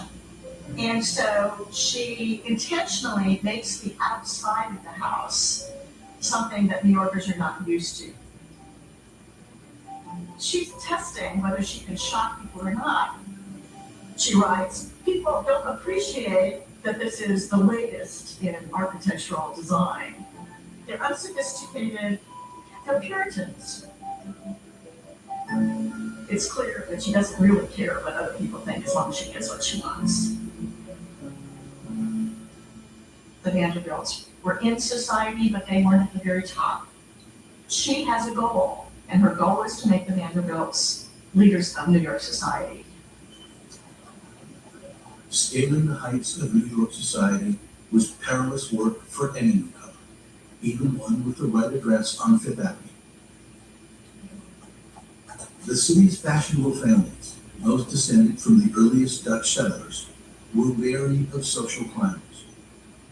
Their own homes reflected this sensibility. They prized manners and modesty over striving and show. Part of the ideal back at the beginning of the Republic was a notion of restraint and simplicity. So you might be really wealthy, but you wouldn't parade around in a gilded carriage and have servants in livery and all of that. That was considered bad form, not just gauche, but really bad Republican form, small R Republican form. Old money was wealthy, but these new entrepreneurs were immensely wealthy. The kind of money that could buy anything. They aren't quiet about it, they want to flaunt it. Few members of New York's old money crowd were more suspicious of the newly wealthy than Caroline Schermerhorn Astor, whose ancestors had arrived from the Netherlands in 1630. And no one held more sway. It was Mrs. Astor who would decide if the Vanderbilts were worthy of ascension into the highest tier of society. It was a very exclusive club, roughly the number of guests Caroline Astor could comfortably host in her bowl. 400 was the magic number. It's a very personal and interpersonal world in which having the right kind of tea sets and the right kind of surroundings are fundamental. Since the U.S. doesn't have a pre-existing aristocracy, it's really these women who kind of have to make it up on the fly. And they become the people who are creative and improvisational in claiming who the new elites would be and how deserving they are. Mrs. Astor was especially wary of the Vanderbilts. Their patriarch Cornelius, who had made his fortune building railroads, was considered ruthless, unscrupulous, and crude. He had reportedly horrified one society dame and all of her friends by spitting his tobacco plugs onto a carpet. Mrs. Astor did have a grudging respect for the Vanderbilt family money. Cornelius's children and grandchildren were already among the richest individuals in the entire country, and with no inheritance tax, income tax, or tax on corporate earnings, they were certain to remain so. You think about Caroline Astor's 400, it makes it sound like it's really rigid, but it's fluid enough for some people to make it, and then make it a little bit further, and then make it a little bit further. Alva was determined to take advantage of that fluidity. Alva understood the power of money.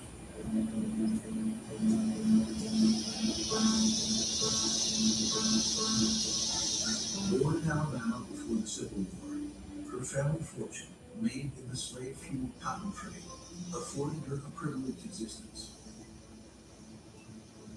She spent her girlhood at fashionable homes in New York and in France, attended a pricey boarding school outside Paris, and summered at the resort town of Newport, Rhode Island. There was a force in me, Alva recalled, that seemed to compel me to do what I wanted to do, regardless of what might happen afterwards. She was disobedient, she was willful. She says that there was 1 year that she was beaten every day for misbehaving. What she learns from childhood is that if she is disobedient enough and willing to take the punishment, then she's going to get what she wants. The furniture was still being delivered from Europe when Alva and her husband, Willie K. Vanderbilt, decided to throw a housewarming party in their very accommodating ballroom. They sent invitations to 1,200 guests, none more important than Mrs. Astor. Alva could not be sure Mrs. Astor would accept, so she made certain her upcoming ball was the talk of the town.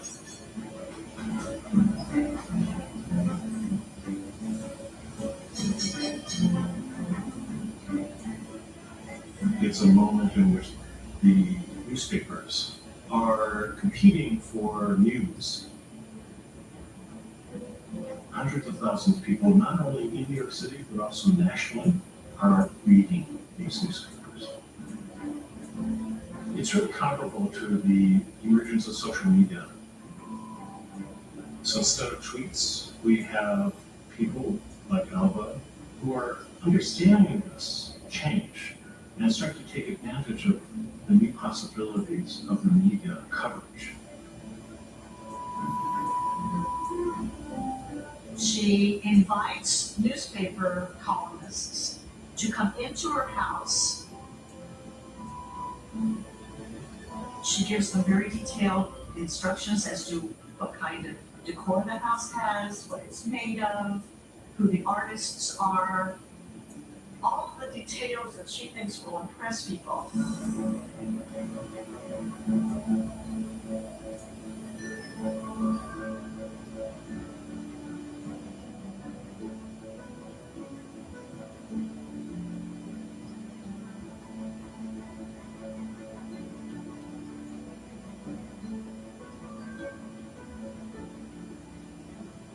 On the day of the ball, March 26, 1883, New York was abuzz.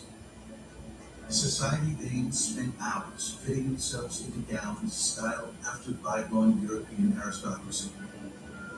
Their husbands visited hairdressers, then rushed home to pull up their tights and strap on swords. Crowds of curious onlookers began gathering outside the Vanderbilt mansion at 8 that evening, though the party would not begin until 11. Mrs. Astor was among the arrivals. As she made her way down the grand staircase, she took in the century-old French and Italian tapestries, towering palms, Japanese lanterns, and gilded baskets filled with roses. Young Alva, Mrs. Astor had to admit, exhibited style. We have no right to exclude those whom the growth of this great country has brought forth, Caroline Astor explained. The time has come for the Vanderbilts.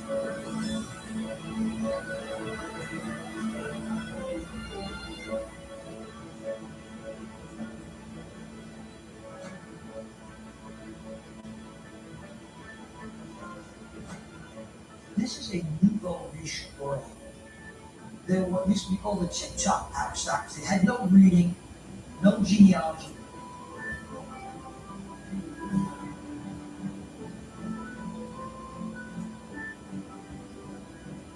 And they need to lay claim to establish their cultural legitimacy. One way to do that is to live splendidly, to be a spectacle, and all people. The ostentation is not frivolous. It's really about how do you express the kind of virtue that you have through taste and through what you consume.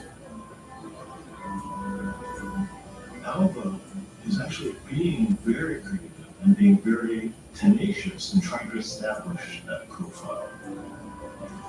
Branding the Vanderbilt family, making the public, other elites included especially, appreciative of why they belong.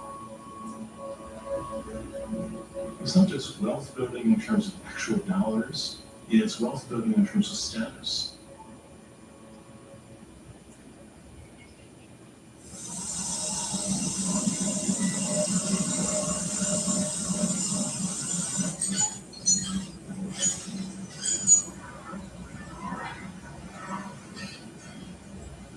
The American economy was growing very rapidly.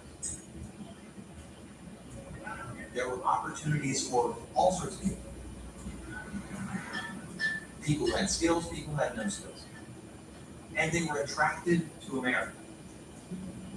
If you wanted to improve your life, especially if you wanted to ensure that your children would have a greater opportunity than you did, America was the place to go.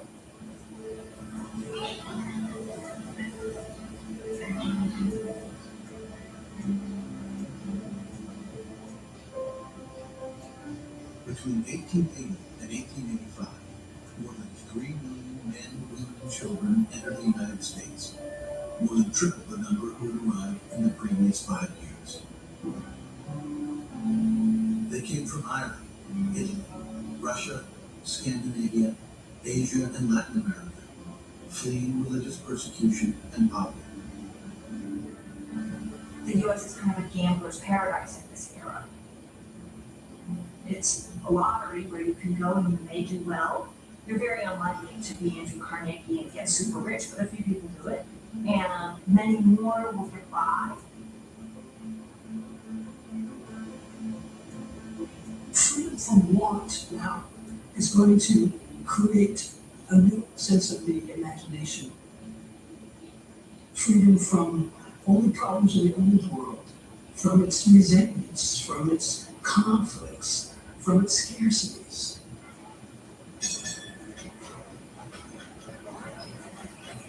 The nation's biggest draw was New York, the country's first million-person city, where the population had nearly doubled in a single generation. You can just imagine what it's like to be in a place that's growing so quickly around you that it's almost dangerous to be outside. The numbers of people, the numbers of vehicles, the acceleration of technology, the concentration of money means that the buildings are happening all the time, there's street works happening all the time, there are people moving through the streets all the time. The city needed muscle to build new streets, sewers, and water mains. There were jobs running elevated trains, driving omnibuses, raising new wonders like the Brooklyn Bridge and the Statue of Liberty.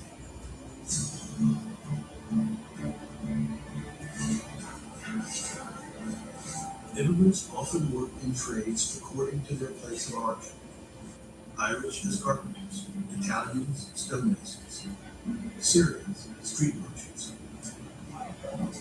Owners of garment factories molasses for farmers, meat packing plants, relies on people who are willing to work long hours for meager pay.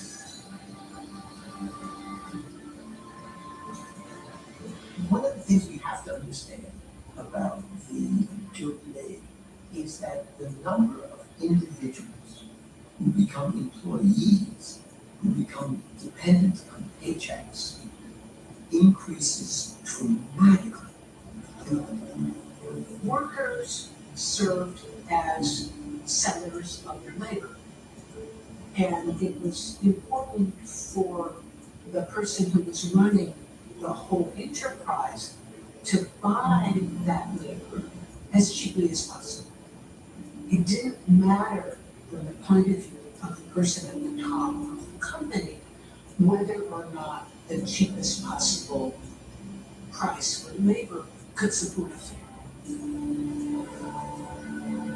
Employers expected everybody, even children, to work 12 hours a day, 6 days a week, with few, if any, breaks. Factories were often overheated and lacked ventilation. Workers had no escape from harsh chemicals that caused lung infections and respiratory disease.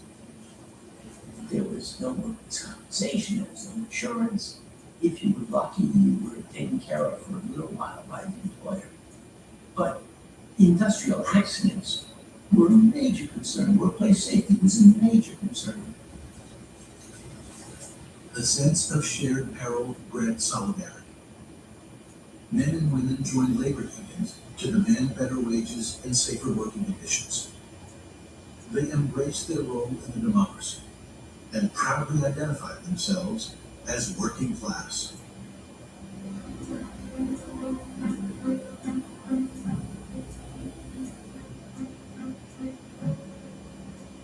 The late 19th century United States was an anomaly in world history and a major break. We confronted all of the challenges that are associated with rapid industrialization, the labor conflicts, the tensions between one economic group and another, within a government in which just about every white male and many African Americans, a decreasing number, many African Americans had the vote. People voted from the moment they got off the boat at Kesselbein or Ellis Island. Everybody voted. And political participation was high. The always increasing working class vote worried New York's political barons in both parties. Strikes and boycotts in the summer of 1886 forced politicians to act, and they jailed union leaders. Labor leaders in July 1886 say, enough with the major parties. The Democratic Party and the Republican Party are in the grasp of big business. They have no interest in the problems of working people. We're going to form an independent labor party. I'm going to run somebody from there. And they begin to court Henry George. Henry George did not look the part of political savior. An unassuming 47-year-old author who dressed like a small-town merchant, George was not seeking a life in politics just then, but he was intrigued by the offer. He's the perfect candidate. He's a worker, so he's got these working class credentials, but he's also an intellectual. He's also a public figure.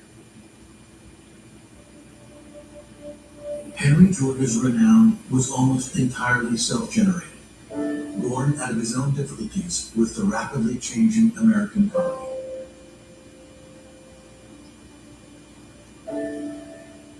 A native of Philadelphia, George had gone west to California when he was just 19 to make his fortune.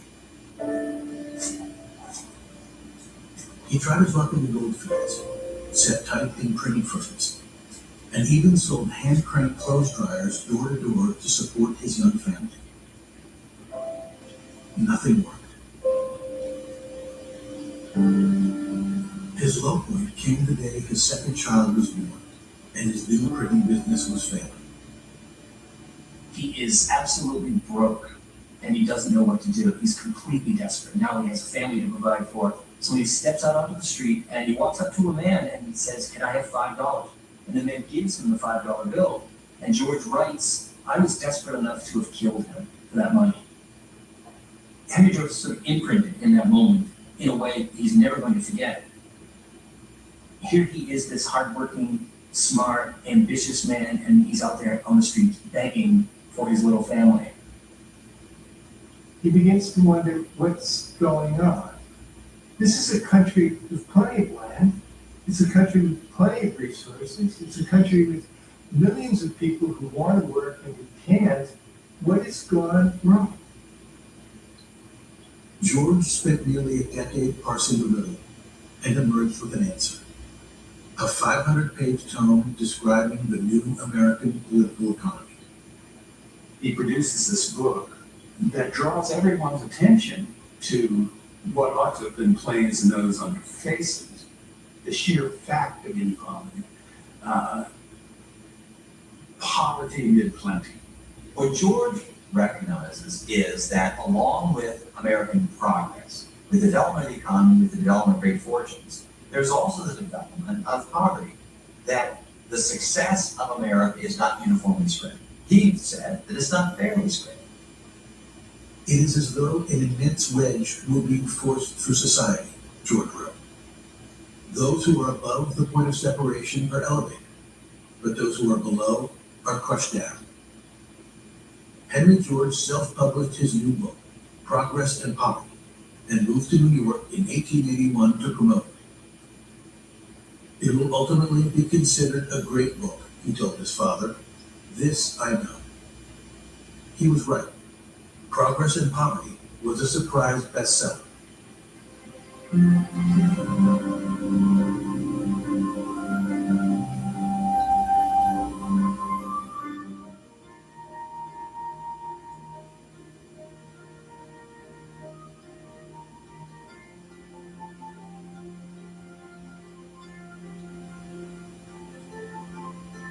One of the things that captures people's imagination is the way he talks about poverty. He breaks with the American tradition, which always said poverty is the result of your own failures. George says it's not your own fault. It is the fault of the way we have organized our economy, the way we've allowed certain things to develop unchecked and uncontrolled. There's no reason for anybody to be poor in America.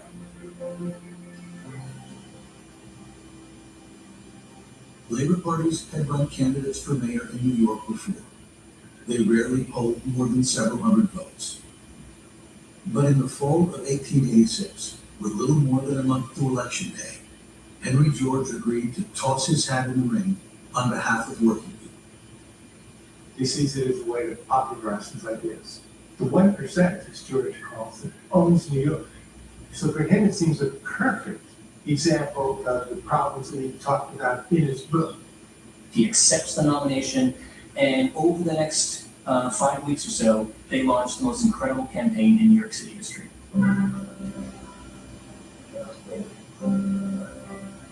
He will give 5, 6, 7 speeches a night all around the city.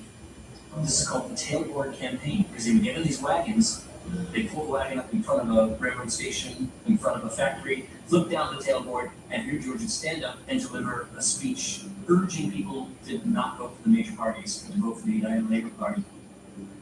Look over our vast city, and what do we see? George would say. On one side, a very few men richer by far than it is good for men to be. And on the other side, a great mass of men and women struggling and worrying and weary to get a most pitiful living. Is this by the will of our divine Creator? No. It is by the fault of men. We are going to the polls.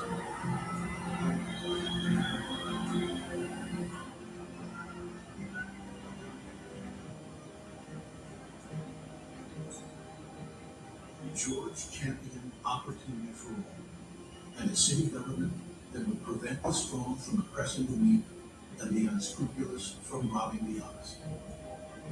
He offered big new ideas, like increased taxes on property owners, public ownership of mass transit, and better working conditions. once the grassroots campaign gets going, he sort of played off his own momentum and the enthusiasm of the crowd and began to realize that something seems to be happening here. He starts to have a sense that we could actually win this thing. Most political pros believed his message was too radical to have wide appeal. They figured he would poll 5,000 votes, maybe 10,000. Not enough to beat the favored Democrat or the Republican challenger.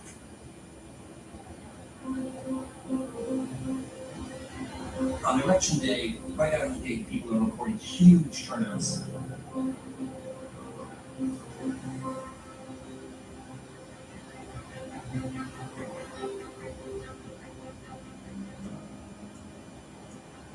At the end of the day, George finishes second.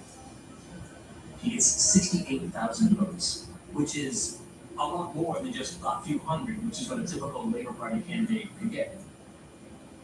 The appeal of Henry George indicates that a growing number of Americans believe that there is something seriously wrong with the emerging American economy. America retains this idea that it is this land of opportunity. And when people like Henry George say, we have to pit workers against employers, the poor against the rich, what he is saying is, it's not the land of opportunity.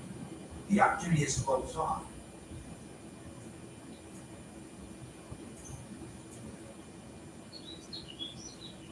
J. Pierpont Morgan valued order and stability above all else. He demanded routine.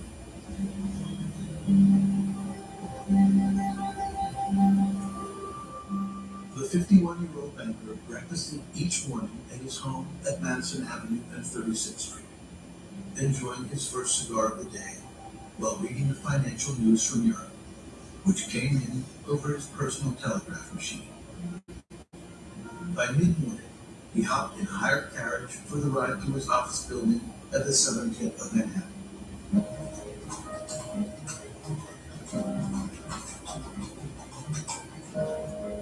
Half an hour later, he was on the narrow cobblestone lane where modern American finance was being invented, Wall Street.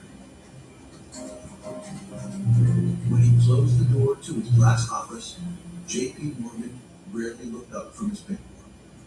Everyone at Drexel Morgan and Company, even his partners, knew not to interrupt him. Morgan was definitely the boss. He was a very confident person, and when he determined what was the right path and what to do, he did it. He was undisputedly the final word. Morgan came from a moneyed family. Moneyed in two senses. They were wealthy, but in addition, they were in the business of money. And Morgan understood at a very early age that money was what made everything else happen. Pierpont's father, Junius Morgan, was a powerful London-based American banker who had introduced his son to his network of European investors and taken pains to ready him for a life in finance. I wish to impress upon you the necessity of preparation for responsibilities, Junius had told his only surviving son. Be ready to assume and fulfill them whenever they shall be laid upon you. Junius was a very exacting but also very attentive father. So he's very, very interested in Pierpont's moral, intellectual health and development. His father had groomed him for business, and he not only accepted it, I think also expected it of himself. J.P. Morgan sees himself as a nation builder, as a person who's not only carrying out private business transactions, but as a person really at the center of this new, emerging, booming American economy, booming American society. America had emerged as an urban and industrial powerhouse in the 30 years since Morgan followed his father into banking. There were only 8 U.S. cities, over 100,000 people in 1860. Now, there were almost 30. The country was overtaking Britain and Germany in the production of iron, steel, oil, and coal. European investors wanted a piece of the American action. and turned to Morgan to get it. Think of it as a conduit or a pivot between European capital and American industry, and especially American industry that's dependent on my son's foreign capital, and that will be railroads.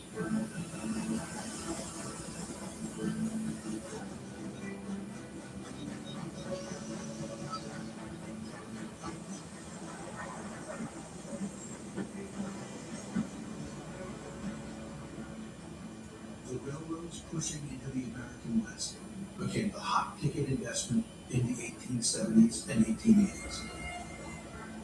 By 1888, billions of dollars had flowed into the industry, much of it from Morgan's European clients. But Pierpont was finding it increasingly difficult to vouch for the financial stability of America's signature industry. The American industrial economy in the Gilded Age was a bare knuckles competitive. Someone who had a rail line from New York City to Albany, okay, had their rail. But there was usually nothing that prevented a competing railroad from building another line, let's say on the other side of the Hudson River. There could be cutthroat competition between the two.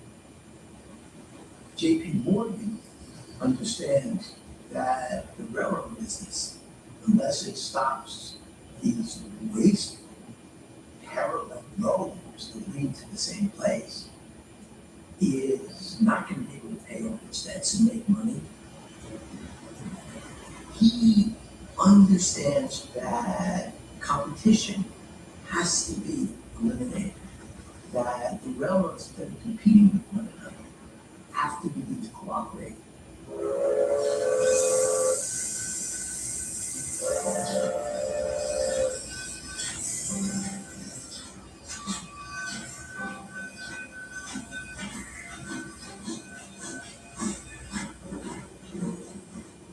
In the Christmas season of 1888, between tending to the plans for Madison Square Garden and paying for a holiday dinner for 200 orphans at the East Side Newsboys Lodging House, Morgan convened a gathering of 14 key railroad presidents.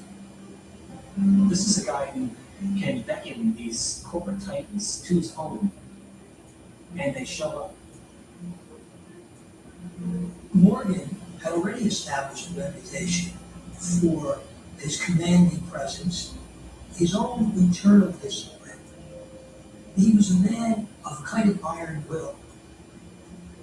And his purpose at that meeting is to begin to establish among them some kind of self-conscious reining in of their competitive instincts.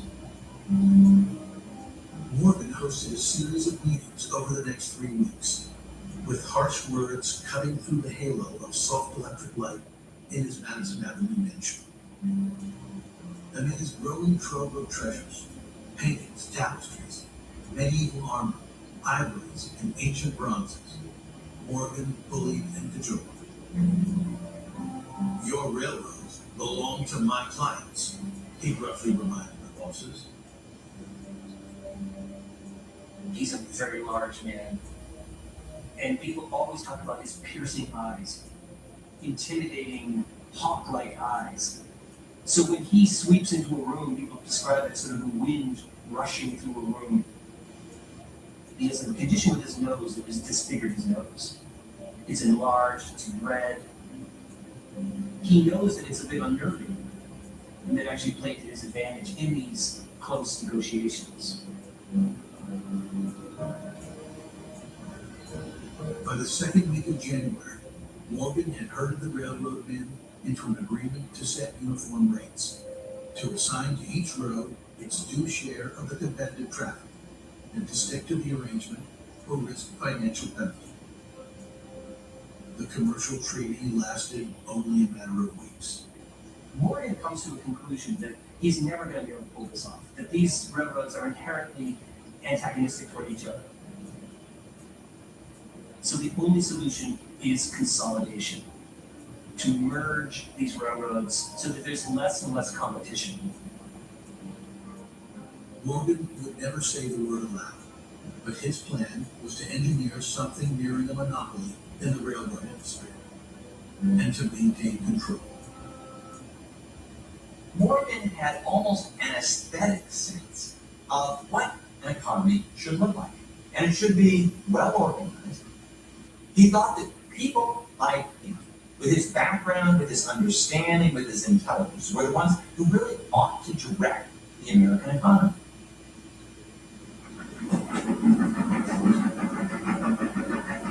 Problematic as they were, the railroads were proving to be the engines of industrialization on the American plains.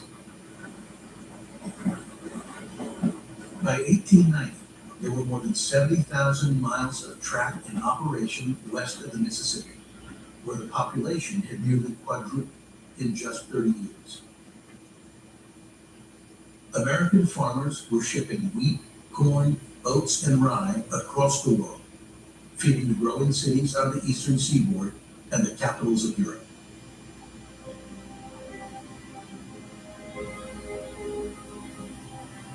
But the men and women producing this bounty weren't seeing many of the benefits. Farmers in Kansas, for instance, were working 15 or 16-hour days and losing ground. Prices for their crops had been declining for a decade. Most farmers had taken loans to make up shortfalls, and their mortgages were likely to be held by bankers back east.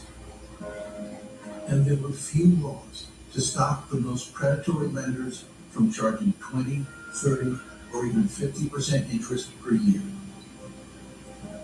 The cost of transporting crops to market, meanwhile, remained an onerous burden.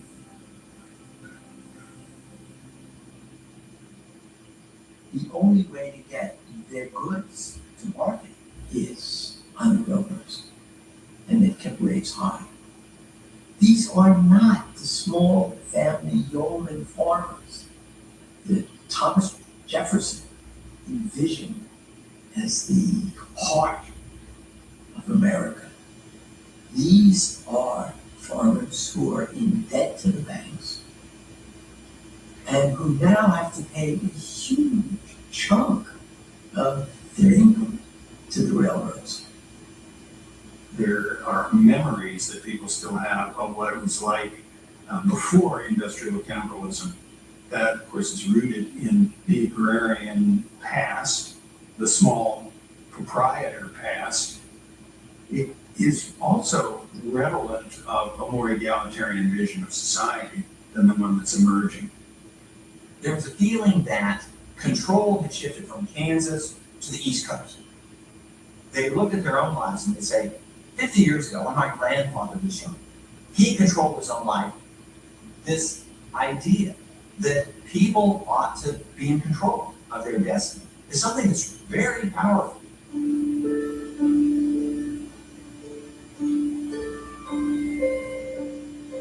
Frustration in Kansas had sharpened into resentment and scorn. Among the loudest voices of protest on the hot, dry prairie was a 39-year-old former school teacher and licensed attorney named Mary Elizabeth Lease. She was an energetic agitator who made a living giving speeches in support of underdogs, labor unionists, suffragettes, and in the summer of 1890, a Kansas farmer. She flashed across Kansas in that day of turmoil. One well-known editor remarked, a harridan in the eyes of her enemies, a goddess to her friends. I think she was a little of both. She's apparently just a riveting orator. She has a tremendous voice. She can speak to crowds of thousands. And she also has a tremendous memory.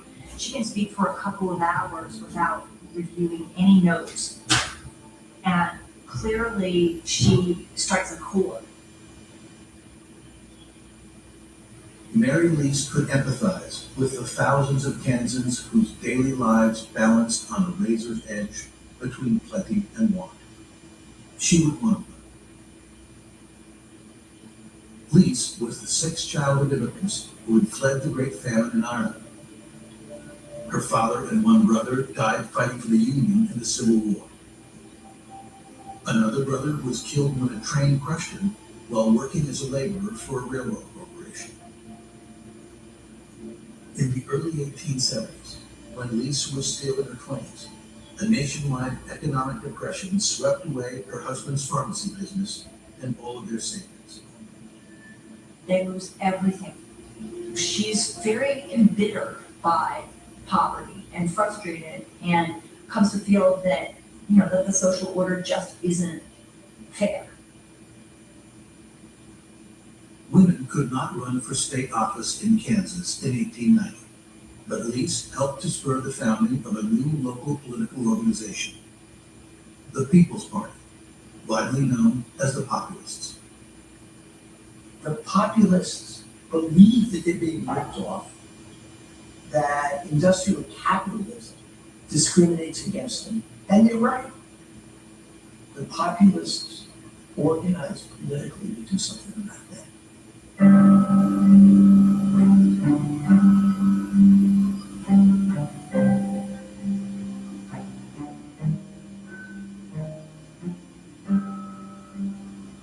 They leave both parties to form their own because they feel both parties are corrupted beyond hope, that they're too much under the thumb of the business.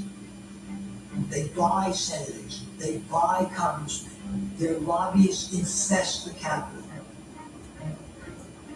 The People's Party put up a full slate of candidates for the election that year and announced its intent to wrest state government from the grasp of big business.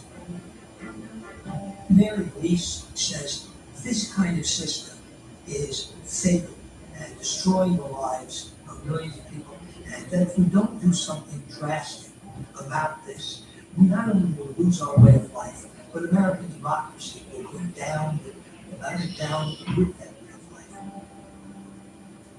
She said, when someone has 5 homes and someone else is starving, then the first man has something that belongs to the second man. People shouldn't be starving while other people have so much more than they can possibly use or spend. Police had scoundrels to blame, and she called them out. She was particularly focused on bankers in New York, like the one at 23 Wall Street who seemed to have his fingers in everything. J.P. Morgan.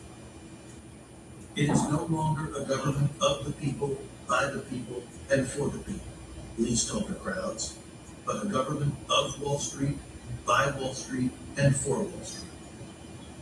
Wall Street is the arch villain. It doesn't produce anything. It just trades in paper, controls everybody else's life without offering anything tangible to the national welfare. That's how they see it.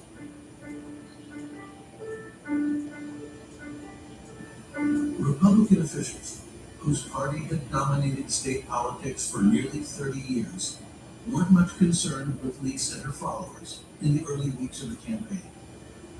But they were struck by the procession of 1,000 horse-drawn carriages bound for one of the People's Party events, by the crowds of 10,000 at a rally in Lawrence, and 20,000 in Emporia, and by reports that the upstart party had enrolled 130,000 members in the state.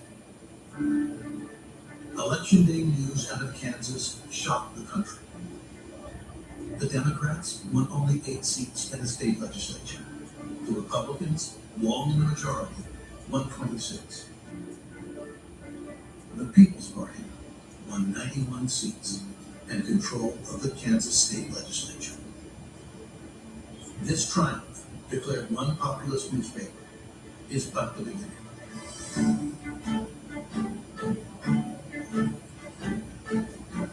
Success in Kansas sparked a brush fire that swept through much of the nation in the next 2 years.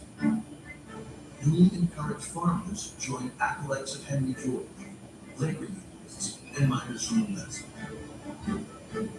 Black professionals and farmers in the South were also drawn to the People's Party. Republicans had abandoned them in the years after the Civil War, and Democrats were working to strip them of the right to vote. The populists were the last best vote. There is a surprising number of Black farmers who have managed to buy land, despite the fact that most white landowners in the South are pretty reluctant to sell land to blacks. But the vast majority of Black farmers are tenant farmers or they're sharecroppers. the economy's in very bad shape, and the populists have a program to really transform the economy in ways that will be good for working people. The People's Party built a platform of radical and untested ideas. Public ownership of railroads and utilities, a federal income tax, a Treasury Department empowered to write loans and to control the money supply. The populists were incredibly modern, incredibly forward-looking.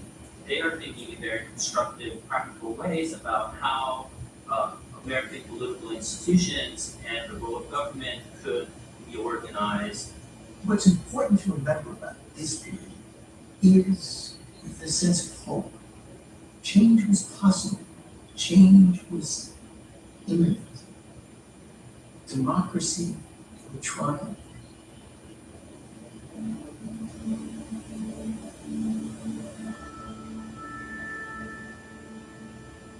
While the populists were organizing for future elections, there was another kind of fight bubbling at Andrew Carnegie's steel mill in Homestead, Pennsylvania, just outside of Pittsburgh. Homestead had become the jewel in the crown of Carnegie Steel by 1892. The plant was the envy of the industry.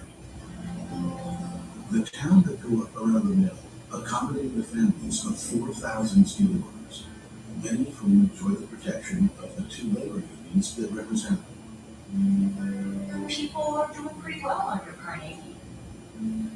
The skilled workers at Homestead will have pretty nice homes, their kids are getting an education, and there are ways in which they really have bought into and benefit from what Carnegie has built. They have incredible identity with this work. They feel that this is not just simply a job that they go to. There's a sense of job ownership. Clearly, they know Carnegie owns the factory, but they feel that they have a stake in it.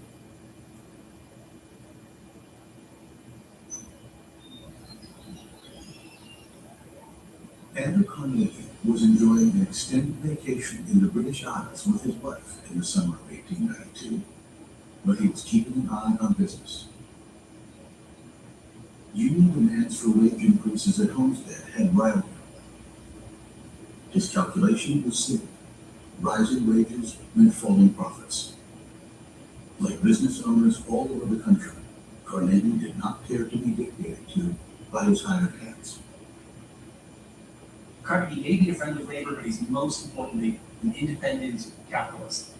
When he's got these competing sets of values, it comes down to running his business in the most profitable way possible. And by 1892, he says that's going to be without the union labor force. Carnegie and his team had already diminished the power of labor at his smaller plants. Now, he planned to break the unions at Homestead. If the steel baron had any qualms, it was a fear that his reputation as the working man's friend would be broken too. But he never doubted his right to do it. His long-ago search to understand his own spectacular success had made him a true believer in the philosophy of Herbert Spencer. Spencer had migrated Charles Darwin's elegant new theory of evolution from the realm of biology to society at large, and coined the term survival of the fittest. Social Darwinism becomes a very powerful idea that justifies success and justifies doing nothing about the people that are less fortunate. Herbert Spencer would say, look around you. The people who you see rising, the people you see succeeding, are the fit ones. They are the ones who have it, whatever it is. Good genes, hard work, morality, thrift, sobriety. They've got it, and they are succeeding because of that, and that's good. Carnegie says, oh, this is how the world is supposed to be. For me to struggle for survival out there in a ruthless way is going to contribute to progress. So not only am I not being, sinful when I am being ruthless, I'm doing exactly the right thing.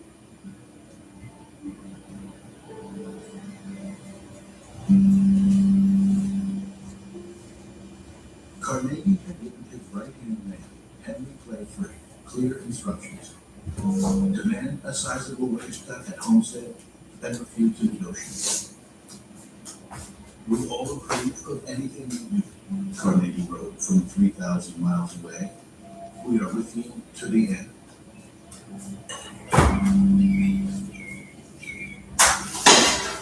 These are a minority estate in Scotland, drinking wine and going stag hunting. And this lieutenant, Henry Clay, he was mean as hell, is in charge. And he's the one who brings about the contradiction of the strikers, but Carnegie is on board, of course, he's just not on the premises.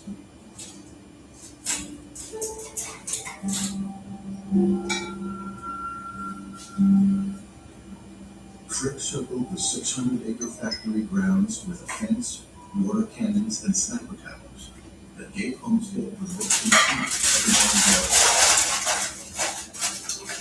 of the steelworkers would not be intimidated and refused to accept the proposed wage cut. Frick shuttered the plant and put a stop to the company payroll. Union men went on strike and threatened to block any replacements. Oh, I can't believe they haven't asked these guys yet. On July 6, 1882, Frick shipped a 300-man private security force to protect the non-union replacement workers.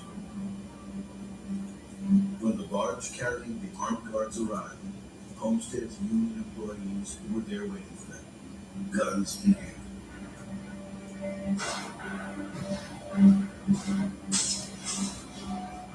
After a prolonged firefight, the strikers used explosives in an attempt to blow up the barge. At least 16 people were killed and more than 150 injured in the battle that followed. Carnegie refused to back down. Stand firm, he telegraphed Frick from Scotland. Must not fail now. It took 5 months, but Carnegie did crush the union at Homestead, with plenty of help from state officials. When the company asked the governor of Pennsylvania to send in National Guard troops to shore up its tattered private army, he dispatched a force of 8,500 soldiers to put down the strike. Carnegie also knew he could count on the federal government if needed.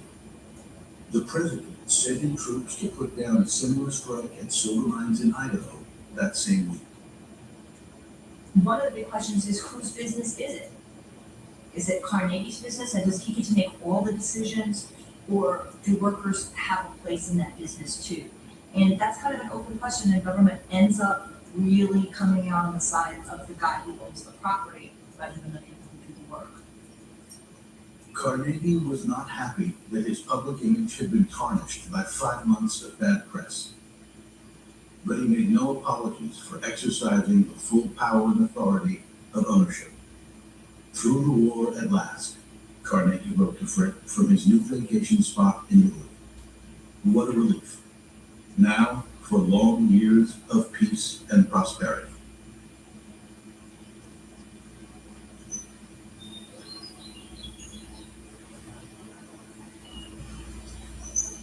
The morning of May 4th, 1893, dawned like any other spring day in lower Manhattan. Contentment and complacency didn't last long, though, as straight news began to ripple through Wall Street.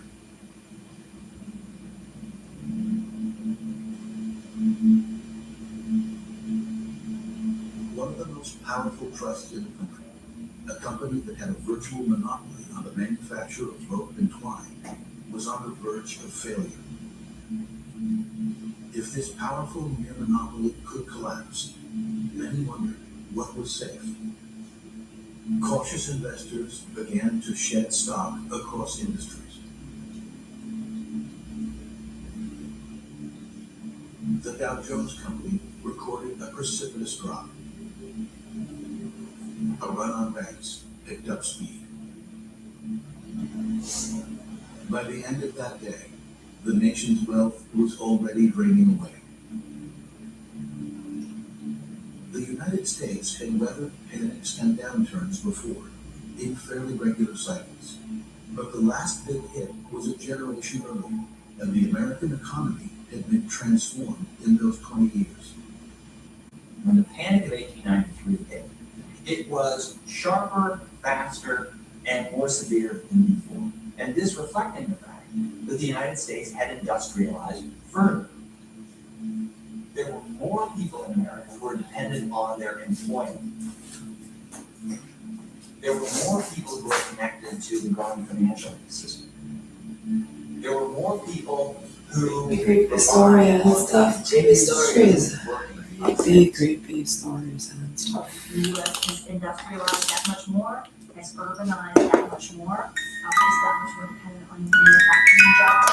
And so the impact is really, really severe. People start to that.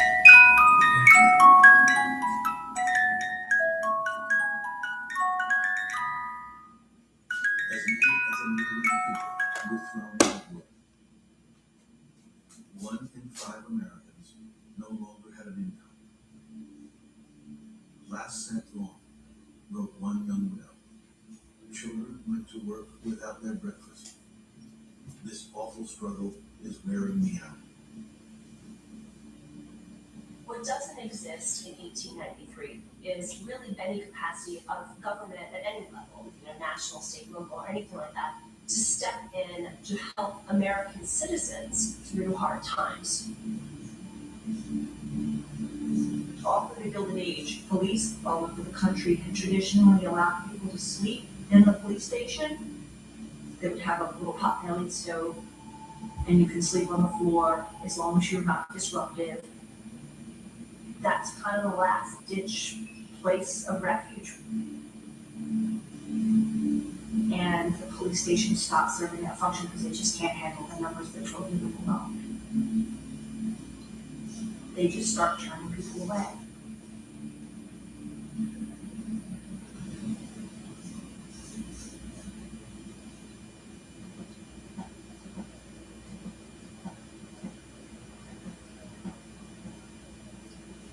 The nation was still weighed down by economic depression a year after the crash, when in the spring of 1894, 100 men gathered in Massillon, Ohio.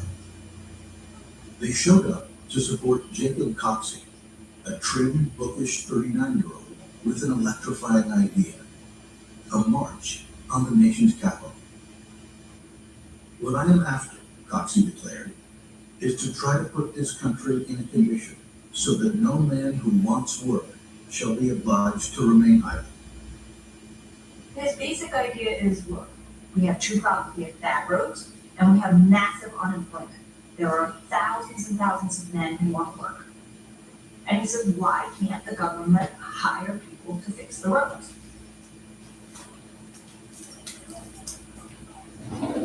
Coxey proposes that the government should take responsibility for employing people who are out of work. The government do something to help them deal with the deficiencies of American capitalism.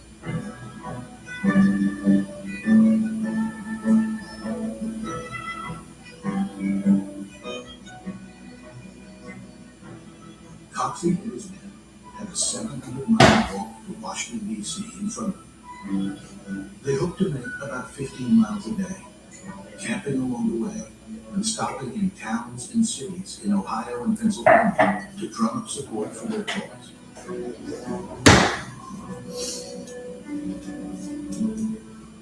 When his group started out on Easter Sunday, they walked straight into an ominous gale, and then a snowstorm.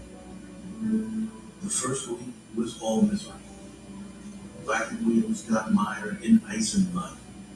Feet froze. But the campaign, the first ever March on Washington, was front page news across the country.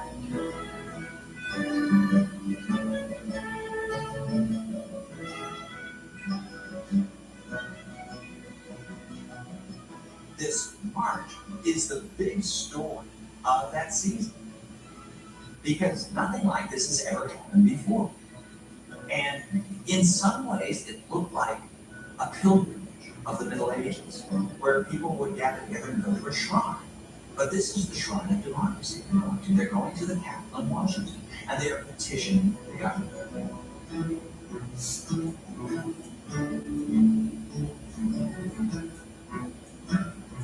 With the days of Coxey's start, groups of men formed new regiments that would have become known as the United States Industrial Army.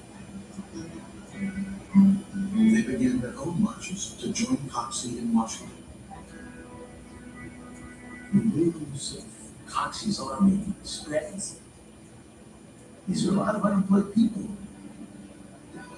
It's at the height of the Depression. You know, no one knows how this Depression is going to go on. In the sense of what do we do government? You know, the government is responsible to us, to the people, and we're suffering. People in Tacoma, Washington, and California and say, I have so few options that I'm just going to go to Washington and ask for help and see if people will lead us along the way. At first, people in power treat Coxey as a joke. Coxey's alarming at the bottom, and the further west, you can't march to Washington from Portland, or from Butte, Montana, or from San Francisco, or from Los Angeles. People start stealing trains. When Coxey's own small procession crossed into the industrialized sections of western Pennsylvania, 6,000 citizens of Beaver Falls came out to welcome him. Locals donated wagon loads of food and a little cash. More than 40,000 hailed them at Allegheny City, where onlookers proudly pinned red, white, and blue Coxey badges on their lapels. As they approached Homestead, home to Carnegie Steel, they were given their warmest greeting yet. And Coxey's numbers swelled to around 600. The notion that the situation had changed, people were no longer able to be self-reliant, that the economy was so subject to chaotic fluctuations that they had no recourse in these downtimes except for the government. That was a very alien idea.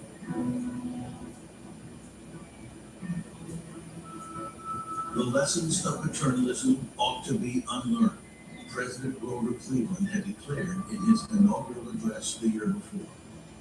And the better lesson taught that while the people should patriotically and cheerfully support their government, its functions do not include the support of the people.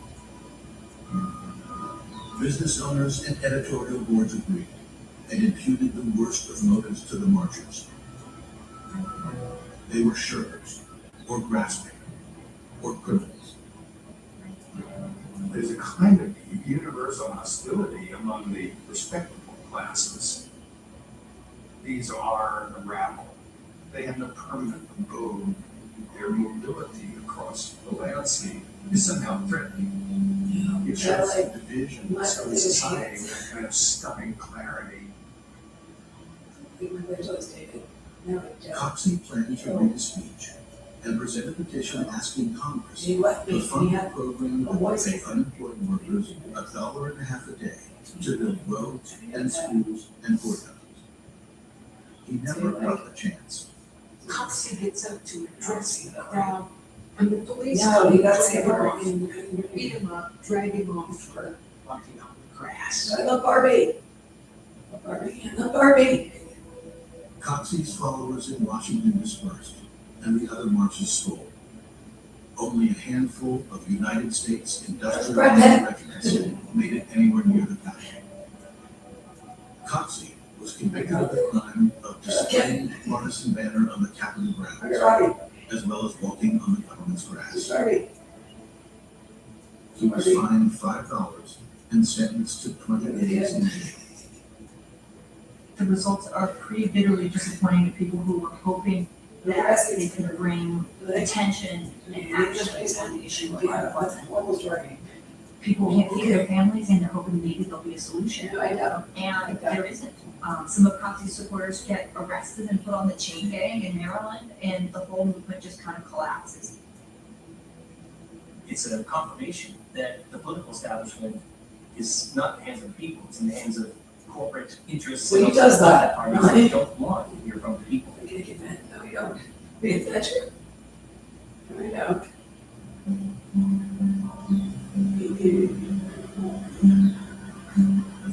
The wrenching depression has barely touched J.P. Morgan. Net profits at his private bank were 5 times that of the country's largest commercial bank and growing every year. The downward economic spiral had even offered Morgan the opportunity to finally bring to heel large sections of the railroad industry. Morgan bought controlling interest in a slew of bankrupt railroads, stacked their corporate boards with men he deemed trustworthy, and handpicked management teams that answered to the person who represented the bulk of the stockholders. Pierpont Morgan himself. Morgan is a principal architect of a publicly traded corporation which will transform America. Yeah, like they could tell it whatever you do. He likes it. If you have a kind of impersonal management, one that doesn't have a direct proprietary stake in the corporation, you can get a more global view of what is good for the corporation. Right.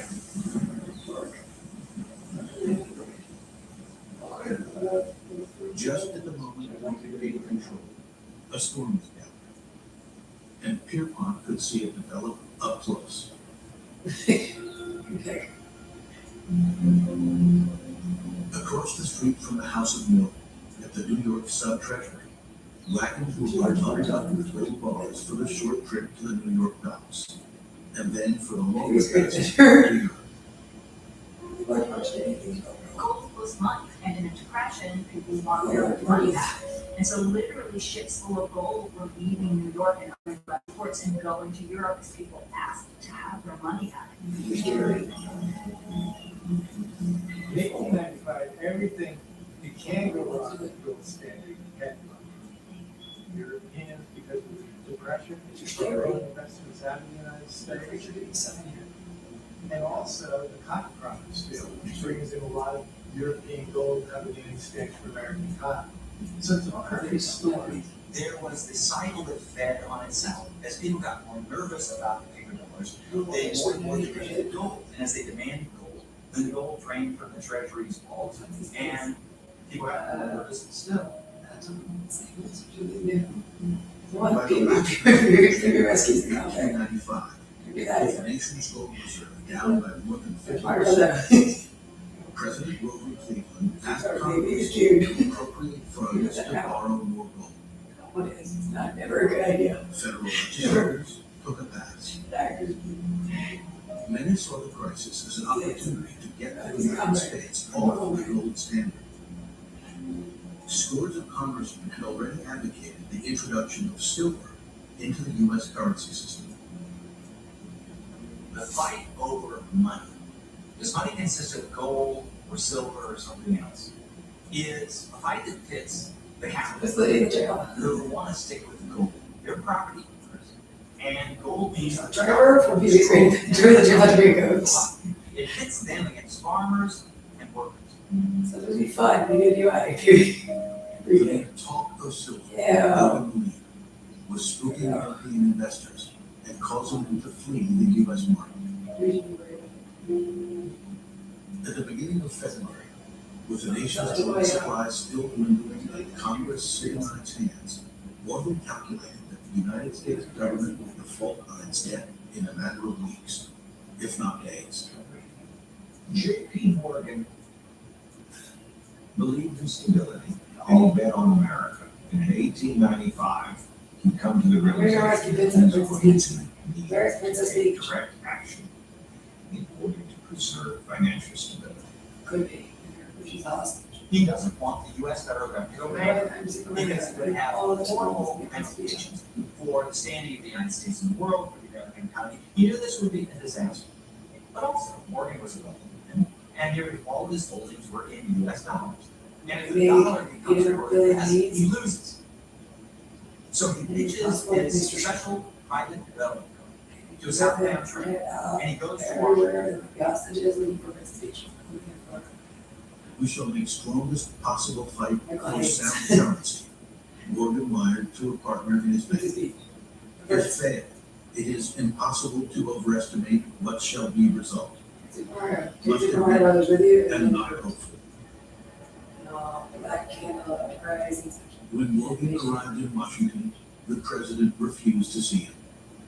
Grover Cleveland did not want to be seen as a tool of the big banks.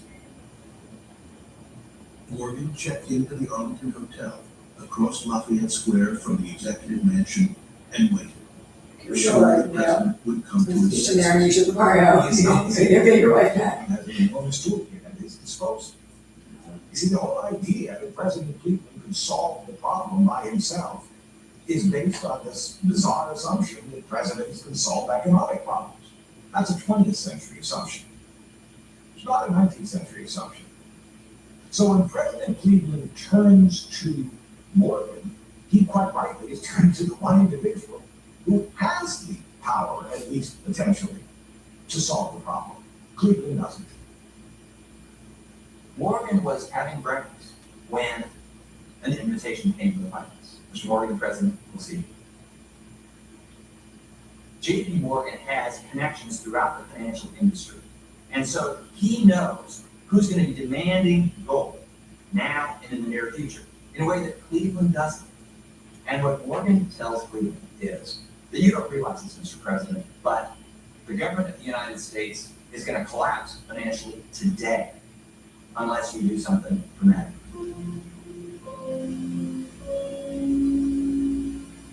Morgan explained to the president that he had a plan. An obscure Civil War era law allows for emergency loan of gold to the U.S. Treasury from private parties without the need of congressional approval. So Cleveland says, where's the money going to come from? Well, there's a syndicate that I've put together. Investors, American investors, and a number of European investors. And they're willing to lend U.S. government gold. Cleveland reluctantly signed on to Morgan's plan, and Morgan made it work. His syndicate provided the cash and credit Congress would not. The nation's gold reserves soon began to climb back towards safe levels. We don't have a Federal Reserve Bank in 1895. There is no institution that can smooth out the perturbations in the business cycle. Morgan basically smooths them out himself. Now, we can certainly say that this is a problem, that a private individual has acquired such power. But the question then comes, well, if JP Morgan hadn't acted, what would have happened? At that moment, Morgan was clearly the most powerful man in America, and clearly at that moment, more powerful than the President of the United States. Grover Cleveland could not withstand the Kennedy. JP Morgan did.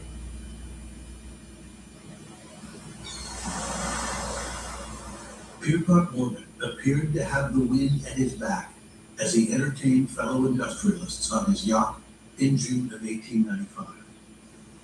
The feeling abroad is very strongly in favor of American securities, Morgan told reporters in a rare public statement. They recognize the fact that the government is pledged to maintain the gold standard. When Morgan moored in the resort town of Newport, Rhode Island later that summer, he found himself in decidedly like-minded company.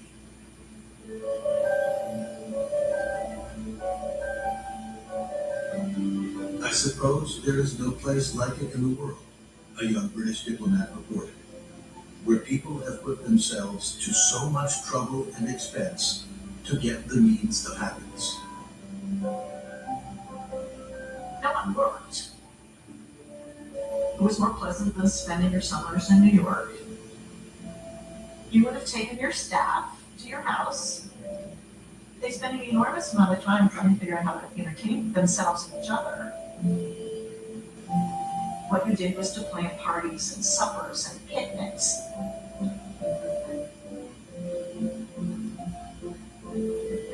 You'd have tennis tournaments They would have changed clothes 5 and 6 times a day. So they spent a lot of time in their dressing room.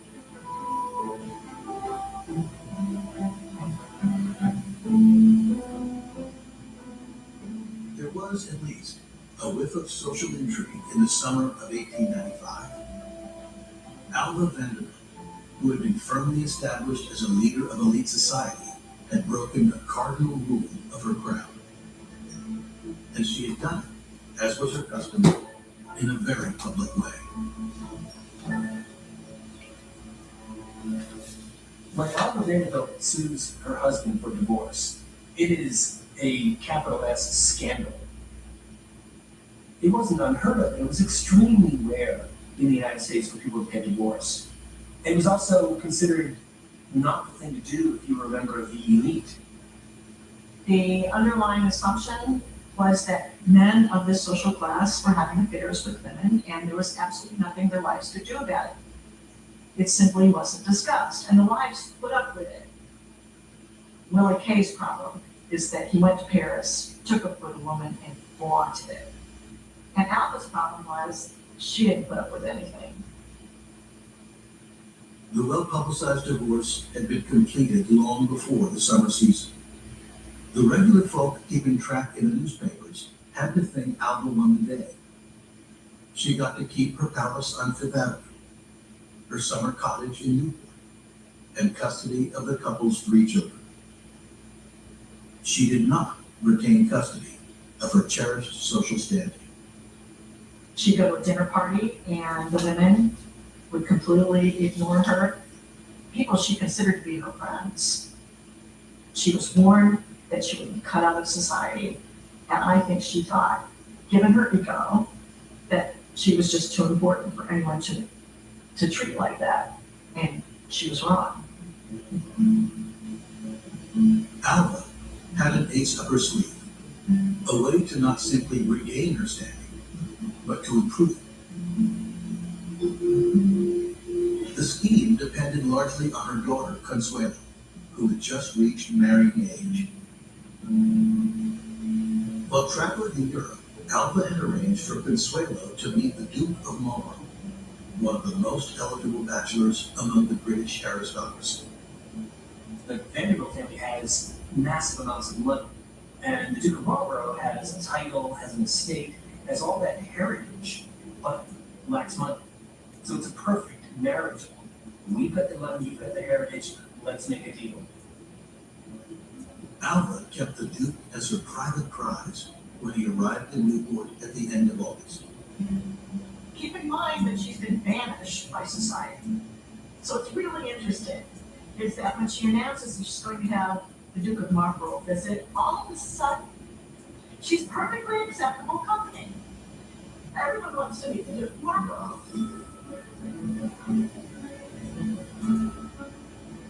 Consuelo's wedding that fall in New York was front page news across the nation, and everyone in Alva's circle clamored for an invitation. Queen Victoria sent a telegram of congratulations. Marrying into an aristocratic family as a way of legitimizing family status is increasingly attractive for some of these elite families. They're trying to establish themselves as a class apart from society. Alva's triumph was not universally cheered, especially when news got out that the Duke of Marlborough had only married Consuelo for her money, which by some accounts amounted to a dowry of $5 million. The populist firebrand Mary Elizabeth Least called the marriage a disgrace. Once we made it our boast that this nation was not founded upon any class distinction, she lamented. Now we are selling our children to titled debauchees.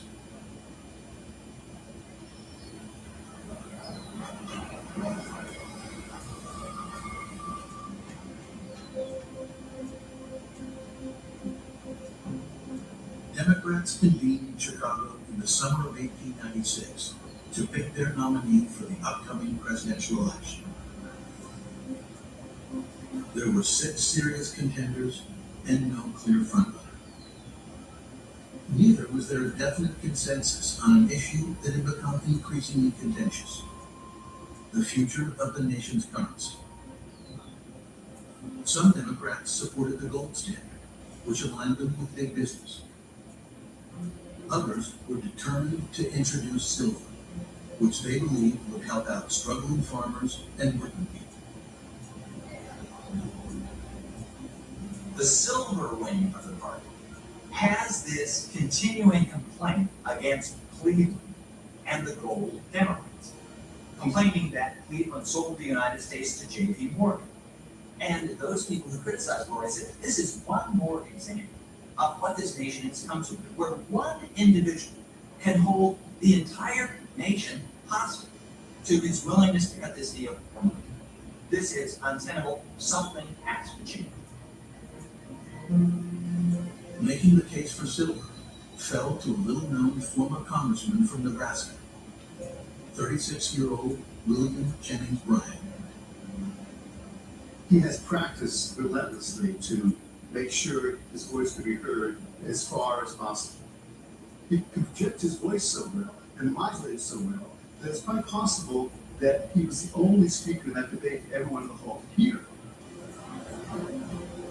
Having behind us the laboring interests and all the toiling masses, Bryan thundered to the 15,000 conventioneers. We will answer demands for a gold standard by saying, you shall not press down upon the brow of labor this crown of thorns. You shall not crucify mankind upon a cross of gold. He thrusts out his arms, and we can crucify America on a cross of gold, and he stands there in applause in silence as he himself becomes this epitome of the United States, of workers, of everybody, as being the crucified Christ in this great evangelical Protestant appeal, and the audience just erupts.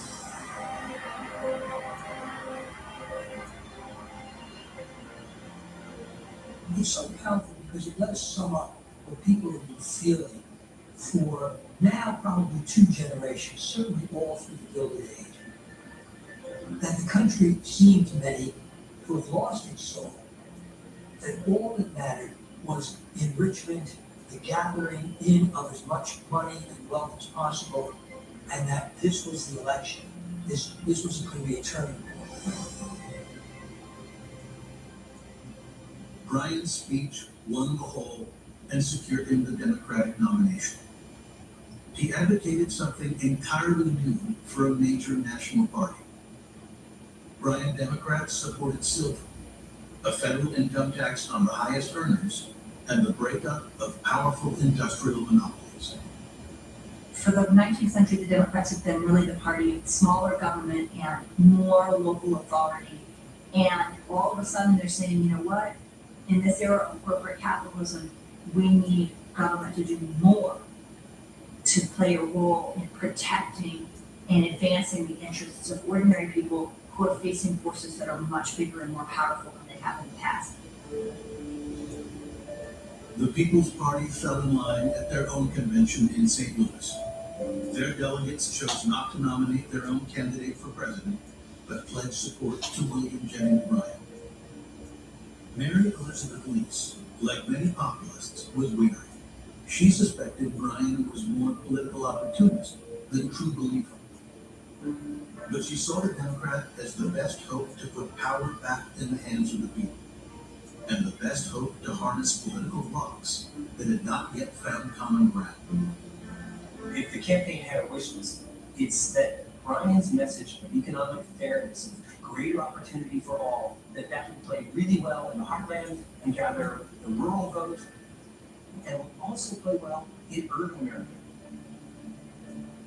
This was a critical moment. It was the moment in American history where there was the greatest possibility of real class-based politics. Bryan's success depended on something happening that hadn't happened before, and that is that farmers and industrial workers would see that they had a common cause. If they do, Bryan will win. The Republican Party nominated former Congressman and Ohio Governor William McKinley. a longtime champion of American business, and more recently, the gold standard. He ran a decidedly traditional campaign, remaining on his front porch in his hometown of Canton, hosting daily trainloads of visiting groups. McKinley vehemently opposed Bryan and his platform. The economy was finally ready to climb out of the long depression, McKinley insisted. America's signature industries had already overtaken all the leading European producers.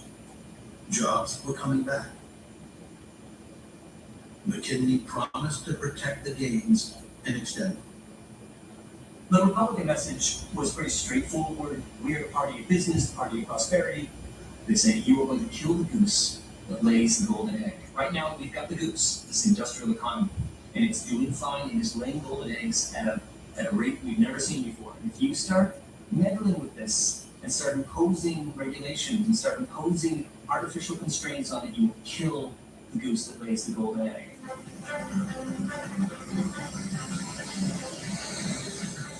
Bryan, meanwhile, embarked on something rarely seen in politics, the whistle-stop tour.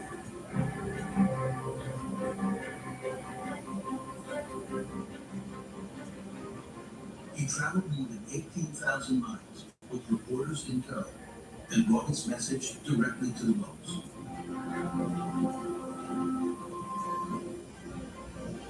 William James Bryan is a phenomenon in American politics.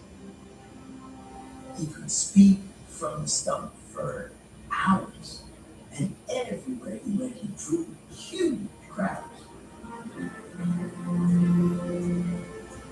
Bryan had a sympathetic audience and a motivated one. The country might be on the upswing again, but it was hard to feel. Americans were enduring a third straight year of economic depression. The unemployment rate had tripled. Exports were still on the decline. Farmers watched as wheat sales dropped 75%. And neither the sitting president nor the United States Congress appeared willing to mitigate the suffering.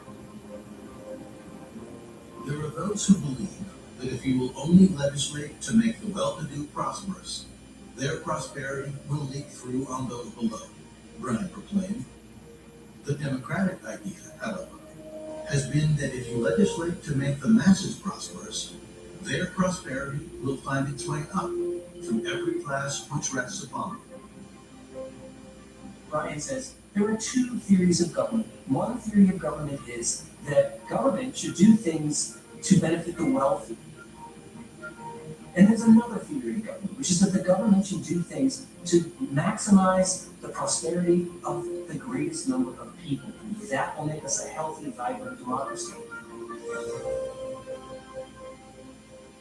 Growing alarmed at the size of the Bryan crowds all through that summer, the Republican Party dispatched surrogates across the country to make the case for McKinley and continuity.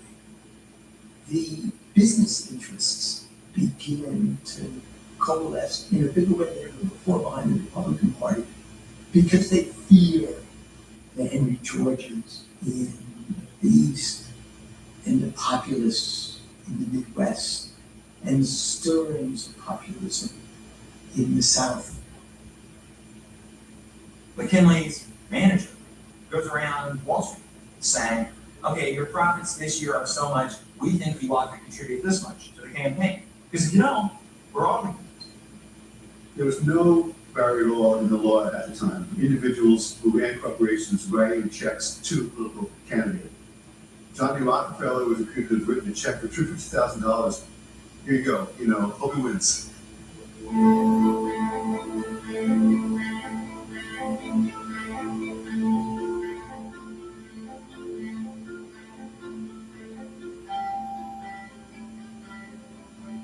McKinley's campaign used its cash to blanket the country with his picture and his message.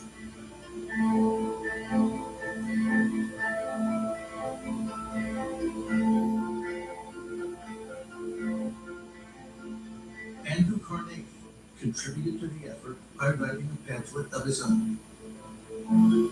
If your literary bureau publishes it, Carnegie explained to the McKinley campaign, I will pay the cost.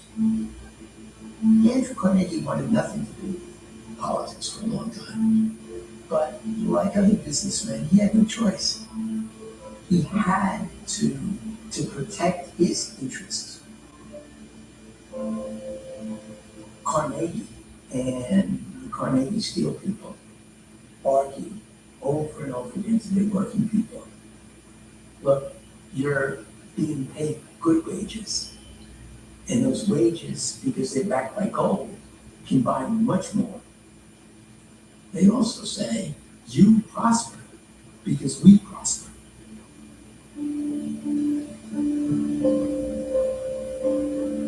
Polling stations overflowed on election day, November 3rd, 1896. 80% of the eligible electorate turned out to vote, 2 million more than in any previous election. The real question was, and sort of the wild card at this point was, what are urban workers going to do? Are they going to vote along class lines and join forces with the farmers? So this is the moment of truth for this emerging working class.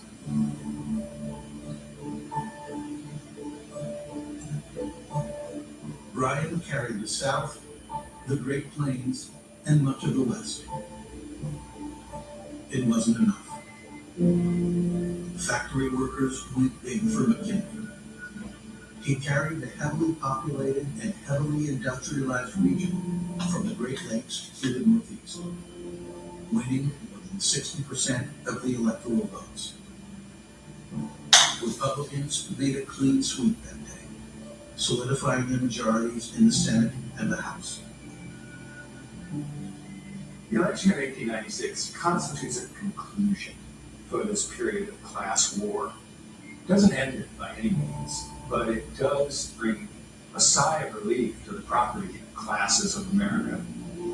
It also validates a kind of uppercase Republican view. As a later president would say, the business of America is business.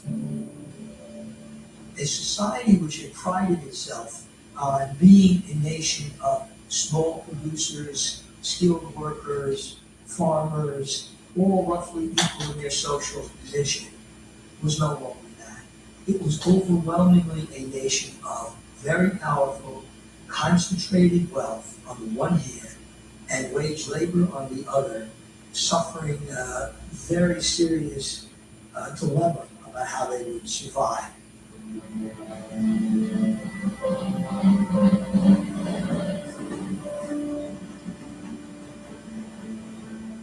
By 1900, we're producing more steel than Germany and the United Kingdom combined. The economy has more than doubled in size in 30 years. In the first weeks of the 20th century, J. Pierpont Morgan put his own exclamation point on the Gilded Age, with an attempt to merge the biggest competitors in the steel industry into a single publicly traded corporation. Pierpont, wrote one acquaintance as the news got out, is apparently trying to swallow the sun. Convincing Andrew Carnegie to agree to the merger was no mean feat. It took a payment of $250 million to entice Carnegie to sell the company he built from scratch. Mr. Carnegie, Morgan said as the two men shook hands over the deal, I want to congratulate you on being the richest man in the world. There had never, ever been as rapid an economic leap as took place in the United States. In little more than a generation, this nation went from being a backwater to the leading industrial power in the world.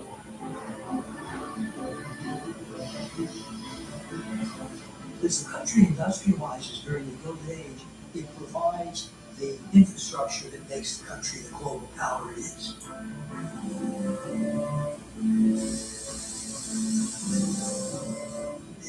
enormous economic bequest to the 20th century.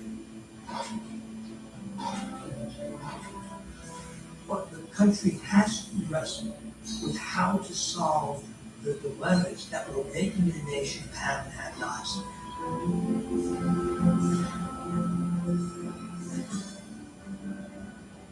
During the Gilded Age, capitalism gained greater and greater control of American life.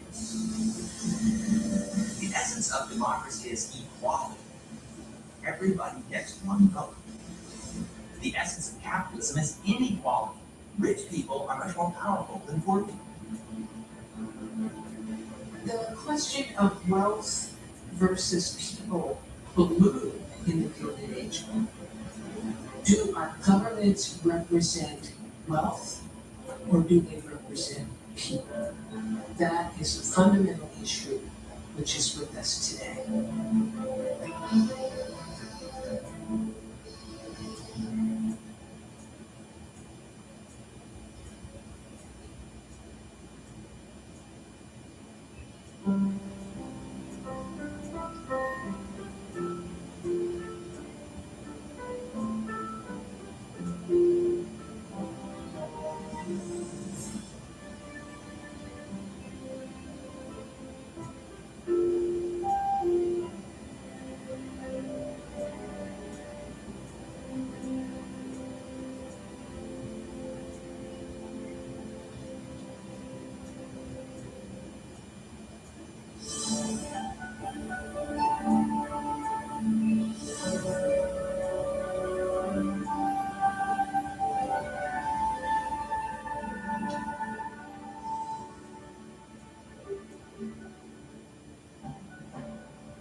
Granger knows that as an HVAC technician, the heat is on you every day. Your first call, an office building with a noisy AC unit. Time to put your experience to work. On site, the meters don't lie, the blower motors failing. But Granger's easy to search website quickly helps you find what you need to keep the office and their HVAC running smoothly. Call 1-800-GRANGER, click Granger.com, or just stop by. Granger, for the ones who get it done.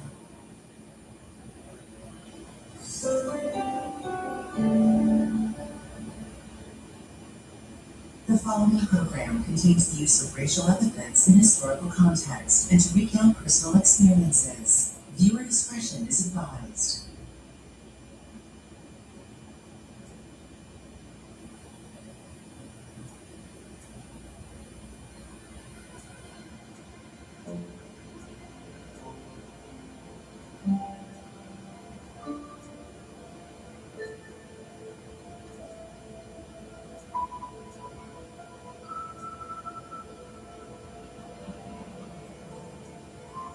Stewardesses were glamorous. They were beautiful. They were poised. It just looked like the world was theirs, and I wanted that life. I just can't wait to see all the places I've heard so much about. Paris, Rome, Bangkok, Shanghai. How many small town girls like me looked at a flight attendant and thought, that's the best job in the world? Rosemary, I'd like to talk to you about your coffee service. You need more than too high. No other job offers as much freedom with such a high cost of conformity.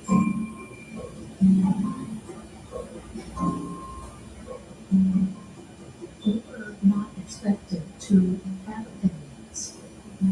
We were to serve and look around us. Where is the stewardess where a woman wants y'all go ahead because you was a man. Well, gee, what you do? Hot us coffee and make it hot. Selling sex instead of safety. Remember what it was like when somebody else was there who loved you? Remember? I hated that. Airlines hiring these women who are independent and very, it's amazing to me airlines would expect that they would be able to see local and other thinking. TWA has been shut down for more than a month by striking stewards and stewards.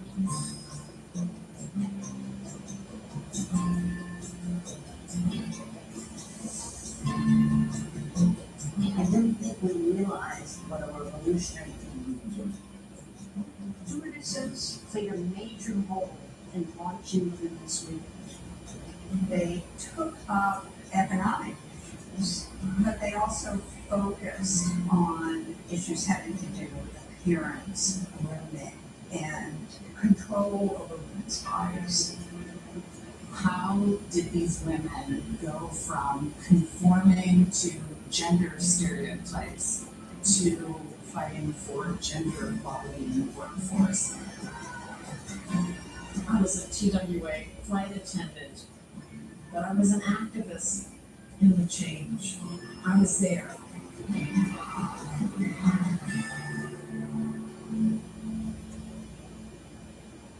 At Liberty Mutual, we believe progress happens when people feel secure. That's why we exist to help people embrace today and pursue tomorrow. Liberty Mutual Insurance is a proud sponsor of American Experience. As an American-based supplier to the construction industry, Carlisle is committed to developing a diverse workplace that supports our employees' advancements into the next generation of leaders, from the manufacturing floor to the front office. Learn more at carlisle.com.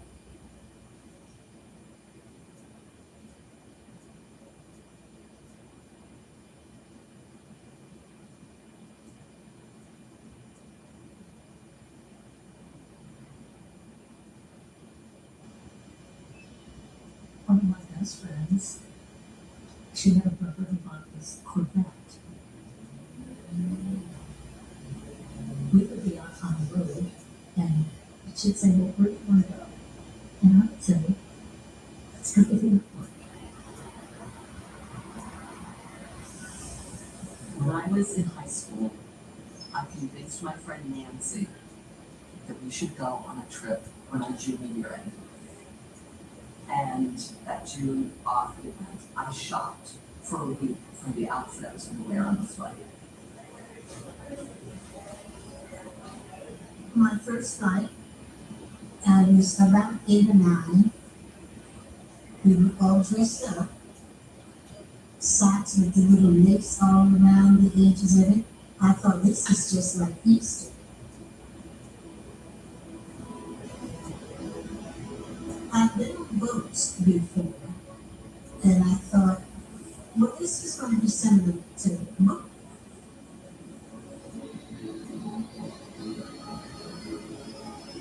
When we started to roll, oh, this is more like a roller coaster. I remember takeoff. I remember playing with the air. You know, I had my own little vent, gently putting a breeze on my face. I could live in it even food. I put my breakfast out, and it was delicious. Scrambled eggs and those little sausages and a fruit plate. And I just was dazzled from the minute I stepped on that thing.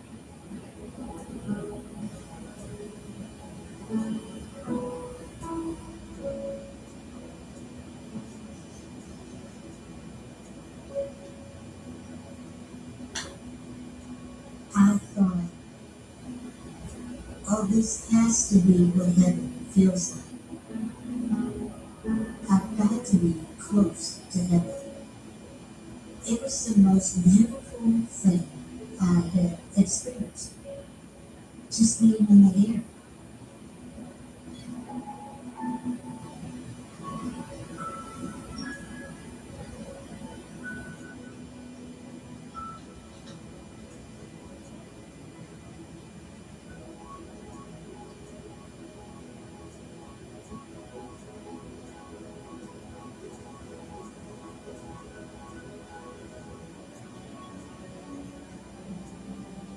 So many of our advances as humans come from travel. It is an incredibly human impulse, and yet it was really restricted for women until until the 20th century.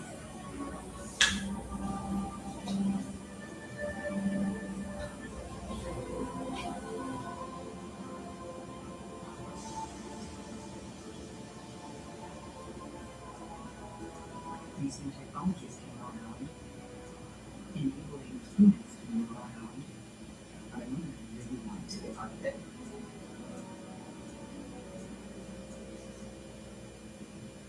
Ellen Church was a registered nurse, but she got a pilot's license.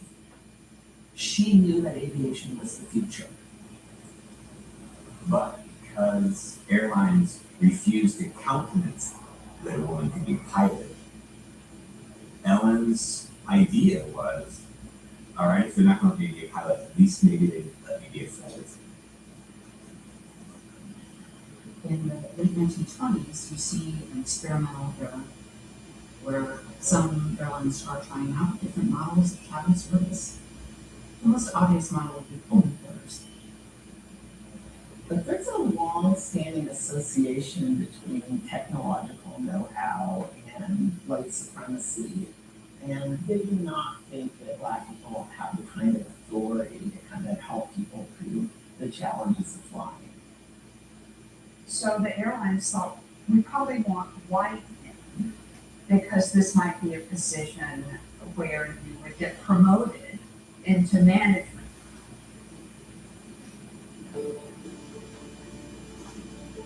Ellen Church went to San Francisco to the office of what would later become United Airlines. And she went to an executive and she said, I think if there were nurses on airplanes, more people would fly. You're trying to attract passengers, but people think it's dangerous, people get sick. A nurse would be a calming person and we'd be able to take care of passengers. Planes weren't pressurized, so they flew under 10,000 feet. And that means you feel every bump. It was always turbulent. There were no circulation systems, so you could smell hot oil and the disinfectant used to clean up after airsick passengers. To go from coast to coast, it took 28 hours at minimum. Often planes would get grounded in the middle of nowhere. Passengers would have to wait for several days until the weather cleared. It was really a big adventure instead of a reliable way to travel. It was a harrowing thing to fly. You couldn't get a life insurance policy to cover you if you flew on airplanes, because the death rate was something that no one wanted to insure.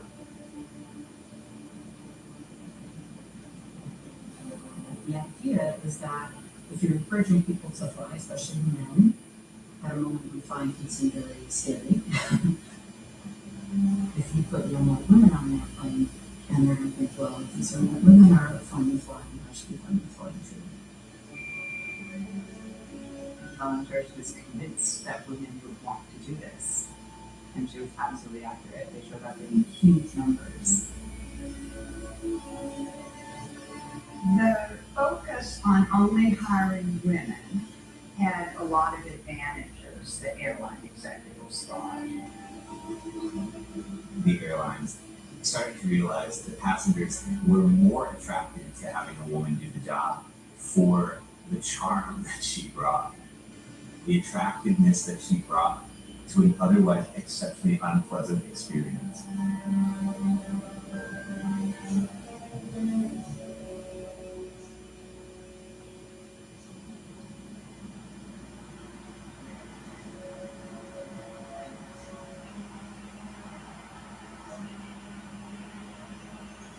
During World War II, women had worked in all kinds of non-traditional jobs.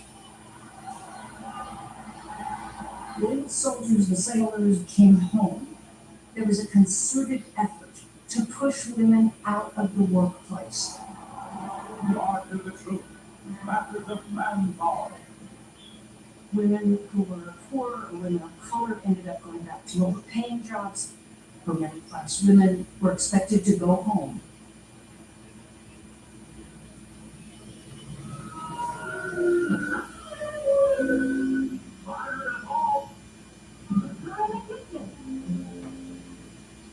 Growing up in the 1950s, it was very clear to me what women's roles were supposed to be. The American home. Today, it is perhaps the most important job in the world. It was reflected in television, it was reflected in the books I read, it was reflected in the examples used in my school lessons. I absorbed that. I didn't question it at all. It was just the way things were. As a child, I used to dream of being a nurse. And then, of course, I wanted to be a mother. We were a happy family. So I thought, oh, that would be a nice thing to do. Have children and have a husband, the picket fence and all that type of thing. There were all kinds of different expectations for men and women. They were basically considered two different types of human beings. Men were supposed to be the leaders, the presidents, the newspaper reporters, people who took dangerous jobs, people who took important jobs. Women were expected to get married, raise a family. But before that, it was expected that they would work at a number of low-level jobs: secretary, clerk, librarian, teacher. They were not expected to have careers. My parents were opposed to my going to college. Their expectations for me were to get married and have a family. They felt that the fact that I had been a good student was already going to make it harder for me to find a husband. That's a fat way. Dad will be here any minute. Better tell Mother she's needed in the kitchen. Brother is spending an hour before dinner catching up on his phone. My parents could only afford to send one child to college, and that was my brother. Now, Mother and daughter put the finishing touches on the dinner. That was the way parents thought at the time. My brother would go to college, I would go to secretarial school, get married, and produce grandchildren.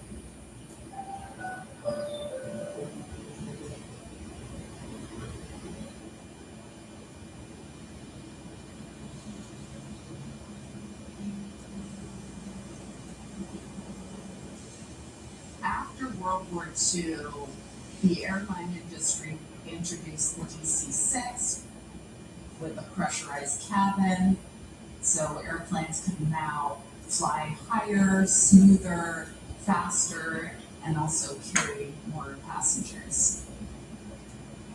The customer who's sitting in the seats is going to experience flying as pretty comfortable. You have plush seats, you serve cocktails. Please get these monsters into custody already. Why is that so hard? Please, we can't get past the men that are sexual assaulting children are acceptable as And almost exclusively employees. populated by Which is a problem.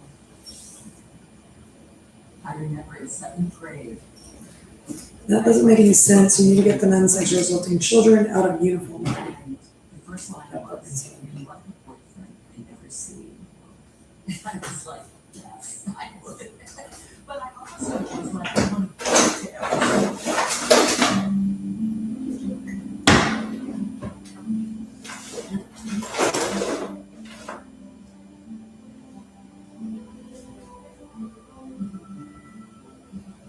Being a stewardess was the best possible job for girls who were creating something interesting out of the ordinary. And so we could go to different places and see different things and really stand out. But at the same time, she was doing something that was still very serious.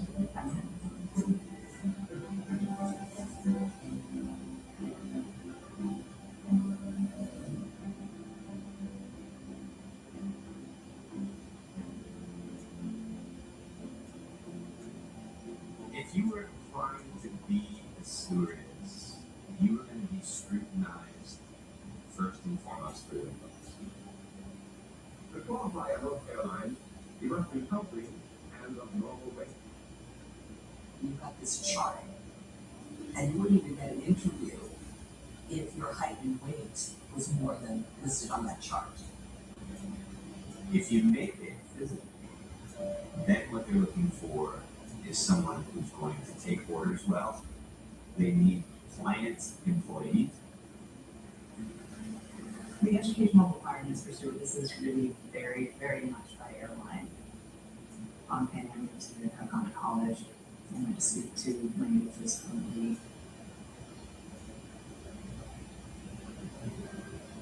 My dream flight attendant job was with Pan Am or TWA. And I was as good as hired with Pan Am, but I flunked the French test with TWA.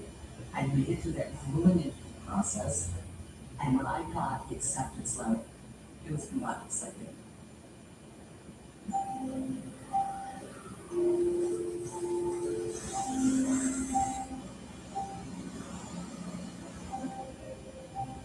They flew us to Kansas City for 6 weeks.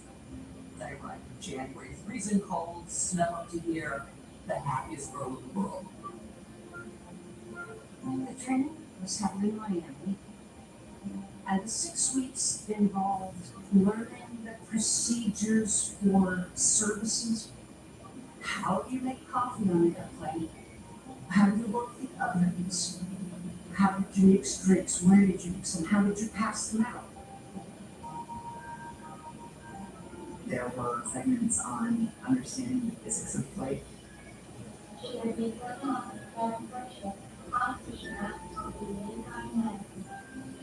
There were segments on safety.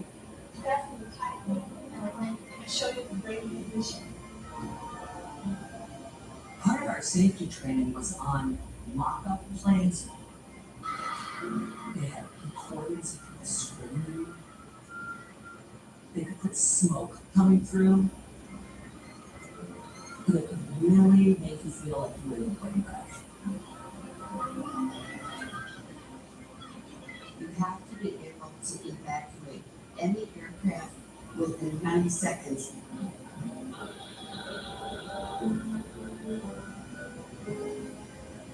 The airline knew that for a huge number of their passengers, this would be their first flight. They would be in altitude at 35,000 feet, and any fear that they felt was very justified, and so they wanted stewardesses to be very knowledgeable and specific in their ability to reassure a passenger.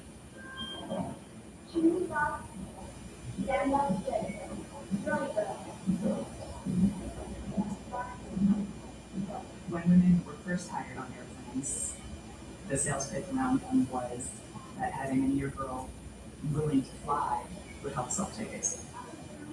By the 50s, the pitch had flipped. Prices were fixed by the government. The airlines had to compete based on image and perks. Airlines want to portray a vision of luxury and domesticity. Flight attendants really become orange printed out as hostesses. They wanted someone who was stereotypically very beautiful. That was a way for an airline to distinguish itself and appeal to a largely masculine customer base. The airlines really wanted a visual standardization of what a lovely stewardess looked like.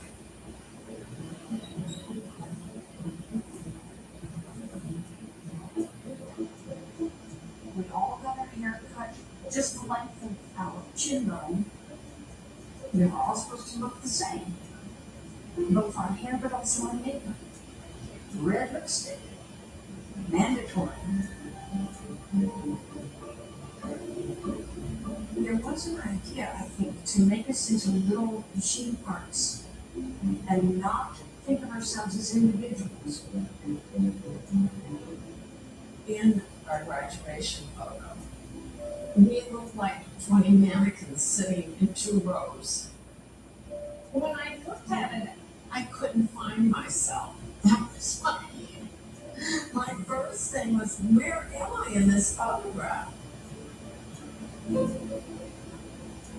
The current supervisors were former flight attendants, Their whole job was to make sure that your high heels were 3 inches tall, that you had white gloves that were white, no rubbers in your stockings, your shoes were polished, not just the right heel height. They look you over and yell, "You like this to your buttocks," to see if you have your girdle on. They had this big piece of paper with ears, hair, nails.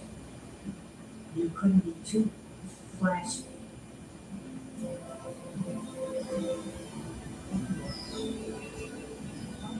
We need to have a good understanding of middle class importance, speech, manners, voices, and words we put it. They told us they wouldn't kick us out of that class if we didn't do the right things. Well, no matter I don't like it on. What about it?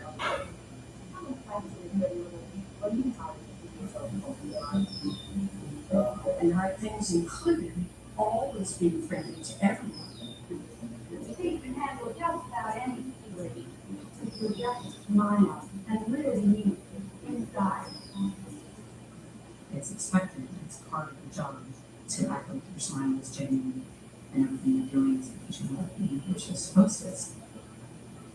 If they didn't care for something you did or said or reacted to, they would wait till everyone was in class and they tap you on your shoulder and they took you to your room, packed your bags, and they sent you home.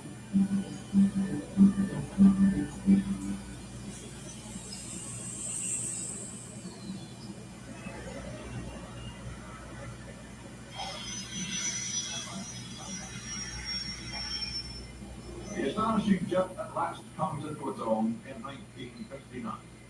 New York to Paris, 7 hours. Here's America's Boeing 707.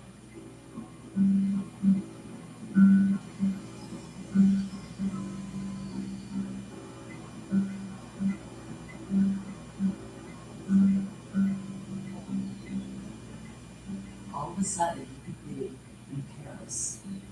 You didn't take a ship that took weeks and weeks and hours. Jets were really symbolic of technological advance. This was a sign that Americans were going to be able to take over the world. Ladies and gentlemen, this is your captain speaking.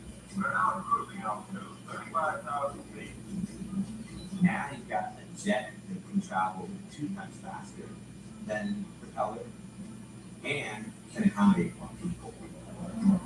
So this is imperative for the airline to start expanding their customer base because they now have more seats to fill. They start to cater not just exclusively to the business traveler. They start to go, well, what about bringing your wife? What about bringing your kid?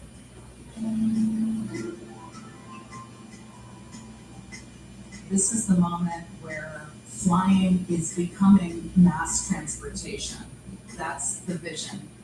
This is your captain again. You haven't already changed your watches to conform to the time difference. I suggest you do so now.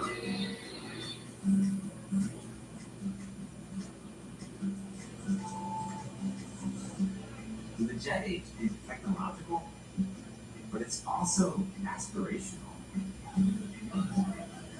It's a yearning on the part of ordinary Americans to participate in the glamorous lives of celebrities. So, a factory worker celebrating retirement after 30 years on the job, you could be like Sinatra and fly down to Peru and have a glamorous vacation.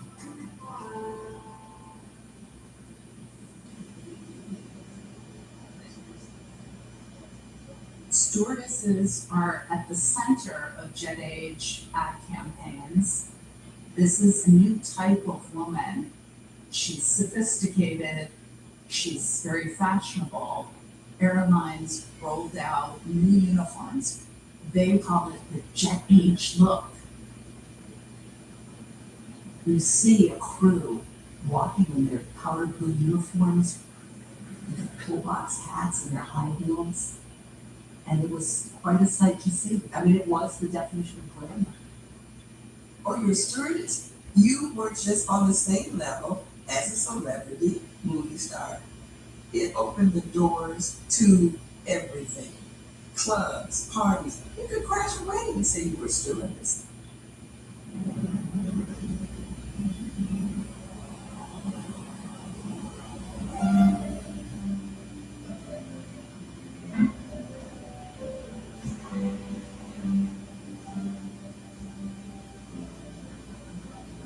If I wanted to fly with my friend Lynn, and she was junior to me, I could adopt her seniority, and then we both could fly together. Or you could trip train. If you really wanted to go to Paris with your best friend, you would trade to be on that trip.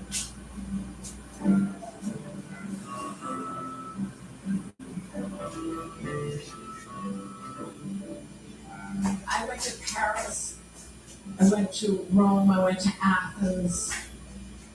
I flew to London and to Frankfurt a lot. There was so much to see and do. You could go to Vidal Sassoon to get your hair cut, and then you could go out for a really nice meal. It really changed me in terms of my palate.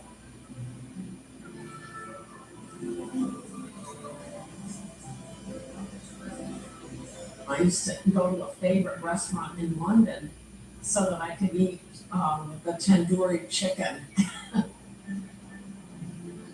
Then when we landed, I was in Mexico City and could go to dinner. Wow. And get back on the airplane and fly into Central America. Oh my gosh, pick up the newspaper from Guatemala and see what's going on there. I became quite independent. I felt very comfortable moving around in these foreign cities. In the 50s and 60s, women very rarely traveled alone.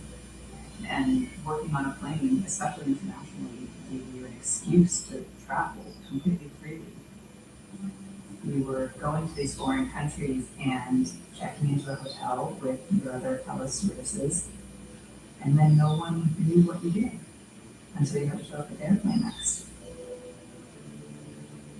I had grown up in a very narrow, sheltered environment. I went out there and I was confronted with all the things that the world had to offer. It gave me a lot of self-confidence that I could just get on an airplane and go someplace on my own and be quite happy. That wasn't true of everybody that I went to college with or I went to high school with, that they could do that or wanted to do it. I wanted to do it, and I did do it. This job was asking women for their ambitions. It was asking for a woman who wanted to see uncharted terrain, a woman whose curiosity was enormous, which no other feminized job in that era really wanted. Incredible.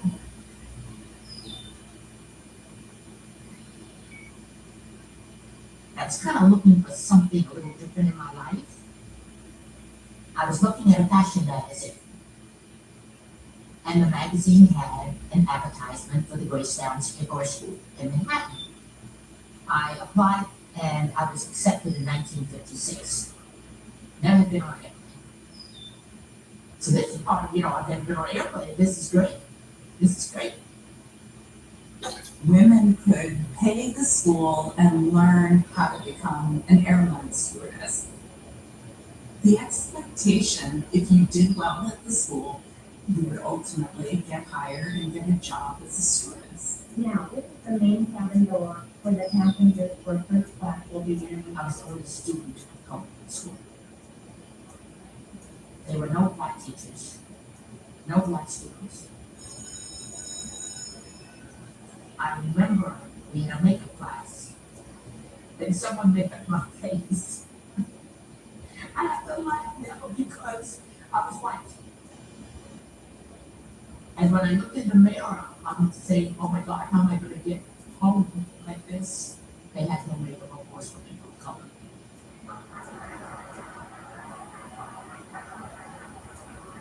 When you graduated, that airlines would come to the Grace Downs Air Force School to interview you, to put you into positions in their family. I was interviewed by Normal Airlines, by Capital Airlines, which is one of the largest southern airlines, and TWA. Now everyone's getting interviewed, and people were getting hired, but I was not even getting a response from any of the instructors or the airlines.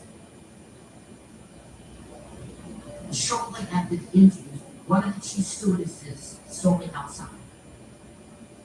And she said to me, Pat, I hate to see you go through this.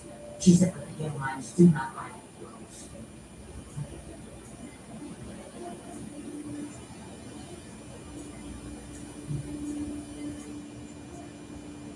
The South was open, clear. The white people had disadvantage, black people had no advantage. I'm in New York. It's not as clear or big. Some, yes, we just didn't know certain things. And then when the airline situation occurred, it just opened my eyes totally. Yes, they exist.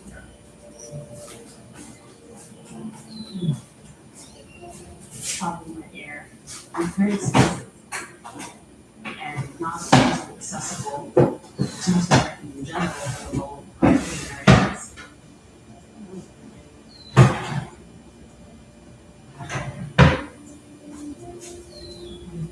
It's not surprising that banks didn't have a full understanding of what was Why is this freak still at large?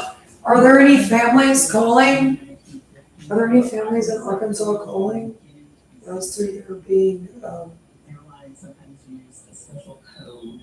I got one more day and the police, the sheriff's department. Send it black. And it's special Talk code. government, it's You straight can up. get on the ticket. So, And they can call them back. see the part of that is. Plus I folded a bunch of laundry. in some. But did anybody call and ask if there were some more families? Like, no, you have no idea how many that is. For black passengers.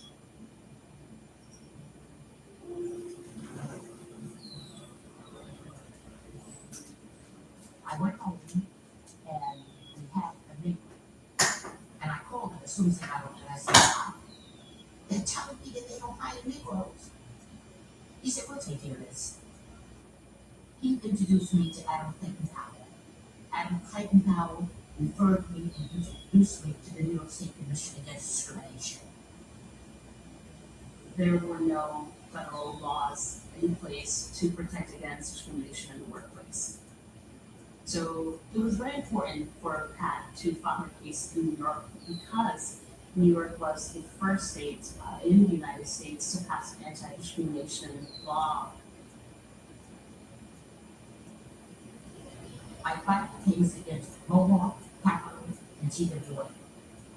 The statute of limitations had expired with Mohawk and TWA, but it held strong with Capital. Discrimination is a very difficult thing to prove. Airlines don't specify that they're not going to hire black women, but they don't really need to. Because manuals, they say things like, oh, are you being self-employed? They talk about how people shouldn't have broader flat noses, people shouldn't have hook noses, coarse hair, overly full lips, indicates some kind of racial stereotypes about confusing blacks. They actually include enough details to make sure that certain kinds of people really cannot get employed.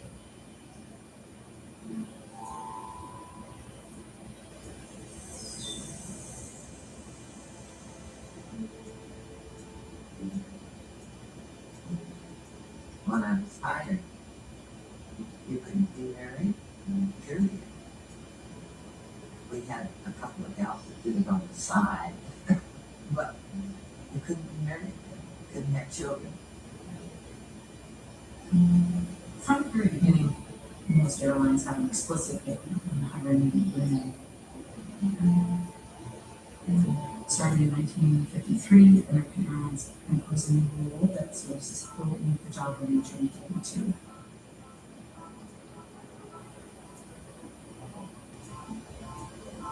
It took a little while, but other airlines started at the age rule too.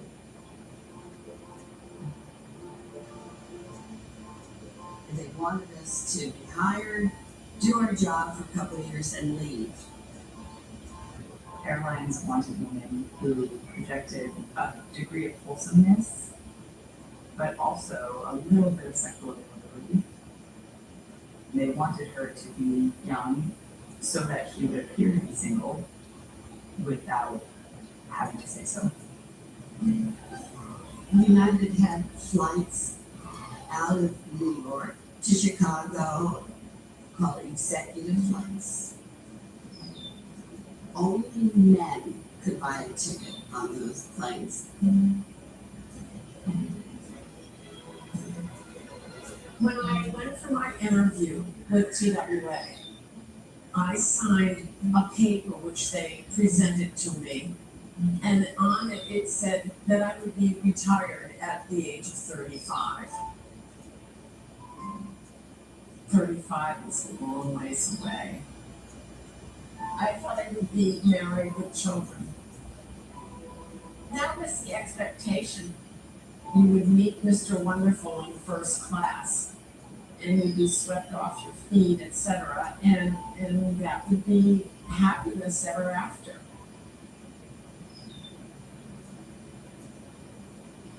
The requirement to be unmarried, the requirement to stay under a certain age. But it's really about making sure that flight attendants are not being paid top dollar. That they're not going to get a pension. That they're not going to accrue vacation benefits that they would have gotten if they're in year 15 or year 20. It was money, money, money. What do you think it costs to have a day stewardess at age 32, top salary, maximum vacation, gonna fly until she's 60, get her retirement? If you're not married and having babies and happy to stay there, tough luck on me. I didn't want to stop flying. Flying was exciting. God. It was then, it still is, but then it was really exciting.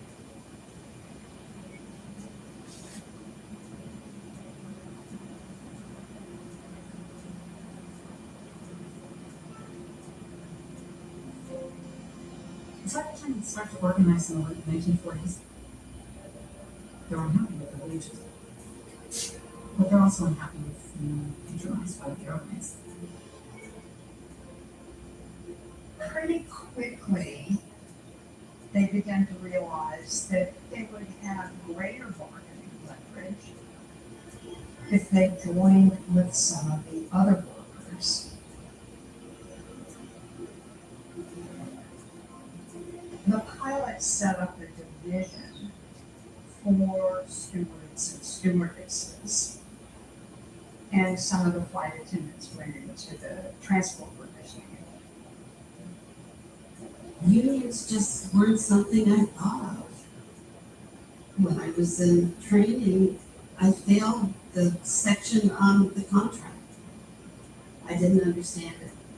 And I didn't understand it until I started flying, and I realized how the company took advantage of stewardesses. Being from Pittsburgh, I was quite familiar with unions.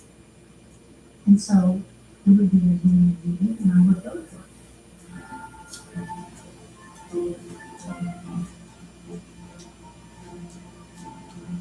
The grievance procedure was an orderly settlement of a dispute. I thought, this is interesting. I kind of like that.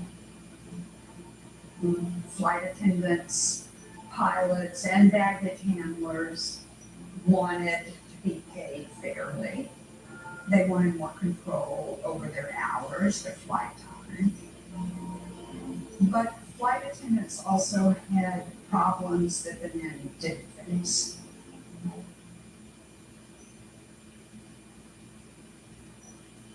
When American Airlines said we're going to put it in the contract that flight attendants can't work past the age of 32, the union pushed back.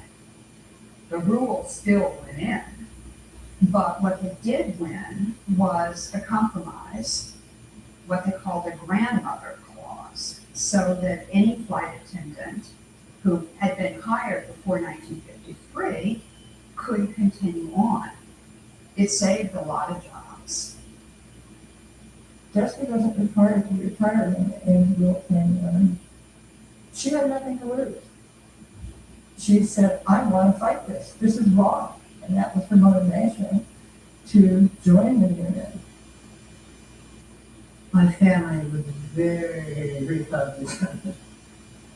And unions were naughty, terrible.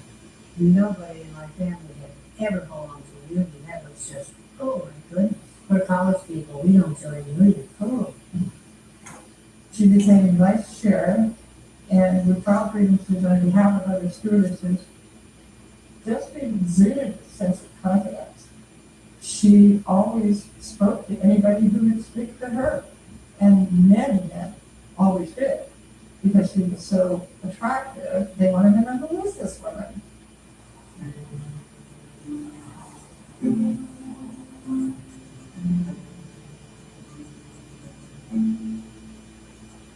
I figured out that the Congress was in session on Tuesday, Wednesday, and Thursday.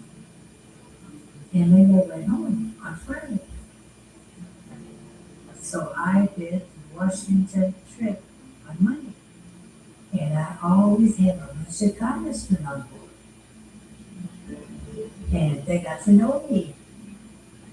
Bessie, how you doing? I said, oh, I'm really upset about this. My best friend's being fired because she's 32.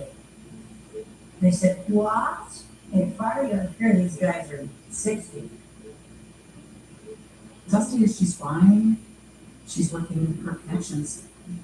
She's leveraging the visibility of stewardesses to gain access, essentially, to people who can pull levers of power in policy-making circles.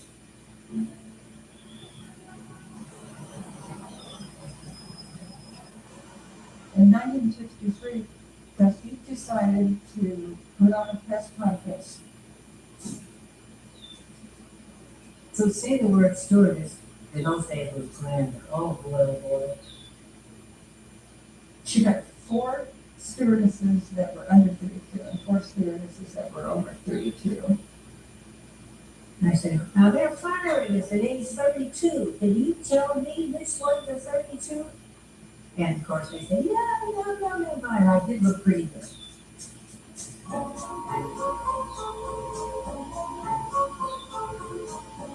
The idea is basically, hey, take a look at us. Don't we all look like lovely stewardesses?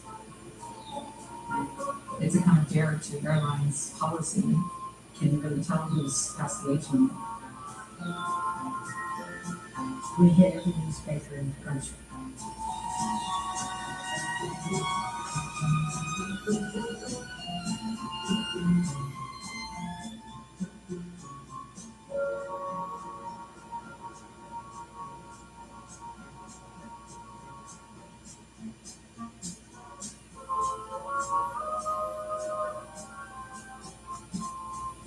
These women were really trying to use the sexism that was being wielded against them to get what they wanted, which was to keep their jobs.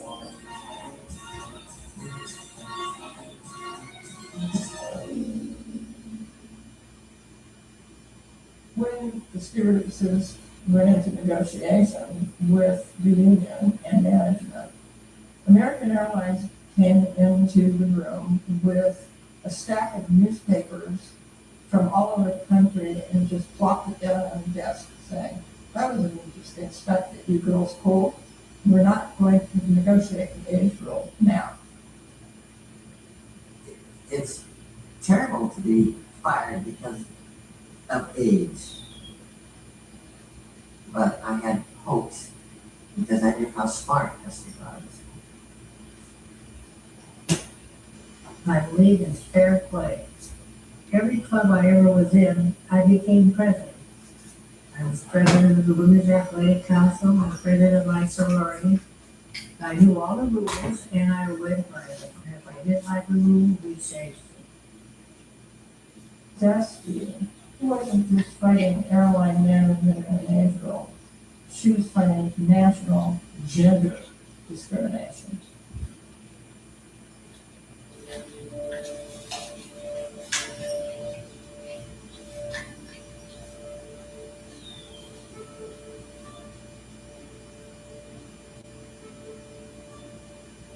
Once things began to hit the newspapers, I would get letters. When I had threatening letters, I had to report it to the police.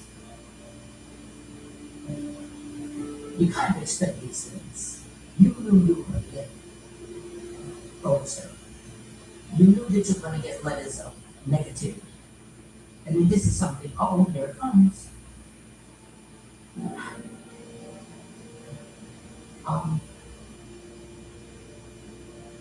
I just couldn't deal with the racism. I couldn't deal with it. I didn't think it was fair.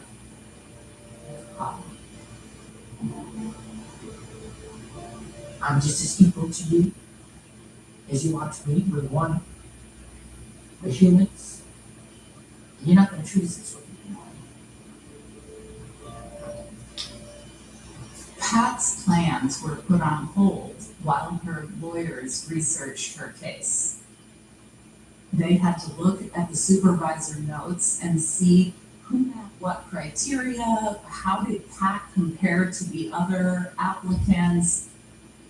They were trying to prove that she was the typical all-American girl. She played violin, she was respectable, so the element that excluded her from that image of femininity and Americanness was her race.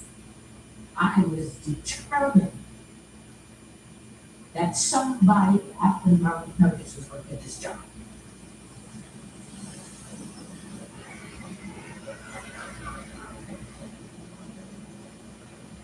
Finally, in late February 1960, Pat got her ruling. I was working for Congress, going to college at night. And it's a little candy store on the corner where I used to get the bus and go home. When I got into the candy store, the man at the store said, Pat, you won the case.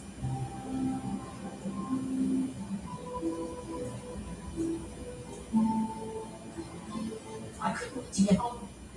My mother says, Pat, you always be you won. Oh my God.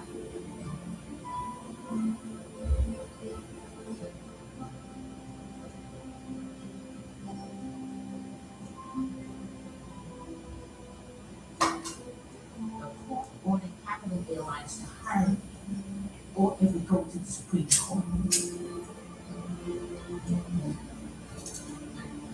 The president of Capital Airlines called me. I don't remember his name, but he called to apologize and welcome me into training in Alexandria, Virginia.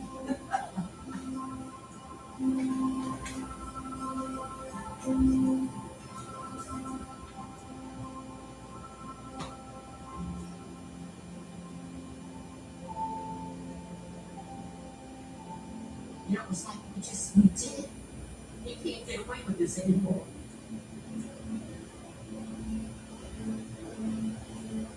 I'm young now.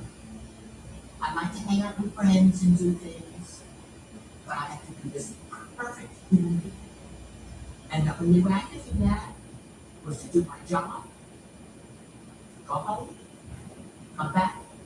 I would do anything that may not lead to a mistake.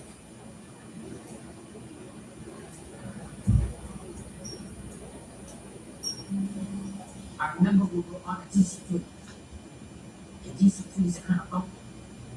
This man looked at me and he said, when you finish doing your work, would you please hold my hand? And I said, sure, sir, I'll sit down with you. So he held my hand and he asked me, he said, have you ever been to Montana? I said, no, sir. He said, the grass is so beautifully green, the trees are so green. He said, no niggas and no rhinos. I'm holding his hand. Now, the word nigger is something you never touch me with. But by the power of God, I was able to sit there and hold his hand and not respond. I mean, I didn't respond until he got home that night. But these are the kind of situations that occurred that you had to really, really keep it together. I worked for a year. I went to work with my life. Finished school. I was planning on getting married. So I decided to. I felt it was an urge. The barrier was broken. Any questions that any company may have had as to whether a Negro was capable of doing the job, Pat said the record straight. We could go above and beyond doing this job.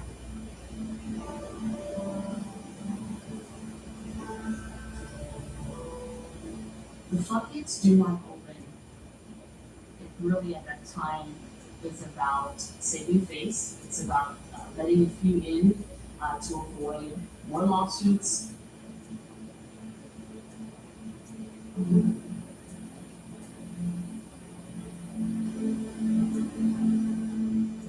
Pat is very much part of it. Oh, get off the computer. Grassroots level, who are pushing for changes, certainly at the local level, but even more significantly at the federal level. Okay, that's good. Oh, here.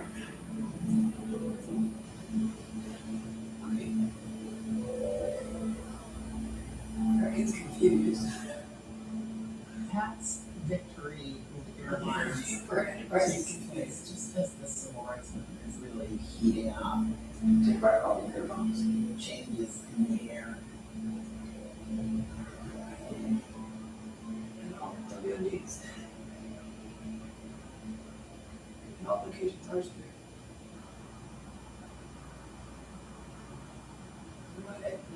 Congress passes the most sweeping civil rights bill ever to be written into the law, and thus reaffirms the conception of equality for all men that began with Lincoln and the Civil War 100 years ago. The Negro wins. He wins his dignity now. 5 hours after the House passes the measure, the Civil Rights Act of 1964 is signed into the White House by President Johnson. The Civil Rights Act was designed to address the race-based inequality that had been a part of the United States since before the United States was founded. Less known about the Civil Rights Act is that the worker protection to prevent discrimination also covered sex.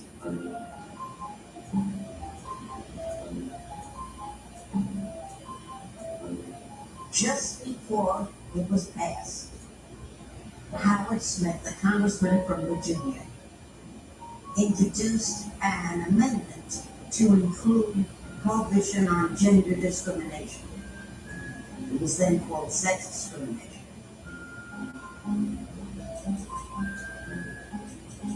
This stunned everybody there because this was a law that was supposed to help black people.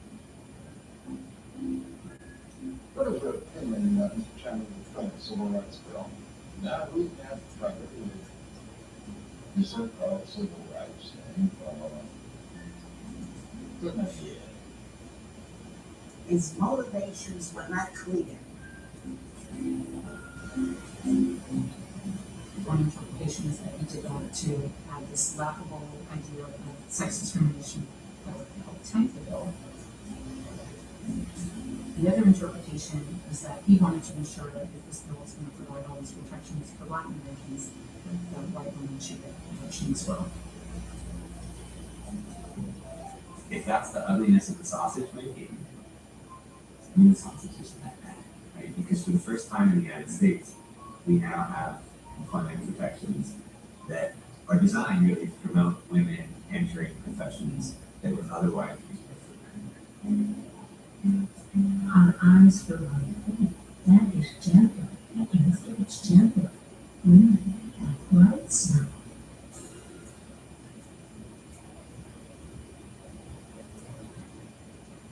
The passage of the Civil Rights Act was a major step forward. But the passing of a law is not enough. It's nowhere near enough. You comply with the law because you think it's good for the, it's a good way to live.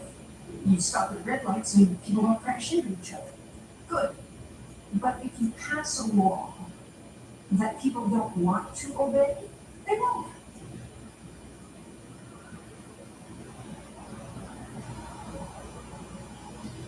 The Equal Employment Opportunity Commission was set up to be the enforcement mechanism to make sure that discrimination in employment was not happening.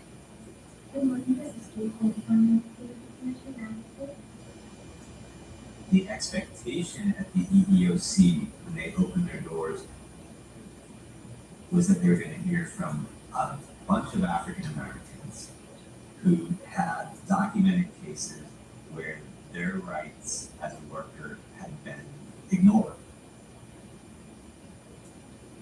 I was going to be fired at age 32. Dusty and I went to the EEOC so I could file a complaint. Dusty had heard they were opening that day, so we planned our flight to be there. There were people putting typewriters here and, chairs there and getting it all straightened out. They didn't just open the doors. They weren't really ready at all. We were there the first day. Mr. Blackwood looked at me, she said, "You're free West 20, we're going to the airport. You have everything going for it." So when he said, "Sit down, I have that story to tell you," and we told him. And he went, you couldn't believe it.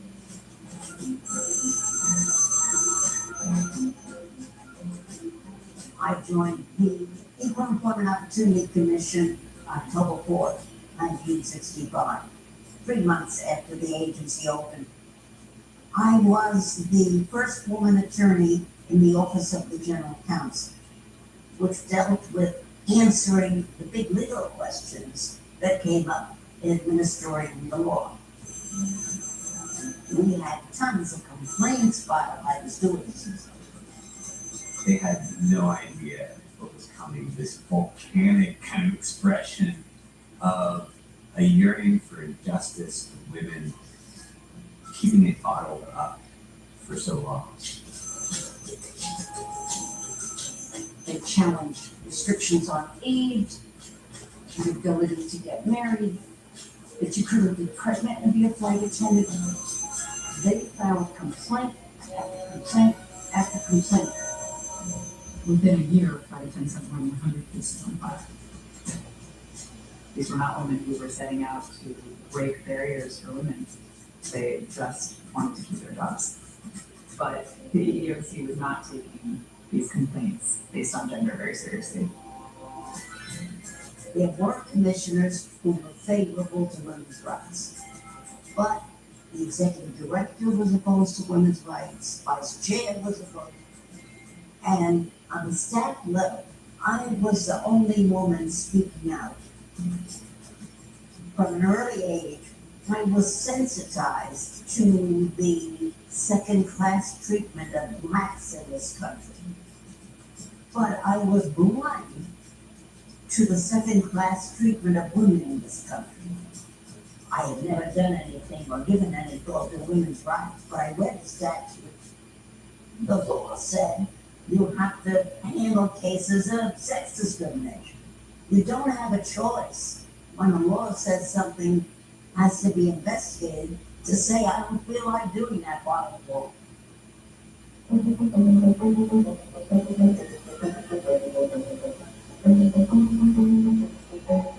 This book has sold more than 50,000 copies in the hardcover edition, and 700,000 have been published in paperback.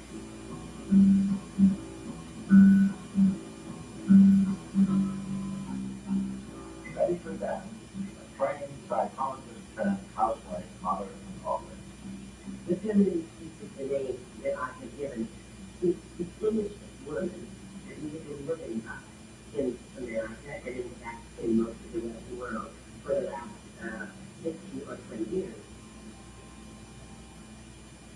the feminine mystique, put words around the disquiet that a lot of women of a certain class were experiencing.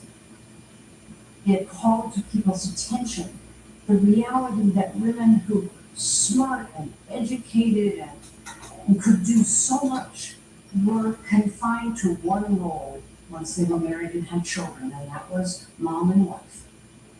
Ms. Frida, do you think that the society is right now in an age of evolution and of change?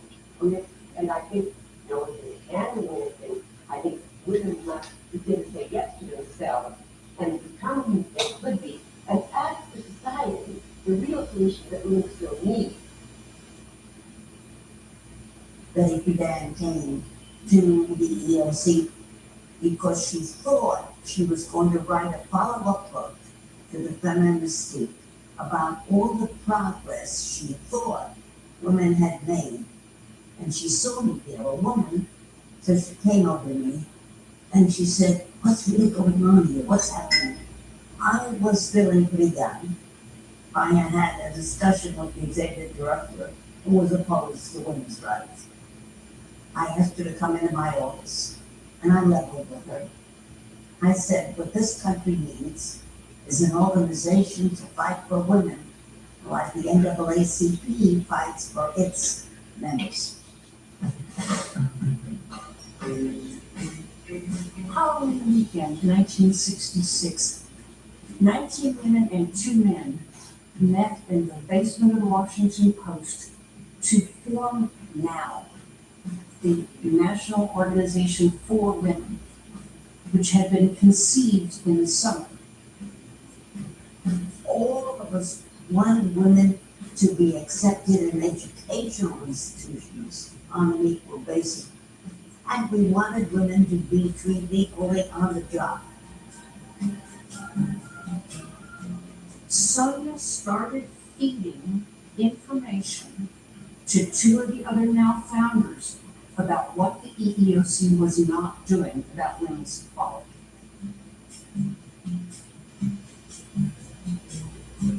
Then we would draft a letter from NOW to the EEOC complaining about the EEOC's action in various sectors.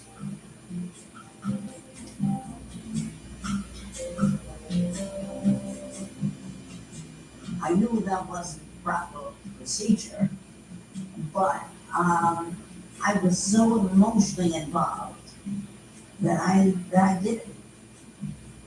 To my amazement, nobody ever raised the question, how come these people know what the commission is doing at its innermost meetings? NOW took many directions to try to pressure the EEOC to enforce the law. They used demonstrations, they filed lawsuits, they went into the legislature to say, hey, they aren't enforcing your law.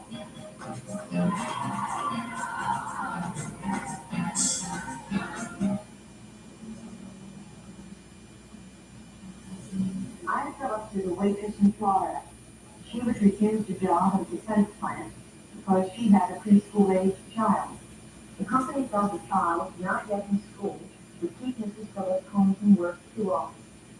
She had took her case to court, and the Supreme Court had agreed to review it.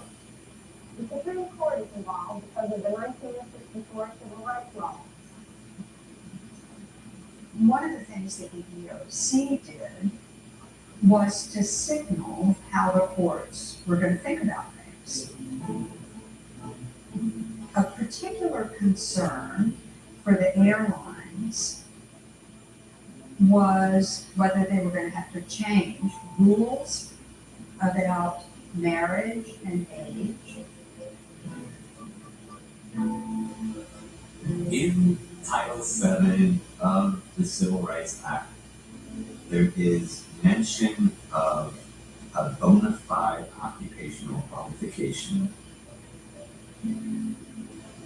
That was a provision in the statute. And what it meant was, for some jobs, you don't have to hire men and women equally. For example, if you were hiring somebody as a wet nurse, you don't have to interview men for that job.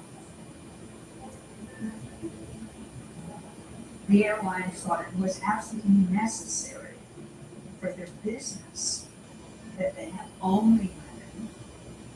And because they only had women, they really weren't discriminating.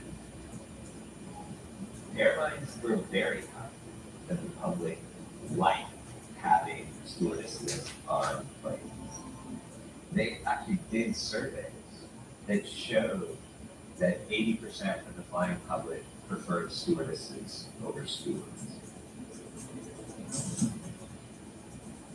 They pushed the EEOC to have hearings so they could clarify the situation. They put on this whole elaborate defense. And can carry trays, but they can't be charming. And they can't create the liveliness and the atmosphere that young women can create. And we argue that a man cannot do this in the same capacity whatsoever that a woman can. And therefore, being a woman is essential for the job. The Employment Opportunities Commission issues its opinion. Get off me with that. And it says being female is absolutely not a qualification for this job. Then they had to issue the second decision, which was, is it a violation of Title VII for airlines to terminate or ground stewardesses at the age of 32 or 35 or when they got married? I drafted the decision of the commission, finding that it was unlawful. One option for the airlines is to just give up and to change their hiring and firing policies. But if something is so dear to you, then you're going to fight. I was a doctor's assistant in Washington, D.C. I did all the bookkeeping, I did all the secretarial work. I met Richard Lansdale. He was an attorney. And I fell in love. I just fell in love with him. He said, why don't you get out of what you're doing now and become a stewardess? I was working 60 hours a week and getting paid for 40 and no vacation, no sick leave. I had no benefits at all. So it seemed like a good thing to do. I went to United and they hired me. When I was hired, stewardesses could not be married. I thought it was wrong.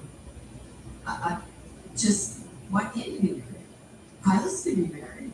Why is it okay for a pilot to marry and not a stewardess? I don't understand. What's the difference?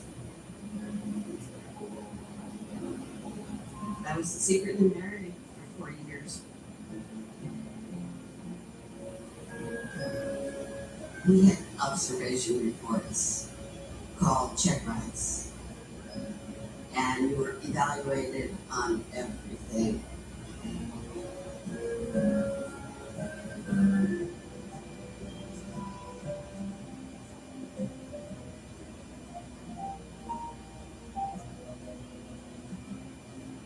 I remember there was a supervisor who gave me a performance evaluation. She said one of my problems was that I just was tenacious. They wanted someone who complied, who did what you were told to do, and you didn't challenge them. I found it hard not to challenge them.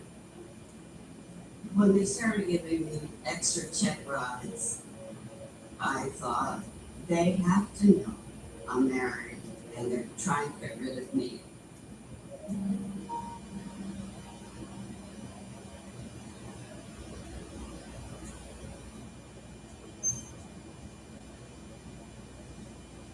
I was off of work for 9 months. I really never wanted to be a housewife. I wanted to get back in the air. And then one day I said, the hell with this. And I went to the Miami Herald. I said, do you want a funny story?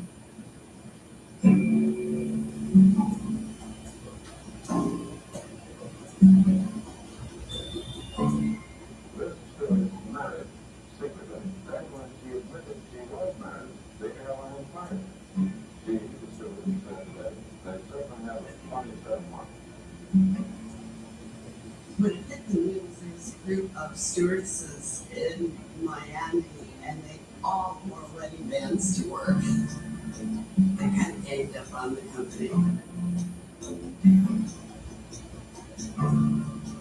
It hit the fan in the executive offices in Chicago.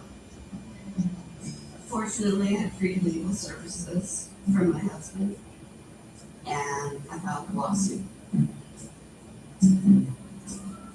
Flight attendants are contesting age and marriage rules on a variety of airlines. For the first couple of years, the judges who were hearing these sex discrimination cases really sided with the airlines, almost unilaterally. Then there's a crucial court decision where the judges determine the essential work that an airline does is safety transport for the point A to point B. If that's the essential work of an airline, then the essential work of a flight attendant is about safety. It doesn't matter if you're a woman. It doesn't matter if you're under age 32. It doesn't matter if you're married. You start to see a kind of consensus among courts and start to rule for flight attendants.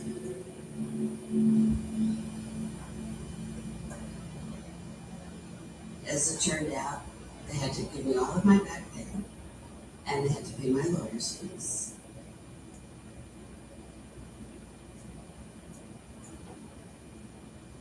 Flight attendants had achieved a lot in terms of gaining certain workplace rights.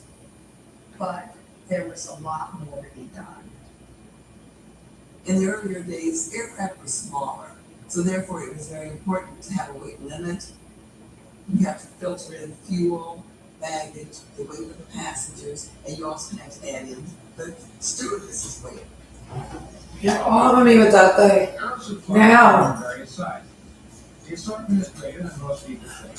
These get these men to go say, he's waiting for Tonio to come in here and arrest him. They had cars. Because he said it's not his jurisdiction, because he's the cop in a different county.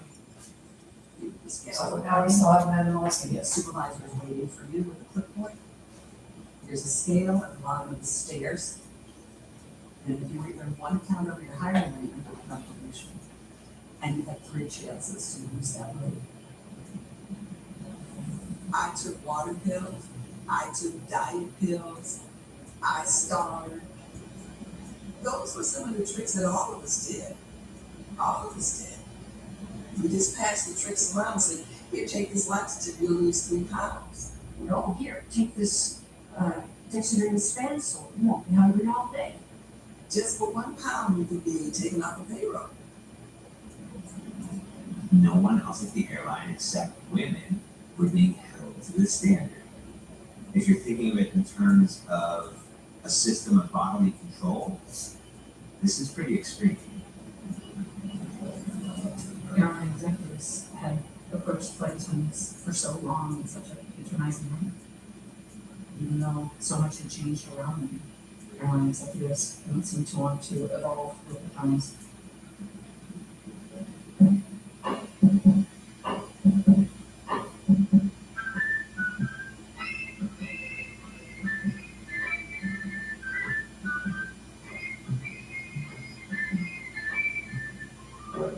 International hostess meet you on the airplane.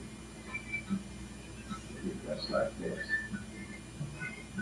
Airlines had this stodgy, old-fashioned image that was dependable, reliable, but not hip or cool. Once you bring you your dinner, you dress this way. Braniff hired Amelia Tokyo Pucci to design stewardess uniforms. The Edge script is brought to you by Brand International, who believes that even an airline hostess should know how to do it.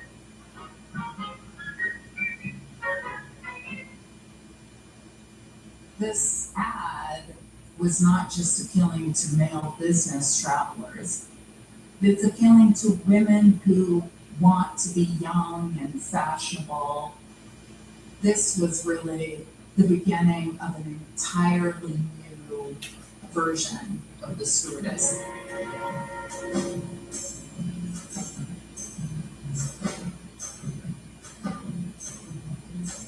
Airlines start to go, how high can we go with these skirt bottoms? Remember what it was like before Southwest Airlines? We didn't have huts, we didn't have and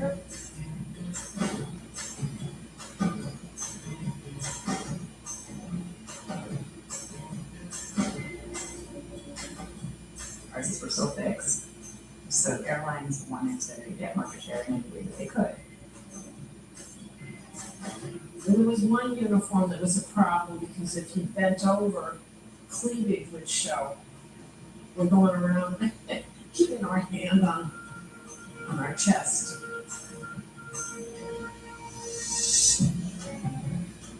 TWA introduced foreign accent flights. They had 4 different designs for the uniforms, and they were all paper. The paper dresses were either an old English wench, a French cocktail, an Italian toga, or the Manhattan penthouse. I was an old English wench. Maybe they wanted us to speak like Chaucer or something, I don't know. You had to kind of be careful, first of all, trying to get it on, that it didn't rip, which did happen sometimes. You had to take off your other clothes in a tiny bathroom and then parade around in it. It was ridiculous. I'm Diane. I've got 740 seconds to Miami. Fly me. I'm Sharon. I've got great connections in Miami, all over the sunshine states of America. Fly me. I'm Lisa. I've got non-stop flights to Miami every day. Fly me. Fly me. Fly me out. Well, what are you gonna do? Get on top of me? You can fly me morning, afternoon, or night. Just say when. I'm Judy. And I'm orange and blue. Fly me. It was pretty close to me. And I hated that. It was really an insult. It wasn't just that the ads were demeaning in some abstract way. It concretely affected the women's day-to-day lives. It made their job much harder. We knew when people passed by us and felt our butts, or they accidentally pretended they were reaching for something to fill our breast, or trapped us, trying to squeeze past something so they can feel your body. The pilots have a little habit, in particular, one of them I remember when I was going to my room at the layover, and he ran his hand down my back and he said, "Oh, I see you're a modern woman, you don't wear a bra." Some women were busy enjoying their new freedoms which they felt very happy about, to exist as sexual beings in a world that was now willing to acknowledge them as such. But those campaigns in particular really did cause a much wider swath of women who were working with stewardesses to just stand up and say, hang on, that's one step too far.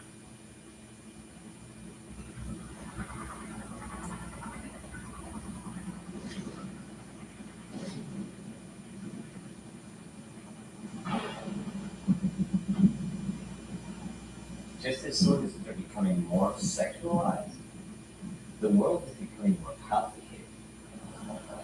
This is the darkest hour in America's Cold War fight.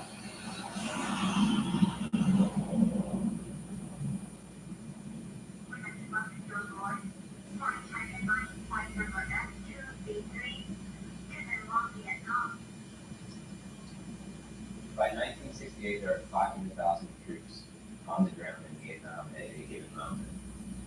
To maintain those numbers, the U.S. military can't do it alone. So they contract with private airlines. The arrangement is that they're leasing the jet fully staffed. Flying in, it was very somber, but the soldiers knew where they were going. We usually landed in the middle of the night and got in and out of Vietnam as quickly as possible. Now, on, they were shooting rockets. And that would have been a good score if they could pull down a 747. When we landed, if you heard gunshots, you had to evacuate the aircraft quickly. You ran to the bunkers.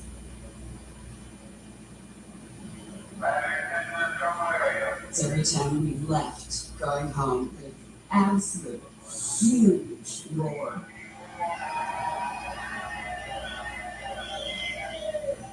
Some of the soldiers got hooked on drugs. I remember one flight, someone had not been weaned off of whatever they were on, and he was just shaking all the way back. I just put my arms around him and held him until we got to where we were going, and they got medical transport for him.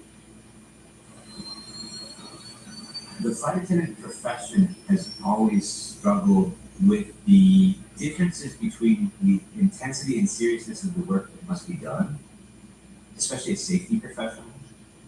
And then you've got this public role of being desirable, of being serene, of being charming. The late 60s, early 70s is this very precarious and completely confused moment.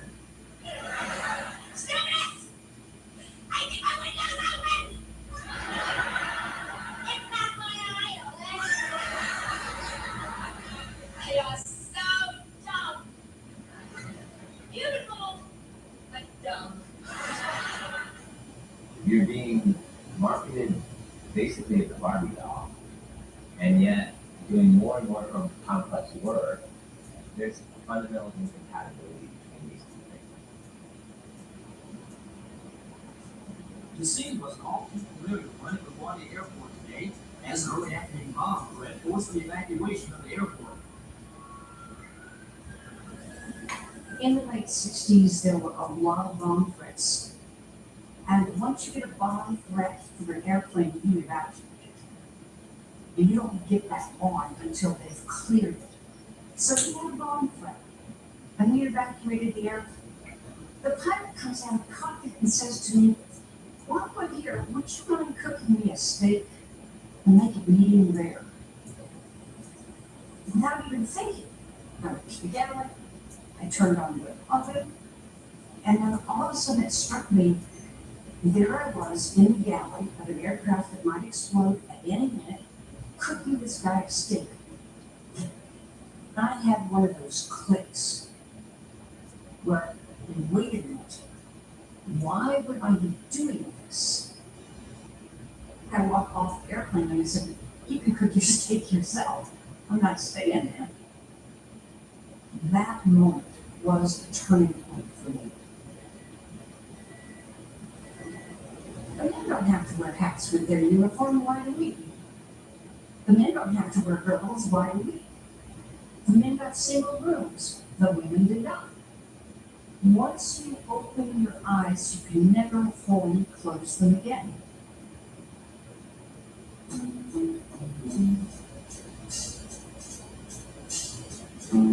When I was 30 years old,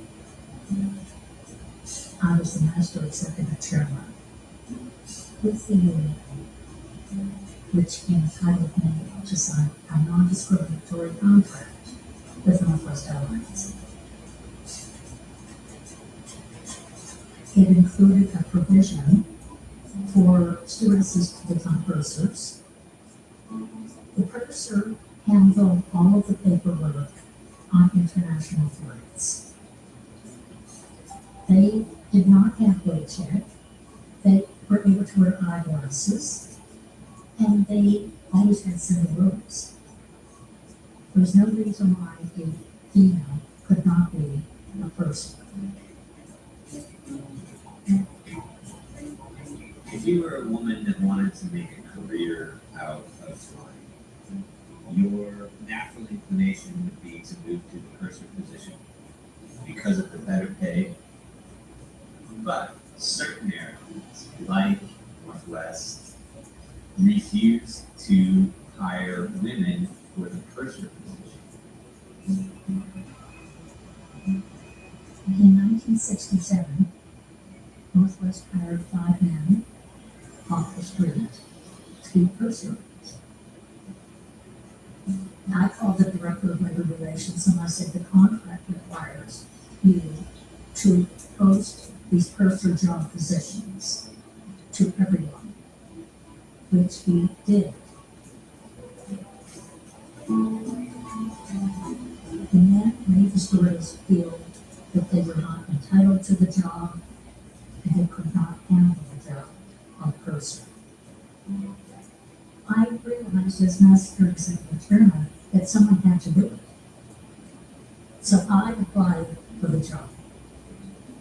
I became the first and only female purser with Northwest Airlines. When I became a purser, I actually took a pay cut. The male pursers were paying $250 more per month. It was not fair at all. Why should I be treated differently than the men? My whole thought was, I am right and they are wrong. And as long as I am right, I will pursue this. Michael Gottesman was an expert in labor law. I made an appointment to see him.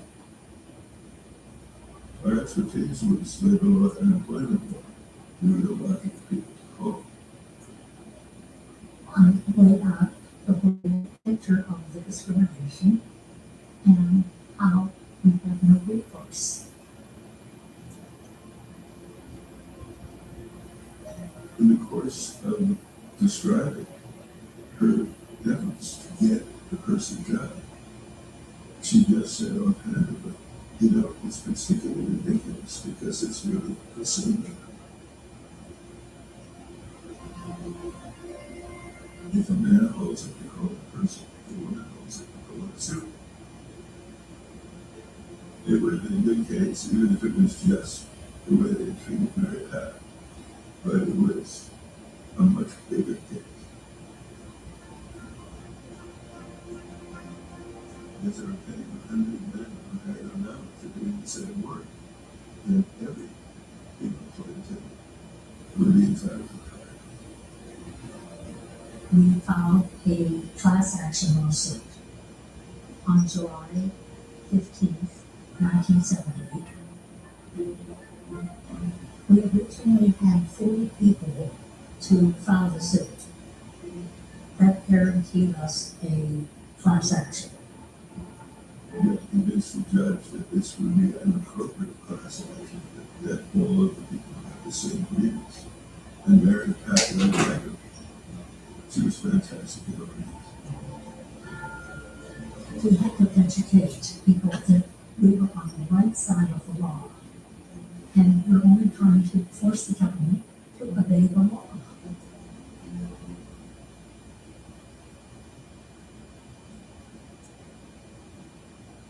Please don't present Robo. She's awkward. Not very friendly. But she's too young. She reminds me of us. But she wears glasses. I don't know the other girl. Meet the Losers relishes the fact that they're turning away perfectly attractive, perfectly articulate people, and they're all white. And that is not an accident. They're probably good enough to get a job anywhere they want. But at Eastern, we're very choosy about whom we necessarily want to play. Eastern Airlines, this stressing we're still an exclusive form of transportation. And the promise of exclusivity is also a promise of racial exclusivity. The first black flight attendant for Delta was hired in '66, and then I was hired in 1971. So we're saying nearly a decade after Pat won her case. Pat opened the doors, but the doors that were kicked open, they were cracked. By the start of the 1970s, there's about 1,000 black women working across all of the airlines. But that's only 3% of the total number of flight attendants in the country at that point. Affirmative action was designed to make sure that candidates of color, if they're qualified, they get hired. That replaces nepotism, where employers hire people that they're most comfortable with, which is usually people like themselves. Airlines are forced to hire black people. It doesn't mean they want to. I was hired in 1970. Once I completed the training and I started the job, I realized that the company, National Airlines, did not want. When I would see certain captains, I knew scheduling was going to pull me off the flight because they refused to fly with me.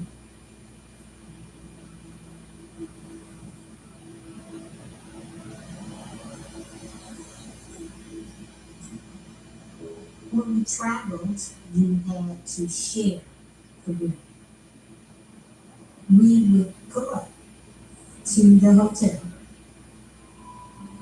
the other three flight attendants. They already discussed it among themselves. One would run out into the hotel and sign up for the rooms. By the time I'm getting into the hotel, they already have the key and they're gone. They would open the door, but then tell me that I have to go downstairs and get my own room. I remember the front desk not being able to convince them to open the door, not having any rooms available. And on many occasions, I would kind of settle in a corner, and I'm still in uniform. And I would sleep in the lobby.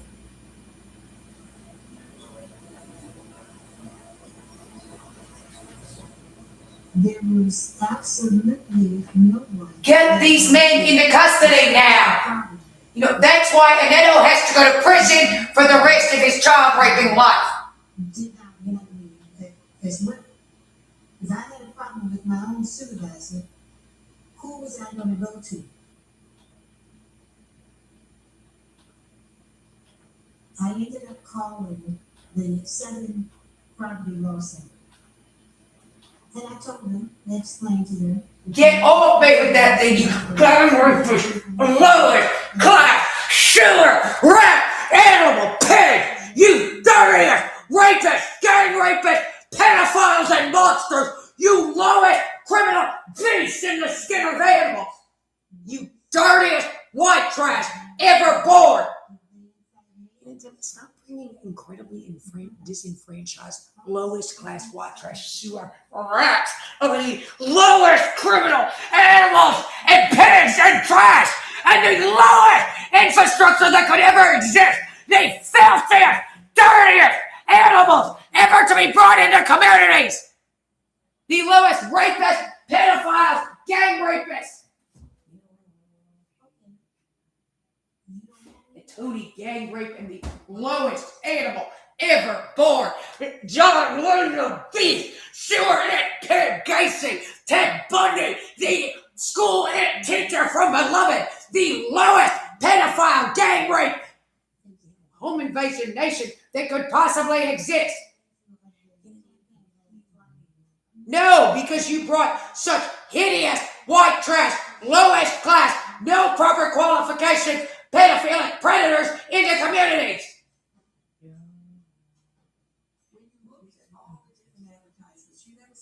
It was simply a pedophile.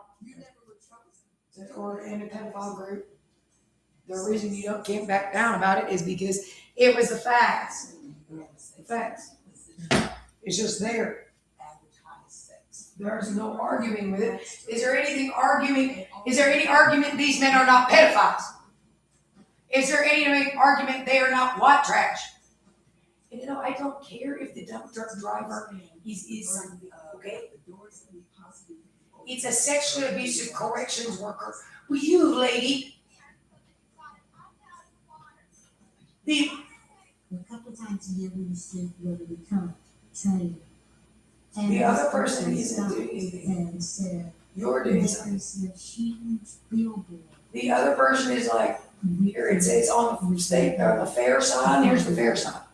Like the sign out front, hiring corrections workers. I didn't know they had black students. There's a sign at the Craig Road entrance to the Craig Road Park. There's like a flea market or farmer's market. It says hiring law enforcement, correctional workers, something like that. Bus driver, maybe. Bus drivers. For more equality and better civil rights. And today that movement is wider and stronger than ever.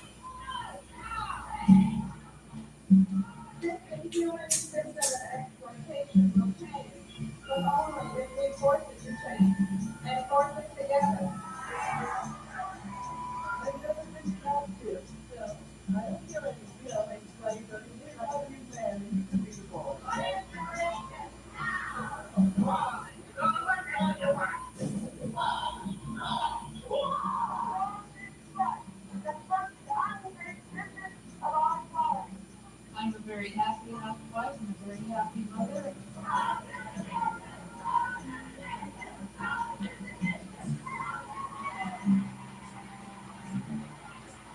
We're not going to be able to do anything unless we begin to do it for ourselves.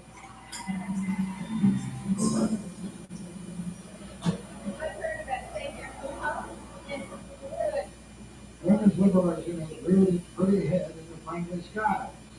This is for the National Convention. These women are protesting what strikes them as sexual discrimination on the airline.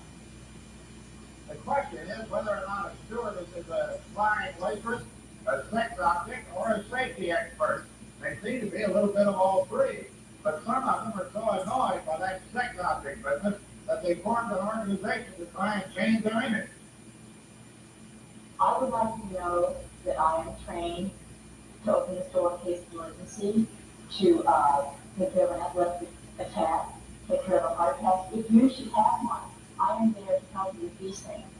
And also, if none of these things should happen on your flight, I will serve you a meal and offer you a cocktail. If I were In 1972, a group of women founded Stewardesses for Women's Rights. And they were really trying to find a place in the broader women's movement for stewardesses who were invested in political change as well as workplace change. They wanted to professionalize the occupation, raise the status and respect of the job. They also wanted to make the airplane safer, not just for the women who worked there and for the employees, but also for the passengers. What's wrong is the image that has been portrayed to the public, that we are empty-headed little fluffs that serve anything that you want to take care of. Things somewhere. Economic issues, promoting women into positions that they had been excluded from. But they also focused on issues that had not been seen as labor issues. Issues having to do with appearance and grooming and control over speak to me. I get so angry. Like, certain things can set me off when I get in an irrational rage and I have to hold it back. I'm trying because I've had a lot of frustrations. And I felt that the union was not the answer to a lot of this stuff. The union reps were just a bunch of guys that were oblivious to the advertising and to the sex discrimination. I just don't think they were capable of understanding. We're dealing with people who were in a different generation.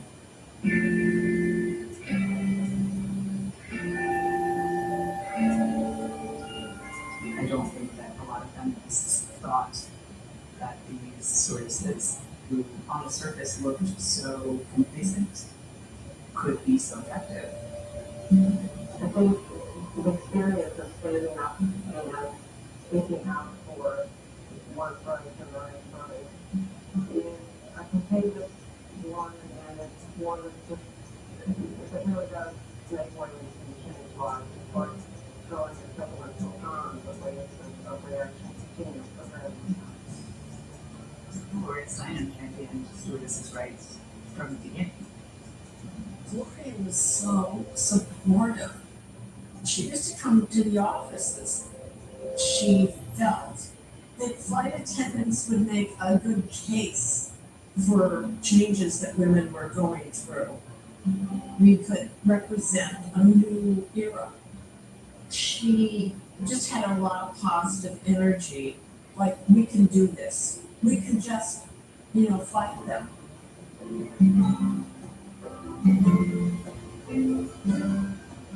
Stewardesses for women's rights were savvy in terms of fighting fire with fire. They distributed bumper stickers and buttons, and the buttons said, "Go fly yourself." The bumper stickers said, "National Your Fly is over."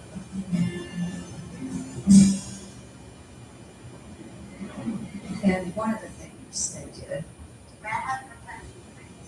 was what they called a counter commercial. I don't think of myself as a sex object or a servant, but as someone who is capable of opening the door of a 747 in the dark, upside down, and in the air. Fantasies are fine in that place, but let's be honest. A sex-pot stewardess image is unsafe at any altitude. Think about it.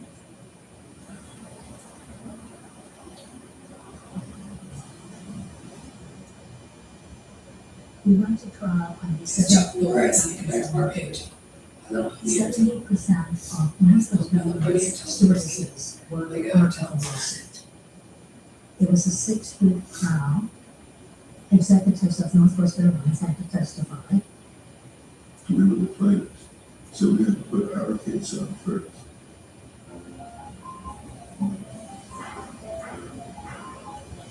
Northwest tried to make a point that for safety reasons, they thought that women would want to